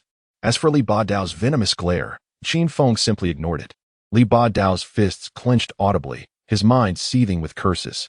Damnable Qin Feng, it was you who caused this saint's breakthrough to fail. Today, I swear you will die. Originally, after entering seclusion for a life or death breakthrough, Li Ba Dao had already brushed against the threshold of the Golden Core realm.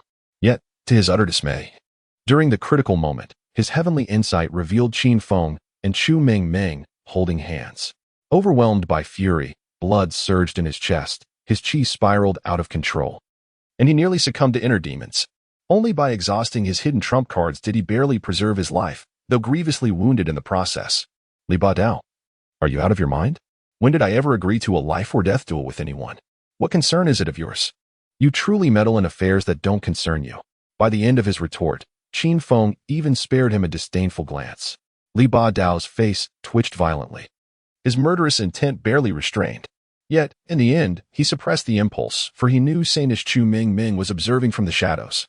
If he dared strike Qin Feng, her temperament would never forgive him. Qin Feng, cease your insolence. As the saint of Qingyan sect, it is my duty to uphold its dignity. You, a mere disciple, have broken your word. Thus, I have every right to expel you. Li Ba Dao straightened his posture, exuding smug superiority. As the sect's saint, banishing an outer disciple was child's play. Qin Feng rolled his eyes. Li Ba Dao, go ahead, try expelling me from Qingyan sect. While an ordinary outer disciple could indeed be dismissed at the saint's whim, Qin Feng was no common disciple. With his 2nd-level foundation establishment cultivation, entry into the inner sect was assured. Even ascension to the ranks of true disciples would be justified, given sufficient demonstration of strength. Qin Feng, I offer you 2 choices. First, kneel and apologize to Gu Ao Hin. Second, face him in immediate combat. Otherwise, do not blame this saint for executing you personally. As Li Ba Dao spoke, his overwhelming qi radiated outward, pressing down upon all present with an invisible force. Just as Qin Feng pondered how to resolve this crisis, the voice of the goddess binding system suddenly resounded in his mind. Ding, after careful detection, it has been confirmed that the goddess Shangwan Wan has successfully refined the violet heaven spirit crystal and entered a state of sudden enlightenment. The spiritual energy within her body is rapidly condensing. The system will now initiate a 100-fold return, granting you a Golden Core experience card for 3 minutes. Upon activation, you will temporarily wield the power of the 9th layer of the Golden Core realm, lasting precisely 3 minutes.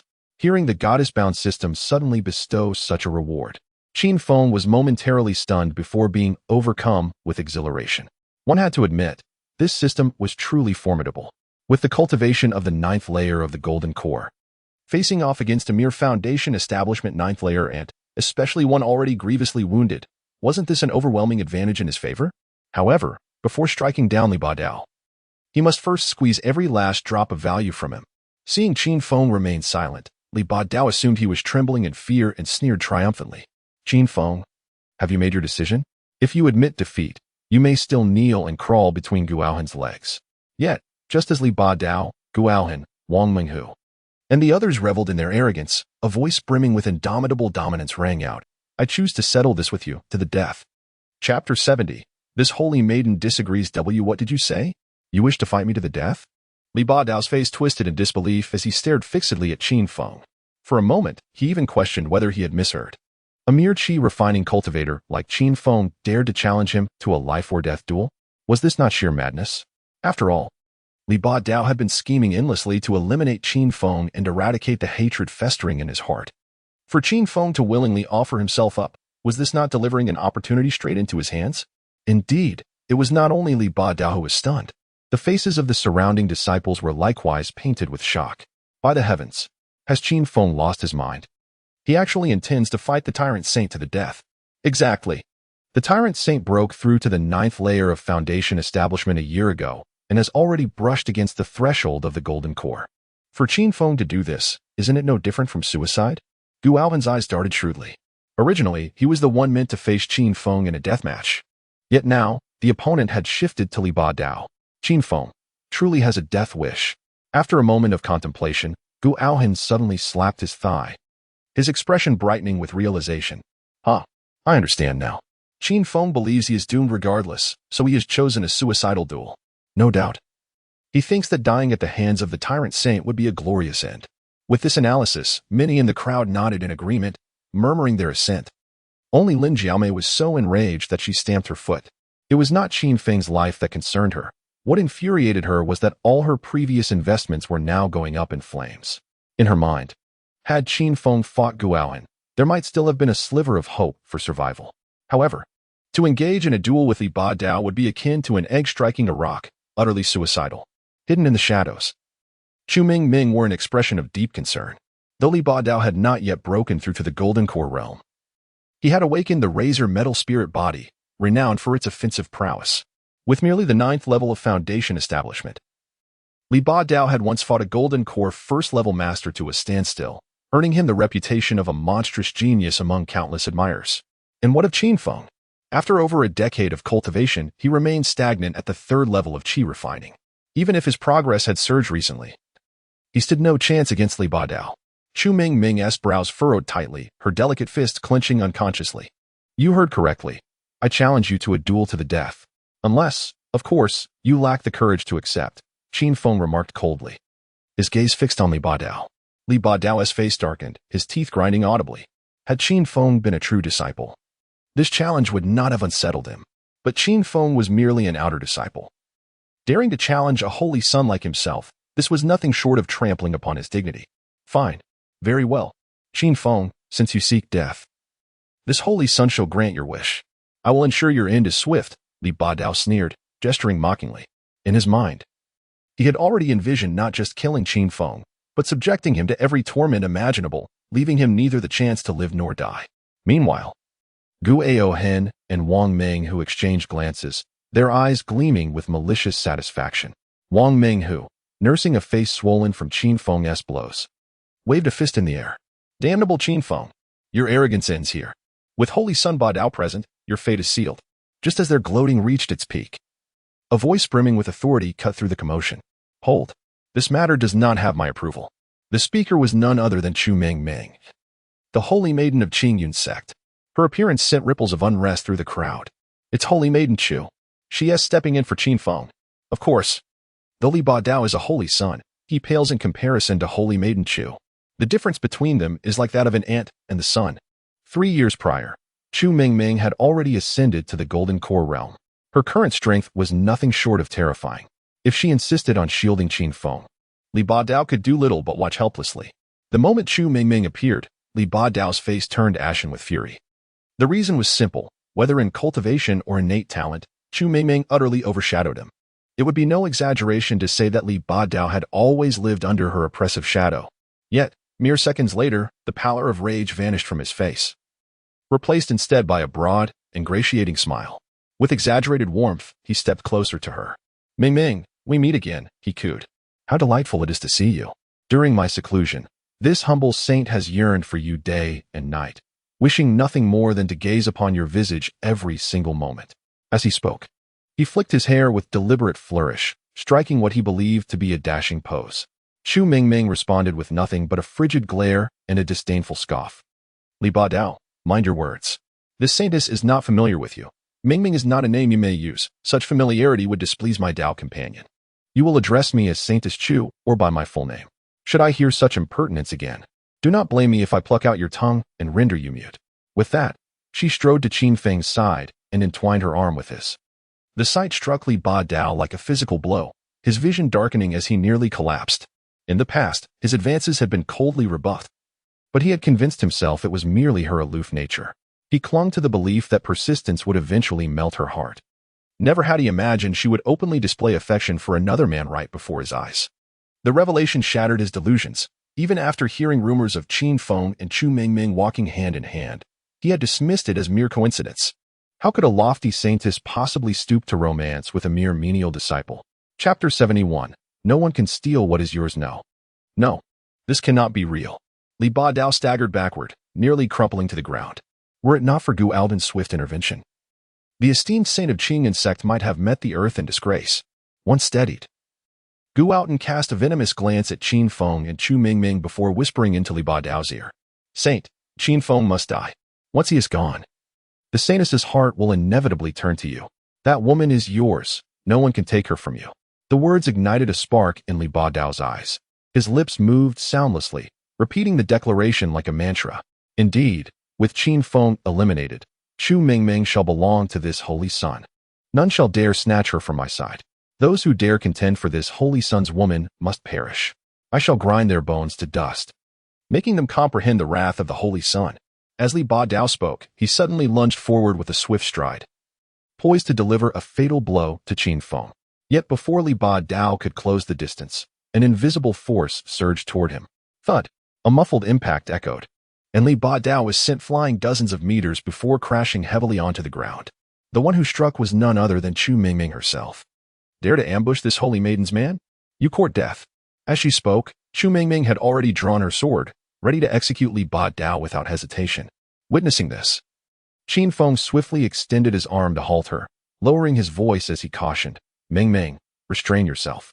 Killing him will only invite trouble. Many formidable figures within the sect lie in wait, seeking any pretext to move against you. From the moment Qin Feng first encountered Lu Ruyin in the cave, he had discerned the treacherous undercurrents among the higher echelons of the Qingyan sect. With the sect master's fate uncertain in the ancient battlefield, various factions now stirred with ambition. Chu Mingming, having been brought into the sect by the sect master herself, was naturally aligned with this faction. Should she openly slay Li Ba Dao, those decrepit elders would undoubtedly seize the opportunity to target her. At present, the true path was not merely to eliminate Li Ba Dao, but to profit handsomely from the ordeal. Hearing Qin Feng's counsel, warmth blossomed in Chu Mingming's heart, and she could not help but muse, so this is how deeply he cares for me. He truly loves me to madness. With this thought, she sheathed her blade. It must be noted that her earlier strike had been delivered without restraint, leaving Li Ba Dao grievously wounded. If Li Ba Dao possessed any sense, he would retreat to recuperate. His injuries were not beyond recovery. But should he persist in provoking Qin Feng, his body would be hollowed beyond repair. Any aspiration of breaking through to the Golden Core realm would remain a delusion. Cough, sprawled on the ground, Li Ba Dao felt as though his organs were fracturing. A mouthful of blood sprayed forth as he rasped, "Assist this holy son back." He shot Gu Ao Hen a meaningful glance, signaling his intent to withdraw. In Li Ba Dao's mind, with Chu Mingming shielding Qin Feng, any chance of striking now is futile. Better to retreat and bide his time. Yet in the next breath, Qin Feng's voice rang out. Gu Ao Hen, escort him to the dueling platform. I shall settle this with him to the death. At these words, Chu Mingming's expression shifted imperceptibly. In truth, her earlier intervention had been precisely to prevent this very confrontation between Qin Feng and Li Ba Dao. After all, Li Ba Dao was severely injured and naturally couldn't continue to dwell on this matter. Yet Qin Feng insisted on a life-and-death duel with him. What was he scheming? Was Qin Feng truly prepared to court death? Chu Mingming tugged at Qin Feng's sleeve, whispering in a hushed tone, Qin Feng, have you lost your mind? He's at the peak of Foundation establishment, half-step Golden Core, you're no match for him. Challenging him to a duel is nothing short of suicide. She sighed deeply, utterly baffled by Qin Feng's stubbornness. Leaning closer, Qin Feng murmured in her ear, Meng Meng, I have a plan, one that will make us a fortune. After hearing his scheme, Chu Meng Meng's eyes widened in disbelief. After a long pause, she finally whispered, Are you certain? What are the odds? Qin Feng thumped his chest confidently. 100%. And with you by my side, worst case, we vanish without a trace. Chu Meng Meng fell silent, lost in thought. Eventually, she gritted her teeth and declared, Fine. This time, I'll indulge your madness. Soon, shocking news spread like wildfire through the Qingyun sect. Breaking news. In 1 hour, the current Holy Sun will face the former Holy Sun in a duel to the death on the life and death arena. Huh. Qin Feng. That trash who's been stuck at Qi refinement level 3 for years, how dare he challenge Ba Dao Holy Sun? But that's not the juiciest part. Holy Maiden Shu has set up a betting pool, she's personally running it. Holy Maiden Shu has vowed to accept all bets, no matter the amount. She's practically handing out free riches. By the heavens, Holy Maiden Shu must be distributing blessings. Hurry to the arena, don't miss this chance to profit. As word spread, disciples flooded toward the life and death arena, even drawing the attention of high-ranking elders. Chu Meng Meng had set up a betting station right in front of the arena, complete with freshly inked odds, betting on Li Ba Dao's victory, 1, 2, 3 payout. Betting on Qin Feng's victory, 1, 2, 1, 5 payout. The crowd gasped at the announcement. Good heavens!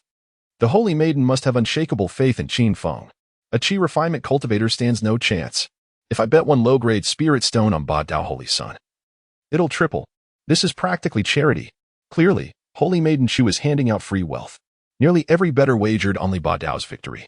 After all, what difference was there between a peak foundation establishment expert crushing a Qi refinement cultivator and squashing an ant? On the life and death platform, Li Ba Dao sat cross-legged, surrounded by swirling spiritual energy that was frantically coalescing. He intended to use this time to restore his condition as much as possible, thereby enhancing his chances of defeating Qin Feng. Chapter 72. The green hat adorning his head. Brother Feng, if you fall to Li Ba Dao, I shall be left destitute. Gazing at the throngs incessantly placing their bets, Chu Meng Meng could not help but tug at the hem of Qin Feng's garment, whispering softly. Ever since the wager was established, not a single soul had bet on Qin Feng's victory, all had placed their stakes on Li Ba Dao, with each wager larger than the last. Some had even risked their entire life savings in a single reckless gamble, though many harbored doubts about the fervor of the betting. Wondering if Chu Meng Meng could truly afford to pay, they quickly recalled her status as the Holy Maiden of the Qingyun sect, the strongest among the younger generation. Her identity alone assured them that, even if she could not cover the stakes now, she would undoubtedly be able to do so in the future. Even if Chu Meng Meng truly found herself unable to pay, she would owe a significant favor to someone. A favor from a golden core immortal master is undeniably priceless. Qin Feng gently tapped her forehead with his fingers, a smile gracing his lips. Do not worry, you have already severely injured him. The rest I shall handle.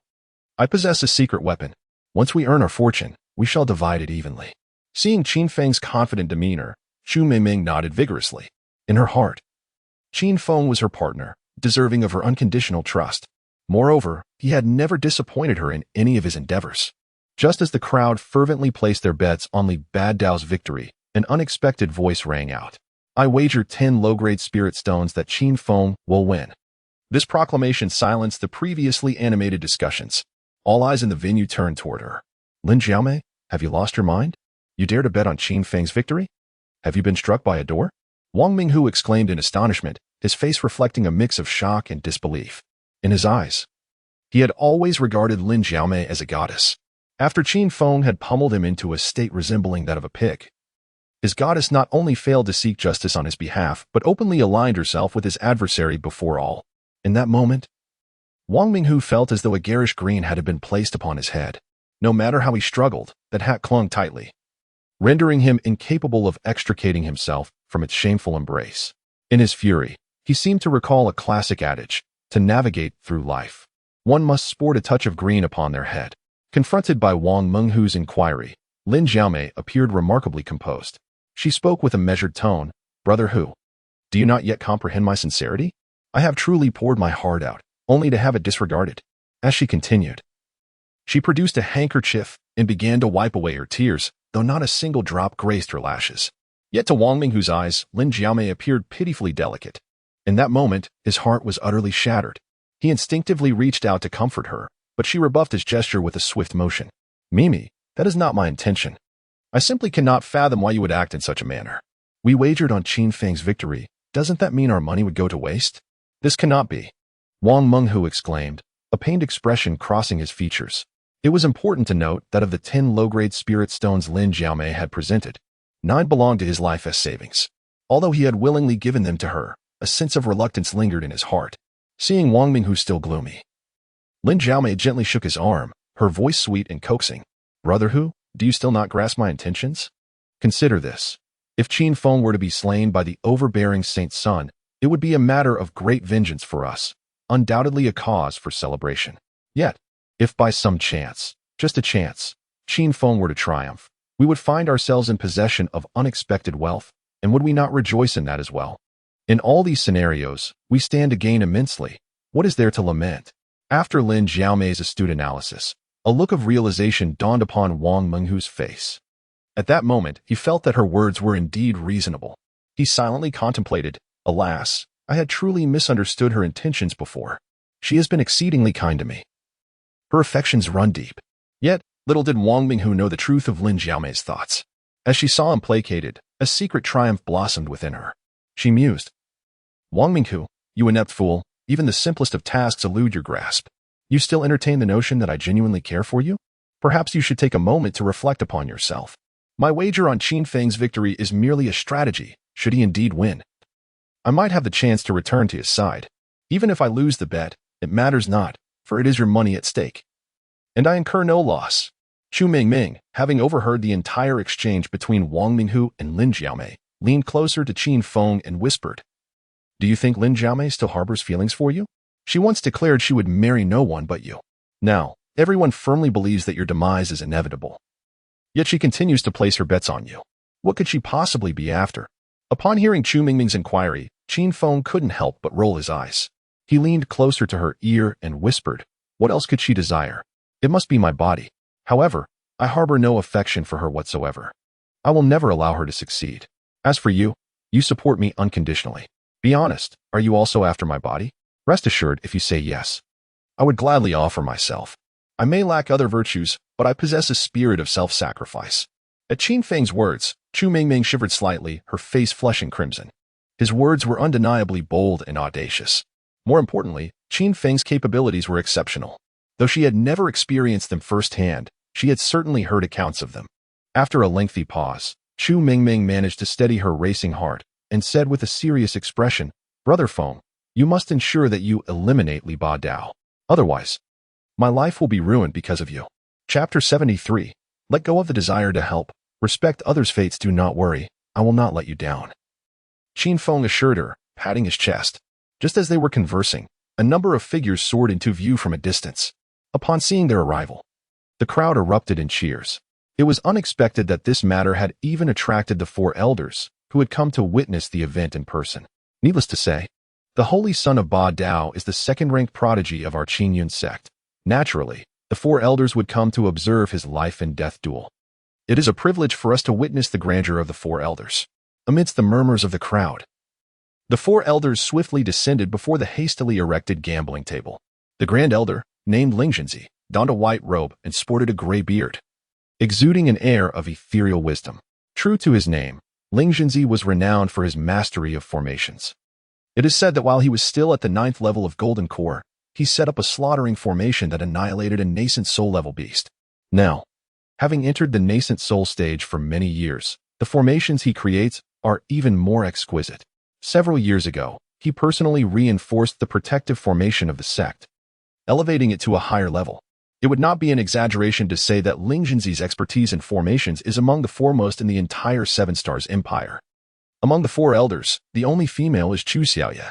She is the most enigmatic figure, with no one knowing her true strength. Nevertheless, every elder within the Qingyun sect treats her with utmost respect. Upon the sudden arrival of the 4 esteemed elders, Qin Feng's gaze swiftly fell upon Chu Xiaoya. After all, she was the revered master of Li Ba Dao.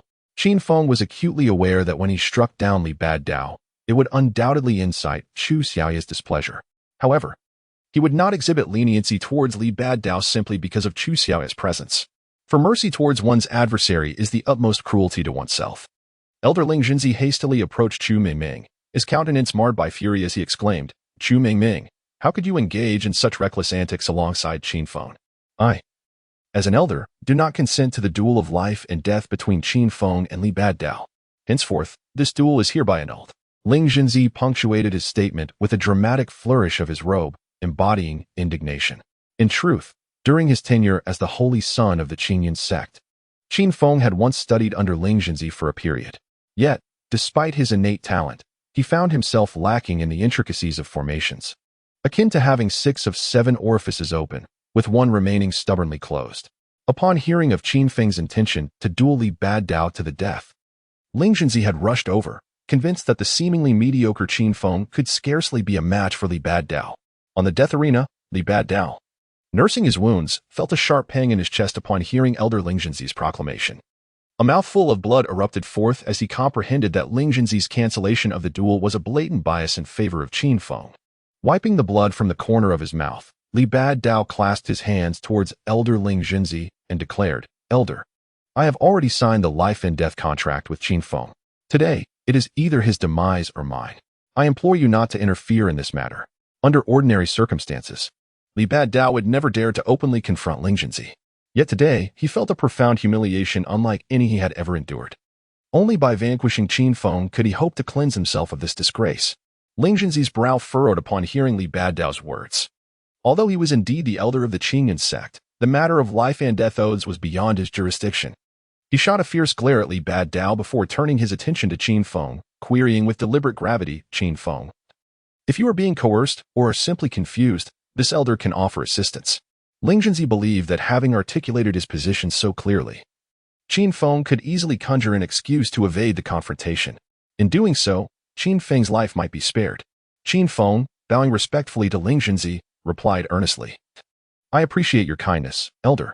My decision to engage in this life and death duel with Li Baddao is entirely voluntary. Having signed a pact of life and death with him, it is only natural that we confront each other on the arena of fate. Otherwise, it would become a lingering torment in my heart." Upon hearing Qin Feng's words, Ling Jinzi's facial muscles twitched involuntarily. He opened his mouth, eager to persuade Qin Feng further, but was interrupted by Chu Xiaoya, who interjected, "Elder, let the youth resolve their own matters. Since it is a duel of life and death, we, as elders, should not interfere excessively. Life and death are fated, and wealth and nobility are determined by the heavens. The path of cultivation is inherently one of defying fate, if some wish to meet their demise. Let us not hinder them. Let go of the desire to assist and respect one's destiny." As Chu Xiaoya concluded, she cast a significant glance at Li Baddao. Upon noticing Li Baddao's grave injuries, her expression shifted. In an instant, she appeared on the arena of fate. "Baddao, this is the blood condensation elixir. It will aid in your swift recovery." While speaking, she presented a jade green pill to Li Baddao. Witnessing Chu Xiaoya's generous offering of the blood condensation elixir, Ling Jinzi and Chu Mingming could not help but furrow their brows. It is well known that this elixir is a high-level 5th-tier pill, capable of healing even the gravest wounds of a golden core cultivator. By providing Li Baddao with the blood condensation elixir, she ensured his rapid recovery, which would undoubtedly place Qin Feng at a disadvantage. Yet, Qin Feng remained unperturbed, for his greatest trump card was not Li Baddao's injuries, but rather the peak experience card of the 9th level of the Golden Core. Even if Li Baddao were to fully recover, how could his 9th level of Foundation Establishment possibly compare to Qin Feng's 9th level of Golden Core? Elder Chu, is this not a blatant display of favoritism? By giving him a pill, are you not facilitating unfair advantage? Ling Jinzi coughed lightly, revealing his displeasure. Chu Xiaoya's actions seemed to be a deliberate attempt to place Qin Feng in peril. In response to Ling Jinzi's inquiry, she scoffed, her expression radiating disdain. "Ling Jinzi, your tone suggests dissatisfaction. If that is the case, why not present some treasures to Qin Feng as well? I am quite curious to see if he possesses the capability to vanquish my esteemed disciple." Chapter 74, Blood Condensation Elixir. Humph. Elder Ling Jinzi could not suppress a cold snort at Chu Xiaoya's suggestion to provide treasures to Qin Feng. In his mind, he believed that with Qin Feng's cultivation at the Qi refinement stage, stepping onto the arena would surely lead to his demise. To offer treasures to Qin Feng would be akin to sending a meat bun to a dog, an endeavor doomed to fail. Observing Ling Jinzi's furious expression, a smile tugged at the corners of Chu Xiaoya's mouth as she remarked, "Ling Jinzi, they are fighting for their lives on the arena. As elders, Should we not bestow upon them some auspicious tokens? In the midst of her speech, Chu Xiaoye extended her hand, and a radiant, emerald-green umbrella materialized in her grasp. The Nine Gathering Spirit Umbrella, a low-grade treasure, not only serves a defensive purpose, but also has the capacity to condense spiritual energy. Practicing beneath the Nine Gathering Spirit Umbrella would significantly enhance one's cultivation speed, providing considerable assistance even to Golden Core stage cultivators. While Chu Xiaoye elaborated on the virtues of the Nine Gathering Spirit Umbrella, she casually assessed Qin Feng. In her mind, this umbrella was specifically designed for Li Ba Dao. It was worth noting that Li Ba Dao had previously requested the Nine Gathering Spirit Umbrella from her, only to be met with a firm refusal. However, in a bid to motivate Li Ba Dao's cultivation, she promised to present it to him upon his breakthrough to the first level of Golden Core.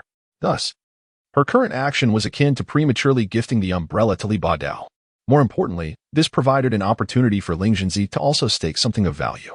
Upon witnessing Chu Xiaoye produce the low-grade treasure, the Nine Gathering Spirit Umbrella, Ling Jinzi's facial muscles involuntarily twitched. Despite his esteemed position as the Grand Elder of Qingyun sect, the treasures at his disposal could be counted on one's fingers. Yet here was Chu Xiaoye, proposing a low-grade treasure as a wager. Should he, as the Grand Elder, fail to present an equivalent offering, he would undoubtedly become the subject of ridicule among many. This would tarnish his esteemed reputation. If any elder within Qingyun sect were to be particularly concerned about face, it would undoubtedly be Ling Jinzi. Just as he pondered what to produce, Chu Xiaoye's voice rang out.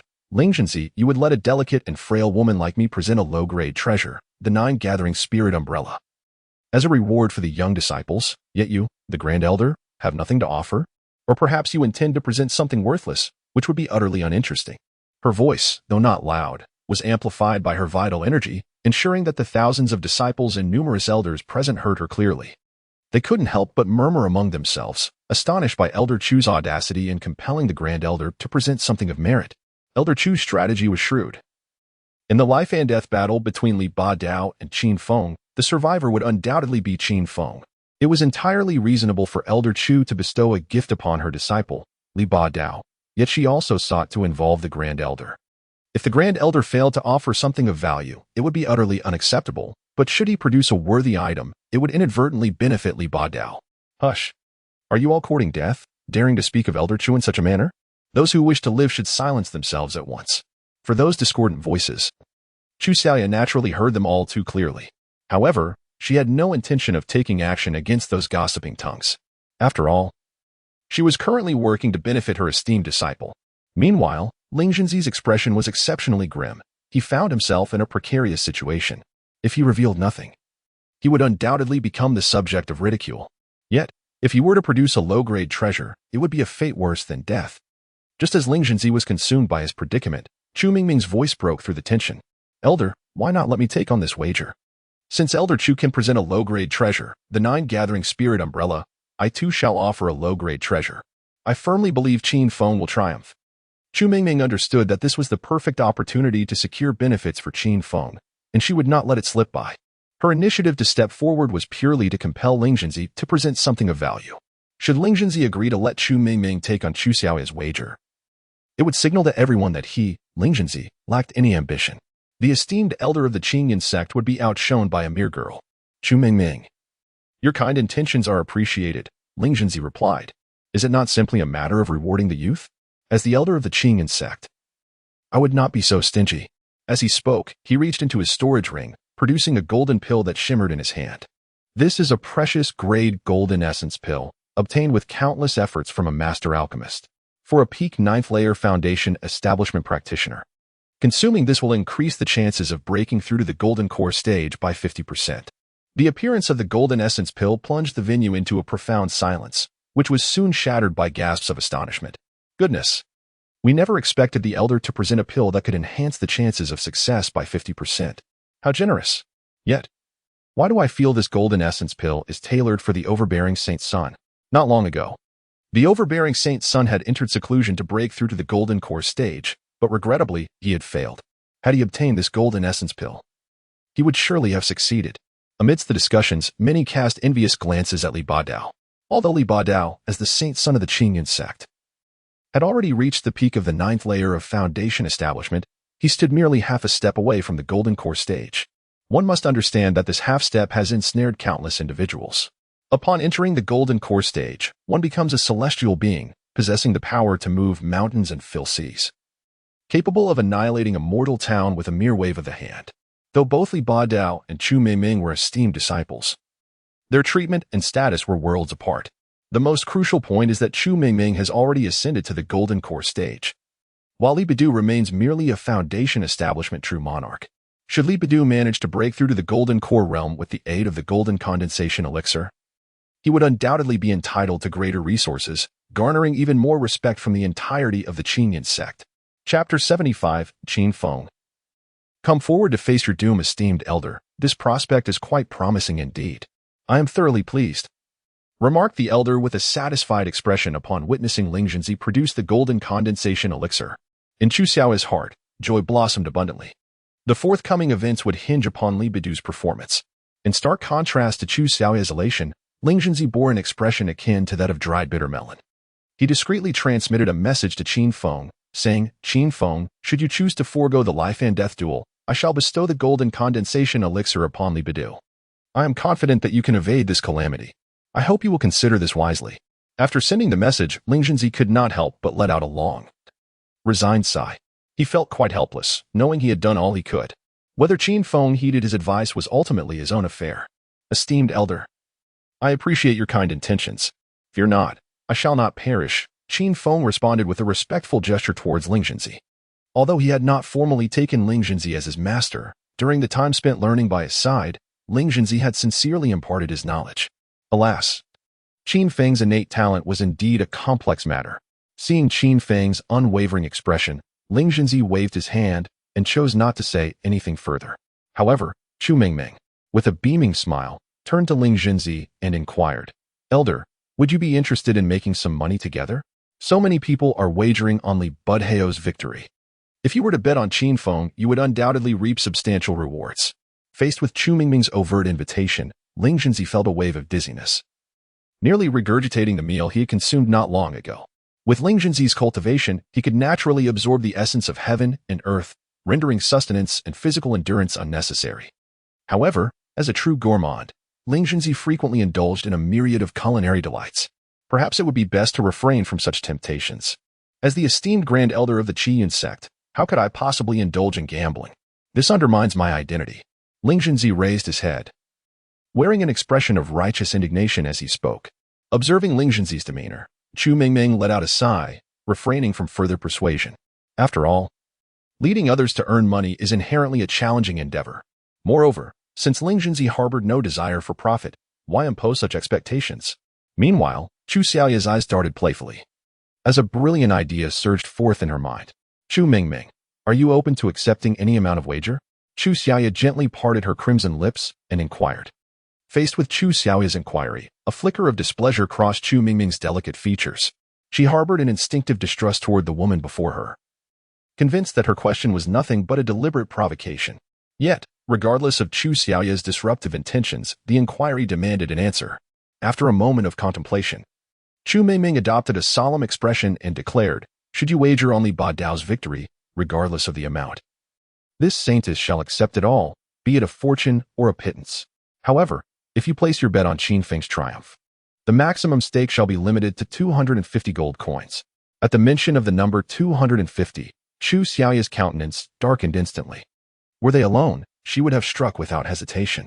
But this was a public gathering, and Chu Meiming was the most prodigious talent of the sect, the beacon of hope destined to lead Qingyun sect to glory. Chu Xiaoya knew full well that even if her faction shielded her, openly attacking Chu Meiming would exact a heavy price. Very well, Chu Xiaoya spat through gritted teeth, her voice laced with venom. This elder shall wager on Li Badao's victory with her entire fortune. With that, she thrust a spatial ring toward Chu Meiming. The scene sent shockwaves through the onlookers, including Ling Zhenzi. Chu Xiaoya was staking everything, her life's accumulated wealth, on this single gamble. As one of the four great elders, her resources were vast and unfathomable. Now, she was betting it all on Li Badao's triumph. Could Chu Meiming possibly accept such a wager? And even if she dared, how could she ever repay such an astronomical debt? Chu Xiaoya, this is beyond excessive. Ling Zhenzi roared, his finger jabbing accusingly at her. In his eyes, she was pushing Chu Meiming toward ruin. Should Li Badao emerge victorious, what recourse would the young saintess have? Chu Xiaoya merely spread her hands and chuckled.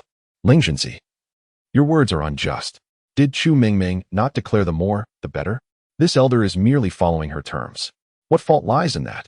Her gaze then sharpened as she addressed Chu Mingming, each syllable dripping with challenge. Chu Mingming, if you fear defeat, you may refuse. This elder shall not press you, so long as you admit your own dishonesty. Then, this matter shall be laid to rest. A smug smile curled at the corners of Chu Xiaoya's lips. In her mind, should Chu Mingming decline, her reputation would be irreparably tarnished. A tarnished reputation would undoubtedly deal a significant blow to Chu Mingming, the esteemed saintess. Just as Chu Xiaoya was weaving her intricate schemes, Chu Mingming's voice rang out. Such wealth delivered to our doorstep, how could we possibly refuse it? This spatial ring is quite exquisite. I shall accept it with pleasure. As she spoke, Chu Mingming began to toy with the ring in her hand. A sweep of her spiritual senses revealed an astonishing trove of treasures within, countless in number. It seemed Chu Xiaoya had indeed staked everything in this gamble. What an extraordinary windfall. Witnessing Chu Mingming's audacity and accepting the wager, Chu Xiaoya's face twisted in shock. In truth, she had never intended to engage in such a reckless bet. She had wagered her entire fortune merely to intimidate Chu Mingming. Yet, to her utter disbelief, Chu Mingming had met her challenge head-on. Her gaze burning with fury, Chu Xiaoya gritted her teeth and hissed, Chu Mingming, think carefully. If Qin Feng dies, what will you possibly offer in recompense? With a serene smile, Chu Mingming replied, that is none of your concern. We shall not lose, only you will. Chu Xiaoya's face twitched violently, her lips parting to retort, when a thunderous roar erupted from the dueling platform. Qin Feng, come forth and meet your doom. Chapter 76, Brother Feng. You will prevail, Qin Feng, come forth and meet your doom. The bellowing voice belonged to none other than Li Badao. Though his injuries had not fully healed, he had recovered sufficiently. In his current state, crushing Qin Feng would be as effortless as crushing an ant. Yet, faced with Li Badao's challenge, Qin Feng remained unshaken. His expression unreadable. With a faint smile, he responded, Li Badao, did I not promise you 3 hours to recuperate? The time has not yet elapsed. Striking now would be an ignoble victory. I, Qin Feng, am a man of my word. Why would I exploit the fleeting advantage of a doomed man? As he spoke, Qin Feng deliberately drew a finger across his throat in a silent taunt. Li Badao's demand for immediate combat was nothing short of sabotaging his financial prospects. After all, countless disciples and elders had yet to place their bets.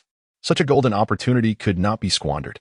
Understanding Qin Feng's intent, Chu Mingming amplified her voice with spiritual energy and declared, fellow disciples and esteemed elders, hasten your wagers. Fortune smiles upon us. Do not let certain individuals rob you of this chance. Her pointed glance at Li Badao left no ambiguity in her meaning. As Chu Mingming's words rang out, the crowd that had been queuing to play spits instantly erupted in outrage. Li Badao's actions were simply too tyrannical. How could he behave this way? Qin Feng had generously granted him 3 hours to recover from his injuries. Yet Li was already itching to take Qin's life. Such blatant ingratitude. Who would have thought? I used to idolize him. But now I see him for what he truly is. No one can stop me from betting. I'm putting my money on Li Badao. Under normal circumstances, the disciples of the Qing sect Wu Ti dared to criticize Li Badao openly. His status and cultivation level were intimidating enough to deter any foolish provocations. But now, by pressuring Qin Feng to rush to the life and death arena, Li was effectively cutting off their chance to place bets. To obstruct another's fortune is akin to murdering their parents. Naturally, the Qing sect disciples unleashed a torrent of condemnation. Li Badao's facial muscles twitched uncontrollably, his expression darkening to an extreme degree. If Qin Feng had insulted him, he wouldn't have been surprised, but being vilified by these lowly disciples? What absurdity was this? Inwardly, he seethed with malice. Ungrateful wretches. If not for my agreement to this duel, you wouldn't even have this opportunity to profit. And yet, this is how you repay me? Just wait. Once this matter is settled, I'll make sure you regret your insolence. Just as his thoughts spiraled into venomous resentment, the voice of Chu Xiaoya reached him through a private transmission. Badao, focus on recovering your strength. Since Qin Feng initiated this duel and Chu Mingming seems so confident, they must be hiding some formidable trump card. Even a lion uses its full strength to hunt a rabbit. Do not let your guard down. I've wagered my life as savings on your victory. Do not disappoint me. Li Badao's lips curled into a faint sneer at his master's words.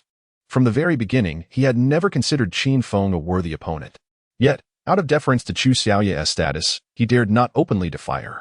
Rest assured, Master, Your disciple will ensure his demise, he replied through the transmission. Once the exchange concluded, Li Baodao resumed his seated meditation, regulating his breath to restore himself to peak condition. Time slipped away unnoticed, and soon, the 3 hours had passed. The betting queue had dwindled to a sparse few. Qin Feng knew it was time to bring this farce to an end. Meng Meng, it's my turn now. With that, he strode forward, step by deliberate step, toward the life and death arena. Gazing at Qin Feng's resolute silhouette, Chu Mingming clenched her delicate fists tightly, murmuring softly to herself, Brother Feng, you can do this. This time. I've staked all my happiness in this lifetime on you. As she spoke, her slender frame trembled slightly. In her heart, if Qin Feng were truly to perish at Li Baodao's hands, she would undoubtedly strike Li Baodao down before choosing to end her own life. Though revered as the sacred maiden of the Qingyan sect, without Qin Feng, what meaning would her existence hold? Chu Mingming, is this truly worth it? Chu Xiaoyu inquired with a curious expression. Chu Mingming merely smiled in response, her gaze fixed unwaveringly on Qin Feng. Under the expectant eyes of the crowd, Qin Feng ascended the steps to the dueling platform. Yet, in the next moment, an unexpected turn occurred. His foot halted on the final step, refusing to advance further. What's happening? Why has Qin Feng suddenly stopped? Could he be backing out? This can't be. Shouldn't he be rushing onto the platform? Why pause now? Damn it. If they don't proceed with this life or death duel, what becomes of our wagers? Pathetic. Qin Feng initiated this duel. Yet he falters at the last moment. What kind of farce is this? If Qin Feng truly retreats, then this duel is already his defeat. Exactly. In a battle to the death, failure to even step onto the platform is surrender. Upon the platform, Li Baodao sneered, roaring with laughter. Qin Feng, you spineless coward. Who would have thought you'd cower to this extent? Weren't you the one clamoring to take me down? And now, you lack even the courage to ascend? Are your legs trembling? Unfazed by the mockery, Qin Feng remained composed. He knew that to eliminate Li Baodao, a single, decisive strike was imperative. If Chu Xiaoye detected his sudden surge to the 9th level of the Golden Core realm, she would undoubtedly intervene, even atop the dueling platform. Moreover, as the Qingyan sect's sacred son, Li Baodao surely possessed hidden trump cards. A swift, fatal blow would ensure none were revealed before his demise. This was the most ruthless strategy. Chapter 77, a single, lethal strike system. Activate the Golden Core 9th level experience card. Qin Feng commanded silently to the goddess binding system. Experience card successfully activated. Host cultivation has ascended to the 9th level of the Golden Core realm. Reminder, duration is 3 minutes. Eliminate the opponent swiftly. As the system's voice faded, Qin Feng's internal energy surged violently. At this very moment, he had taken the final step and stood upon the stage of life and death. Qin Feng, prepare to die. Seeing Qin Feng appear on the stage, Li Baodao roared, channeling the true qi within his body into his fist before delivering a devastating punch. This strike from Li Baodao was devoid of any martial technique, no finesse, no artistry. It was merely a raw, brutal swing of his fist.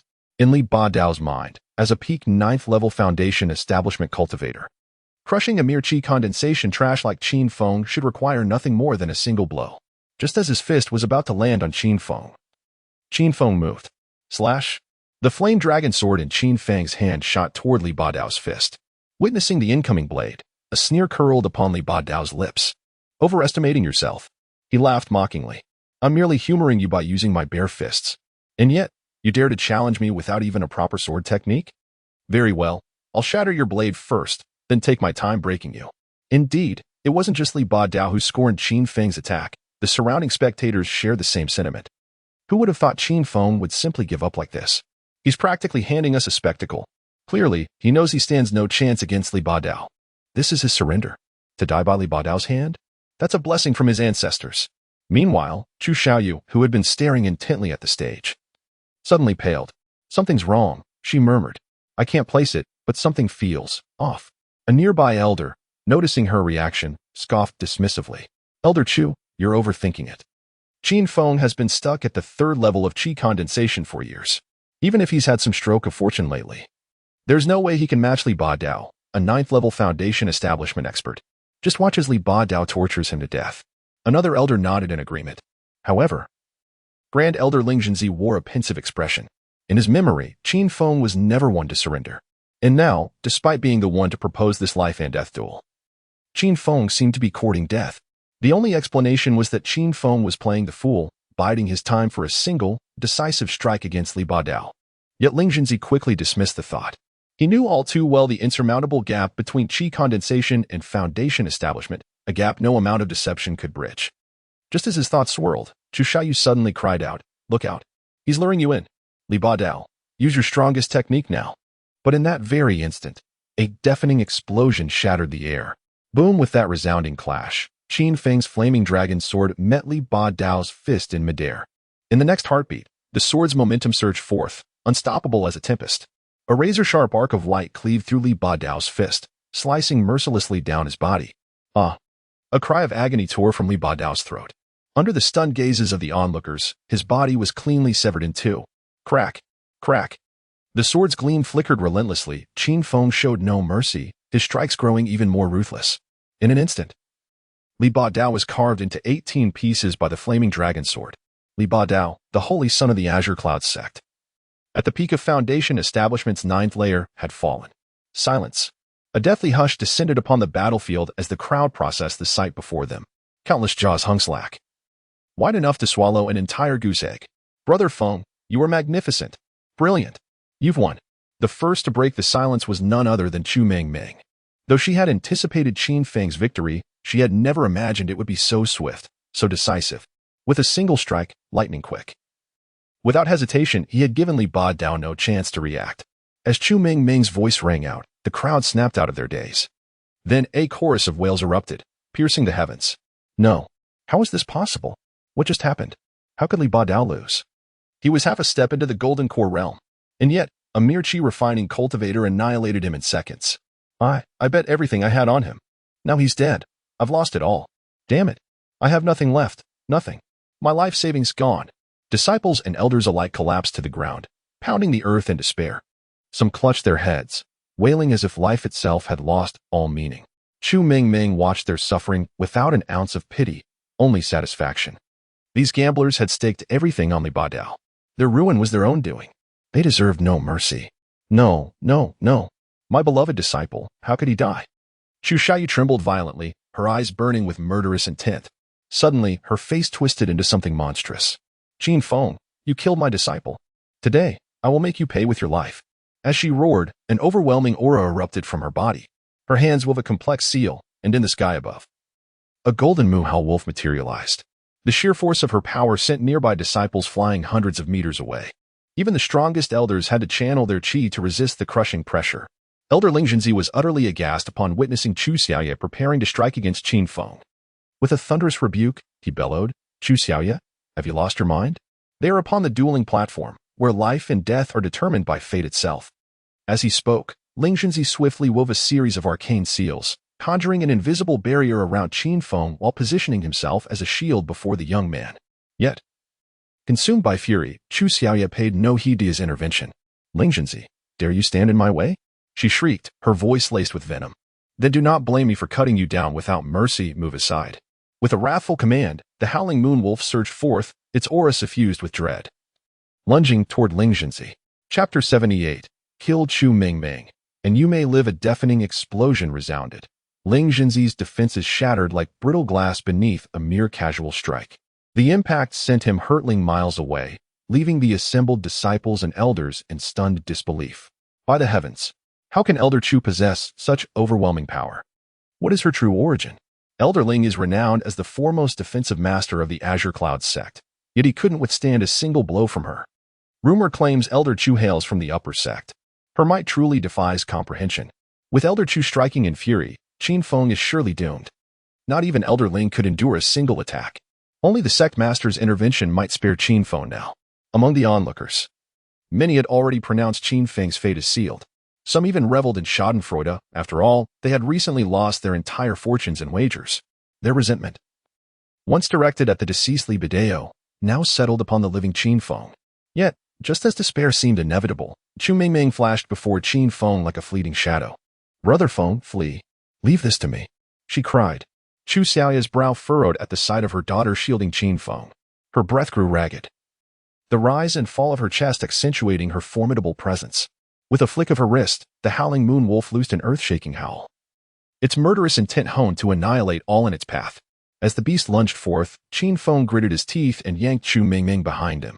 Mingming, go. Were he alone, Qin Feng would have long since vanished without hesitation. But with Chu Mingming standing before him, no. He might indulge in the comforts of others' protection. Yet never would he allow the woman he cherished to be his shield. System, devise a solution, now. If that were not the case, I might perish here. Qin Feng called out to the goddess binding system within his mind. Though he anticipated that Chu Xiaoya would take action against him, he never expected her to do so in front of everyone. After all, in a life and death duel, there exists an unspoken rule. On the stage of life and death, one must bear the consequences of their own fate, and no faction is permitted to seek vengeance on the victor. Clearly, this so-called rule holds little weight in the presence of absolute power. The voice of the goddess binding system resonated in Qin Feng's mind. Host, rest assured. You will not die. Chu Xiaoya may seek to kill you, but she will never harm Chu Mingming. From the moment you stood in front of Chu Mingming, your fate was sealed. You were destined to survive. A gentle reminder. The relationship between Chu Mingming and Chu Xiaoya is quite extraordinary. Upon hearing the system's response, Qin Feng could not help but feel a wave of frustration. Although both Chu Xiaoya and Chu Mingming share the surname Chu and are women, their connection ends there. If one were to add another detail, it would be that they are both disciples of the Qingyun sect, and nothing more. Could it be that there exists some hidden secret between them? Just as everyone believed Qin Feng to be doomed, the Howling Moonwolf, its essence forged from magical blood, halted before him. The beast emitted a series of furious roars, but refrained from launching any attack. The onlookers were left in astonishment. What was happening? Why did Elder Chu suddenly cease her assault? Did she find her actions inappropriate? Indeed, it was inappropriate. Both Qin Feng and Li Budheo had signed a life and death contract. And even if Li Budheo were to perish at Qin Feng's hands, she would have no justification to trouble him. Yet one could not dismiss Elder Chu's prowess. Even the Grand Elder would struggle to withstand her might. Should Elder Chu publicly slay Qin Feng, no one would dare confront her. Most spectators remained merely curious about whether Chu Xiaoya would truly strike down Qin Feng. If one were to identify who most desired Qin Feng's demise at Chu Xiaoya's hands, it would undoubtedly be Gu Ayahan and Wang Minghu, especially Gu Ayahan, who sat despondently on the ground, gasping for breath, sweat pouring from his forehead like rain. He was acutely aware that 3 days hence marked the date he had agreed upon with Qin Feng. If Qin Feng could effortlessly dispatch a Peak Foundation establishment cultivator like Li Budheo with a single strike, how trivial would it be for him to deal with Gu Ayahan? He pondered that if he were to challenge Qin Feng, it would be no different from courting death. Yet, if he chose to be a coward, the so-called first disciple of the Qingyun sect would surely become the subject of ridicule. However, witnessing Chu Xiaoya prepare to strike Qin Feng, Gu Ayahan suddenly felt a surge of resolve. He could stand once more. Kill him, quickly, do not spare him, murmured the proud and disdainful figure. In a moment of dazed contemplation, he envisioned the scene of Qin Feng being torn to shreds by Chu Xiaoya, floating gracefully in the air. Chu Xiaoya gazed thoughtfully at Qin Feng, who stood protectively in front of Chu Mingming. Just as she contemplated whether to take action, a chilling voice pierced the air. Chu Xiaoya, should you dare to slay Qin Feng, I shall never forgive you for eternity. If Qin Feng dies, I shall follow him into death. As she spoke, a sharp long sword was pressed against Chu Mingming's neck, wielded by none other than herself. The onlookers, witnessing Chu Mingming resorting to self-harm as a means of threatening Chu Xiaoya, displayed expressions of incredulity. While they could understand if Chu Mingming chose to confront Chu Xiaoya directly and engage in a struggle for survival, her choice to threaten with suicide was utterly abnormal. Such an act suggested an extraordinary bond between the two. Yet the entirety of Qingyun sect was aware that Chu Mingming was the child brought back by the sect leader, Yu Bufan. Conversely, Chu Xiaoya was an elder dispatched from the upper sect to Qingyun sect. Their relationship should not be extraordinary. As the crowd remained puzzled, Chu Xiaoya's cold voice resonated once more. Qin Feng, for the murder of my beloved disciple, you ought to be torn apart. However, I am not without reason. Now that Chu Mingming is willing to die for you, I shall grant you an opportunity. Kill Chu Mingming, and you may live. Chapter 79. Join my sect.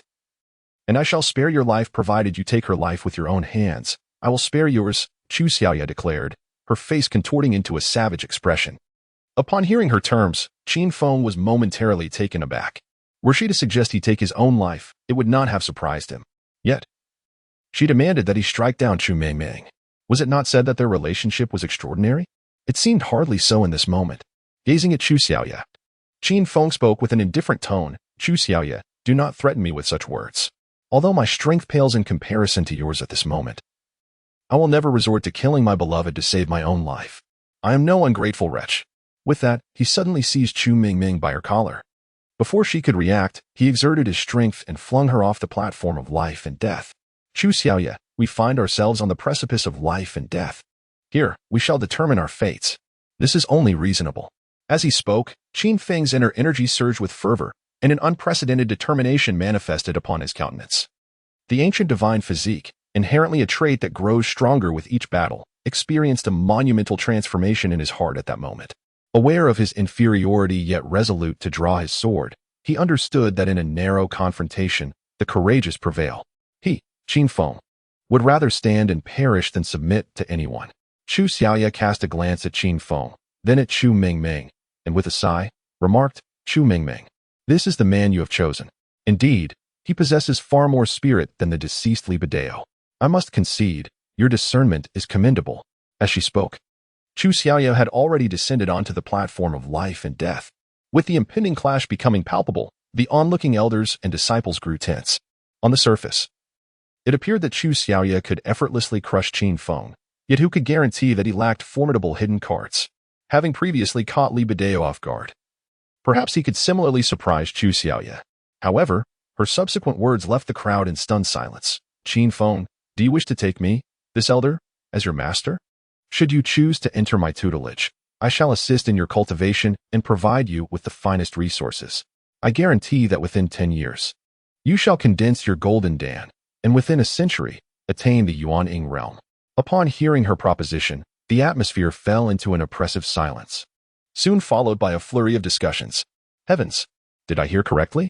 Elder Chu is actually considering taking Qin Feng as her disciple? He was the one who killed her beloved student, Li Bidao. Yet, what is inappropriate about that? Li Bidao's demise was his own doing. The platform of life and death is a realm of personal responsibility. Elder Chu's actions are merely a means of mitigating her losses. With Li Bidao gone, taking on Qin Feng as a new disciple is a wise choice. To be accepted under Elder Chu's guidance is a momentous occasion, especially with such generous conditions offered. Condensing the Dan within 10 years, achieving Yuanying within a century, such grand promises. The path of cultivation resembles a towering pyramid. When one's realm reaches a certain level, breaking through becomes exceedingly arduous. In simpler terms, among 10,000 cultivators at the 9th level of Qi refinement, only a few can ascend to the innate realm, countable on one's fingers. Among 100,000 innate cultivators, those who can break through to the foundational realm are similarly scarce. As for the Golden Dan and Yuanying realms, they are rarities on the scale of 1 in millions or tens of millions. Of course, some individuals, favored by the heavens, possess extraordinary talents and find their paths to cultivation remarkably unimpeded, while some may struggle throughout their lives without ever breaking into the innate realm. Others are born with Yuanying-level prowess. Truly, they are individuals born with a golden key in hand. Upon hearing that Chu Xiaoya intended to take him as her disciple, Qin Feng was momentarily taken aback. It seemed the system was indeed correct. The relationship between Chu Xiaoya and Chu Mingming was extraordinary. Earlier, when Chu Xiaoya insisted he eliminate Chu Mingming, it was clearly a test of his character. However, was it truly necessary to become her disciple?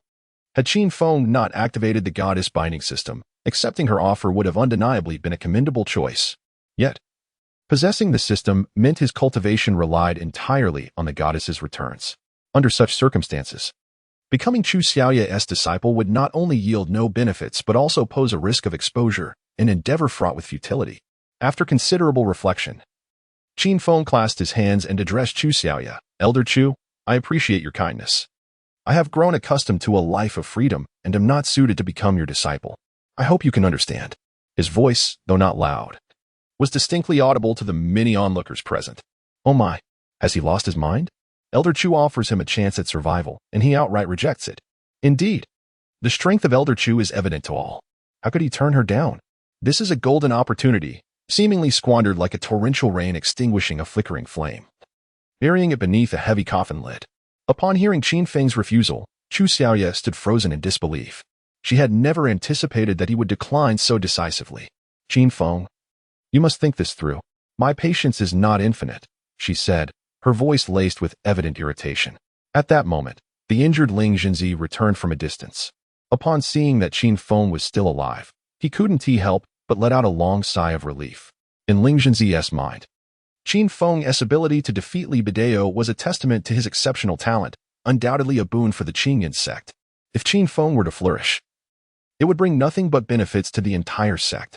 Ling Zhenzi genuinely feared that Chu Xiaoya, in a fit of anger, might harm Qin Feng. If that were to happen, the Qingyan sect would lose an unparalleled genius.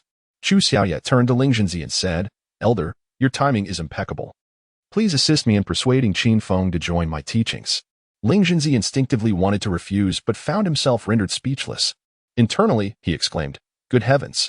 Chu Xiaoya, you've made quite the spectacle, clearly intent on having Qin Feng as your disciple. While you can indulge in your whims, must you also leave me battered and bruised?" Chapter 80. Your fate has not yet arrived. The Grand Elder Ling Zhenzi, after a moment of intense inner critique directed at Chu Xiaoya, looked utterly perplexed and inquired, "Elder Chu, are you jesting? You intend to take Qin Feng as your disciple? He has just slain your cherished prodigy moments ago, following Li Bidao's demise." Chu Xiaoya had been vociferously denouncing Qin Feng. Even his esteemed position as the Grand Elder of Qingyan sect could not deter her wrath, as she had dismissed his attempts at mediation with disdain. Yet now, she was boldly proclaiming her desire to accept Qin Feng as her apprentice. Moreover, her tone suggested a genuine intent, even as Qin Feng showed reluctance. What could be her true intentions? Ling Zhenzi pondered, a flicker of concern crossing his gaze. Clearly, Chu Xiaoya's actions were steeped in superficiality. Should Qin Feng truly become her disciple, she would possess countless methods to manipulate him, leading inevitably to his demise. Upon hearing Ling Zhenzi's query, Chu Xiaoya emphatically nodded, her expression earnest as she declared, "Indeed, I not only wish to accept him as my disciple, but I am also prepared to provide him with the finest resources, be it elixirs, spirit stones, weapons, or techniques. I shall offer him nothing but the best." Ling Zhenzi shook his head gently, for he sensed that the more appealing her words, the greater the treachery concealed beneath. "Elder Chu, taking on a disciple requires a connection. Since Qin Feng is unwilling, it signifies that your fates are yet to intertwine. Why force the issue?" He stroked his beard and chuckled lightly. In response to Ling Zhenzi's counsel, Chu Xiaoya merely scoffed, her gaze fixed on Qin Feng as she enunciated each word with precision. "Qin Feng, I shall ask you one final time, will you join me as my disciple? Contemplate your response carefully, for should you refuse, do not blame me for taking drastic measures. If I desire your demise, no one shall stand in my way." It was an unmistakable threat. Qin Feng's muscles twitched involuntarily. The disadvantage of insufficient strength weighed heavily upon him. Had he possessed greater power, he would need not endure Chu Xiaoya's grandiloquence, but could simply dismiss her with a single strike, leaving her to ponder the reasons behind the vibrancy of the flowers. As he contemplated whether to temporarily acquiesce to her demands to escape this peril, a voice resonated in his ear, Chu Mingming's transmission. "Brother Feng, do not, under any circumstances, agree to her. This wicked woman harbors malicious intent. Should you acquiesce, it would surely lead to your utter ruin." Upon hearing her words, Qin Feng's body trembled slightly. However, he soon lifted his head, locking eyes with Chu Xiaoya, channeling all his energy as he spoke.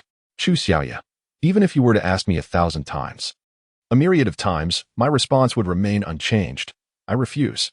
I, Qin Feng, would rather face death than submit to your command." Qin Feng's voice, bolstered by his vital energy, resonated throughout the entirety of the Qingyan sect, clear and distinct to all.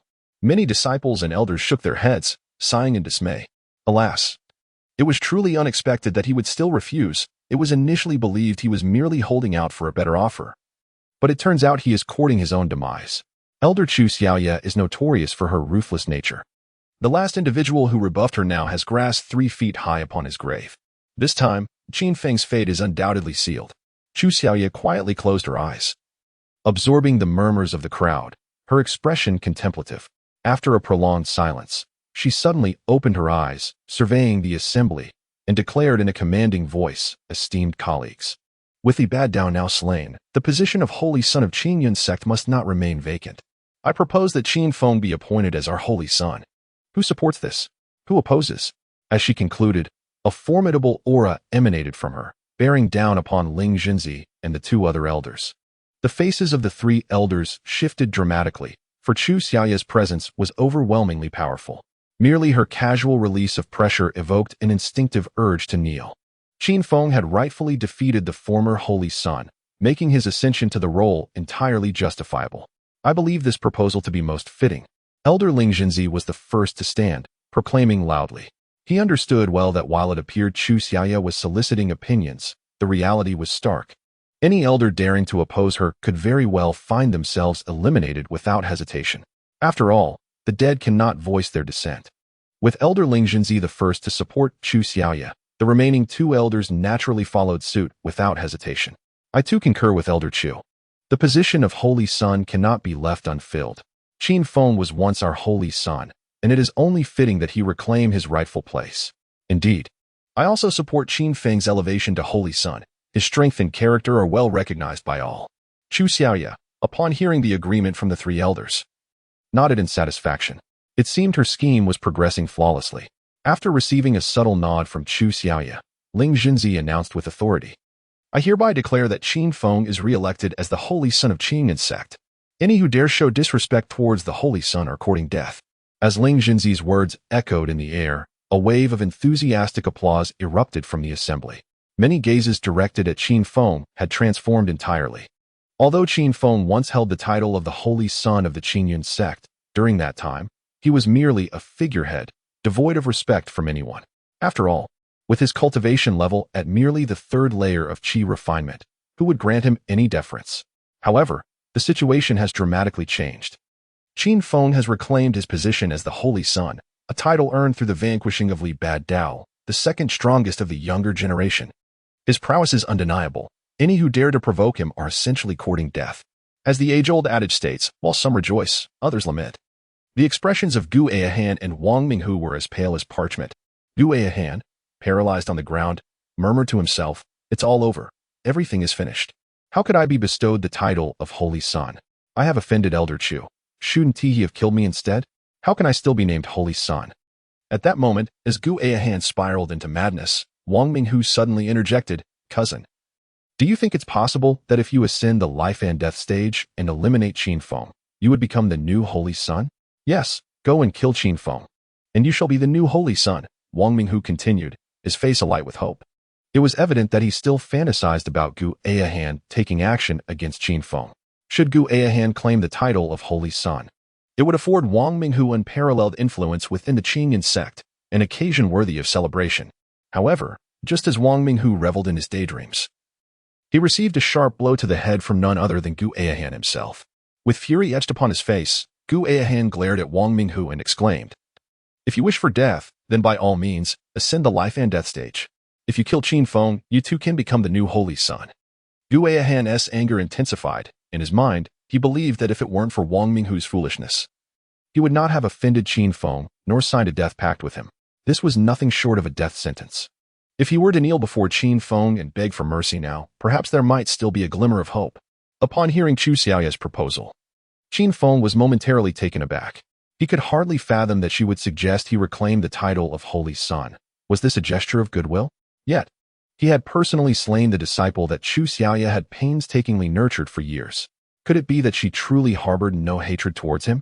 Lost in a tumult of thoughts, Qin Feng was roused from his reverie when Chu Xiaoya waved her hand, producing a golden token that appeared in his grasp. Qin Feng, this is my token. Should you encounter any difficulties, you may always come to Cooling Peak to seek my assistance. I will surely alleviate your troubles, even against foes you find insurmountable, she declared. With that, she vanished, soaring towards Cooling Peak. As Chu Xiaoya departed, numerous disciples and elders approached Qin Feng to extend their congratulations.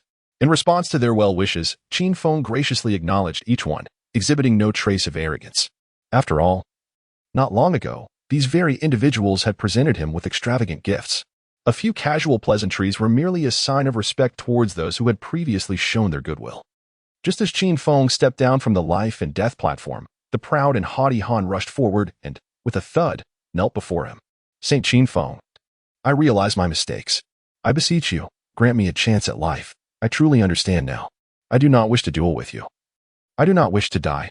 As he pleaded for mercy, Han repeatedly struck his own face, fully aware that such actions were humiliating. However, the instinct for survival overshadowed any semblance of dignity. Qin Feng raised an eyebrow, and a hint of disdain flickered across his lips as he regarded Han's desperate supplication. He recognized that Han's remorse stemmed not from genuine contrition, but rather from a fear for his own life. Casting a cold glance at Han, Qin Feng spoke with indifference. Han, this is your fault. The matter of our duel was already formalized with a death decree, and elders were invited as witnesses. Now, you suddenly wish to back out? Are you mocking me? At Qin Feng's words, Han felt darkness closing in around him, nearly fainting from the sheer terror. Beads of sweat cascaded down his brow like rain. He fervently knocked his head and intensified the slaps to his face, each echoing louder than the last. Saint, this entire situation is my fault. I was blind to your greatness. From this day forth, I am willing to serve you like a loyal beast, unwavering in my allegiance. Wherever you command, I shall follow without question. Observing Han's continued supplication, Qin Feng felt a surge of animosity, wishing he could eliminate him on the spot. He recognized that Han posed a significant threat that needed to be addressed promptly. However, being in a public setting and lacking the formidable power of Chu Xiaoye, he refrained from immediate action. Had circumstances been different, he would have swiftly dispatched Han with a single strike. After a moment's contemplation, Qin Feng finally spoke. Very well. Since you acknowledge your faults, I shall show mercy in light of our shared affiliation. However, you are to leave. Upon hearing Qin Feng's command to depart, Han's spirits lifted. He hastily retreated. With Han dispatched, Qin Feng approached Chu Mingming. Come, Mingming, he said, taking her hand as they soared towards the rear mountains. Moments later, they arrived at their usual rendezvous, a tranquil haven. Brother Feng, you were truly magnificent this time. This time, we have truly struck gold, amassing several thousand spirit stones, along with a wealth of weapons, elixirs, and cultivation techniques. With a swift clap of her hands, Chu Mingming conjured those riches and treasures before Qin Feng. Gazing at the mountain-like pile of valuables, a smile involuntarily graced Qin Feng's lips. In this venture, they had skillfully extracted a significant bounty from the disciples and elders of the Qingyan sect. Truly, Mingming is remarkable. If it weren't for your trust in me, we could not have achieved such fortune. We shall divide these treasures evenly. Qin Feng exclaimed with excitement, clapping his hands together. Chu Mingming initially paused, then gently shook her head and spoke. Brother Feng, all of this belongs to you. These resources are rightfully yours. You have only recently established your foundation. It is imperative that you solidify your cultivation swiftly. Upon hearing Chu Mingming reveal her true cultivation level, Qin Feng was momentarily taken aback. His actual cultivation was at the second layer of foundation establishment, and with various trump cards, he could barely hold his own against an ordinary fifth-layer cultivator.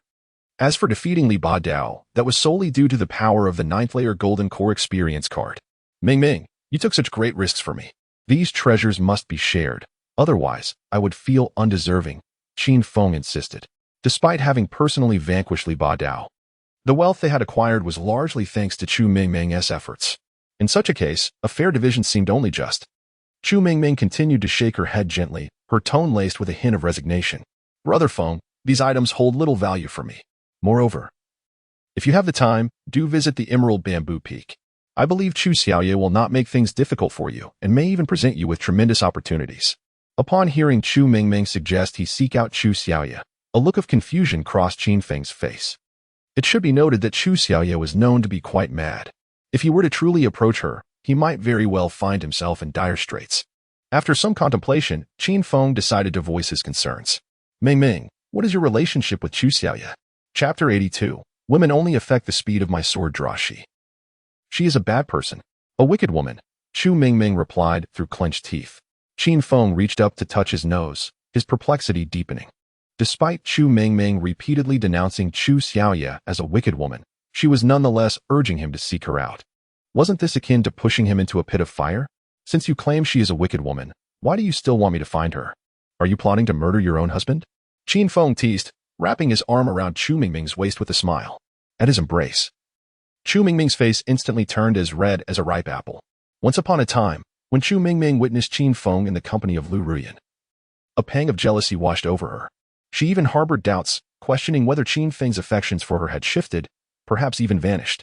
However, the moment she saw Qin Feng courageously shielding her, Chu Mingming came to realize that his love for her not only remained intact, but had indeed deepened. Humph. What does it matter who is favored? That wicked woman will seek you out whether you pursue her or not, Chu Mingming scoffed. Upon hearing her response, Qin Feng nodded gently. It seemed that a visit to Cooling Peak was imperative. Yet, A more pressing matter awaited his attention. The demise of Wang Minghu and Gu Aohan was non-negotiable. On this dark and windy night, the time for vengeance had arrived. However, at this moment, Gu Aohan and Wang Minghu were not preparing to enact violence. Rather, they were poised to depart from the Qingyan sect. At the entrance of the sect, two shadowy figures converged, none other than Wang Minghu and Gu Aohan. With a face full of confusion, Wang Minghu turned to Gu Aohan and inquired, "Cousin, we have thrived here in the Qingyan sect. Why must we leave?" As soon as Wang Minghu's words escaped his lips, Gu Aohan swiftly struck him on the forehead, exclaiming in anger, "Is this not all your fault? You insisted on standing up for that Lin Jiamei. Had it not been for that, how could we have offended Qin Feng? Now, as the holy son of the Qingyan sect, dealing with us is as simple as squashing two ants." Gu Aohan's tirade intensified. He held steadfast to a personal creed. A heart devoid of women wields the sword with clarity. As the foremost expert of the outer sect, he prided himself on being impervious to the allure of beauty, yet he was taken aback by his cousin's entanglement in romantic folly, unable to extricate himself. Most alarmingly, Lin Jiamei was no virtuous woman. She had previously professed her love for Wang Minghu, but once he departed, she seized the opportunity to ensnare Gu Aohan. Gu Aohan mused that had it not been for his unwavering resolve, he would have long since adorned Wang Minghu with the proverbial green hat. Wang Minghu, having received a slap from Gu Aohan, felt a deep sense of grievance. Nevertheless, he articulated his thoughts. "Cousin, you knelt and apologized to Qin Feng. He has forgiven you. Without the threat of Qin Feng looming over us, we could still command the winds and rains within the Qingyan sect. Given this, why must we leave?" Listening to Wang Minghu's words, Gu Aohan was incensed, clutching his heart in frustration. He suddenly thought that if Qin Feng were to resolve him with a single stroke of his sword, it might not be so bad. At least he would not be tormented by Wang Minghu to the point of despair.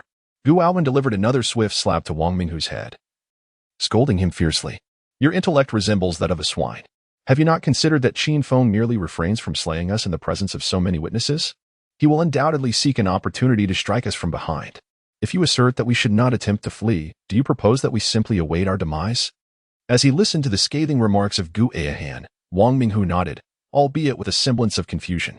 Deep down, he did not entirely concur with Gu Aohan's perspective. However, over the years, Gu Aohan had never erred in his judgments. It had always been advantageous for Wang Minghu to follow in his wake, enjoying the spoils of their endeavors. Presently, Gu Aohan's insistence on leaving the Qingyan sect could not possibly lead astray. "Make haste. Why do you linger?" Gu Aohan remarked, noticing Wang Minghu standing idly. Wang Minghu raised his hand, a hint of concern etched on his face. "Cousin, let us wait a moment. I have arranged for Lin Jiamei to join us in our escape." Upon hearing this, Gu Aohan felt an overwhelming surge of frustration. As if he were on the verge of eruption, his gaze fixed intensely upon Wang Minghu, filled with a desire to consume him whole. Regret surged within Gu Aohan. He wished he could strike himself for having brought such a foolish ally along. How could he have been so naive as to involve Wang Minghu, his inept companion? Suppressing his ire, Gu Aohan gritted his teeth and confronted Wang Minghu. "How could you have included that insufferable harlot? Has she not already caused you enough misery? Are you so blind to the fact that she harbors feelings for Qin Feng? Once she learns of this, she will surely betray us to him." As he concluded, a deep sigh escaped Gu Aohan's lips, his expression one of utter helplessness. Reflecting on his journey of cultivation, which had been devoid of emotions for women, he realized that his dedication to the path had ultimately been undermined by his misguided cousin, leading him astray due to a woman. It was truly infuriating and utterly lamentable. Wang Minghu, however, vigorously shook his head, his expression resolute. "No, Mimi would never betray me. She has promised to marry me and to cultivate alongside me. She would never let me down." Gu Aohan felt a surge of blood rising within him, nearly choking on his indignation. Wang Minghu was not merely an incompetent ally. He was also a sycophant.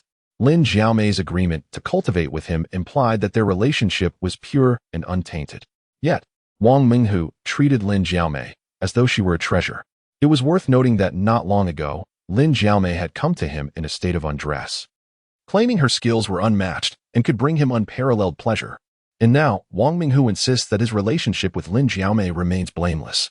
This sycophant truly finds himself left with nothing in the end, undoubtedly sold out, yet still counting the coins for his betrayers. Wang Minghu was growing increasingly impatient, having yet to see Lin Jiamei's appearance. He murmured to himself, "It is quite strange. We had arranged to meet at the third watch, yet her figure remains elusive. Has something delayed her?" Chapter 83. To my room. Allow me to indulge her. Gao Aoheng, observing Wang Minghu's demeanor, could not help but let out a sigh. Let us depart. She will not come. Women merely hinder our swiftness in drawing our swords. In the future, do not. Just as Gao Aoheng contemplated continuing, a graceful figure approached them. Upon recognizing the newcomer, Wang Minghu's face instantly radiated with joy. Ming, you have finally arrived. You cannot fathom how much I have longed for you. He hastened forward, his expression brimming with eagerness. Lin Jiamei responded with a slight nod. Internally, she scoffed, muttering, had it not been for the sun's plan, I would not have come here. Wang Minghu, the sight of you sickens me. I wish I could give you a thorough beating. Despite her inner turmoil, Lin Jiamei displayed not a hint of disdain on her countenance. Gao Aoheng cast a sidelong glance at Lin Jiamei, his mouth opened as if to speak, yet he swallowed his words. He understood that even if he were to advise Wang Minghu now, given his obsequious nature, the latter would never suspect Lin Jiamei. Let us hurry. The longer we delay, the more trouble we may encounter, Lin Jiamei urged. Before long, the trio of Lin Jiamei, Gao Aoheng, and Wang Minghu departed from Qingyun sect, traversing the rugged mountain path. They walked for an indeterminate duration, distancing themselves further from Qingyun sect. However, the farther they ventured, the more unsettled Gao Aoheng became, sensing an unseen presence trailing behind him. In contrast, Wang Minghu wore an expression of hopeful anticipation, enthusiastically recounting their future to Lin Jiamei. Mimi, although we have left Qingyun sect, our lives will surely flourish. I plan to return to the mortal realm and serve as an elder in one of the prominent families. With our cultivation, we shall undoubtedly enjoy a life of luxury. In the mortal world, a mid-level qi refinement cultivator is considered a master. As a congenital cultivator, Wang Minghu believed that serving as an elder in a distinguished family would be more than sufficient. An elder in such a family would enjoy an enviable position, wielding significant power. However, in the mortal realm, spiritual energy is scarce, making any advancement in cultivation an extravagant aspiration. To utter such words while serving as an elder in the mundane world is truly shameless of you. Lin Jiamei cast a disdainful glance at Wang Minghu. Her face filled with contempt. Wang Minghu had already transcended to the innate realm, even though he remained in the mundane world, unable to advance further. He still possessed a lifespan of 200 years. In stark contrast, she was merely at the 6th layer of qi refining, a cultivation level that afforded her a lifespan no different from that of an ordinary person. To wish for 100 years of life was nothing short of a luxury. Lin Jiamei had initially believed that Wang Minghu would pave a bright future for her, only to discover that he was digging a pit instead. The once hopeful Wang Minghu stood frozen in place upon hearing Lin Jiamei's words. After a brief moment of stupor, he hastily offered his apologies. Mimi, rest assured, even in this mundane world, I will spare no effort to help you break through to the innate realm. At that point, we can live together forever. In his heart, Wang Minghu genuinely harbored plans to be with Lin Jiamei, envisioning a life together across lifetimes. However, little did he realize that all his aspirations were merely one-sided wishes. It must be noted that Lin Jiamei had never contemplated being with him, not in the past, nor in the present, and certainly not in the future. Listening to the exchange between Wang Minghu and Lin Jiamei, Gu Aohan furrowed his brow tightly. He had come to a certain realization in Lin Jiamei's heart. There had never been a place for Wang Minghu. If that were the case, why would Lin Jiamei depart from Qingyun sect with him? Did she harbor ulterior motives? As Gu Aohan pondered this, his countenance suddenly turned pale, beads of sweat trickling down his forehead. With a clang, the sword was drawn, and Gu Aohan dashed to stand before Lin Jiamei, the sharp blade poised against her neck. Witnessing this scene, Wang Minghu was taken aback, and he bellowed angrily, Gu Aohan, what are you doing? Why do you have a sword against Mimi's neck? What do you intend to do? Though Gu Aohan was his cousin and kin, that mattered little now. Gu Aohan's intent to take Lin Jiamei's life was tantamount to an act of betrayal against him. How could Wang Minghu not be furious? In response to Wang Minghu's roar, Gu Aohan snorted coldly and retorted, Wang Minghu, you fool. Have you not yet realized that this woman has never considered being with you? Just a few days ago, she came to my room in the nude, seeking my favor. How could such a woman willingly choose to be with you? At the utterance of this remark by Gu Aohan, Wang Minghu's body trembled slightly, instinctively retreating a few steps, his face reflecting disbelief, desperately shaking his head. He gritted his teeth and declared, No, no, no, it is absolutely impossible. Mei Mei is not that kind of woman. She is not one of those easy women. Gu Aohan, cease your slander. You tarnish her reputation. With resolve, he added, I will not let this go. As he spoke, Wang Minghu charged at Gu Aohen with fist raised. Thud. Gu Aohen suddenly lifted his foot, delivering a fierce kick that sent Wang Minghu crashing to the ground. After toppling him, Gu Aohen drew his sword and sliced a corner of his sleeve. The crisp sound echoed as he coldly proclaimed, Wang Minghu, consider this my final act of saving you, repaying the debt of your past rescue.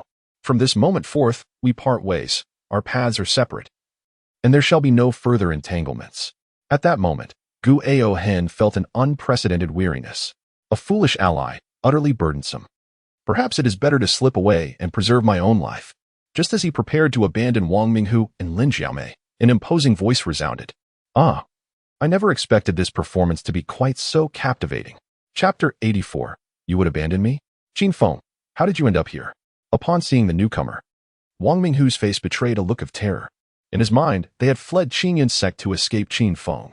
Yet, ironically, Qin Feng now stood before them. His presence was no coincidence. It was undoubtedly aimed at them.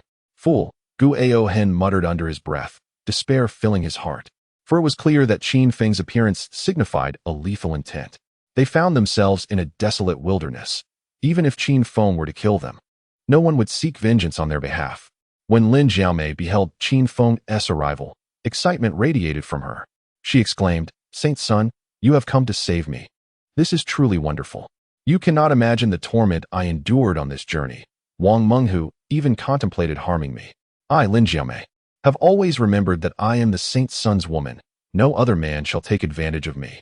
As she spoke, Lin Jiamei suddenly dashed towards Qin Feng with fervor. Witnessing her rush to Qin Feng's side, Wang Minghu's heart shattered in an instant. Stumbling, he fell heavily to the ground, murmuring to himself, No, no, no. This is not how it is, Mei Mei. You are deceiving me. How could you betray me? Mei Mei, you love me. You once declared that you loathed Qin Feng. And when you were by my side, you wished to slay him with a single sword strike. How can you claim to be his woman? Witnessing Wang Minghu's demeanor, Gu Aohen could not help but let out a long sigh. This infatuation truly is a malady. Even if it were cured, it would be a waste of medical resources. Ha! Wang Minghu, you are speaking utter nonsense. The sun has shown me immense favor. How could I ever speak ill of him? Do not attempt to sow discord between me and the sun. Lin Jiamei spat vehemently, launching into a tirade. After berating Wang Minghu, she cast a look of deep grievance towards Qin Feng, her expression one of pitiful vulnerability. Son, my heart has always belonged to you. Previously, Wang Minghu coerced me. When he learned of your demotion to a menial disciple, he threatened me, saying that if I did not associate with him, he would kill you. I agreed to his advances solely for your safety, but rest assured, I remain untainted. A scoundrel like him does not deserve me. Only a true man of your caliber, a son, is worthy of my affection. For you, I would endure any hardship. It is a small price to pay. As Lin Jiamei spoke, tears brimmed in her eyes, as if she truly bore an immense grievance. Had it not been for Qin Feng's first-hand experience with her duplicitous nature, he might have been swayed by her fabrications. Although Lin Jiamei endeavored to impress Qin Feng, she remained oblivious to the fact that the moment she betrayed Wang Minghu sealed her fate. For Qin Feng understood that if Lin Jiamei could betray Wang Minghu, she could just as easily betray him next. To allow a viper like her to remain would be to invite peril. Wang Minghu, upon hearing Lin Jiamei's accusations, felt a sudden sweetness in his throat, and a mouthful of blood spewed forth. His body convulsed several times before he fell into unconsciousness. Observing this, Gu Aohen could not help but shake his head gently, sighing as he lamented, Women are my downfall. In Gu Aohen's mind, had Wang Minghu not foolishly revealed their escape plans to Lin Jiamei, how could Qin Feng have known of their whereabouts? Now, with Qin Feng here to ambush them, it was all the doing of Lin Jiamei. Clang. Gu Aohen leveled his sword, determination etched across his face. Qin Feng, come. We have yet to settle our life and death duel. This evening, let us bring matters to a conclusion. As he spoke, the aura surrounding Gu Aohen surged with intensity. In the heart of Gu Aohen, he understood that this time, it would inevitably lead to his demise. Since death was certain, it must be met with a semblance of dignity. This was the honor befitting the strongest disciple of the Qingyun sect's outer gate. Upon witnessing Gu Aohen draw his sword, Lin Jiamei was startled and instinctively sought refuge behind Qin Feng. Yet, in the next moment, Qin Feng abruptly seized Lin Jiamei's shoulder. Saint Sun, what are you doing? Before Lin Jiamei could comprehend the situation, Qin Feng forcefully hurled her towards Gu Alden's position. With a thud, Lin Jiamei crashed to the ground. Gu Alden was momentarily taken aback by the spectacle. Meanwhile, Wang Minghu, who had been in a state of unconsciousness, was roused by the resounding impact. Qin Feng, what are you doing? How can you abandon me? Lin Jiamei scrambled to her feet, intending to rush towards Qin Feng. However, before she could take more than a few steps, a sharp sword was already pressed against her throat. After subduing Lin Jiamei with his sword, Gu Aohan called out loudly to Wang Minghu, "Cousin, it was this wretched woman who brought us to this plight. To slay her with your own hands would be a fitting retribution." Wang Minghu, unsteadily rising to his feet, wobbled towards Lin Jiamei. As he approached, fear gripped Lin Jiamei's heart, and she trembled as she implored, "Tiger brother, you can't kill me. Have you forgotten our bond? My feelings for you are genuine." Everything that happened earlier was coerced by Qin Feng. His strength is overwhelming. I am no match for him. If I defied him, he would have ended my life. Realizing that she had been cast aside like a pawn by Qin Feng, Lin Jiamei understood that her only hope for survival lay in seeking the aid of Wang Minghu, her devoted admirer. Yet, Wang Minghu turned a deaf ear to her pleas. Upon reaching Gu Aohan and Lin Jiamei, he gazed at Gu Aohan and declared, "Cousin, you are right. Such a manipulative harlot must be dealt with. Allow me to personally bring her demise. It shall serve as our vengeance." As he spoke, Wang Minghu took the sword from Gu Aohan's grasp. Witnessing this, Lin Jiamei could not suppress her despair and closed her eyes, awaiting her fate. However, after a prolonged moment, the blade in Wang Minghu's hand did not descend. "Lin Jiamei, you must leave quickly. Consider it my final act of kindness to you." As he spoke, the sword in Wang Minghu's hand was aimed directly at Gu Aohan. Taken aback by Wang Minghu's sudden aggression, Gu Aohan stood frozen in place. He originally believed that after experiencing betrayal, Wang Minghu would surely awaken to reality and no longer act as a sycophant. To his utter astonishment, not only did Wang Minghu forgive Lin Jiamei, but he also pointed his sword at him. An impulsive thought surged within Gu Aohan to thrust his own neck against the blade in Wang Minghu's hand, thus liberating himself from the sight of such disgraceful subservience. Observing Lin Jiamei still in a daze, Wang Minghu could not contain his frustration and shouted, "Lin Jiamei, what are you waiting for? Hurry up and run." The moment Wang Minghu's voice pierced through the air, Lin Jiamei snapped back to reality. "Brother Tiger, thank you," she exclaimed before swiftly darting away. In her heart, she resolved to survive on her own this time. However, just a few steps into her escape, a sharp sword pierced through her back, directly impaling her heart. In terror, Lin Jiamei turned around and found that her assailant was none other than Qin Feng. "Why did you?" The words trailed off as her body gradually succumbed to stillness. With both hands forming intricate seals, Qin Feng unleashed a barrage of incantations, engulfing Lin Jiamei's corpse in roaring flames. In a matter of moments, only ashes remained, swept away by the wind, vanishing into the vastness of the world. The reason for his ruthless action was not solely due to Lin Jiamei's capricious nature, but also because she possessed too much knowledge. Qin Feng intended to eliminate both Wang Minghu and Gu Aohan as well. If Lin Jiamei were to survive, she might return to inform the higher-ups of Qingyan sect. After all, intersect slaughter is a grave offense once formalized. Eliminating Lin Jiamei thus ensured he would face no further complications. You killed her?" Gu Aohan stared at Qin Feng in disbelief, utterly taken aback by the mercilessness of his actions. Qin Feng met Gu Aohan's gaze with indifference, responding, "What else should I have done? Shouldn't you be grateful? I have rid you of the traitor among you. I have given you an opportunity, yet you seem so inept. Alas, it appears I must take matters into my own hands." With a casual clap of his hands, he feigned nonchalance. Gu Aohan's muscles twitched in agitation. He longed to chastise Wang Minghu. Yet, the words caught in his throat, and he ultimately swallowed them down. In his heart, he realized that the situation had escalated to this point. No matter how vehemently he berated Wang Minghu, it would be of no consequence. The fate of the sycophant is indeed a grim truth. To his surprise, in the next moment, Wang Minghu suddenly knelt before Qin Feng, pleading, "Qin Feng, you cannot kill me. I am aware of a tremendous opportunity. If you release me, I shall divulge the knowledge I possess. I assure you, it will lead to abundant wealth." Witnessing Wang Minghu's sudden plea for mercy from Qin Feng rendered Gu Aohan utterly astonished. Deep down, Gu Aohan understood that Wang Minghu's entreaty would bear no fruit. Even if Wang Minghu were to reveal the secret, it would only lead to his demise. Such actions would only benefit Qin Feng without any advantage for Wang Minghu.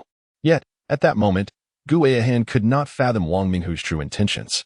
Kneeling on the ground, Wang Minghu silently vowed to himself, I cannot perish. I have yet to avenge Mei Mei. I absolutely must survive. Qin Feng, grant me a chance at life. And in the future, once I have honed my skills, I shall surely seek vengeance upon you. I must avenge Mei Mei. Upon learning that Wang Minghu harbored a significant secret, Qin Feng's interest was piqued. After all, who would ever disdain an opportunity for greater treasure? Wang Minghu, I advise you to contemplate your words carefully. Not long ago, I acquired several thousand spirit stones. If your information proves worthless, it would merely squander my time. Qin Feng's icy voice resonated as his sharp sword was poised against Wang Minghu's throat. Startled, Wang Minghu feigned calmness and spoke deliberately. On Chuizhu Peak resides an ancient phoenix. If you could obtain a drop of its blood, it would be immensely beneficial for your cultivation. Qin Feng momentarily paused. For Chuizhu Peak was indeed the dwelling of Chu Xiaoye. The notion that an ancient phoenix resided there suggested a significant connection between Chu Xiaoye and the mythical creature. Of course, this could also be a mere rumor. Ancient phoenixes are exceedingly rare beings. Setting aside the question of their existence, if they were alive, their power would be formidable. While many regarded Chu Xiaoye as a peerless master, facing an ancient phoenix would surely lead to her being ruthlessly vanquished. Lost in thought, Qin Feng's sword moved.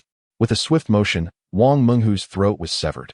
He clutched his wound desperately, as if such an act could stave off death. You are untrustworthy. Did you not promise to release me? Wang Minghu's words faltered as he collapsed. Seeing Wang Minghu slain by Qin Feng, Gu Eihan could not help but smile bitterly. He had contemplated fleeing, but reconsidered. Even Li Bad Dao, at the 9th level of Foundation establishment, had fallen to Qin Feng. He chose to flee. But how could that possibly be of any use? Qin Feng, since I am destined to perish, let me share a secret with you. Do you know the true nature of the relationship between Chu Xiaoye and Li Badu? It is far more complex than a mere master-disciple connection. Their bond. I'm on the brink of death. Why should I divulge this? As he spoke, a hint of smugness crept onto Gu Eihan's face. In his mind, he believed Qin Feng would be exceedingly curious about this matter. If he were to take the secret to the grave, Qin Feng would undoubtedly be anxious. However, Gu Eihan was ultimately too naive in his assumptions. Qin Feng smiled indifferently and replied, what is there to be curious about a dead man's secret? No sooner had Qin Feng's words fallen than a flying sword sliced through the air, cleaving directly towards Gu Eihan.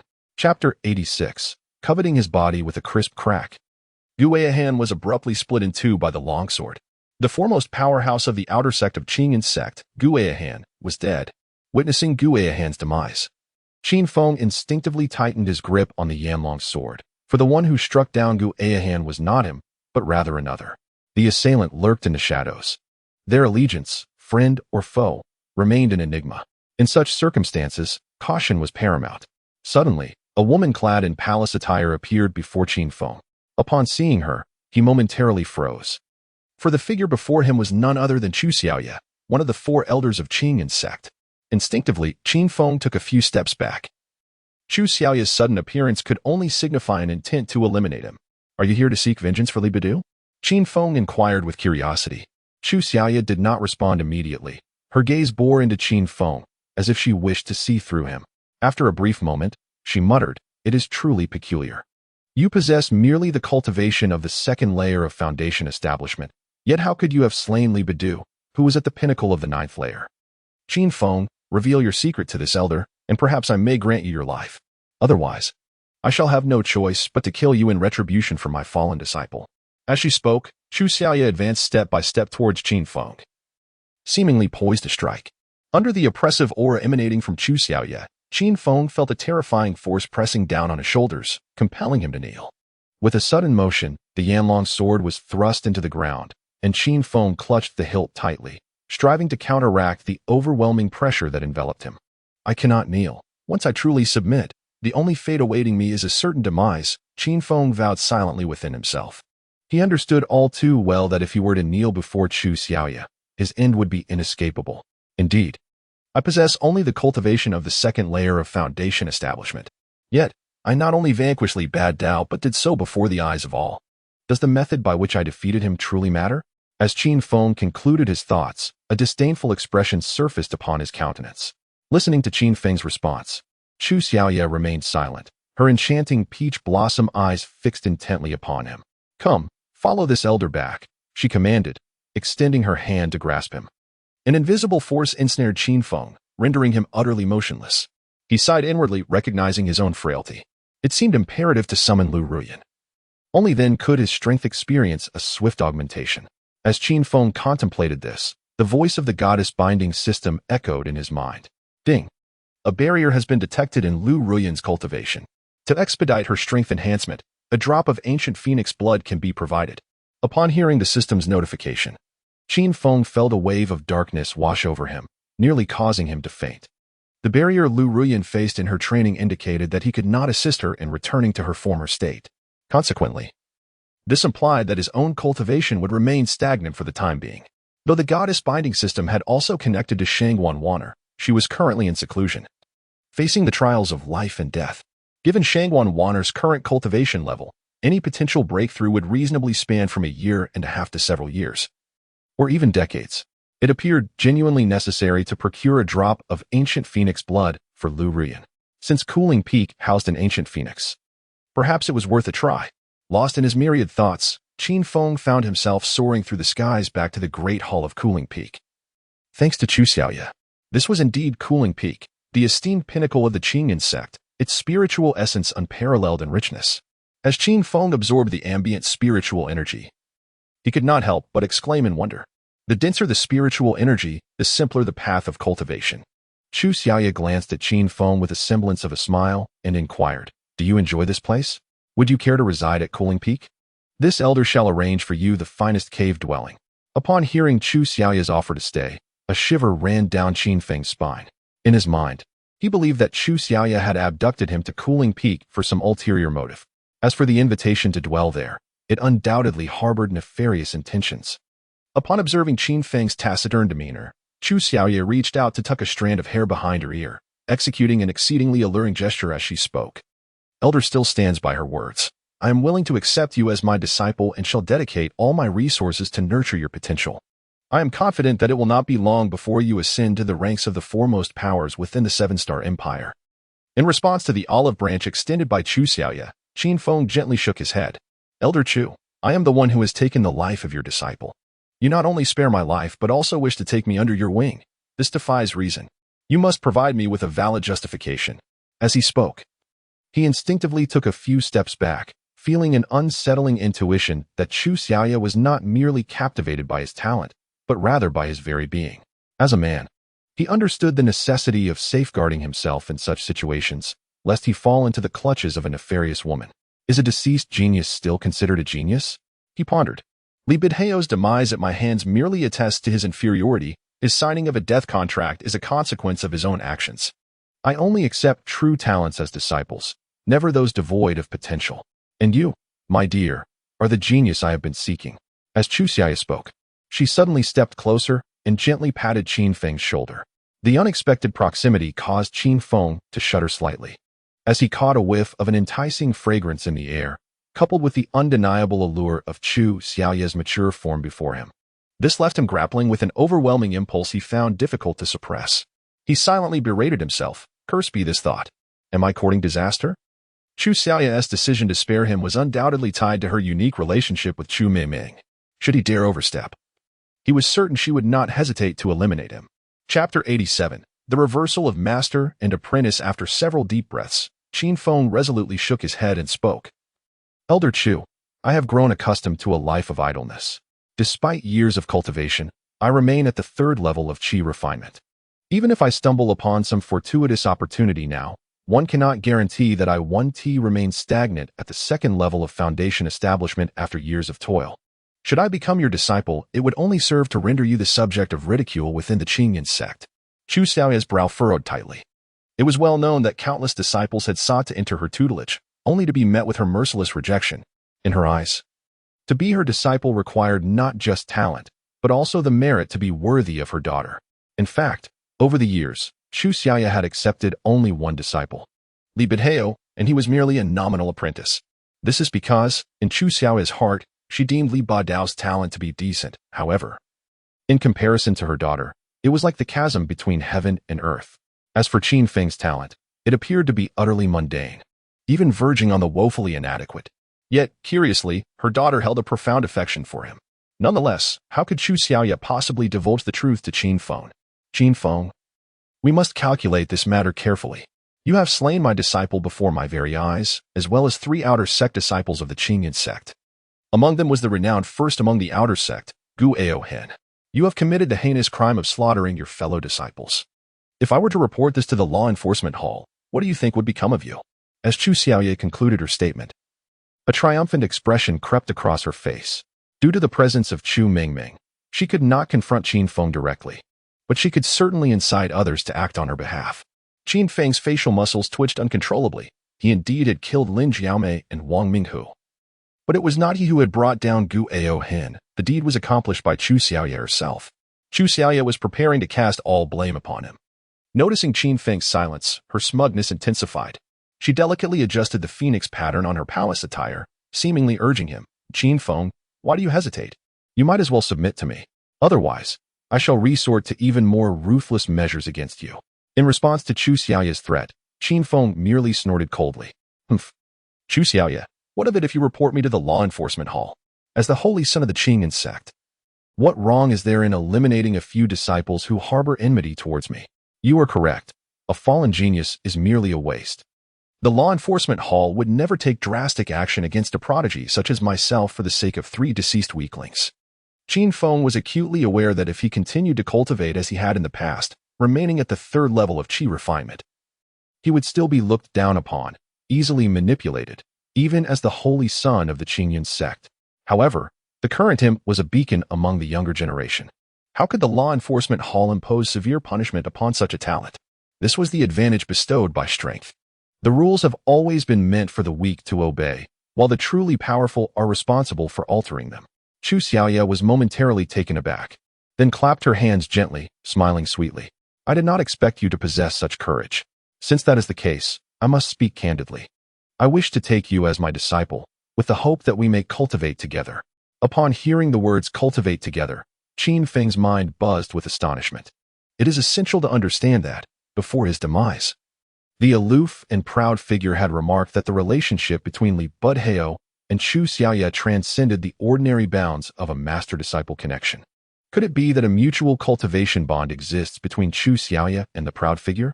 This situation is undeniably chaotic. It is a blatant reversal of the master-disciple dynamic. If Chu Xiaoya has taken me as her disciple, it is likely that she harbors aspirations for mutual cultivation with me.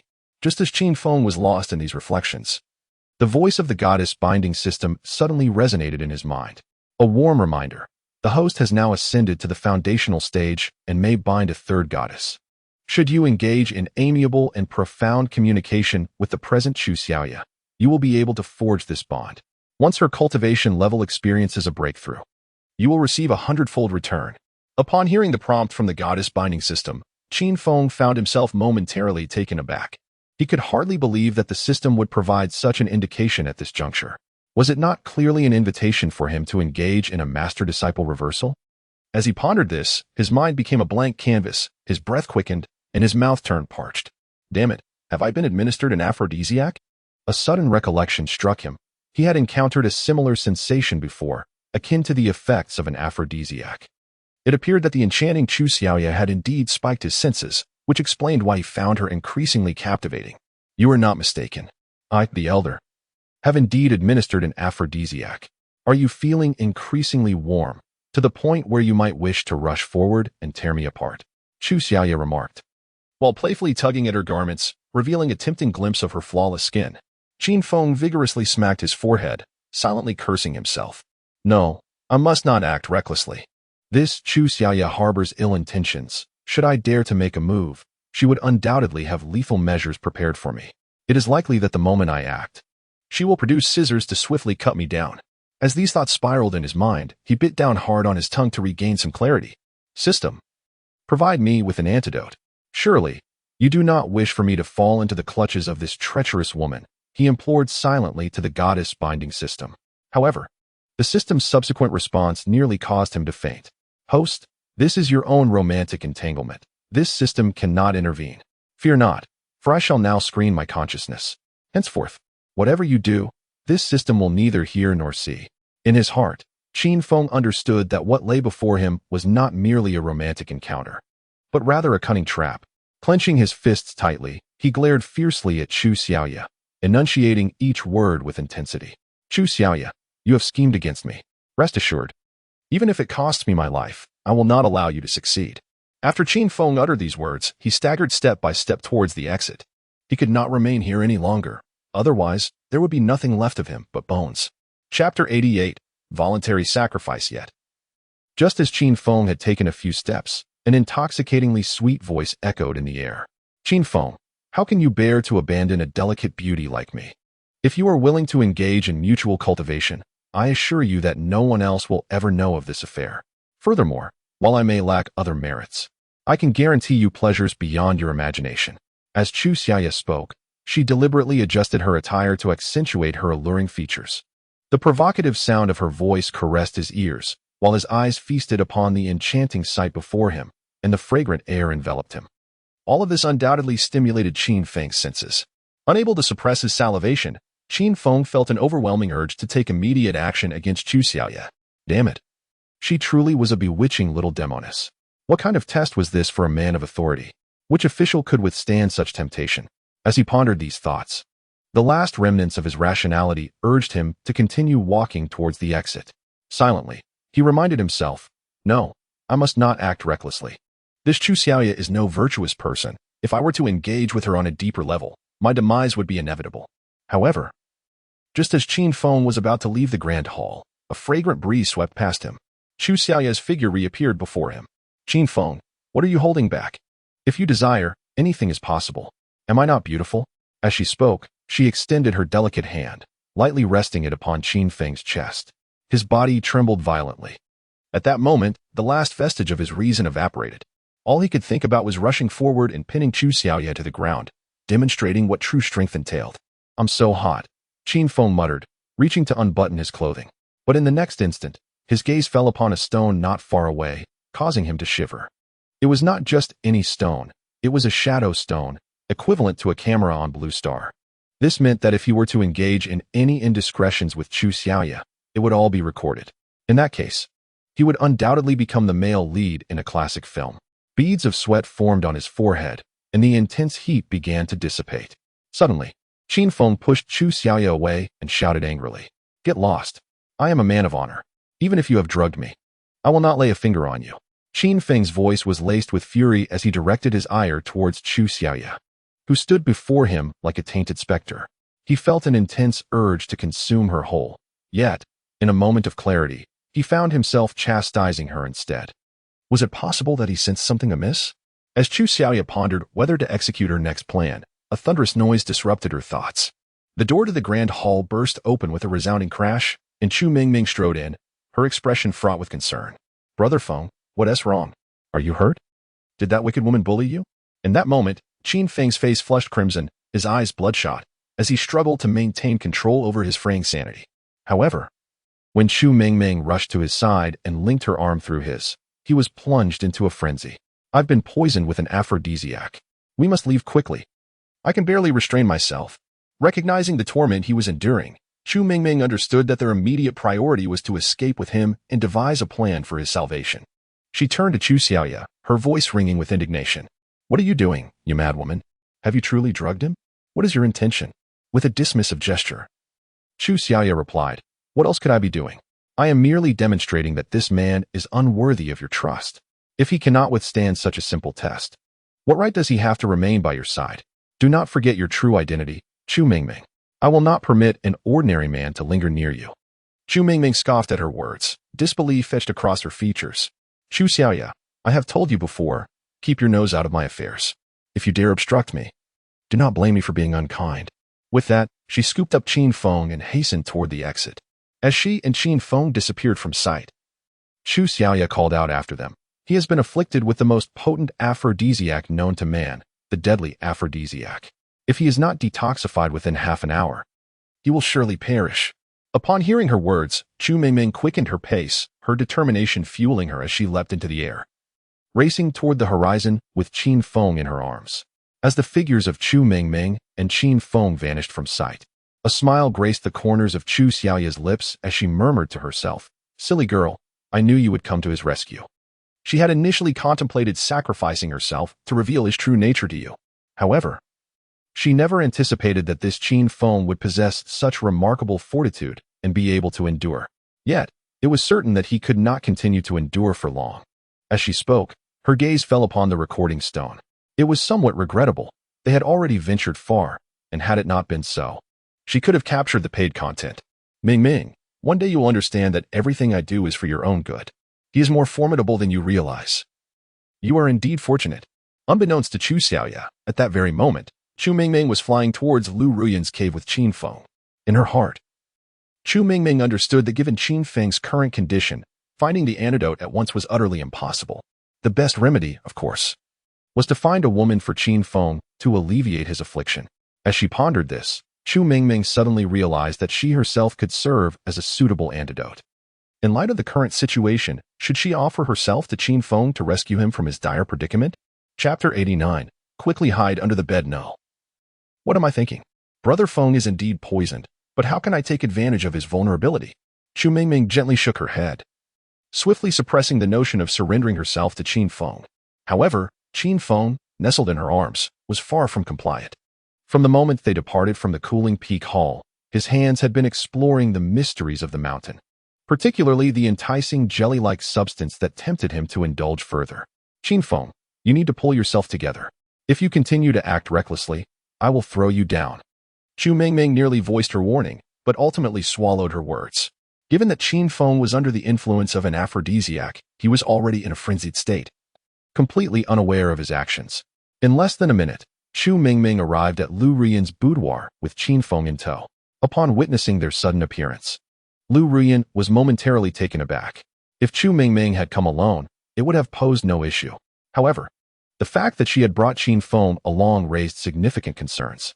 After all, this was her private chamber, and she could not permit a man to enter freely.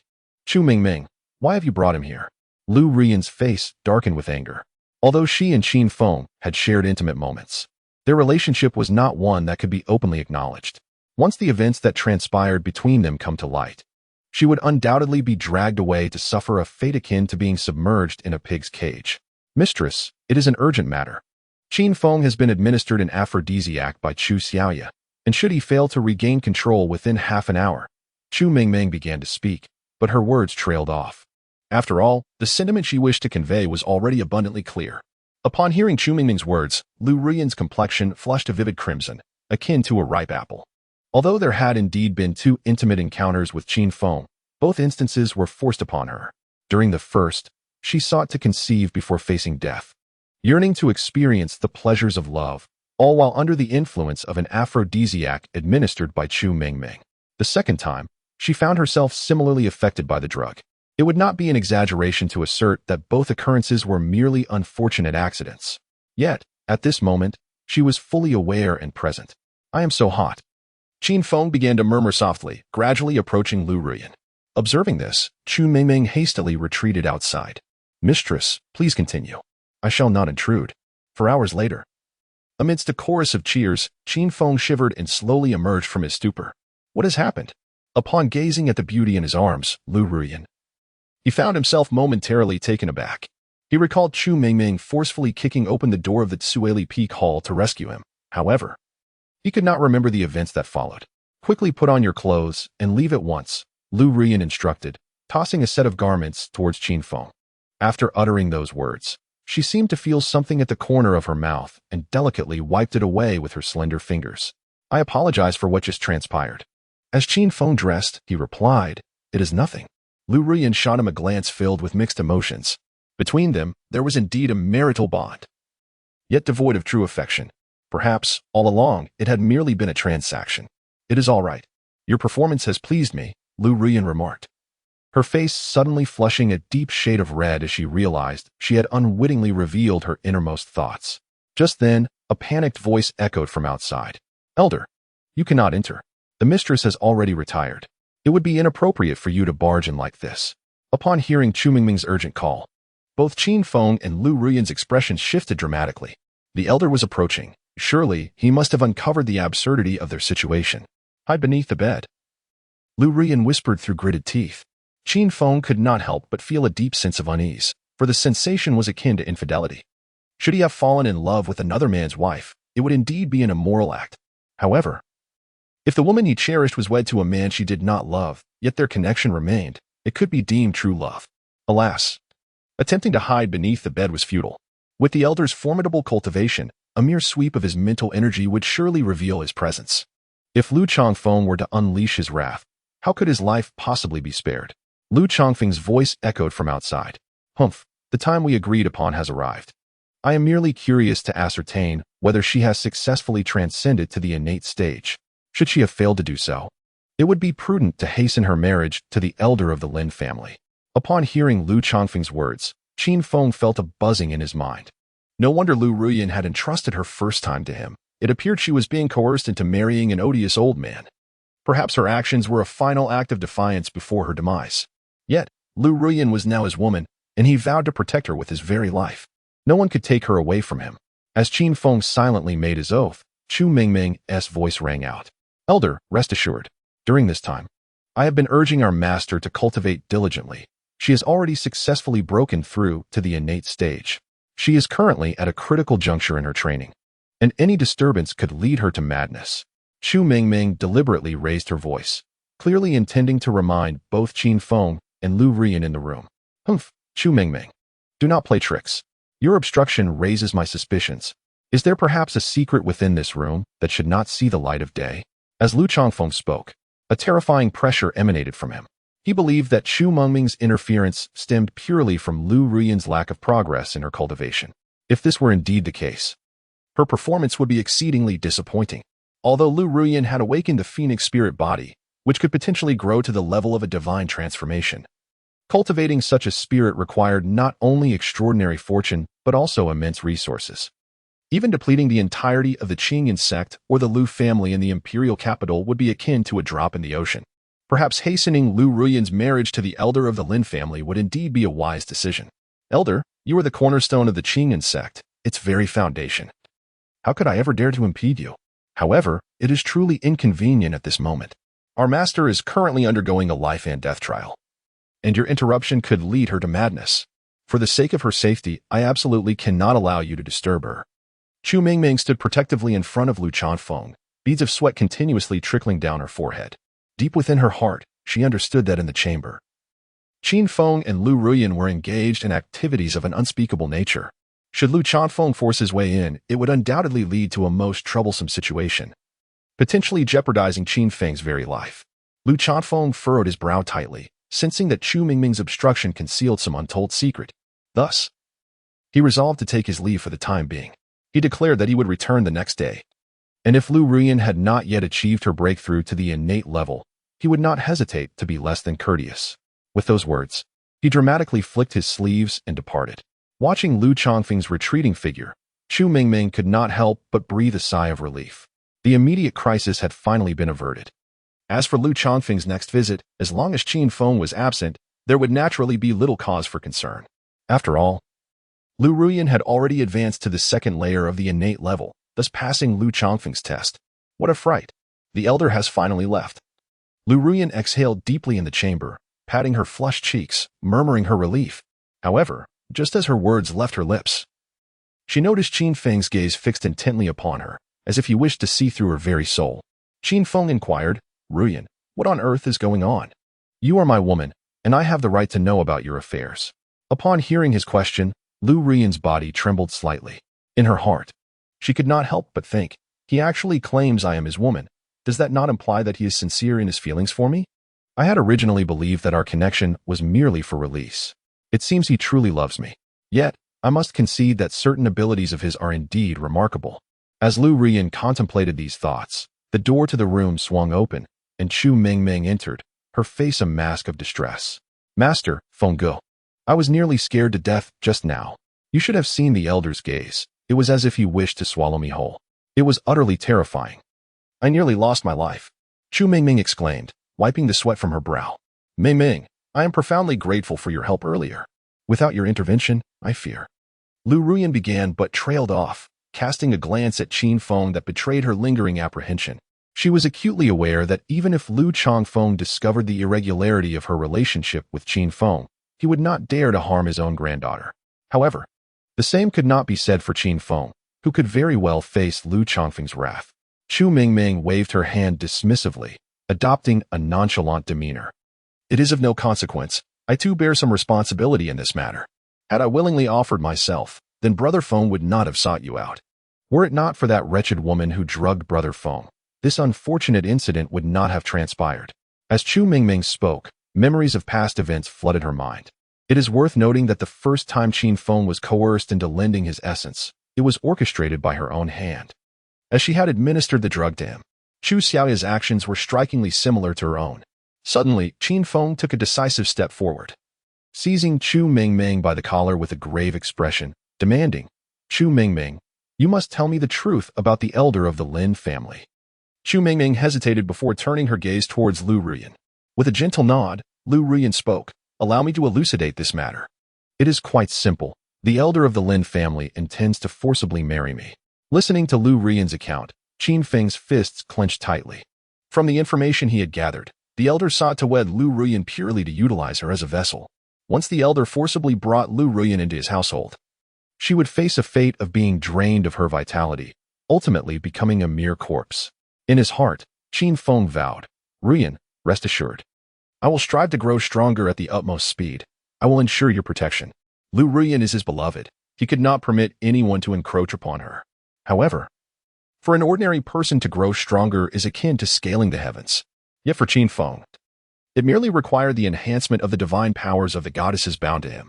Currently, the goddess binding system has two deities, Shangguan Wan'er, the leader of the Liyang sect, and Lu Ruyan. Presently, Shangguan Wan'er is in seclusion, navigating the critical threshold of life and death. When she will break through remains uncertain. In this precarious situation, all hope must rest upon Lu Ruyan. Nevertheless, Lu Ruyan has encountered a bottleneck in her cultivation to transcend this barrier. She must acquire the blood of an ancient phoenix. It appears that, by any means necessary, he must obtain this ancient phoenix's blood. Even if it entails traversing mountains of blades and seas of fire, he is resolute. Rumors suggest the existence of an ancient phoenix atop the Emerald Bamboo Peak, and he must venture there to uncover the truth. Seeing Qin Feng's silence, Chu Mingming grew anxious. "Brother Feng, you cannot be disheartened. I know of this situation. Yet we have inadvertently drawn you into our troubles. But fear not, we shall remain tight-lipped and ensure no one else learns of it." As Chu Mingming concluded, she could not suppress a deep sigh. In her heart, if Qin Feng truly displayed fear, it would be an immense disappointment. After all, a man should possess the courage to act decisively. That is the true essence of masculinity. "Ruyan, Mingming, you have misunderstood me. I am contemplating ways to swiftly elevate Ruyan's cultivation. Only by rapidly advancing her abilities will the Grand Elder refrain from making things difficult for her," Qin Feng articulated. Lu Ruyan and Chu Mingming exchanged glances, each recognizing the concern mirrored in the other's eyes. Ever since Lu Ruyan ascended to the second level of innate mastery, her progress had stagnated. Should this continue, it would be a devastating blow to her. Chapter 91. A man and a woman in seclusion. Suddenly, Lu Ruyan's expression grew grave as she spoke. "Chu Mingming, please stand guard outside for me. I have a sudden insight, and my vital energy is coalescing intensely. I believe I am on the verge of a breakthrough." Upon hearing this, Chu Mingming quickly took Qin Feng by the hand and led him outside. Once outside, Chu Mingming glanced at Qin Feng and said, "Brother Feng, you should leave. With me here, Master will be fine." Qin Feng nodded lightly, understanding that his presence would be of little assistance. Rather than linger, it would be wiser to depart and contemplate how to acquire the blood of the ancient phoenix. Shortly after Qin Feng left, the voice of the goddess binding system echoed in his mind. "Ding! Lu Ruyan's cultivation has broken through from the second to the third level of innate mastery. The host receives a 100-fold return. The host's cultivation will elevate to the third level of foundation establishment." As the voice of the system faded, Qin Feng's vital energy surged wildly within him. In the blink of an eye, his cultivation ascended to the third level of foundation establishment. "System, did you not mention that Lu Ruyan encountered a bottleneck? How did she suddenly break through?" Qin Feng questioned the system, perplexed. The voice of the goddess binding system promptly responded, "Host, have you forgotten what transpired between you and Lu Ruyan last night? You are an ancient divine body, while Lu Ruyan possesses a phoenix spirit body.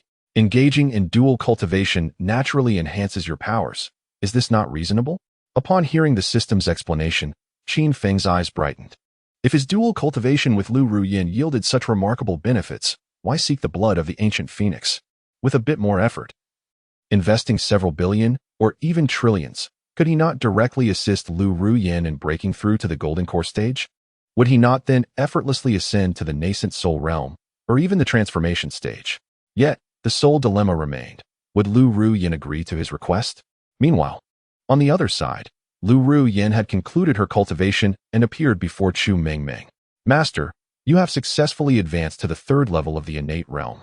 I sincerely congratulate you, exclaimed Chu Mingming, her face alight with astonishment upon first laying eyes on Lu Ruoyan. In Chu Mingming's heart, it was a joyous occasion to witness Lu Ruoyan's newfound strength. Lu Ruoyan gently nodded, her voice low as she spoke. Mingming, have you noticed something peculiar? Every time something transpires between me and Qin Feng, I seem to gain unexpected benefits. The first time, I awakened the phoenix spirit body. The second time, I broke through to the innate level, and now, I have advanced once more.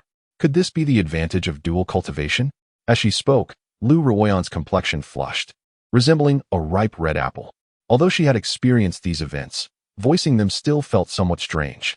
Upon hearing Lu Ruoyan's words, Chu Mingming did not respond immediately, but fell into a contemplative silence.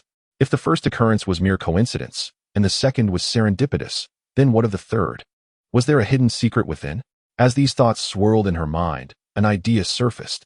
If I encounter a bottleneck in my cultivation, could I also seek Qin Feng for an in-depth exchange? Yet, Chu Mingming quickly shook her head, scolding herself internally.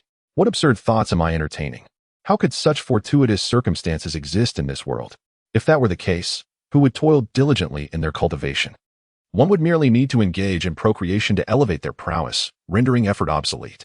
After a moment of self-reproach, Chu Mingming's gaze returned to Lu Ruoyan, and she spoke deliberately. Master, I believe the likelihood of this being coincidence is greater. However, should you encounter a bottleneck in your cultivation in the future, it may be worthwhile to consult Qin Feng. Perhaps, this attempt will yield unexpected results. Meanwhile, Qin Feng had already set off towards the Emerald Bamboo Peak. Aware that it was a perilous place, he felt compelled to venture forth.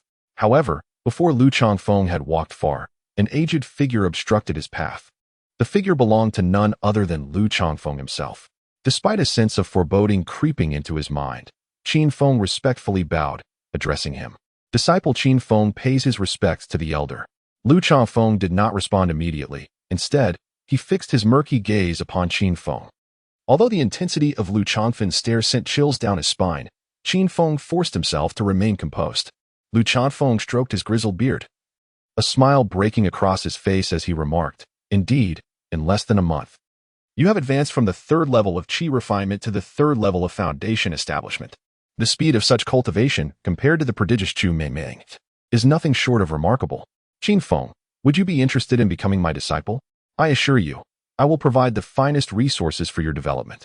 Upon hearing Lu Changfeng's sudden proposal to take him as a disciple, Qin Feng was taken aback. He quickly waved his hand and replied, Esteemed elder, I appreciate your kindness, but I currently have no intention of taking on a master. If I were to seek one, you would undoubtedly be my first choice.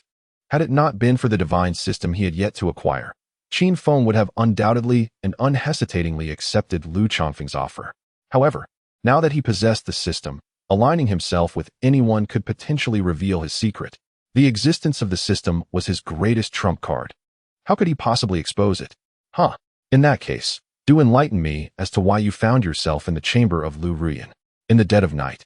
A solitary man and woman alone together, with Chu Mingming stationed outside. Pray tell, what were you two engaged in? As Lu Changfeng spoke, an invisible pressure bore down upon Qin Feng. His complexion paled as he realized the gravity of the situation. Lu Changfeng, being a Yuaning Taoist lord, could perceive everything within 100 meters with clarity. Under such circumstances, deceiving Lu Changfeng was utterly impossible. Yet, if he were to speak the truth, Lu Changfeng would undoubtedly erupt with fury and might very well end his life with a single strike. Qin Feng's mind raced as he deliberated, ultimately gritting his teeth and responding, Esteemed elder, my presence in the sect master's wife's chamber is related to the sect master. Chapter 92. You wouldn't want this either, would you? Oh, So it pertains to the sect master? Lu Changfeng inquired, his skepticism evident as he scrutinized Qin Feng. Lu Changfeng was well aware that Qin Feng was the child brought back by sect master Yu Bufan during a venture. Despite Qin Feng's lackluster cultivation talent, Yu Bufan had still appointed him as the holy son for many years. This clearly indicated the depth of Yu Bufan's feelings towards Qin Feng. Now, with Qin Feng claiming his visit to Lu Ruyan's chamber was connected to Yu Bufan, Lu Changfeng's curiosity was piqued. Qin Feng nodded gently and replied, "Indeed. It is related to the sect master. However, this matter is one I can only disclose to the sect master's wife. I shall not speak of it to anyone else." As he spoke the final words, a newfound determination radiated from his expression. In Qin Feng's mind, the more resolute he appeared, the safer he felt. Lu Changfeng raised an eyebrow, clearly unconvinced by Qin Feng's statement. In the next moment, Lu Changfeng swiftly appeared before Qin Feng.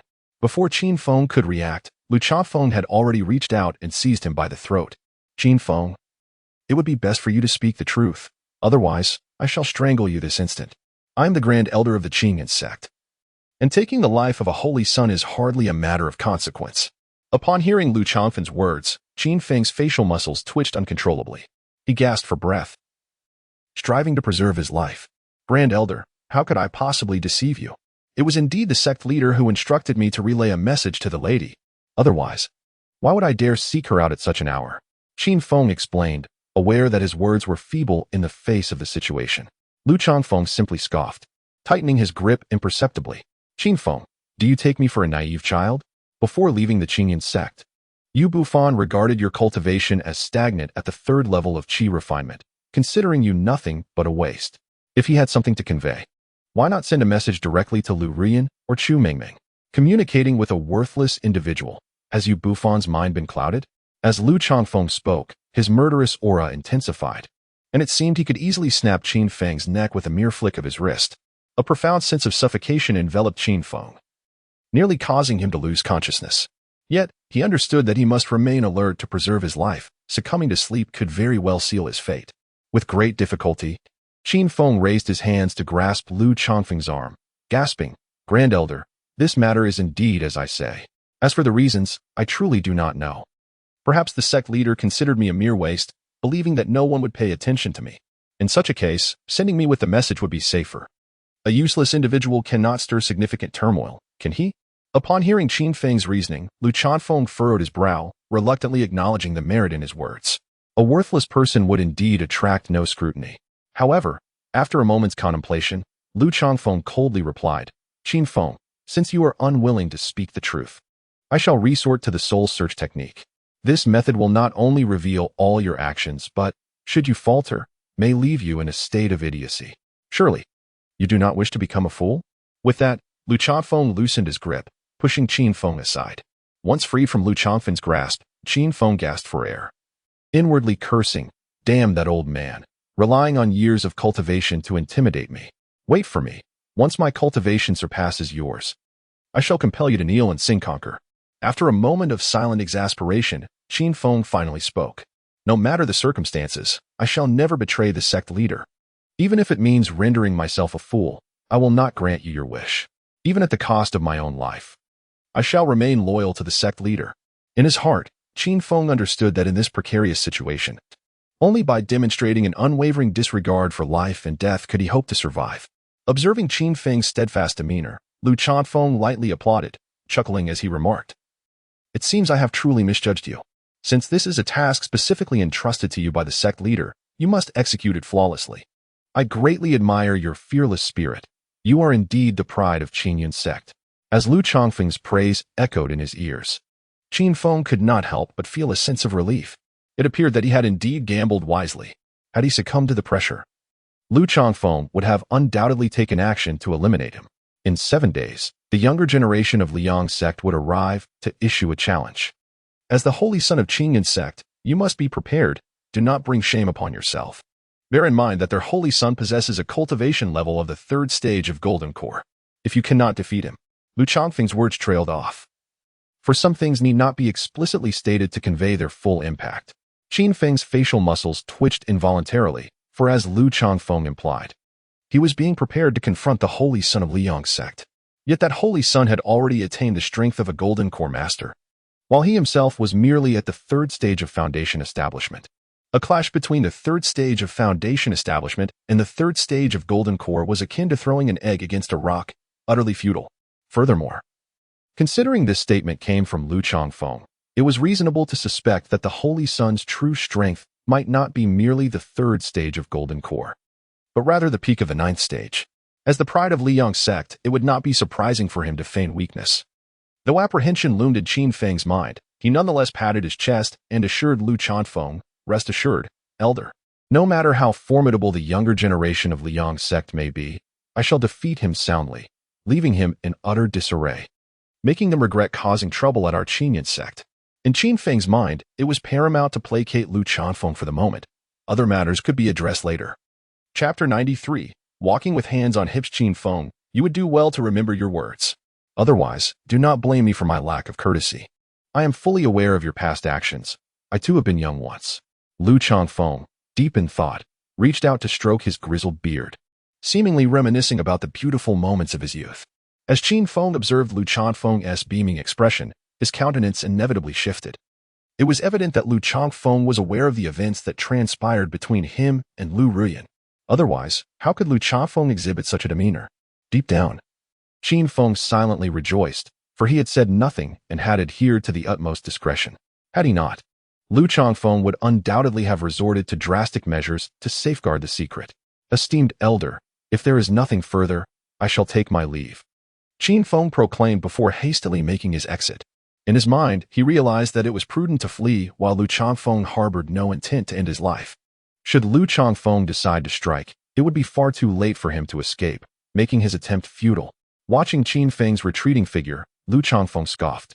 Qin Feng, do you truly believe that I am oblivious to your affairs? I was already aware of Lu Ruyan's awakening of the phoenix spirit. She has been compromised. Yet, I never anticipated that it would be you who caused her downfall. Qin Feng, you had best emerge victorious against the younger generation in the contest in 7 days. Or do not blame me for being unkind. Qin Feng sprinted to the foot of Tsuizhu Peak, finally pausing to catch his breath, panting heavily. He understood that coming to Tsuizhu Peak was akin to leaving the tiger's den only to enter the wolf's lair. However, to swiftly enhance his strength, he had to take the risk. Who dares to trespass upon Tsuizhu Peak? A chilling voice echoed, and shortly thereafter, Chu Xiaoya, clad in a palace gown, appeared before Qin Feng. Elder Chu, Qin Feng greeted with a respectful bow, consciously lowering his posture, for he had pressing matters to discuss. Upon recognizing Qin Feng, Chu Xiaoya momentarily paused in surprise. However, she quickly regained her composure and inquired, Qin Feng, what brings you here? Quite curious, considering your apparent vigor. Shouldn't you be utterly exhausted, unable to walk without bracing yourself? It seems your vitality is quite impressive. Listening to Chu Xiaoya's sharp remarks, Qin Feng couldn't help but feel a wave of embarrassment wash over him. Yet, he soon found solace in the fact that Chu Xiaoya was bold enough to administer aphrodisiacs to him. Her comments were thus somewhat justifiable. With a cold snort, Qin Feng retorted, my capabilities are of no concern to Elder Chu. However, as one of the 4 esteemed elders, your actions warrant an explanation. Why did you administer such a drug to me? His gaze bore into Chu Xiaoya with unwavering intensity. In Qin Feng's heart, he understood that if he directly requested the phoenix blood from Chu Xiaoya, he would undoubtedly be refused. Thus, it would be wiser to employ some subtle tactics, which might yield unexpected results. Chu Xiaoya extended her delicate hand, gently tucking a strand of hair behind her ear, and smiled, saying, Qin Feng, your words are rather misguided. If it weren't for this elder administering the potion, how could your relationship with Meng Meng have progressed so rapidly? The fact that you two have achieved close proximity is indeed due to my efforts. Now, tell me, how do you intend to express your gratitude to this elder for my assistance? As she spoke, she instinctively tilted her head upward, adopting a look of seeking praise from Qin Feng, while her body inched closer to him. Observing Chu Xiaoya approach, Qin Feng instinctively took a few steps back. Elder Chu, please maintain your decorum. I have come here with an important request, Qin Feng stated. Chu Xiaoya, who had been smiling brightly, suddenly adopted a serious demeanor. You aren't suggesting that you wish to request an aphrodisiac from this elder, are you? No, I assure you, I possess no such substances. This elder is a person of integrity. How could I have such illicit items? Chu Xiaoya shook her head vigorously, as if to emphasize that she truly had none of those shameful things. Witnessing her contradictory behavior, Qin Feng couldn't help but feel a sense of disbelief. Just a moment ago, she had been boasting about the effects of her aphrodisiac, yet now she claimed to be devoid of any such items. The woman's capriciousness was truly beyond imagination. After a brief contemplation, Qin Feng resolved to express his needs directly. I have not come here seeking an aphrodisiac. I wish to acquire the blood of the ancient phoenix to rapidly enhance my cultivation. Deep down, Qin Feng was acutely aware that his chances of obtaining the ancient phoenix blood were less than 1 in a million. However, if he lacked the courage to at least try, there would be no hope at all. Upon hearing the words ancient phoenix, Chu Xiaoya's expression instantly soured. She fixed her gaze on Qin Feng, enunciating each word with precision. You wish for the blood of the ancient phoenix? Then tell me, what do you intend to offer in exchange? She continued, of course, if you were to become my disciple, I could present it to you as a gift for your apprenticeship. Wouldn't that be a rather valuable initiation gift? One could not deny that the conditions proposed by Chu Xiaoya were exceedingly tempting. If word of this were to spread, it would likely attract every young disciple of Qin Yun's sect to Tsulong Peak, surrounding it in hopes of securing an opportunity to become Chu Xiaoya's apprentice. Despite the allure of Chu Xiaoya's offer, Qin Feng gently shook his head and replied, Elder Chu, perhaps you should propose an alternative condition. As long as it falls within my capabilities, I shall certainly comply. Chu Xiaoya remained silent for a moment, appearing to ponder deeply. After a considerable pause, she finally spoke. Each word deliberate and measured. Qin Feng, the condition I present is indeed within your reach. The question lies in whether you are willing to accept it. I require but one stipulation. You must sever all ties with Chu Mingming. From this moment forth, you are not to make any further contact with her. Qin Feng, if my intuition serves me correctly, you have already won Chu Mingming's affection. It is only reasonable for a man like yourself to abandon a woman once he has possessed her. Chapter 94. Become my male pet. No. Qin Feng resolutely shook his head. In his heart, there existed genuine love between him and Chu Mingming. The thought of leaving her behind for the sake of the ancient phoenix's blood was simply inconceivable. Witnessing Qin Feng's steadfast refusal, Chu Xiaoya let out a scoff. Her face contorted with anger as she reprimanded him. Humph! Are you toying with me, Qin Feng? This condition is unacceptable. The condition is unacceptable. Bear in mind. My patience has its limits. As she spoke, Chu Xiaoya waved her hand, unleashing an invisible force that struck Qin Feng. He was propelled backward, crashing to the ground several meters away. Yet, through sheer determination, Qin Feng gritted his teeth and struggled to rise once more. He understood that if he were to kneel and yield to Chu Xiaoya, regaining his footing in the future would be a Herculean task. Observing Qin Feng rise to his feet, a smile crept onto Chu Xiaoya's lips. Do you know the nature of the relationship between me and Li Badao? Should you guess correctly, a reward awaits you. Qin Feng's expression darkened at her inquiry, recalling the words of the proud Han before his demise, indicating that Chu Xiaoya's connection with Li Badao was anything but ordinary. Chu Xiaoya noticed the shift in Qin Feng's demeanor, but she displayed no sign of dissatisfaction. Instead, she instinctively accentuated her alluring figure and smiled. Indeed, you are correct in your assumptions. Li Badao is not merely my disciple, he is also my male pet. Since you have slain my pet, it would be only fitting for you to take his place and atone for your transgressions. You possess striking looks, and your strong nose suggests prowess. Rest assured, as long as you become my male pet, all my cultivation resources shall be at your disposal. The ancient phoenix's blood is but a trifle to offer you. As she spoke, Chu Xiaoya gracefully approached Qin Feng. She extended her left hand and gently placed it upon Qin Feng's chin, gradually lifting his head. Before him lay a breathtakingly pure and enchanting sight. This vivid scene rendered Qin Feng unable to suppress a gulp.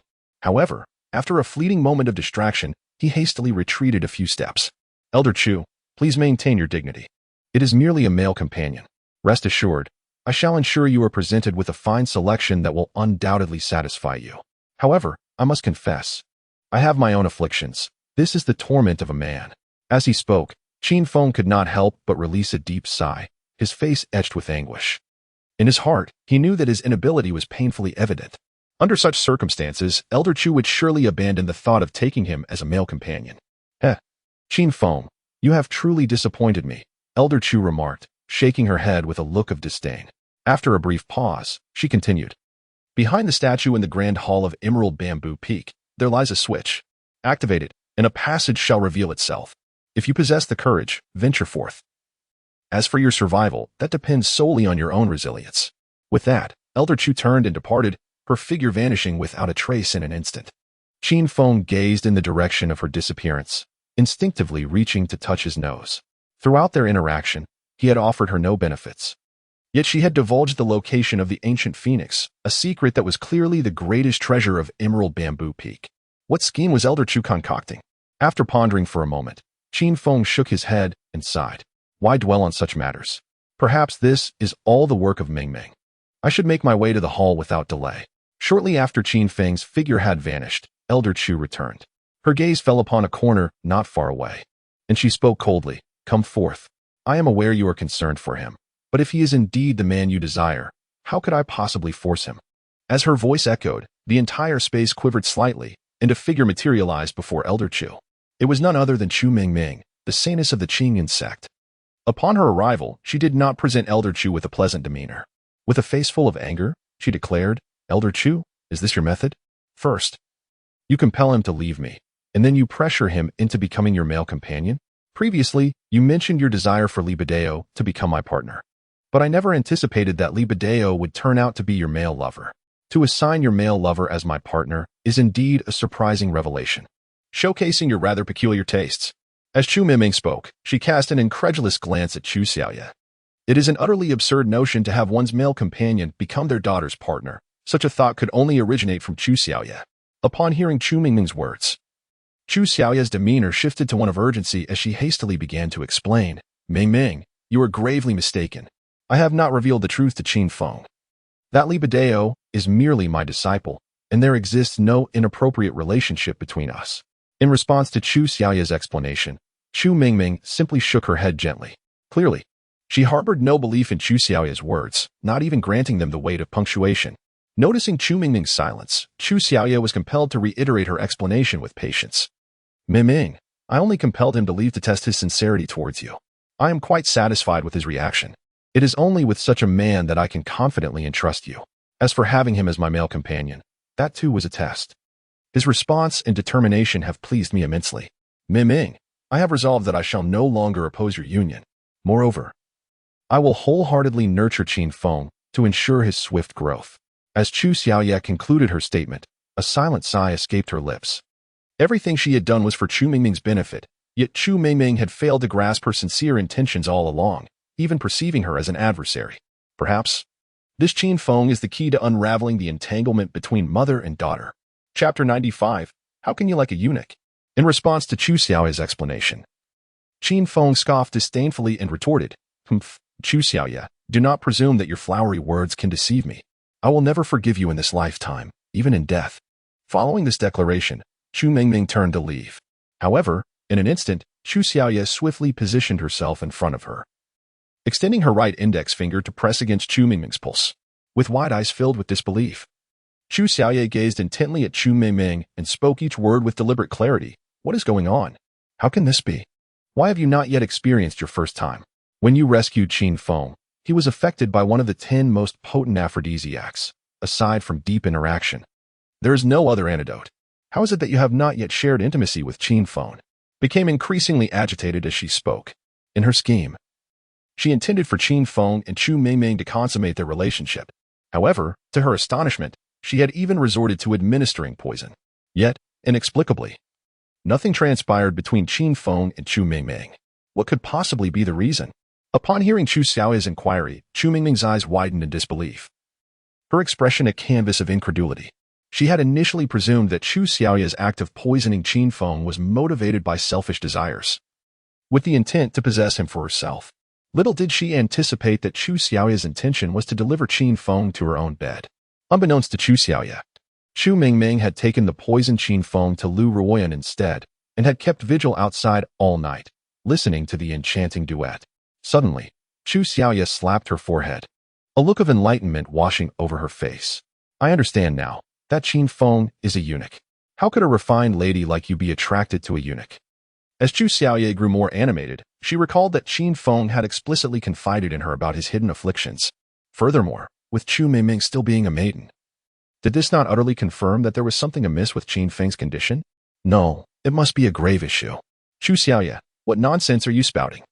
I assure you, Qin Feng is quite capable, Chu Mingming interjected, her face suddenly flushing crimson as she unwittingly recalled her eavesdropping on 3 occasions. If Lu Ruoyan had experienced Qin Feng's prowess firsthand, then Chu Mingming had heard it with her own ears. Observing the resolute expression on Chu Mingming's face, Chu Xiaoya inquired curiously, "Oh, how do you know?" Chu Mingming scoffed, her displeasure evident. "Humph, it's none of your concern how I know.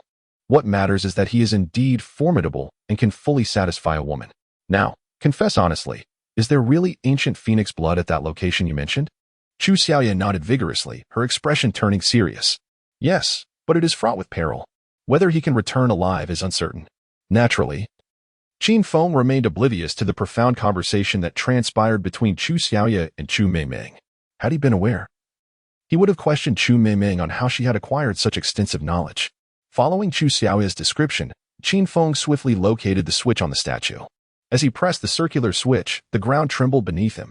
Immediately, an entrance to a subterranean passage appeared before him. Gazing at the opening, a grave expression settled upon Qin Feng's face, one he had never worn before. In Qin Feng's heart, he understood that the cavern before him harbored not only extraordinary opportunities but also numerous perils. Just as he prepared to delve into the depths of the cave, a voice filled with urgency interrupted him. "Brother Feng, you cannot enter." With the sound of the voice, 2 figures emerged from the outside, Chu Mingming and Chu Xiaoya. Chu Mingming hurried forward, blocking Qin Feng's path. "The ancient phoenix has been suppressed for thousands of years. If you rashly enter, it will surely devour you without leaving a trace. Allow me to go instead. I assure you, I will return unscathed," she said, her face etched with concern. As soon as Chu Mingming's words left her lips, Chu Xiaoya pulled her behind her with a disdainful expression, saying, "Mingming, with your meager cultivation, you hardly stand a chance. Let me undertake this task. I guarantee I can retrieve the ancient phoenix's blood." Upon hearing Chu Xiaoya's assertion, Chu Mingming stepped aside, gesturing to Chu Xiaoya with a courteous motion. "Elder Chu, you are indeed correct. Among the 3 of us, your cultivation is the highest, making you the most suitable to enter. After all, free labor is labor not to be wasted."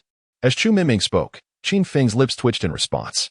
Being one of the 4 great elders of the Qingyun sect, it seemed only Chu Mingming would dare to address her in such a manner. "Mingming, Elder Chu, this is a personal matter for me. Please allow me to enter," Qin Feng asserted, extending his hands to draw both Chu Xiaoya and Chu Mingming behind him. Although their cultivation levels far surpassed his own, the quest for the ancient phoenix's blood was fundamentally his own affair. How could he, as a man, allow 2 women to risk themselves on his behalf? Seeing Qin Feng take a stand, Chu Xiaoya was momentarily taken aback. She reflected that if she were in Qin Feng's position, choosing to let others enter the cave would indeed be a prudent decision. After all, allowing others to face danger while ensuring her own safety was a most advantageous proposition. "Brother Feng, let Chu Xiaoya enter. This is her obligation. She owes me," Chu Mingming insisted, linking her delicate hand with Qin Feng's arm, her expression earnest. Chu Xiaoya, hearing Mingming's words, felt her lips twitch repeatedly. She longed to argue fiercely with Chu Mingming. Was it that Mingming's man was of utmost importance, while her own mother's life held no value? Qin Feng gently patted Chu Mingming's head, his expression solemn. "Mingming, this is a personal matter for me. I cannot trouble Elder Chu. Moreover, I sense that immense opportunities await me within this cavern. How could I possibly miss it?" Chapter 96, Could he perish within? Upon witnessing Qin Feng's resolute expression, both Chu Xiaoya and Chu Mingming were momentarily taken aback. In truth, although Chu Xiaoya was aware that beneath the ground lay the seal of an ancient phoenix, she had never ventured inside. Her cultivation was undoubtedly among the elite within the 7-star empire. However, in the presence of the ancient phoenix, her prowess was merely insignificant. Should the ancient phoenix be at its zenith, a mere glance could effortlessly obliterate her. In such a perilous situation, provoking the ancient phoenix would be tantamount to courting death. Yet, where danger looms, extraordinary opportunities often arise. "Qin Feng, you should enter," Chu Xiaoya urged, stepping aside to make way. Chu Mingming opened her mouth, eager to persuade Qin Feng once more, but was silenced by a glance from Chu Xiaoya. Qin Feng nodded and, with a determined leap, plunged into the abyss. As she watched Qin Feng's figure vanish, tears brimmed in Chu Mingming's eyes, her heart aching as if torn asunder. She yearned to stop him, yet recalling his words left her speechless. Since Qin Feng claimed that within the cave lay his destiny, how could she possibly dissuade him without jeopardizing his chance? Would he perish within? Chu Mingming murmured softly. Chu Xiaoya gently shook her head and smiled. Qin Feng is a person of great fortune. I believe he will return safely. After all, a genius is not so easily extinguished. In fact, Chu Xiaoya had more to express. Those who had perished were not true geniuses. At best, they could only be regarded as once brilliant failures. Chu Meiming nodded vigorously, her face resolute. Yes, you are right. Brother Feng possesses extraordinary luck. How could he possibly fall so easily? Meanwhile, Qin Feng had traversed several hundred meters into the cave. Initially, the cavern seemed tranquil, but as he delved deeper, a pungent scent of blood assailed his senses, growing ever more intense. Clang! Qin Feng struck his storage ring, and the flame dragon sword materialized in his hand. As the sword was drawn, a crimson radiance illuminated the entire cavern. However, after advancing several hundred more meters, a blinding flash of purple light appeared, rendering him momentarily unable to open his eyes. Once he adjusted to the brilliance, Qin Feng was left in awe, for before him lay a mountain of exquisite spirit stones. In the Tianyuan continent, spirit stones were classified into inferior, medium, superior, and exquisite grades. A single exquisite spirit stone can be exchanged for 100 superior spirit stones, while one superior spirit stone can be traded for 100 medium-grade spirit stones. Thus, one exquisite spirit stone can be converted into a staggering 1 million inferior spirit stones. Of course, this merely reflects the market's exchange rate. The higher the quality of the spirit stone, the more refined the spiritual energy it contains. In such circumstances, high-ranking cultivators exhibit a greater demand for high-quality spirit stones. An exquisite spirit stone can often be exchanged for 120,000 inferior spirit stones, or even more. Before Qin Feng lies an astonishing pile of exquisite spirit stones, causing him to nearly exclaim with joy. This is a fortune, indeed, a veritable windfall. With such an abundance of exquisite spirit stones, does it not render me a being of wealth rivaling nations? It is worth noting that there are indeed tens of thousands of exquisite spirit stones before him. Such a vast quantity could elevate an ordinary person to the level of a divine transformation powerhouse, merely by amassing resources. As Qin Feng marvels at this prospect, a grating voice interrupts his thoughts. Hee, fated one, do you yearn for this pile of exquisite spirit stones before you? If you desire them, then they may very well belong to you. With the utterance of these words, dozens of skeletal warriors materialized before Qin Feng. Startled by the sudden appearance of these skeletal soldiers, Qin Feng instinctively retreats several paces. Among these skeletal warriors, one possesses bones of a deep purple hue, while the others are striking blue. Qin Feng recalls having read a detailed account of skeletal warriors in an ancient tome. These skeletal soldiers are often the remains of powerful cultivators who died with strong obsessions. Their corpses do not immediately dissipate but instead transform into skeletons in suitable environments. There exists a distinct hierarchy among skeletons. The weakest among them are entirely white, and as their strength increases, their color transitions to green, then blue, purple, and even gold. When a skeleton reaches a certain level of power, it not only retains the memories of its former life, but can also reconstruct its physical form, achieving a state of immortality. White skeletons correspond to the chi refinement stage of human cultivators, while green skeletons align with the innate stage. The blue skeletons before Qin Feng are akin to those at the foundation establishment stage, and the purple skeleton represents the golden core stage. Thus, Qin Feng finds himself confronting a formidable purple skeleton of golden core caliber, accompanied by numerous blue skeletons of foundation establishment level. Qin Feng reflects that, had there been only a few blue skeletons, he might have had a fighting chance. Even if he were unable to engage in battle, he could have seized the opportunity to stealthily collect the exquisite spirit stones into his storage ring. Yet, here he stands, faced with a purple skeleton and dozens of blue ones. The odds are insurmountable. He cannot possibly win this confrontation. Insignificant human. Possessing merely the cultivation of the third level of foundation establishment, dares to intrude here. Your audacity is truly remarkable. The voice of the purple skeletal leader rang out harshly. With a swift motion of his bony hand, dozens of blue skeletons encircled Qin Feng. Faced with this legion of skeletal warriors, Qin Feng felt a surge of anxiety within. Yet he compelled himself to maintain his composure. Esteemed elder, my arrival here is purely coincidental. I was pursued and forced into this place, Qin Feng explained. In the presence of these skeletal warriors, he dared not reveal the truth. If he were to disclose that he sought the blood of the ancient phoenix, it was certain that these skeletal soldiers would reduce him to mere pulp in an instant. Suddenly, the purple skeletal leader extracted a long bone from his abdomen and gripped it firmly, speaking coldly, "Young man, Your presence here signifies an opportunity. Do you not see? There are tens of thousands of exquisite spirit stones here. Possessing them would effortlessly elevate your cultivation to the stage of transformation or even integration. Chapter 97. Let us cultivate together, young man. With such an abundance of exquisite spirit stones, are you not enticed? The purple skeletal leader concluded, deliberately gesturing towards the mountain of spirit stones.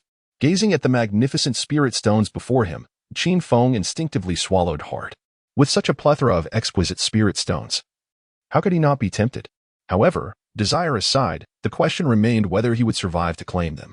I admit, I am indeed coveting these exquisite spirit stones.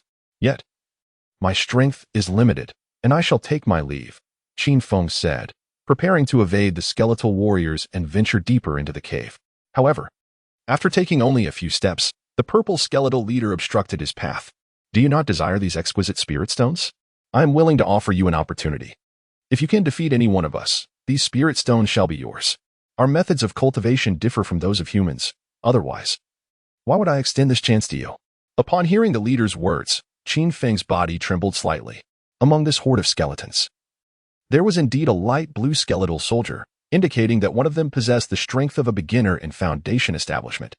With his own cultivation at the third level of Foundation Establishment, coupled with various hidden cards, his chances of victory were at least 90%.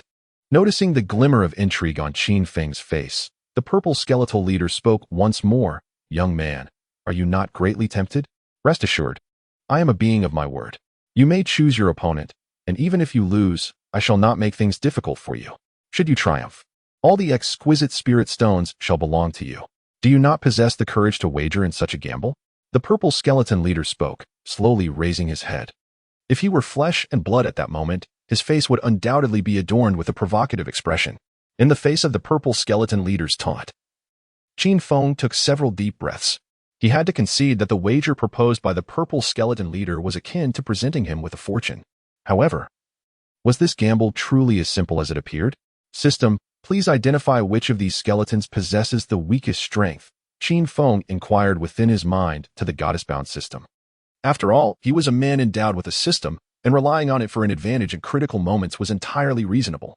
Host, do you truly believe that fortune falls from the heavens?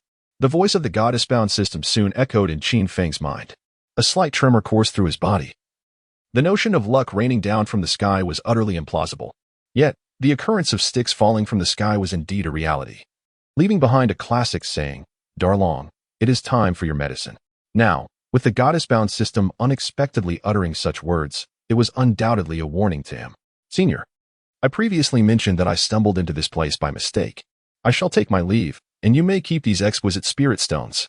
After speaking, Qin Feng hurriedly dashed deeper into the cavern.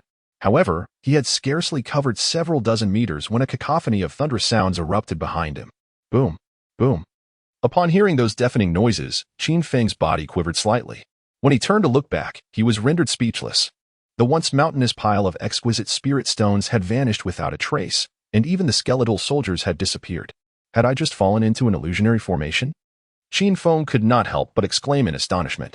The voice of the goddess-bound system responded, indeed, those exquisite spirit stones and skeletal soldiers were mere illusions.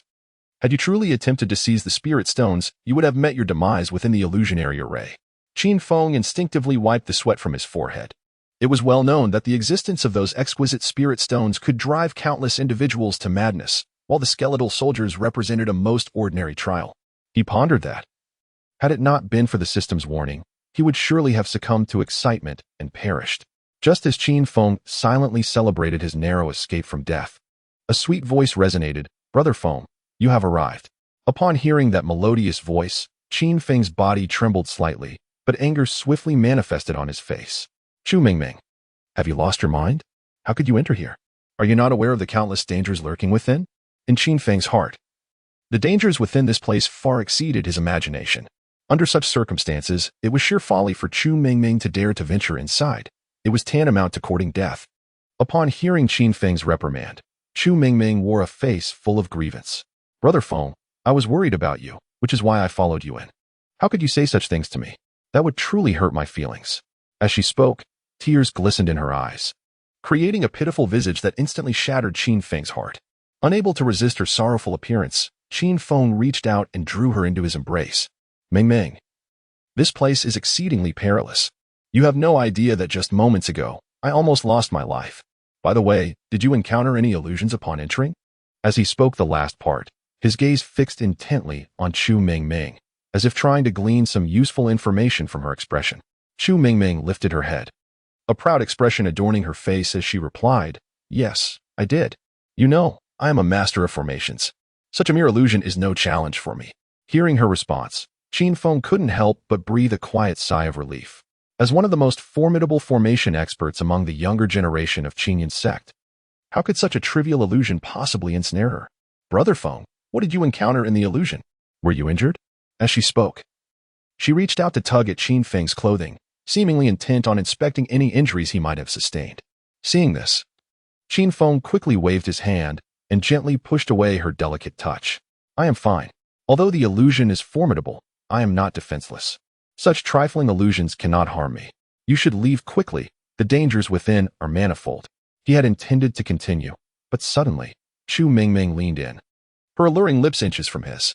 "Brother Feng, don't speak. Just kiss me." Qin Feng felt an immediate sense of discomfort and instinctively pushed her away. Before he could utter a word, her delicate hand seized a sensitive part of him, her voice sweetly coaxing, "Let us cultivate together." Feeling her gentle touch traverse his body sent a shiver down Qin Feng's spine.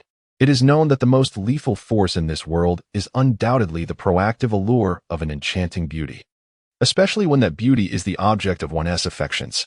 In the face of such temptation, how could Qin Feng possibly remain unperturbed? In such a trial, one must ponder which man could withstand it. "Miming, please, do not act recklessly." He gently pushed her away, his voice trembling. Though his heart yearned to seize her right then and there, a sliver of rationality still lingered in his mind. Chu Mingming was pushed away by Qin Feng, her exquisite face revealing a trace of astonishment. In her heart, she believed she had been sufficiently proactive. How could Qin Feng remain unmoved? Could it be that the Qin Feng before her was incapable? Yet, that should not be the case. Judging by the tactile sensation, Qin Feng's prowess was formidable, and he was undoubtedly an unparalleled treasure that could easily satisfy a woman. "Come on, Brother Feng. Once you step inside, it will be a matter of life and death. Let us indulge ourselves first, for this would make our journey through this world worthwhile." Chu Mingming's delicate voice once again resonated in Qin Feng's ears. This time, her actions were even more fervent. Merely strumming was far from sufficient to showcase her talents. She had also prepared to sing and play. However, in the next moment, Qin Feng abruptly lifted his foot and forcefully kicked Chu Mingming to the ground. With a resounding thud, she fell, a large bump forming on her forehead, blood oozing forth. Chu Mingming reached up to touch her injured forehead, roaring, "Qin Feng, have you lost your mind? I have treated you sincerely, hoping for a good life together. How could you lay a hand on me? You must give me an explanation today. Otherwise, do not blame me for being unkind in the future." In the face of Chu Mingming's outburst, Qin Feng remained remarkably calm. Hands on his hips, he disdainfully replied, "A mere illusionary clone? So what? Do you truly believe you were Chu Mingming?" Initially, Qin Feng had harbored no suspicion towards the Chu Mingming before him. However, when she suddenly proposed the notion of dual cultivation, he felt a sense of foreboding. Although they were partners in the Dao, they had never engaged in dual cultivation. This was not due to Qin Feng's restraint, but rather because of Chu Mingming's youth and the nature of her cultivation method. If she had not yet reached the nascent soul stage, hastily engaging in dual cultivation could deplete her vital energy, potentially preventing her from ever breaking through to that realm. Now, with Chu Mingming suddenly proposing dual cultivation in such a mysterious context, it was only natural for Qin Feng to be on guard. "Interesting indeed. I never expected you to see through my illusion array. I find myself increasingly curious about your abilities." As the voice echoed, an ancient phoenix materialized before Qin Feng. This majestic creature was adorned in resplendent gold and crimson, enveloped in fierce flames. With its arrival, the temperature of the entire space surged dramatically. Even though Qin Feng had reached the third level of foundation establishment, he could still feel the intense heat. Qin Feng extended his left hand to wipe the sweat from his forehead, while his right hand gripped the Yanlong sword tightly, poised for battle at any moment. The ancient phoenix, with eyes ablaze like fire, fixed its gaze upon Qin Feng, as if eager to penetrate the depths of his being. "A mere human. How surprising that you managed to navigate through the illusionary array I devised. Quite intriguing, yet your power is woefully insufficient," the ancient phoenix concluded, gently shaking its head. a flicker of disappointment flashing in its eyes. Upon hearing the ancient phoenix's assessment of his weakness, Qin Feng refrained from retorting. At the third layer of foundation establishment, such strength would be considered above average among the younger generation of the Qingyan sect. However, within the vast expanse of the Seven-Star Empire, it was merely passable. The ancient phoenix before him had existed for tens of thousands, perhaps even millions of years. The third layer of foundation establishment was utterly inadequate in comparison. Yet, Qin Feng felt no sense of inadequacy. Though he was not powerful at present, he was still young, brimming with boundless potential. 30 years east of the river. 30 years west of the river. Do not underestimate the youth and poverty. As a transmigrator endowed with a system, Qin Feng believed that with his diligence, he could undoubtedly become an unparalleled powerhouse. Senior Phoenix, I have come to propose a transaction with you. I trust you will find it of great interest, Qin Feng said. Bowing respectfully to the ancient phoenix, the phoenix's eyes gleamed with intrigue upon hearing of the proposed transaction. You presumptuous youth, you dare to barter with me? Do you comprehend that a creature of your caliber could be extinguished in a mere breath? Do you not fear for your life? As the ancient phoenix spoke, it flapped its wings in midair, unleashing a terrifying pressure that bore down upon Qin Feng. With a resounding crash, the overwhelming force sent Qin Feng hurtling backwards several dozen meters, colliding violently with a sturdy wall before barely regaining his footing. Senior Phoenix, have you ever considered leaving this place? If our transaction is successful, I am willing to assist you in your departure. Qin Feng surmised that after being sealed here for so many years, the ancient phoenix must yearn for freedom. If he could aid in its escape, he would certainly be able to obtain the phoenix's precious blood. The ancient phoenix's mocking laughter soon echoed in the air. Ha, young man. I never expected you to possess such confidence. Do you understand why I have been sealed here? Faced with the ancient phoenix's inquiry, Qin Feng simply shook his head, replying, I do not know. Since our interaction is merely a transaction, the reasons for your imprisonment are beyond my concern. In Qin Feng's mind, the most pressing matter was to acquire the ancient phoenix's blood. As for matters of the future, let us discuss them in due time. Upon hearing Qin Feng's response, the ancient phoenix could not help but display a flicker of surprise upon its visage.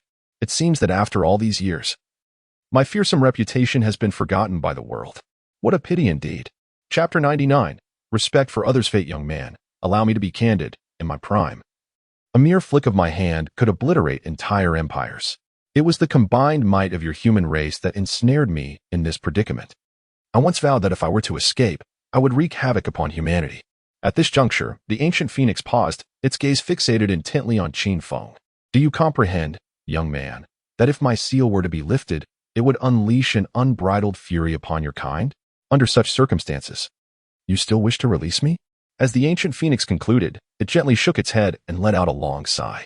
Clearly, it did not believe that such declarations would fail to terrify Qin Feng. However, throughout this exchange, Qin Feng maintained an expression of calm detachment. With a serene smile, he replied, the grievances of the past are not for me to judge. Whether you choose to oppose humanity is your affair. What concerns me is the smooth execution of our transaction. The fates of others are of no consequence to me. Upon hearing these words, the ancient phoenix stood frozen, its face a canvas of disbelief. Human, do you truly grasp the weight of your words? If I were to break free from my seal, it would herald a cataclysmic war. Do you not care in the slightest? In response to the ancient phoenix's inquiry, Qin Feng simply shrugged nonchalantly, embodying indifference. To relinquish the desire to assist others and prioritize their fates is prudent. When one thrives, they may benefit the world. When one struggles, self-preservation is paramount.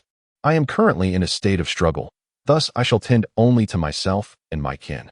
As for the rest, my abilities are limited, and I am truly unable to assist.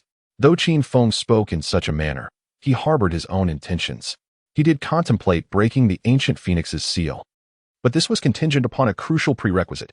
He must possess the means to control the ancient phoenix, or his strength must far surpass its own. Thus, even if the ancient phoenix were to be released, it would not incite any significant upheaval. How intriguing. You humans are indeed quite selfish, however. It is this very trait that I find most admirable. If that is the case, let us converse about your plans for breaking the seal. If you possess no semblance of a strategy, then you are unworthy of collaboration with me, the ancient phoenix remarked with a chuckle. Qin Feng did not respond immediately, instead adopting a contemplative demeanor. After a long silence, Qin Feng finally spoke.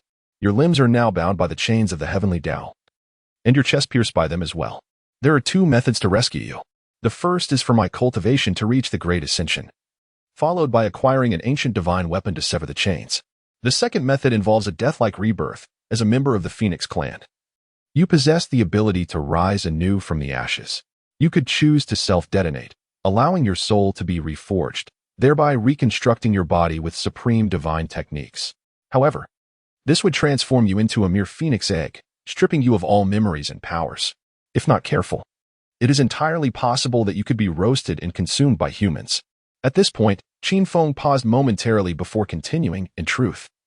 The second method is one you could employ at any time, albeit fraught with peril. You have been waiting for a fated person. Upon hearing Qin Feng outline the two methods of rescue, the ancient phoenix's eyes brightened. Both options were indeed viable, especially the second, which the phoenix had long been aware of.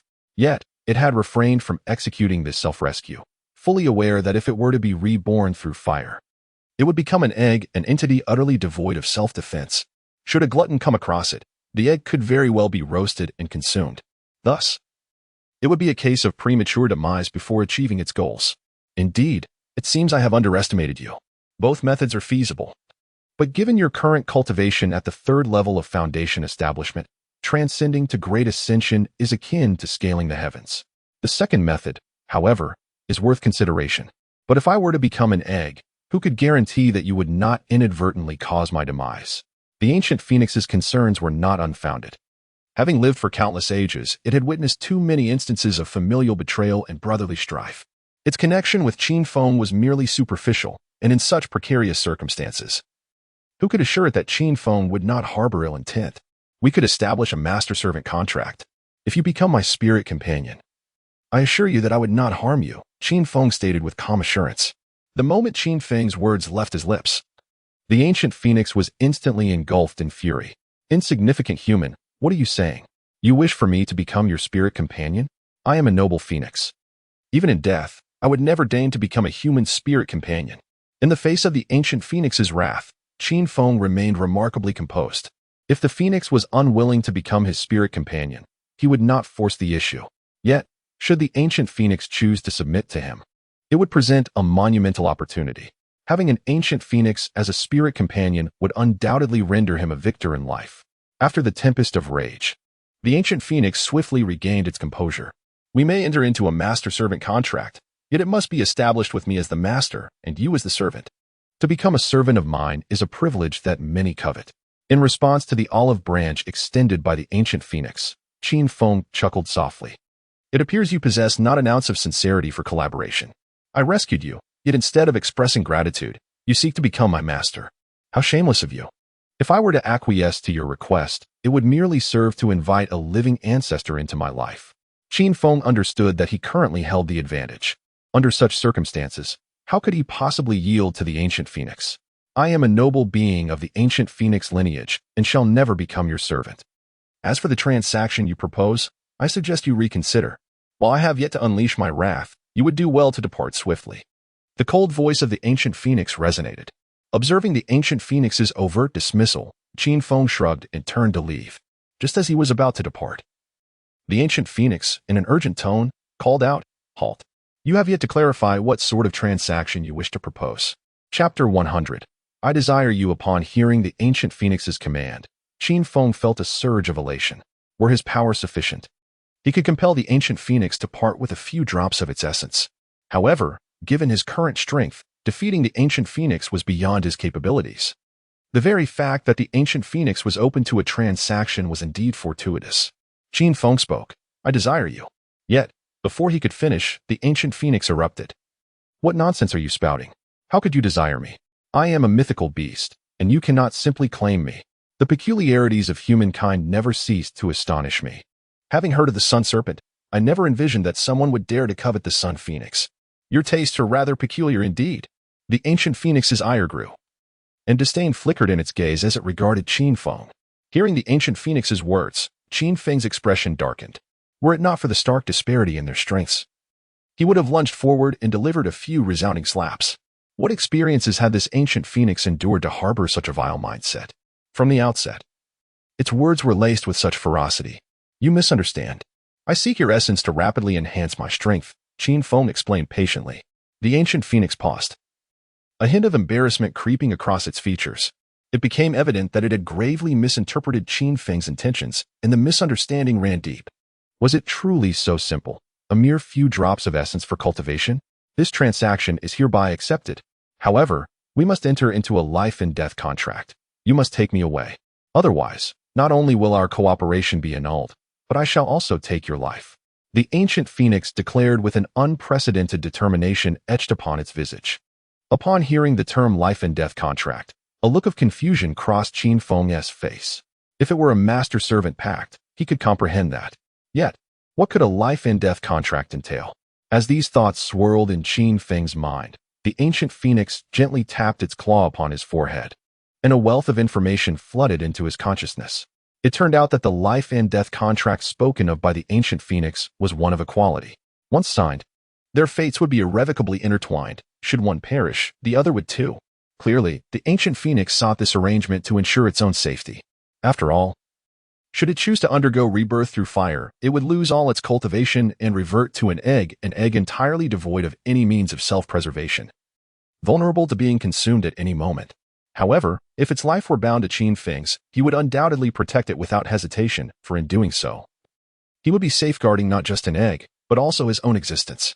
Faced with the proposal of a life and death contract, Qin Feng did not immediately acquiesce. Instead, he appeared pensive. It was crucial to understand that signing such a contract seemed to place him at a disadvantage. Yet, in doing so, he would not only acquire the ancient phoenix's blood essence but also an ancient phoenix egg. Even if the ancient phoenix later surpassed him in power, it would be unlikely that he would act against it. Moreover, if nurtured properly, he might eventually tame the ancient phoenix, transforming it into his spiritual companion. After a moment of contemplation, Qin Feng resolutely declared, "Very well, I shall sign the life and death contract." As his words echoed, a green luminescence materialized before him, revealing the contents of the contract. The instant the life and death contract was signed, Qin Feng distinctly felt an extraordinary connection form between him and the ancient phoenix. Should he encounter misfortune, the ancient phoenix would be similarly obliterated by the will of heaven. Conversely, if the ancient phoenix faced peril, he too would not survive. Once the life and death contract was finalized, the ancient phoenix suddenly lunged toward its heart with its sharp claws. "Here, take this." With the ancient phoenix's voice, 3 droplets of golden blood appeared upon Qin Feng's palm. He hastily retrieved a white jade vial from his storage ring and carefully collected the precious essence. With these 3 drops of the ancient phoenix's blood, Lu Ruyan's cultivation would undoubtedly soar to new heights. Thus, his cultivation would ascend in tandem. The ancient phoenix cast a glance at Qin Feng, speaking with an indifferent tone. "From here on, I shall undergo a rebirth through fire. You would do well to guard this place diligently. Should I inadvertently perish, your life will be equally at risk." With the ancient phoenix's words, flames erupted from its entire being. 3 days later, within the grand hall of the green bamboo peak, Chu Mingming awaited anxiously. "Chu Xiaoya, this is all your fault. Had you not divulged the news of the ancient phoenix to Brother Feng, he would not have ventured into such peril." Chu Mingming shot a fierce glare at Chu Xiaoya, her face a mask of anger. Upon hearing Chu Mingming's scolding, Chu Xiaoya opened her mouth, her expression one of helplessness. She instinctively wanted to explain herself, yet found herself at a loss for words. If she were to shift the blame entirely onto Qin Feng, it would only deepen Chu Mingming's disdain for her. "Mingming, you need not worry. Qin Feng possesses immense fortune. He will undoubtedly be safe." Observing Chu Mingming's distress, Chu Xiaoye offered her words of consolation. Chu Mingming halted, casting a half-skeptical glance at Chu Xiaoye, only to swiftly turn her gaze toward the cave's exit. "Let us hope," she sighed. At that moment, a communication talisman within Chu Mingming's storage bag suddenly illuminated. Noticing this, she hastily retrieved the talisman. The voice that emerged was none other than that of the esteemed elder of the Qinyan sect, Ling Zhenzi. As the talisman connected, before Chu Mingming could utter a word, Elder Ling's urgent voice resonated. "Mingming, hasten to the martial arena. The elder of the Liyang sect, Dao Badian, has arrived with his disciples, clamoring for a contest against our Qinyan sect. Even the foremost youth of Liyang, Lin Haoyu, is among them. His presence undoubtedly signifies a challenge directed at you." Upon hearing Ling Zhenzi's message, Chu Mingming's brows furrowed slightly. The Liyang sect and the Qinyan sect both stood as prominent sects within the Seven-Star Empire, and a competitive rivalry existed between them. Lin Haoyu's arrival clearly indicated ill intentions. Chapter 101. Take me to find the matriarch. Chu Mingming fixed her gaze intently on the cave's exit, acutely aware that, as the saintess of the Qin Yun sect, she ought to fight for her sect. Yet, with Qin Feng's fate uncertain, her heart was rife with conflict. Chu Xiaoya, sensing her hesitation, promptly approached and spoke, Mingming. If you do not wish to fight, leave it to me. The Liyang sect is but a troop of clowns. Remain here. I shall handle it. With that, Chu Xiaoya prepared to step outside. However, in the next moment, Chu Mingming swiftly intercepted her. No need. This matter belongs to me, the Holy Maiden. As the Holy Maiden of the Qingyun sect, it is my unshakable duty to fight for our sect. You stay here, and if he appears, inform me immediately. Just as Chu Mingming prepared to step outside, the sound of footsteps echoed from the cave entrance. As Qin Feng emerged from the depths, Chu Mingming rushed towards him without hesitation. Brother Feng, I was so worried about you. Are you all right? Are you hurt? While speaking, she scrutinized him from head to toe, clearly anxious about any possible injuries he might have sustained. Qin Feng casually waved his hand, saying, I'm fine. He couldn't help but acknowledge that this adventure had yielded remarkable rewards. 3 drops of ancient phoenix blood and an ancient phoenix egg. It was worth noting that should the egg be hatched, it would lose its previous memories. In such a scenario, he could cleverly manipulate the creature, potentially turning it into his spiritual pet. Mingming, you mentioned the Liyang sect. Did their disciples come to challenge us? Qin Feng inquired. Chu Mingming nodded gently, her expression grave as she replied, Indeed, even the holy son of Liyang sect, Lin Haoyu, has arrived. I heard he was previously an inconspicuous servant disciple.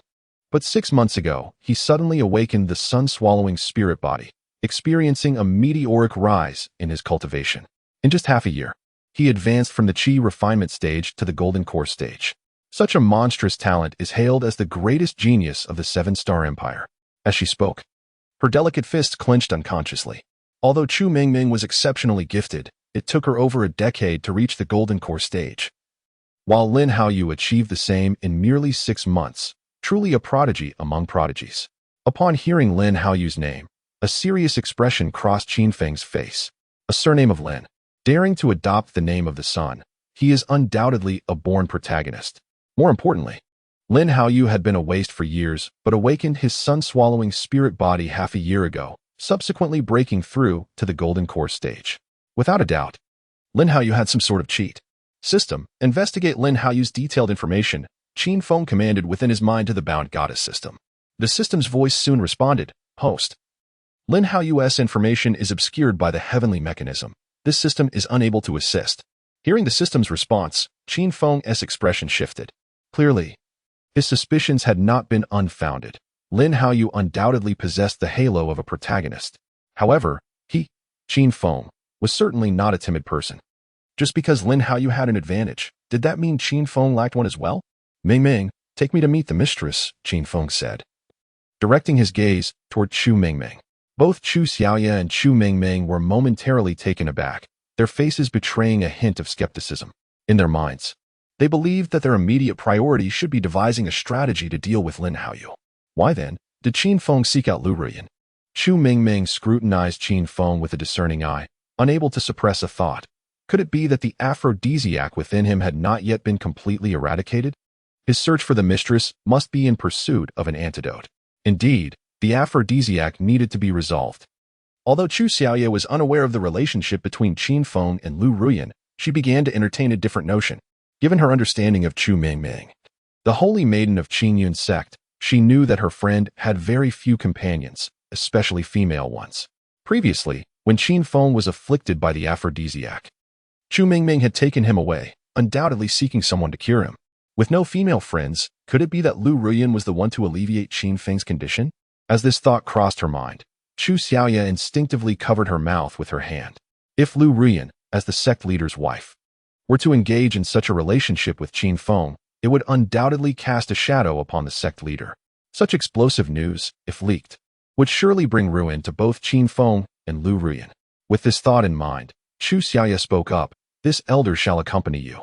With my presence, there shall be no rumors regarding Qin Feng's visit to the sect leader's wife. Chu Mingming's expression shifted, for she understood that Chu Xiaoya had begun to suspect certain truths. However, she quickly compelled herself to regain her composure. Though Chu Xiaoya harbored suspicions, without substantial evidence, there was no need to fear her. Moreover, if she were to become flustered, it would only serve to heighten Chu Xiaoya's suspicions. With this in mind, Chu Mingming readily agreed. Very well, let us go together. In less than 3 minutes, Qin Feng, Chu Mingming, and Chu Xiaoya arrived at the cave dwelling of Lu Ruyan, mistress of the sect, the lord of Zizhu Peak. Chu Xiaoya, request an audience, Chu Xiaoya called out. Inside the cave, while practicing, Lu Ruyan furrowed her brow upon hearing Chu Xiaoya's voice. She had always believed that there was no correspondence between herself and Chu Xiaoya. Why, then, had Chu Xiaoya suddenly come to visit? Though Lu Ruyan was filled with confusion, she nonetheless stepped outside to greet Chu Xiaoya. In terms of status, it would have been perfectly acceptable for Lu Ruyan not to attend to Chu Xiaoya. But in terms of strength, as the sect leader's wife, she had to treat Chu Xiaoya with courtesy. After all, one belongs to the realm of mere ants, while the other resides in the esteemed domain of predecessors. How could the realm of ants possibly show disrespect to that of the venerable? Elder Chu, your arrival has truly illuminated our humble abode. Please, do come in. Lu Ruoyan greeted Chu Xiaoya with a polite bow and warmly invited her in. However, in the next moment, Lu Ruoyan's gaze fell upon Qin Feng, standing behind Chu Mingming, causing her to momentarily pause in surprise. Had it been evening when Chu Mingming brought Qin Feng over, it would have seemed entirely appropriate. Yet now, in the light of day, one must wonder if Chu Mingming harbored intentions of revealing her feelings under the sun.